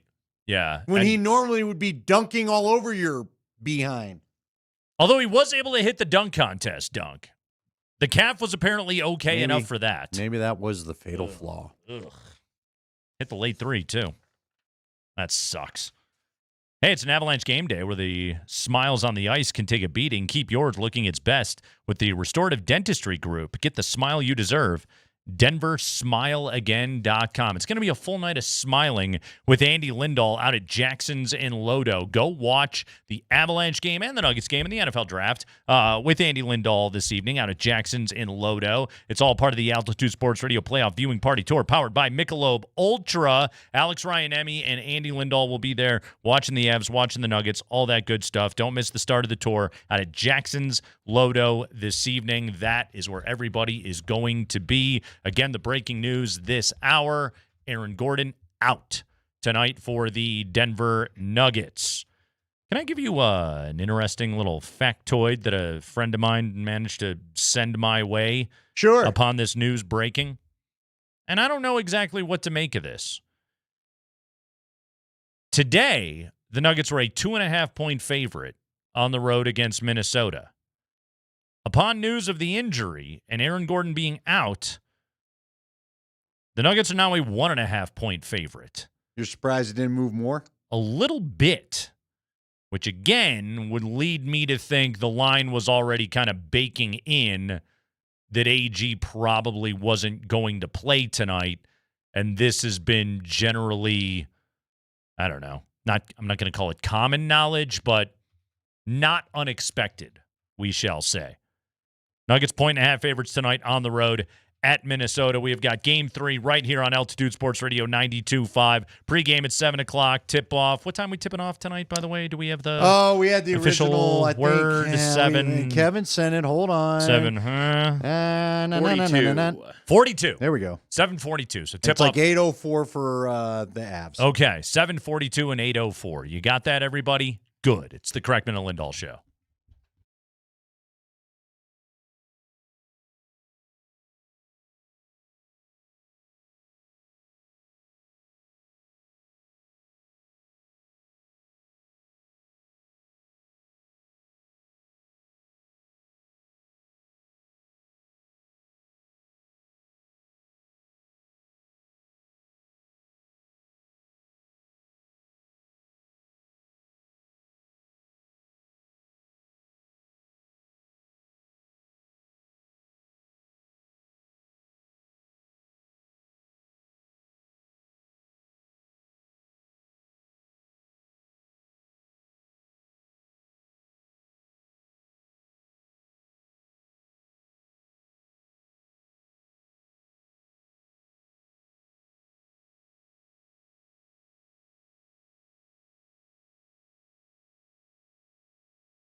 Oh, there's so much going on. It's the Kreckman and Lindahl show.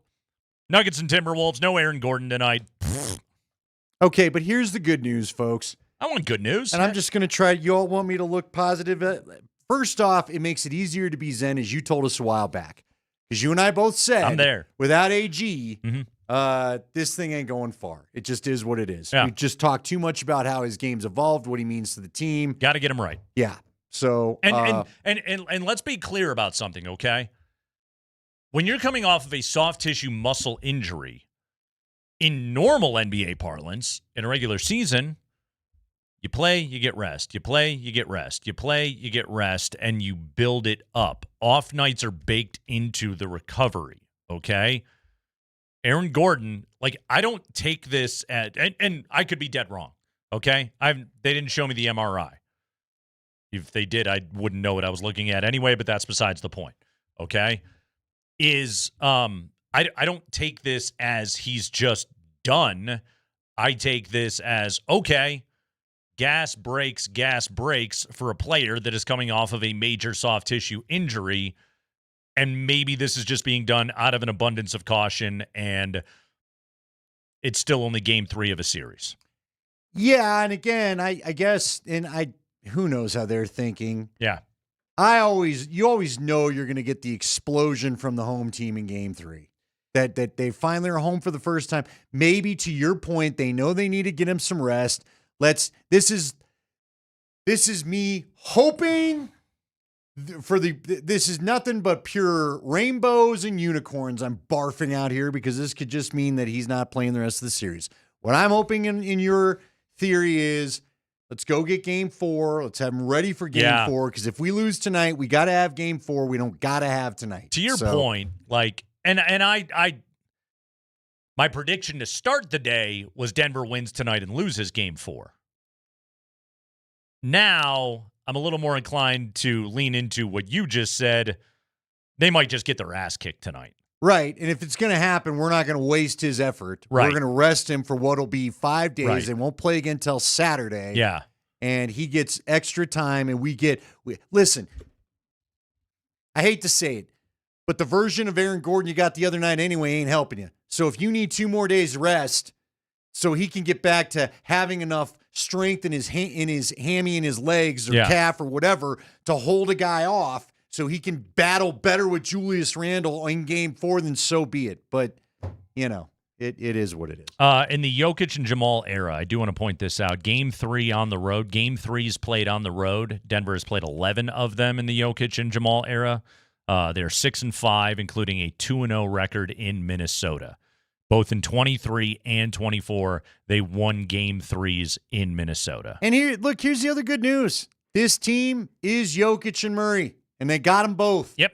So try to get them enough rest for the end of the game. Maybe hit some more 3-pointers. They're going to have to outshoot their problems tonight. We just talked about what you could just I'm going to go full Scott Hastings. Shut up about the defense. Get some rebounds and make some damn shots. You can outshoot your problems. You've done it before. It goes back to what I was saying with Dan Hyatt is the way that I would play this is I would start Julian Strawther. I'm with you. Play him at the 3, play Cam at the 4, Jokic at the 5, keep my bench rotation as is, try and extend, get more minutes out of Spencer Jones tonight. Val has to play tonight. At least in the first half, Val has to play tonight. You need to be able to get 4 or 5 minutes out of him and hope you can survive all of that. And that's how I would play this tonight. But I would try and keep my bench rotation the same. Maybe they start Tim and try and extend him out. Look, yeah, but if Tim can get going, that's another way you outshoot your problems, as I like to say. Yeah. But Tim's got to get going, then he's got to stay going. Rockies lost. Yeah, Rockies decided to bake up 5 runs and lose a game. It was 8-4 the last time I looked at the game cast, and then we got into Nugget stuff, and I was losing my mind about Aaron Gordon, only to see that the Rockies bullpen puked this one away tonight. Oh, no. Quite an oh no. I think that's what Schaefer kept saying to his head. Oh no. Vic Vodnik took the loss tonight. He gave up 5 earned in 2/3 of an inning in the top of the 9th. So the Rockies had an opportunity. They snapped a 7-game skid against the Padres last night, had an opportunity to take 2 of 3 before going out on the road. Instead, they puked all over themselves and lost 10-8 this evening. God, man, I'll tell you what sucks about this loss, too, is, and it's, guess what? It's April, so I still get to pretend like wins and losses matter for the Rockies. You can't lose games when you score 8 runs because this team's just not going to score 8 runs consistently enough. You lost 1-0. Yeah. What, 2 days ago? Yeah. Come on, man. This is such a boomer bust offense. You've got to win the games where you score a lot of runs, and they didn't today. So 10-8, they lost. Here's the good news. They go out on the road and they play the Mets. I don't know if you've followed the news at all, Andy. They're a little bit of a mess. They are. They just snapped a 12-game losing streak last night with a 3-2 win over the Twins. They will play them again before welcoming in the Rockies this weekend. Unfortunately, the Rockies tend to do a thing where after they play a series at Coors Field and then they go out on the road, they forget how to hold and swing a baseball bat, and they tend to struggle. So good news is the Mets can't do anything right. So best of luck to the Rocks. We've got the Avalanche tonight, quite obviously, and we have the NFL draft. All right, Andy. So it's the first round of the draft. Yep. And the Broncos don't have anything, and the Broncos... All the info tells us they're not getting into this round. Almost definitely won't factor into the first round of the NFL draft tonight. So we got to look elsewhere for stories of interest. Yes. Andy, what team is interesting you in the first round of the NFL draft tonight? The Cincinnati Bengals. Okay. Oh, wait. They traded their 10 pick, and they don't have it now. So that would have been my next team. I was going to say, they're going to trade their way back in? Yeah, what are you doing don't know. to me? Well, you know what? Who knows? Maybe they will. All right, so here's what I'm going to do, because I've been looking at Mel Kiper's last mock, okay? Okay.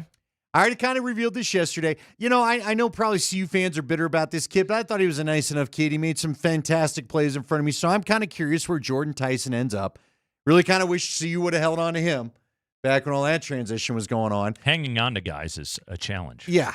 But according to Mel Kiper, he could be going number 8 to New Orleans. In his final mock draft, Mel Kiper has the Saints drafting Jordan Tyson. So that's the player I'll be watching. I do think...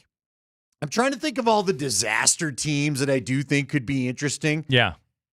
I got to go with Cleveland, man. Not that I like Cleveland. I hate Cleveland. I can't stand the city. I think that team sucks. Worst uniforms in all of sports. But I'm curious. Are you all in on Shedeur? Are you all in on Deshaun Watson? What are you going to do there? So I'm kind of curious. What do they do tonight? Now, luckily for the 2 quarterbacks I just mentioned, there's not really any quarterback I think that Cleveland would be trying to force in there to make it even more spicy in that room than they've already got it.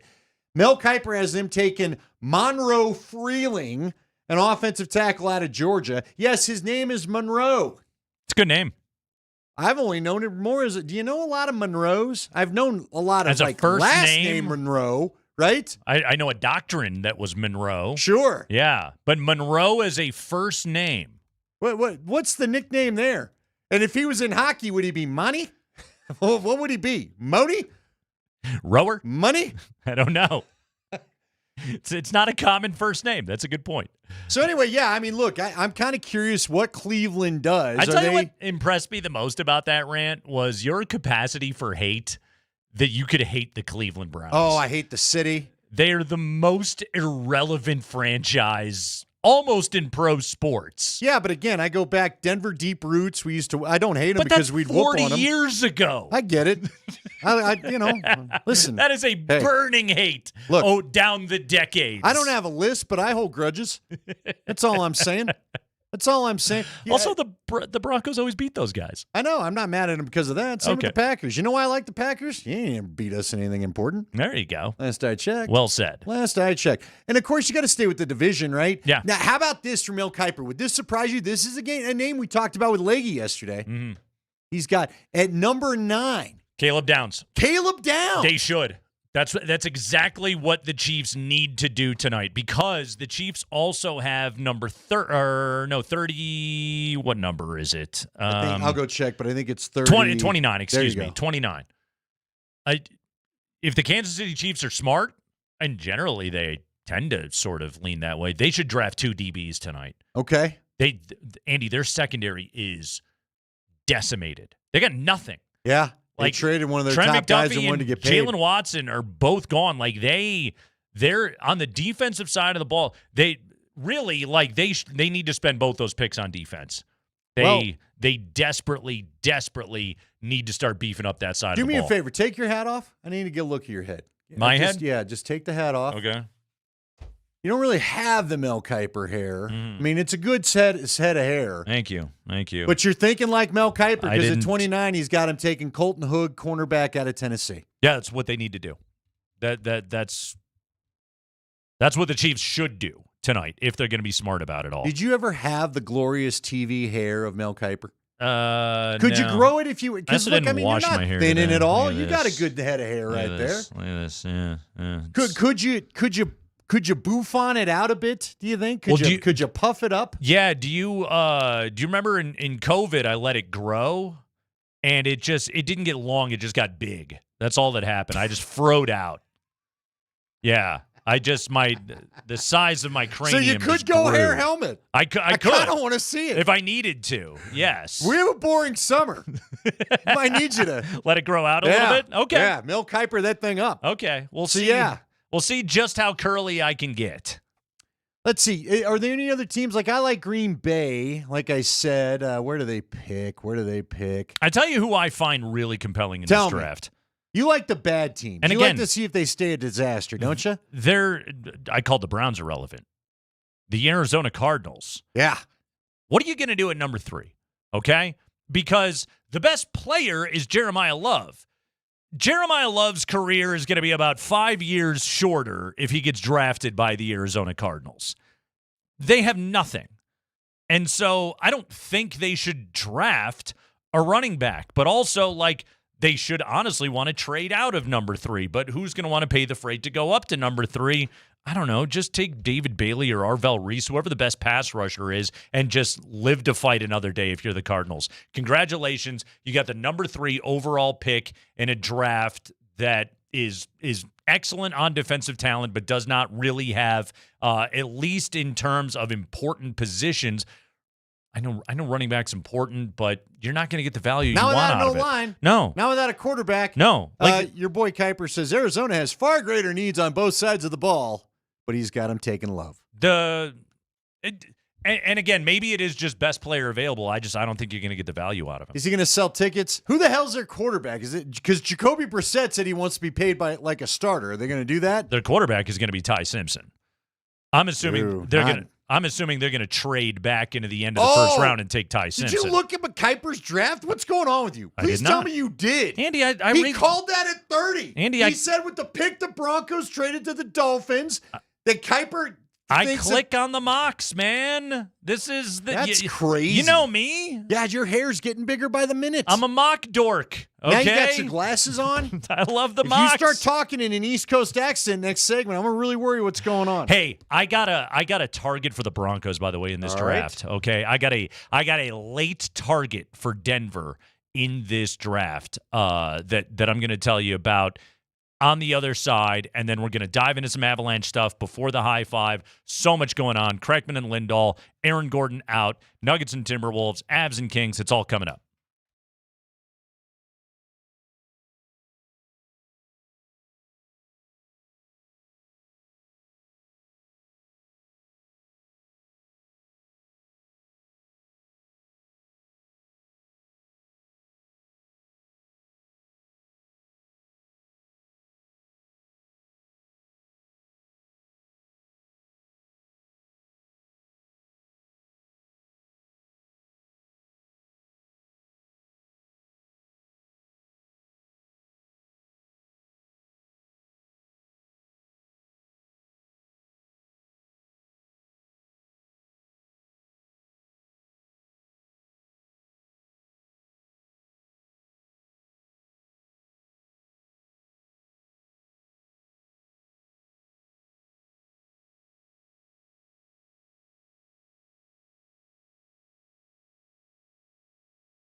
All right, Andy. I said I got a Bronco target for you. I mean, the Broncos have already kind of let us know that this is a thing. What do you know about defensive line prospect Uar Bernard? Well, let's be honest. I cheated a bit. I didn't know anything. But then you got a certain friend of ours talking about him. Yes. Uar Bernard. Okay. He is from the International Player Pool. He's never really played football. Okay. He's from Nigeria. And he went to the NFL's HBCU showcase a couple of weeks ago. 6'4.5", 306 pounds, 11-inch hands. That's like Kawhi Leonard stuff. And almost 36-inch arms. According to this piece in The Athletic, other people have spent their lifetimes in football say Bernard looks like a Marvel creation. 6% body fat, 39-inch vertical leap, broad jump 10-10, which was 14 inches more than any other defensive tackle did at this year's combine. His time in the 40 is 4.63. Pretty good. That's like what Pat Bryant ran. Yeah. Remember? Yeah. Here is a scout, Jordan Llewellyn. Trainer Jordan Llewellyn, who trained him. He said, hands down, he's the most explosive athlete I've ever seen in my life. Longtime quarterback coach George Whitfield was helping lead the offensive positional drills at the HBCU showcase at the Washington Commanders facility. After his work was done, the defensive players took the field. Whitfield couldn't take his eyes off Bernard. He'd never seen anyone like that either. He said, quote, "It's like watching Victor Wembanyama. The numbers don't even do him justice. He's 6'5", 310, and he's got 6% body fat on him. NBA players don't have 6% body fat on them." Later this month, the 21-year-old Bernard, along with a few other prospects from the NFL's International Player Pathway Program, will be in Pittsburgh for this year's draft. Skylar Fulton, the head of the NFL's IPP program, International Player Program, told The Athletic this week that he anticipates that both Bernard and another IPP D lineman, Joshua Rue, a 6'4.5", 244-pound edge rusher, will get picked on the draft's third day. Apparently, Bernard began the trading program January 18th in Florida, came in at 295 with 11% body fat. He vertical jumped 32 inches and broad jumped 9.4. To see the improvement in the 10 weeks of training is unlike anything Llewellyn has experienced, saying, quote, "He was very naturally gifted when he walked in, but he made substantial improvement on everything. He's super freaking flexible, and he is way more fluid now." Andy, the Broncos brought him in for a top 30 visit. So the Broncos are familiar. The Broncos are keeping an eye on him. The Broncos have 3 seventh-round picks. Well, what if they get cheeky and go even earlier? Seriously. Because Leggy laid out a couple scenarios for those that missed it yesterday. He said he thinks there's 6 guys they're interested in, 2 of the tight ends. Who is it? Max Clare from Ohio State. Stowers, obviously. And Eli Stowers from Vanderbilt. He said Rodrigue, right, the linebacker from Texas Tech. Rodriguez from Texas Tech. Yep. He thinks there's a couple other backers that they like as well, but we didn't get those names. But there's about 3 guys that he's talking about. But he said if all 6 of those guys are gone, he could see them trading that second-round pick and maybe picking up a couple of early fourths or something sexy there. And then all of a sudden, you'd have 3 fourth-rounders to play around with. I wouldn't take this dude any earlier than the 6th. No, do they have a 6th? Where are they missing? I'm trying to remember where they're missing picks. They have a 5th? They got a 5th at 170 and then 3 7s. Okay, but do you trade the 5th for a couple 6ths? This dude is a complete red shirt. Oh, there's no doubt. He's Caleb Lohner, the tight end they took last year. And maybe more raw than that. Yeah, more raw. But it's funny. When I was talking to Leggy about it, Leggy was just like, you take this kid, this kind of athlete, you teach him how to do one thing, and you will get value out of him because he is that freakish of an athlete. Yeah. Uar Bernard from Nigeria. The new Nigerian nightmare. Yeah. Could be pretty cool. Andy, I didn't think that today's Braves Nationals game was gonna factor into the show. Yeah, but here we are. But sometimes things happen. Okay. Yeah. Go ahead. Go ahead. So they're in our nation's capital today. Braves Nats, little NL East showdown, and J.R. Ritchie is making his major league debut on the mound for the Atlanta Braves. Yes. Okay. Yes. A nice moment. 22-year-old right-hander making his first big league start. And I want to play the audio from the telecast. A nice moment, okay? He's about to make his first major league pitch, and right Dreams away come true. It's hey. The director in the truck says, let's show the parents in the stands. Cue Roy Firestone. Tug at the heart. Just tears in their eyes, I guess. And this was how they were setting up his first big league pitch. We split the highlight up into two parts because you need to hear just how nice it begins. Spring. Victoria have made the trek from Washington. Dad wearing his son's Bainbridge Spartans high school uniform in support of J.R. Ritchie today. Now you're feeling it, aren't you? Dad's wearing the high school jersey. Dad's proud. The Bainbridge Spartans. You can see the heart just pounding out of the chest with pride. Oh man, just thinking about all those practices he drove him to. The late nights, the talks, the doubt. Having a catch in the backyard. Throwing a catch, that's right. Mm-hmm. Thinking about the unbelievable debt that he and his wife went into to get him private pitching instructions, and it's all about to pay off. The new vet he could have owned had he not put his kid in travel ball. But now he's in the bigs. Yeah. It's a beautiful moment. And then what happened? The camera has just cut away from the parents when?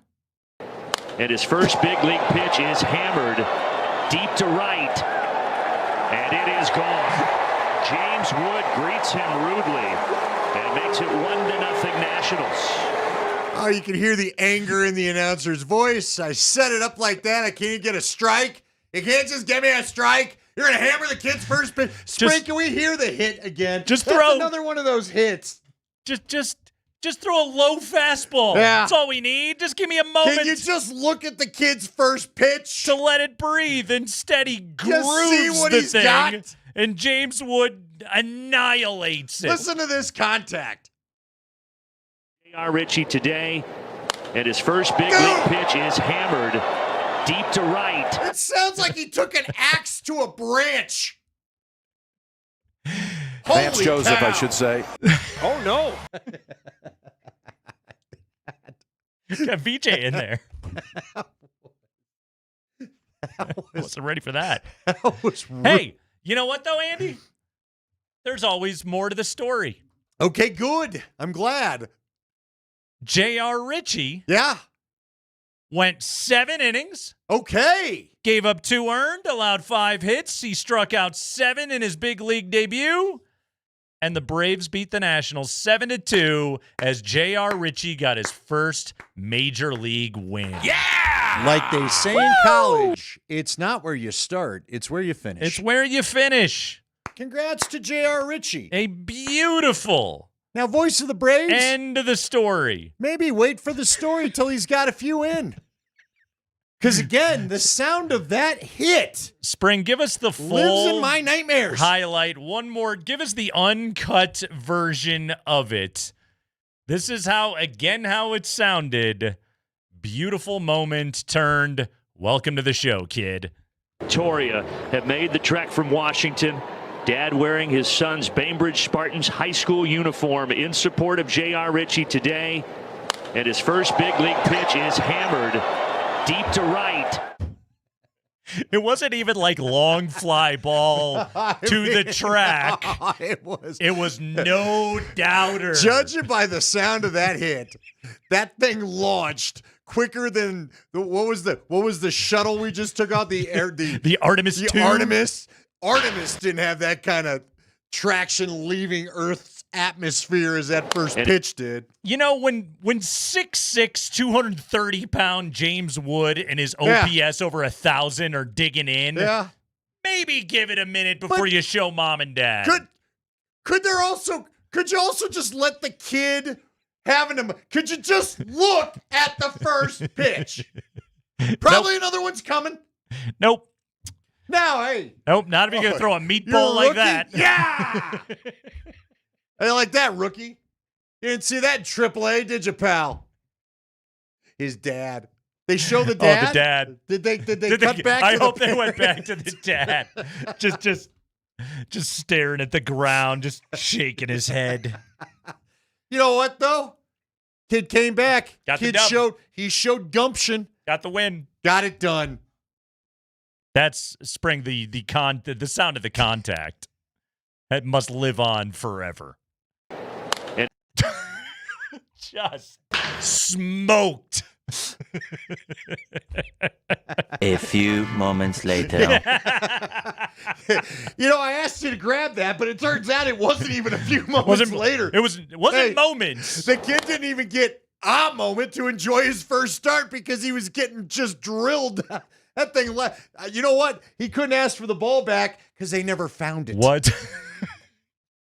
What a TV moment. It's the Kreckman and Lindahl Show. 5 biggest stories around Game 3 coming up next.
All right, let's get right after it, and we start with the news of the day around Game 3 between the Nuggets and the Timberwolves. Mark Springer, tell us what to have for dinner, and then let's talk about Aaron Gordon's calf. Yeah, if you're wondering what's for dinner tonight, try Papa Murphy's Pizza. They make delicious pizza, and you bake it when you're ready. Order online at papamurphys.com. Breaking news coming down just over an hour ago. Aaron Gordon is out for the Nuggets tonight with left calf tightness. Yeah, he was downgraded to questionable yesterday, Andy. So it certainly felt like with the downgrade, it was trending in this direction. Went probable, questionable, out. You don't typically go probable, questionable, active. That's highly irregular unless it's like a Game 7 situation. So it certainly seemed to be going in this direction. You made, I thought, honestly, probably the best point in any of these discussions we've had while I've been yelling about lineups is there's a good chance you were just going to get your ass kicked tonight anyway. It's Game 3 in their building. They just took all the momentum in the series. For the Nuggets, they could simply look at it and say, all right, if there is a night to take him out, this is the night to take him out.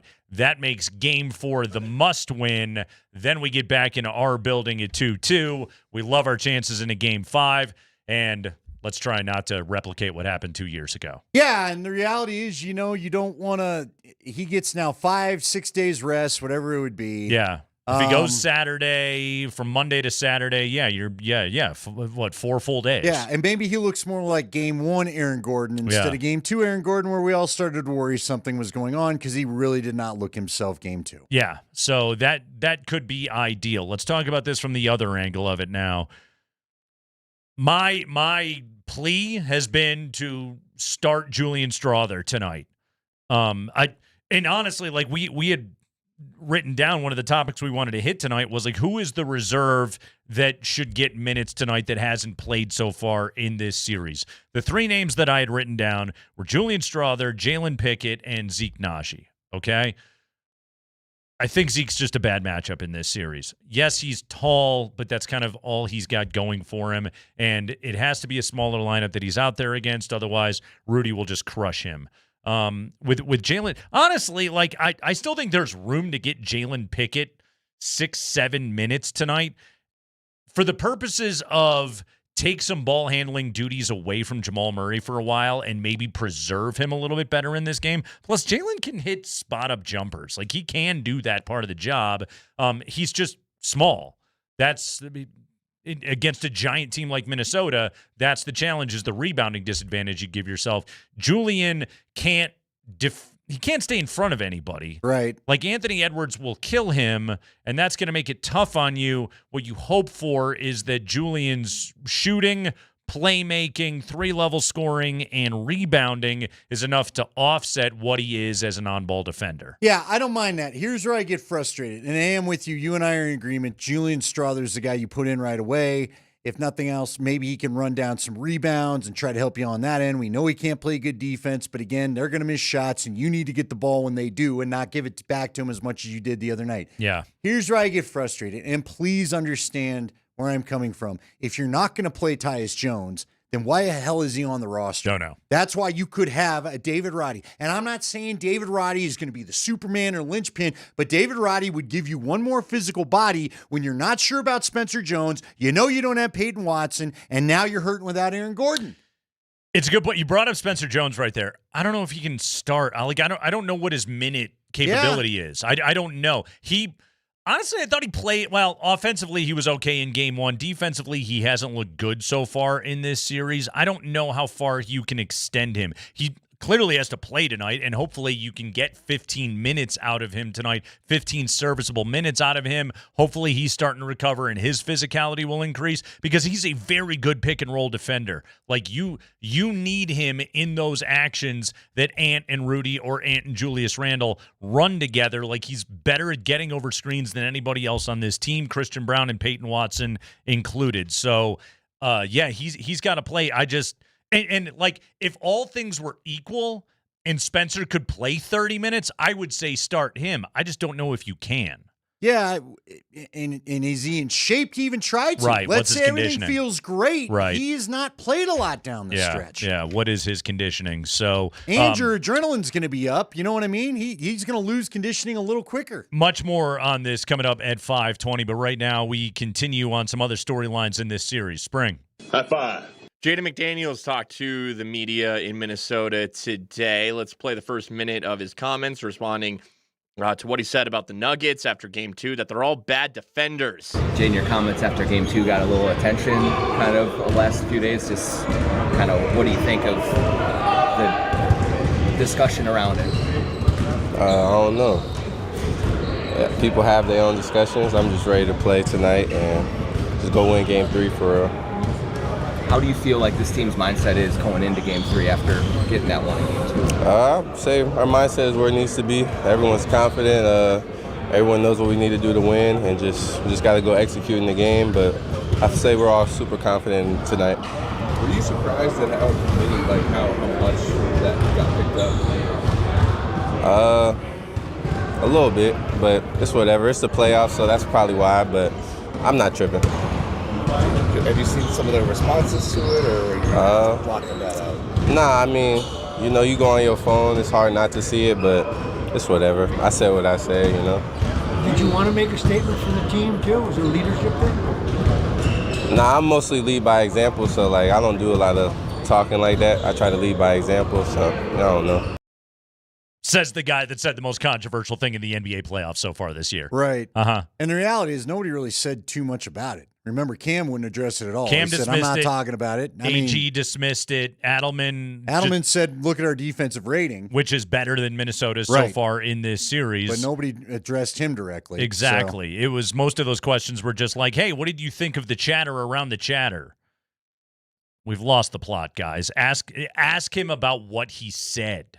Ask okay? him why he believes it. Yeah, you're talking to the guy that said it. Like, you went directly to the source to ask him, what do you think about their reaction? What everybody else is saying about all of this? What do you think about what people are tweeting about this thing? No, like, hey, man. Why are they bad? You really think Cam Johnson's a bad defender? Why is he bad?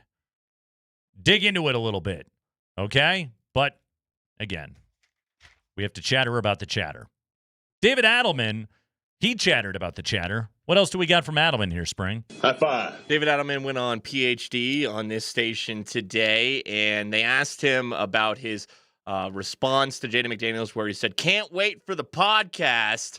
Here's David. Yeah, and also I think it's just a sign of the times. If this was back in the day, that would be probably answered with, confrontational basketball.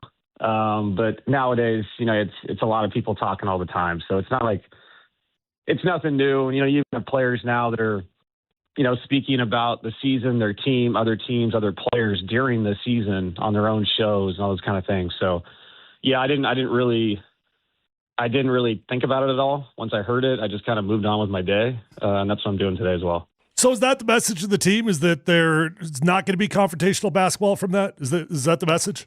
Well, I'm saying there's not going to be 80s basketball confrontational, if that makes sense. Well, but I like blood. But Scott's right there. Everybody likes a little blood. Scott Hastings will be sitting right there for you, Coach, if you need to give him a jersey. Yeah, no. I guess, no, I mean, obviously everybody reacts differently to different ways of motivation. Does that make sense? So I'm sure guys felt a certain way about it. Whether what they said in the media or whatever. I thought CV handled it really well. All the things he said made a lot of sense to me, that we have to, you got to think about yourself, what you're trying to accomplish in Game 3 to get a win. And that's all that matters. Us talking, them talking, it doesn't mean anything when it comes to wins and losses. We just have to play a better fourth quarter and try to get a win tonight. All right. So, all joking about 80s hard fouls aside, that's not going to do you any good. And he knows that.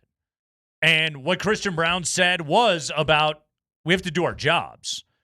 That's what they have to do tonight. Like, that is the confrontational basketball that I need David Adelman to extract out of his roster, Andy, is like, it's not going to do you any good to go and knock into Jaden McDaniels and try and concuss him. What you need to do in this game is actually go out and defend.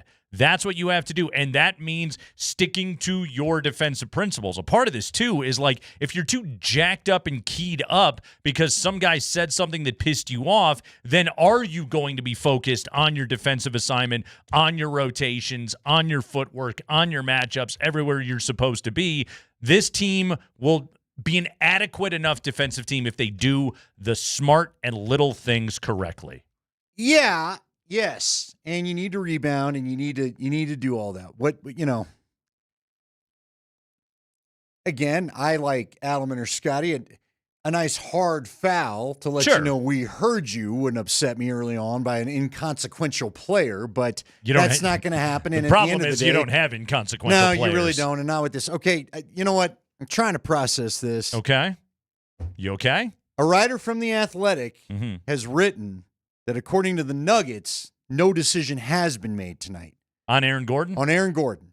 Now remember, our original report was from another insider, Chris Haynes. Yeah. But Jason Quick of The Athletic says, and Romy retweeted this, that according to the team, he will officially go through his pregame routine before they do anything. Now, that doesn't mean that Haynes is wrong, but just, I guess, to be fair to things, the team itself has not said he's out. So, Haynes... This just sounds like gamesmanship. Yeah, it could be. Yeah. Could be. It just sounds like gamesmanship. But I don't want to... If all of a sudden, he's on the bench or he's not out or they're going to use him in a limited role. Sure. Yeah, Jason Quick, by the way, has been assigned to cover the Nuggets for The Athletic for this series because The Athletic does not have a dedicated Nuggets reporter. Well, there's a Nick Kosmiter hanging out if you wanted to borrow a guy that knows a little something about the hoops. But I think he has a draft he has to a draft cover this tonight. weekend. And by the way, some other people keep texting, and we've had a few people texting in saying we're advocating for them to lose tonight. We're not advocating for them to lose tonight. We're trying to figure out what the thought process might be or where the silver lining to this AG news could lie. And where the silver lining could be is you get him 6 days off, and hopefully he's good to go and be more himself in Saturday's contest. Nobody wants them to lose tonight. What I'm hoping is Nikola Jokic comes out in anger mode and goes full, I played in Serbia, brother, and just has a night that nobody can stop, and they are up 2-1 when this is done. But in most series, when the visiting team returns home, it is a hell of an environment, and they're usually ride an emotion to the win. So we'll see. The Nuggets can also just get a Jokic classic tonight and win this game. And who knows, with Murray, and maybe they can go old school Nuggets where you just need a third person to come along. And maybe that's Brown, whether it's Bruce maybe or it's Christian, Cam. maybe it's TJ, Tim Hardaway Jr. I don't know. Okay? Maybe it is Cam Johnson, to your point. Yeah.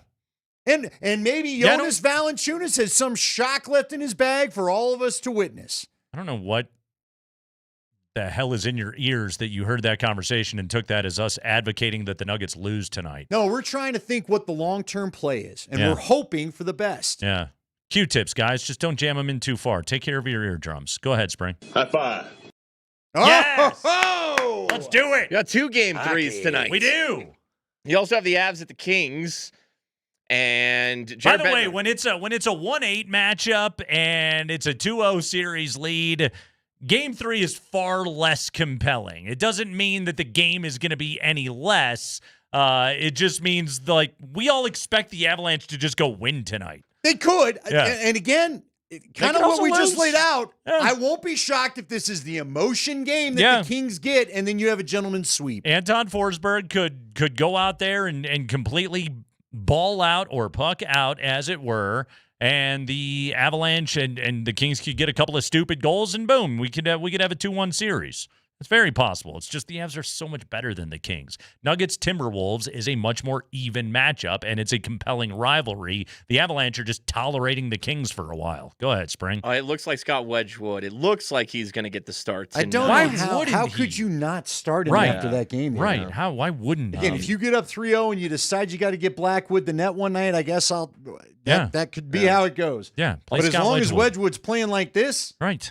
Also, I ain't taking him out of net. Ross Colton, who had been a healthy scratch in the first 2 games, was off the ice with the starting group, and Yoel Kiviranta remained on with the healthy scratches. Does that mean that Ross Colton is in for Yoel Kiviranta tonight? Jared Bednar was asked this today. I think I know where this is going to go, but it looked like Kivy was still on the ice while Ross came off. I don't know if you're going to make any changes, but if Ross comes in, what would you look for from him? I'm not going to talk about hypotheticals. Yeah, you knew where it was going to go, and it went there. It went there. Not going to get a word out of Bedsy on that one.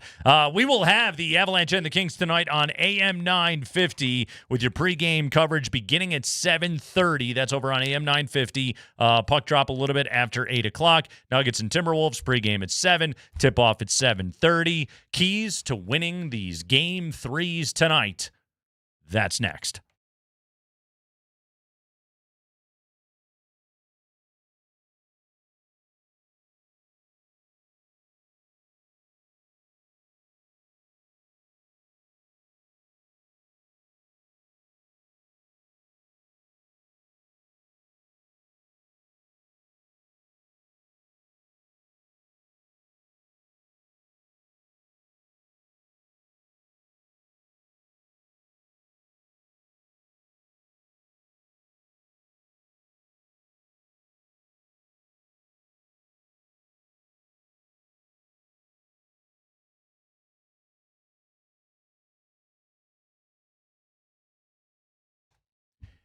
Nate Kreckman here for my friends over at Roller Auction. Plenty of great auctions available for you to be able to bid right now, including they've got one of their government computers, police evidence, general surplus, and more auctions available to be able to bid. I am scrolling through a fantastic selection of power tools that they have up. I mean, these prices are low, you guys. I'm looking at this DeWalt jigsaw right now. $25. Good luck getting that deal at a big box hardware store. Go to roller.bid and check out everything that they have got available for you to be able to bid in this auction. And I'm always telling you, man, you got to sign up to bid at roller.bid/altitude. Why should you sign up to bid right there? Because we give away tickets. And our next giveaway, some Sunday Rockies Diamondbacks tickets you can enter to win at roller.bid/altitude. That gets you signed up to be able to bid. That gets you on the email list, so they'll send you when the new auctions open. Go to roller.bid/altitude and get signed up right now.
Kreckman and Lindahl, Altitude Sports Radio 92.5. Avs Kings Game 3 tonight. Gabe Landeskog, who scored the game-tying goal inside 4 minutes remaining in Game 2. Unbelievable. The more that I watch that pass, by the way, from Marty Necas to Gabe, first off, do you think he was trying to bank it in, or was it? No. The only reason why I argue your point is, first off, he's been looking more than shooting the whole series anyway. That's a good point, yeah. Secondly, there was a look on his face like he kind of to me, I read it as, oh, he's there, but he didn't want to give away. Oh, he's, you know what I mean? Yeah, a receiver not want to put his hands up too quick for a ball to alert the corner. Yeah. So, I think he meant to do it, and that was one of those, no. Oh, yes, nice pass. Yeah. Because it easily could have gone off the skate and not made it through, and then I don't know what. You'll nutmeg through the 5-hole. Well done, Marty Necas. But yeah, Gabe Landeskog got that goal to tie the game the other night. Avs would go on to win thanks to Nick Waugh in overtime. Gabriel Landeskog on having a full season to ramp up to this year's playoffs versus jumping in midstream last year. Here was Gabe today. Yeah. I mean, it was big for sure. Took a long time for me to kind of start feeling comfortable again. You're in the playoffs. I talked about this before, but when you're in the playoffs, it's just kind of go. So much adrenaline, so much emotion into it, and then you come to a regular season, you got to kind of find your game consistently on a nightly basis again. So it was good. I needed that. Still need it. Still need the repetition and the reps, considering how much time I missed. But now we're in the playoffs, so it's go time again. They're such a different team when they've got him. It adds to that forward depth so well. Now, in any other planet, he'd be skating on the second line. But Parker Kelly has been good enough to have earned his role on that second line right now. And then you get to get Gabe skating with Nazem Kadri like it's back in the day, and that's a good setup. Plus, Nick Waugh joined this team. The Avalanche's third line is better than most teams' second lines. Yeah, Nas looks like he's still got a little bit of rust to knock off after the finger. And I don't know, maybe it's not rust. Maybe he's just in a lot of pain and he's being the hockey player and playing through it, but whatever. But yes, I was thinking about that the other night where I was like, these guys are the third line, huh? Yep. That's an embarrassment of riches. It's pretty good. But yeah, just the two-way play of Gabe Landeskog is absolutely something else to observe. Like we talked about earlier with what Bednar was asked about, he wouldn't comment, but based on looking at the waves of players and who was on and who was off, looks as though Ross Colton might get Yoel Kiviranta spot on the fourth line tonight. Well, skating and you know with why? Drury and O'Connor. That's another heavy body. Yeah. Look, Kiviranta's been throwing his body around too, but Ross has never shied away from contact. Sure. That's another guy that could come in there. You want to play bowling ball hockey, we'll throw another guy in there who's also, by the way, fresh and that doesn't have bruises from the first 2 games to do it. Yeah, so Avalanche cranking up the physicality tonight, taking on the Kings in L.A. Andy, again, we're seeing, I'm not going to call them conflicting reports necessarily, but we got a report earlier today from Chris Haynes that Aaron Gordon is not going to play tonight, that he is out. As for the team themselves, they have not made that declaration. AG is still listed as questionable. They want him to go through warm-ups and be ready to play. I don't imagine a planet in which he's going, but okay. Sure. All I ask is if you're going to go, you got to be more than you were the other night. Yes. And I'm not trying to pick on AG, but we all know that wasn't AG the other night, period. No. He just didn't look himself. He wasn't horrible, but he couldn't hit his corner threes like we were used to. He wasn't getting the same lift to finish plays outside of the dunk where he did the little, what'd you call it, the dunk contest dunk? Yeah. And as Mark Springer educated us, that was a little bit of a troll job on shot Jaden out McDaniels. to Jaden McDaniels because he tried that dunk a couple times and missed in a game.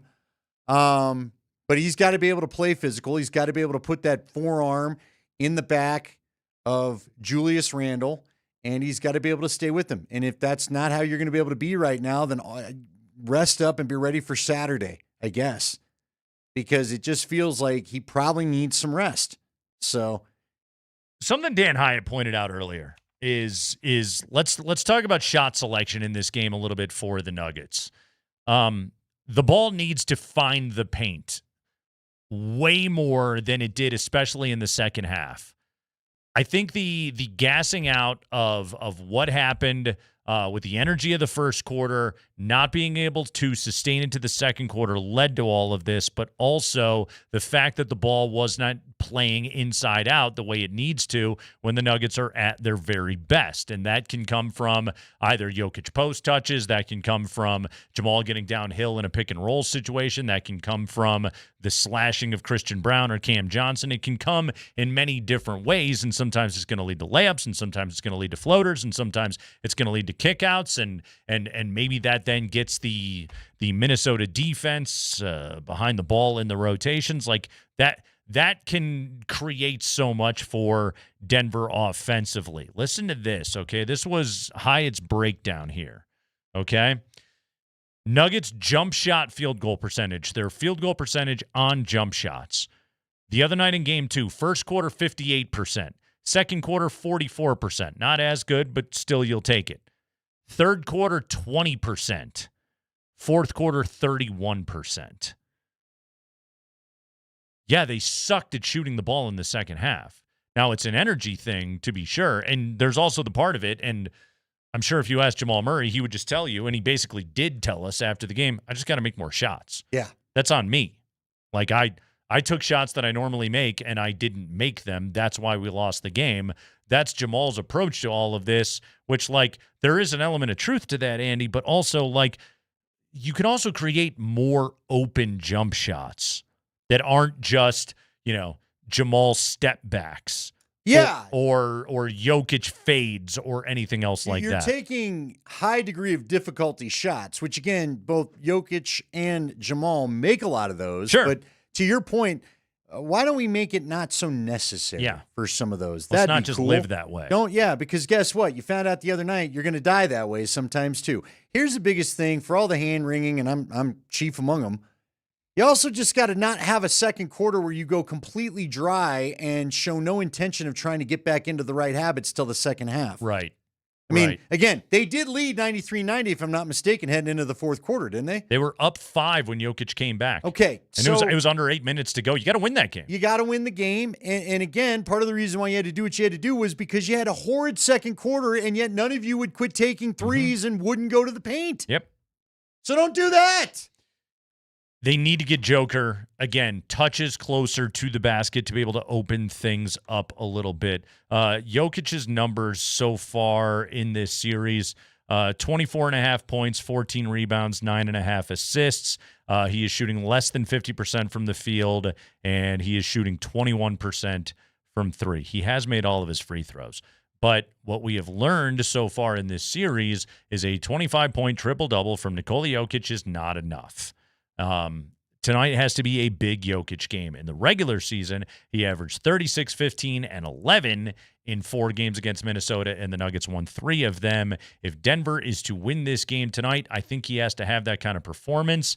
And for Nikola Jokic, here's what I'm looking at more than anything from his performance is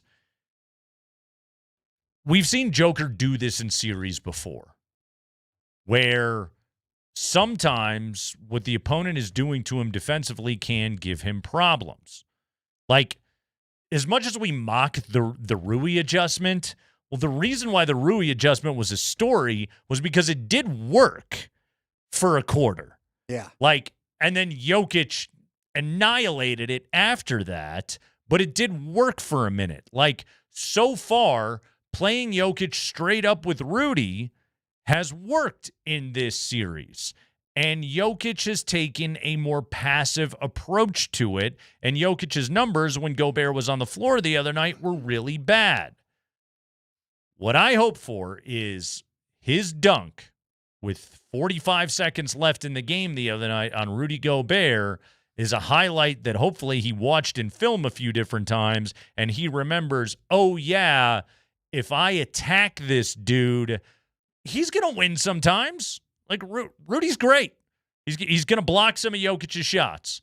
But if I attack him tonight, I'm going to get to my floaters. I'm going to be able to get to the rim. I'm going to get to my kickout spots. I'm going to get free throws, and I will compile enough numbers that my team has a chance to be able to win this game.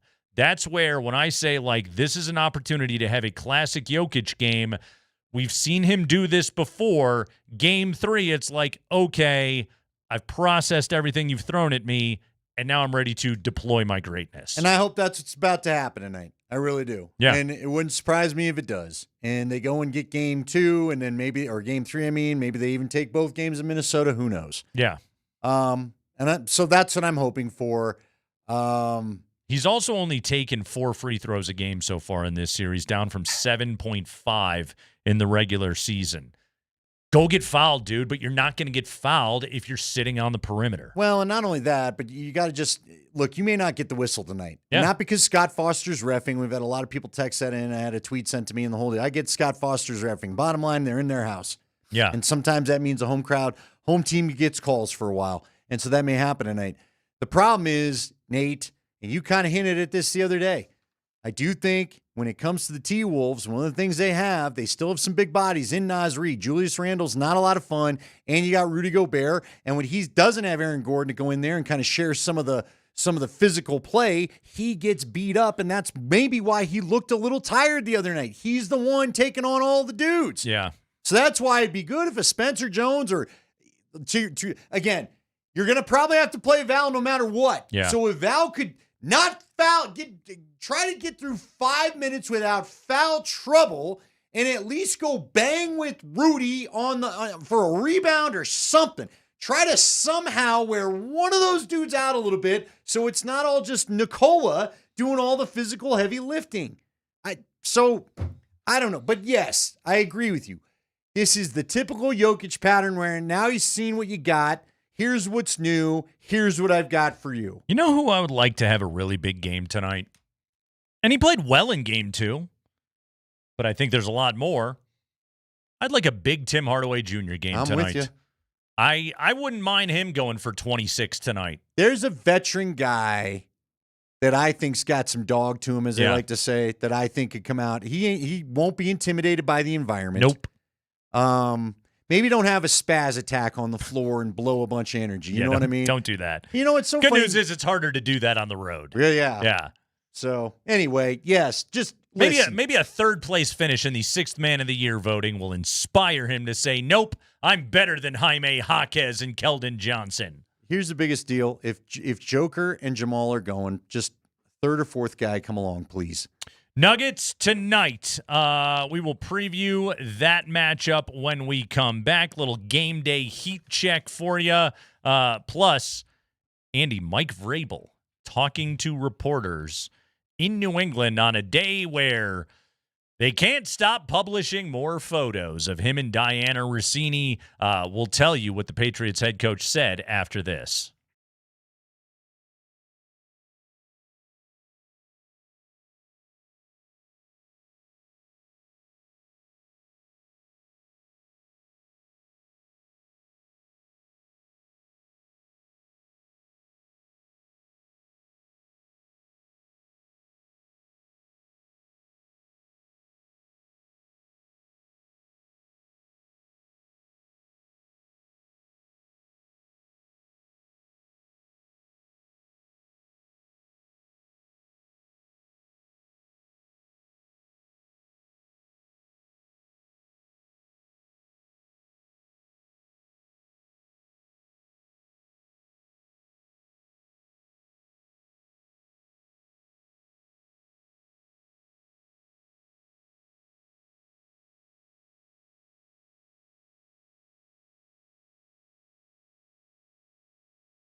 Kreckman and Lindahl, we got the Nuggets and the Timberwolves game 3. You'll listen to it right here with Kaz on the call on Altitude Sports Radio 92.5. We're going to get to our picks to click here for Avalanche Kings in just a moment. But first, Andy, let's get a game day heat check powered by Dave's Hot Chicken. Nuggets, Timberwolves. Andy, who has to have a big game tonight for the Nuggets to go up 2-1 in this series?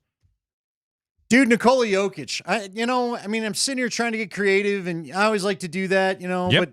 but let's just stop. Nikola, it's your time to have a game, okay? Not that he's been bad. I'm not saying that he's been bad. And look, we're all talking about you need to do some more scoring in the first half last game. Well, in fairness, they were up, 39-25 at the break after the first quarter. Yep. He didn't need to necessarily get involved. Tonight, it's you're the MVP. I believe it. Go show it.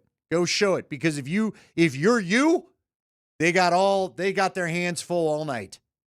So I've been yelling about Jokic all day too. I have also been pushing for Tim Hardaway to have a big game off the bench tonight. I think they should start Julian Strother if Aaron Gordon is indeed not going.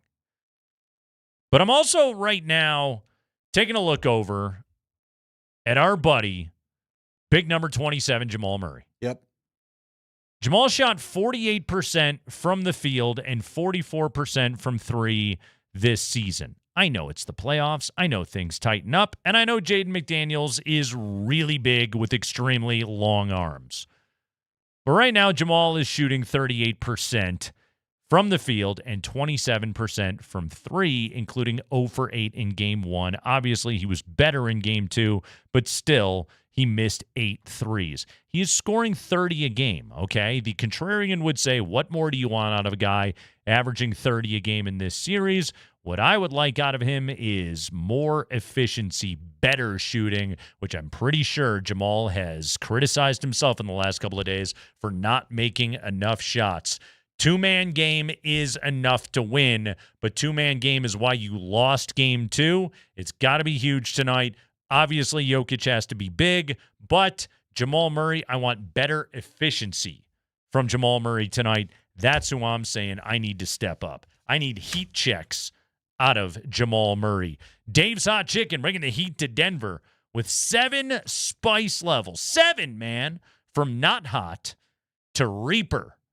Yep. Yeah, you better bring it if you're going to have the Reaper. Yeah, comes with a waiver. Yeah, it does. Every piece of hand-breaded chicken is made fresh and spiced to order. Get your post-game snack at Dave's Hot Chicken, open late with multiple locations across the metro area. We got one at Arapahoe 25, not far from the station. Brought him in the other day. God, that stuff was good. Guess it's more Orchard and Arapahoe, but you know the area. We do. From not hot to Reaper. We need both Nikola and Jamal to go Reaper. Reaper. Full Reaper tonight, fellas. All right. Mike Vrabel. So he's not going to be there Saturday for the Patriots. Rounds 4 through 7. Yes. Apparently he's with the team tonight and tomorrow. But then starting on Saturday, Mike Vrabel is going off to begin therapy. I don't know if anyone's been online today, but the New York Post and TMZ have both published a series of new photos showing Mike Vrabel with Rossini going as far back as, 2018? Yeah, it feels like the PI has been on the case a minute. Yeah. Now, we got photos of them in a dive bar in Manhattan. Yeah. Appeared to be smooching. Some hands on inner thighs. Certainly not the activity you like to see out of two people that were married to other people. I mean, again, do what you're going to do, but don't be quite so sloppy about it. Mike Vrabel has gone from calling this laughable, and there were other pals in the area, to... We've never found the pals, by the way. No pals have ever surfaced. More photos from the resort in Arizona. A lot of photos. Nary a pal. No pals. Just to be clear. So Vrabel had to talk to the media today in New England and address that he's going to seek counseling and miss day 3 of the draft. Here was Mike Vrabel within the last hour talking to reporters in Boston. Again, just want to reiterate the gratitude that I had the other day that you guys have shown in a personal and private matter. I want to address the news regarding my current situation. I understand that there are questions, but I take accountability for my actions and the actions that caused a distraction to the people that I care most about. My family, this football team, the organization, and our fans.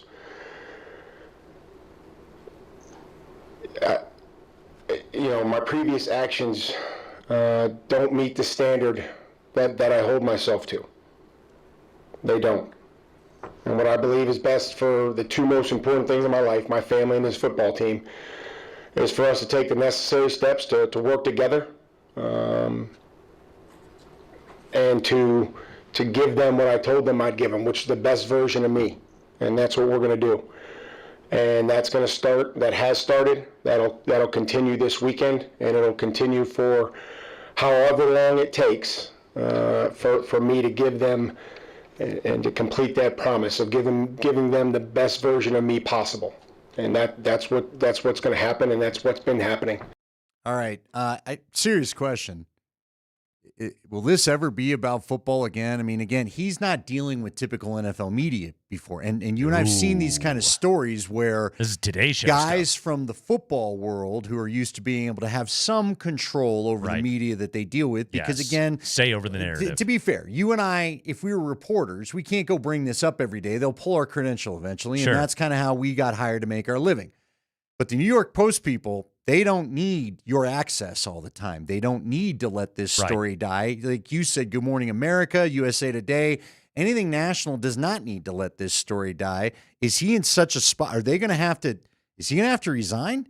Is he going to have to take a year off? He's Are they going to have to do something to back this? Because the energy is not dropping. It's going up. His whole thing, and this isn't just him. This is every football coach, Andy. The whole thing is team above everything else. Do your job. Well, he can't do his job.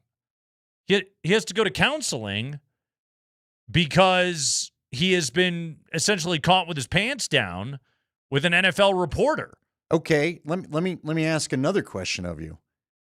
Would both of them have been better served to have just admitted this up front instead of stirring up the anger of those who basically had their work questioned? Again, this was The Athletic, like they said in their statement, Diana's story crumbled immediately.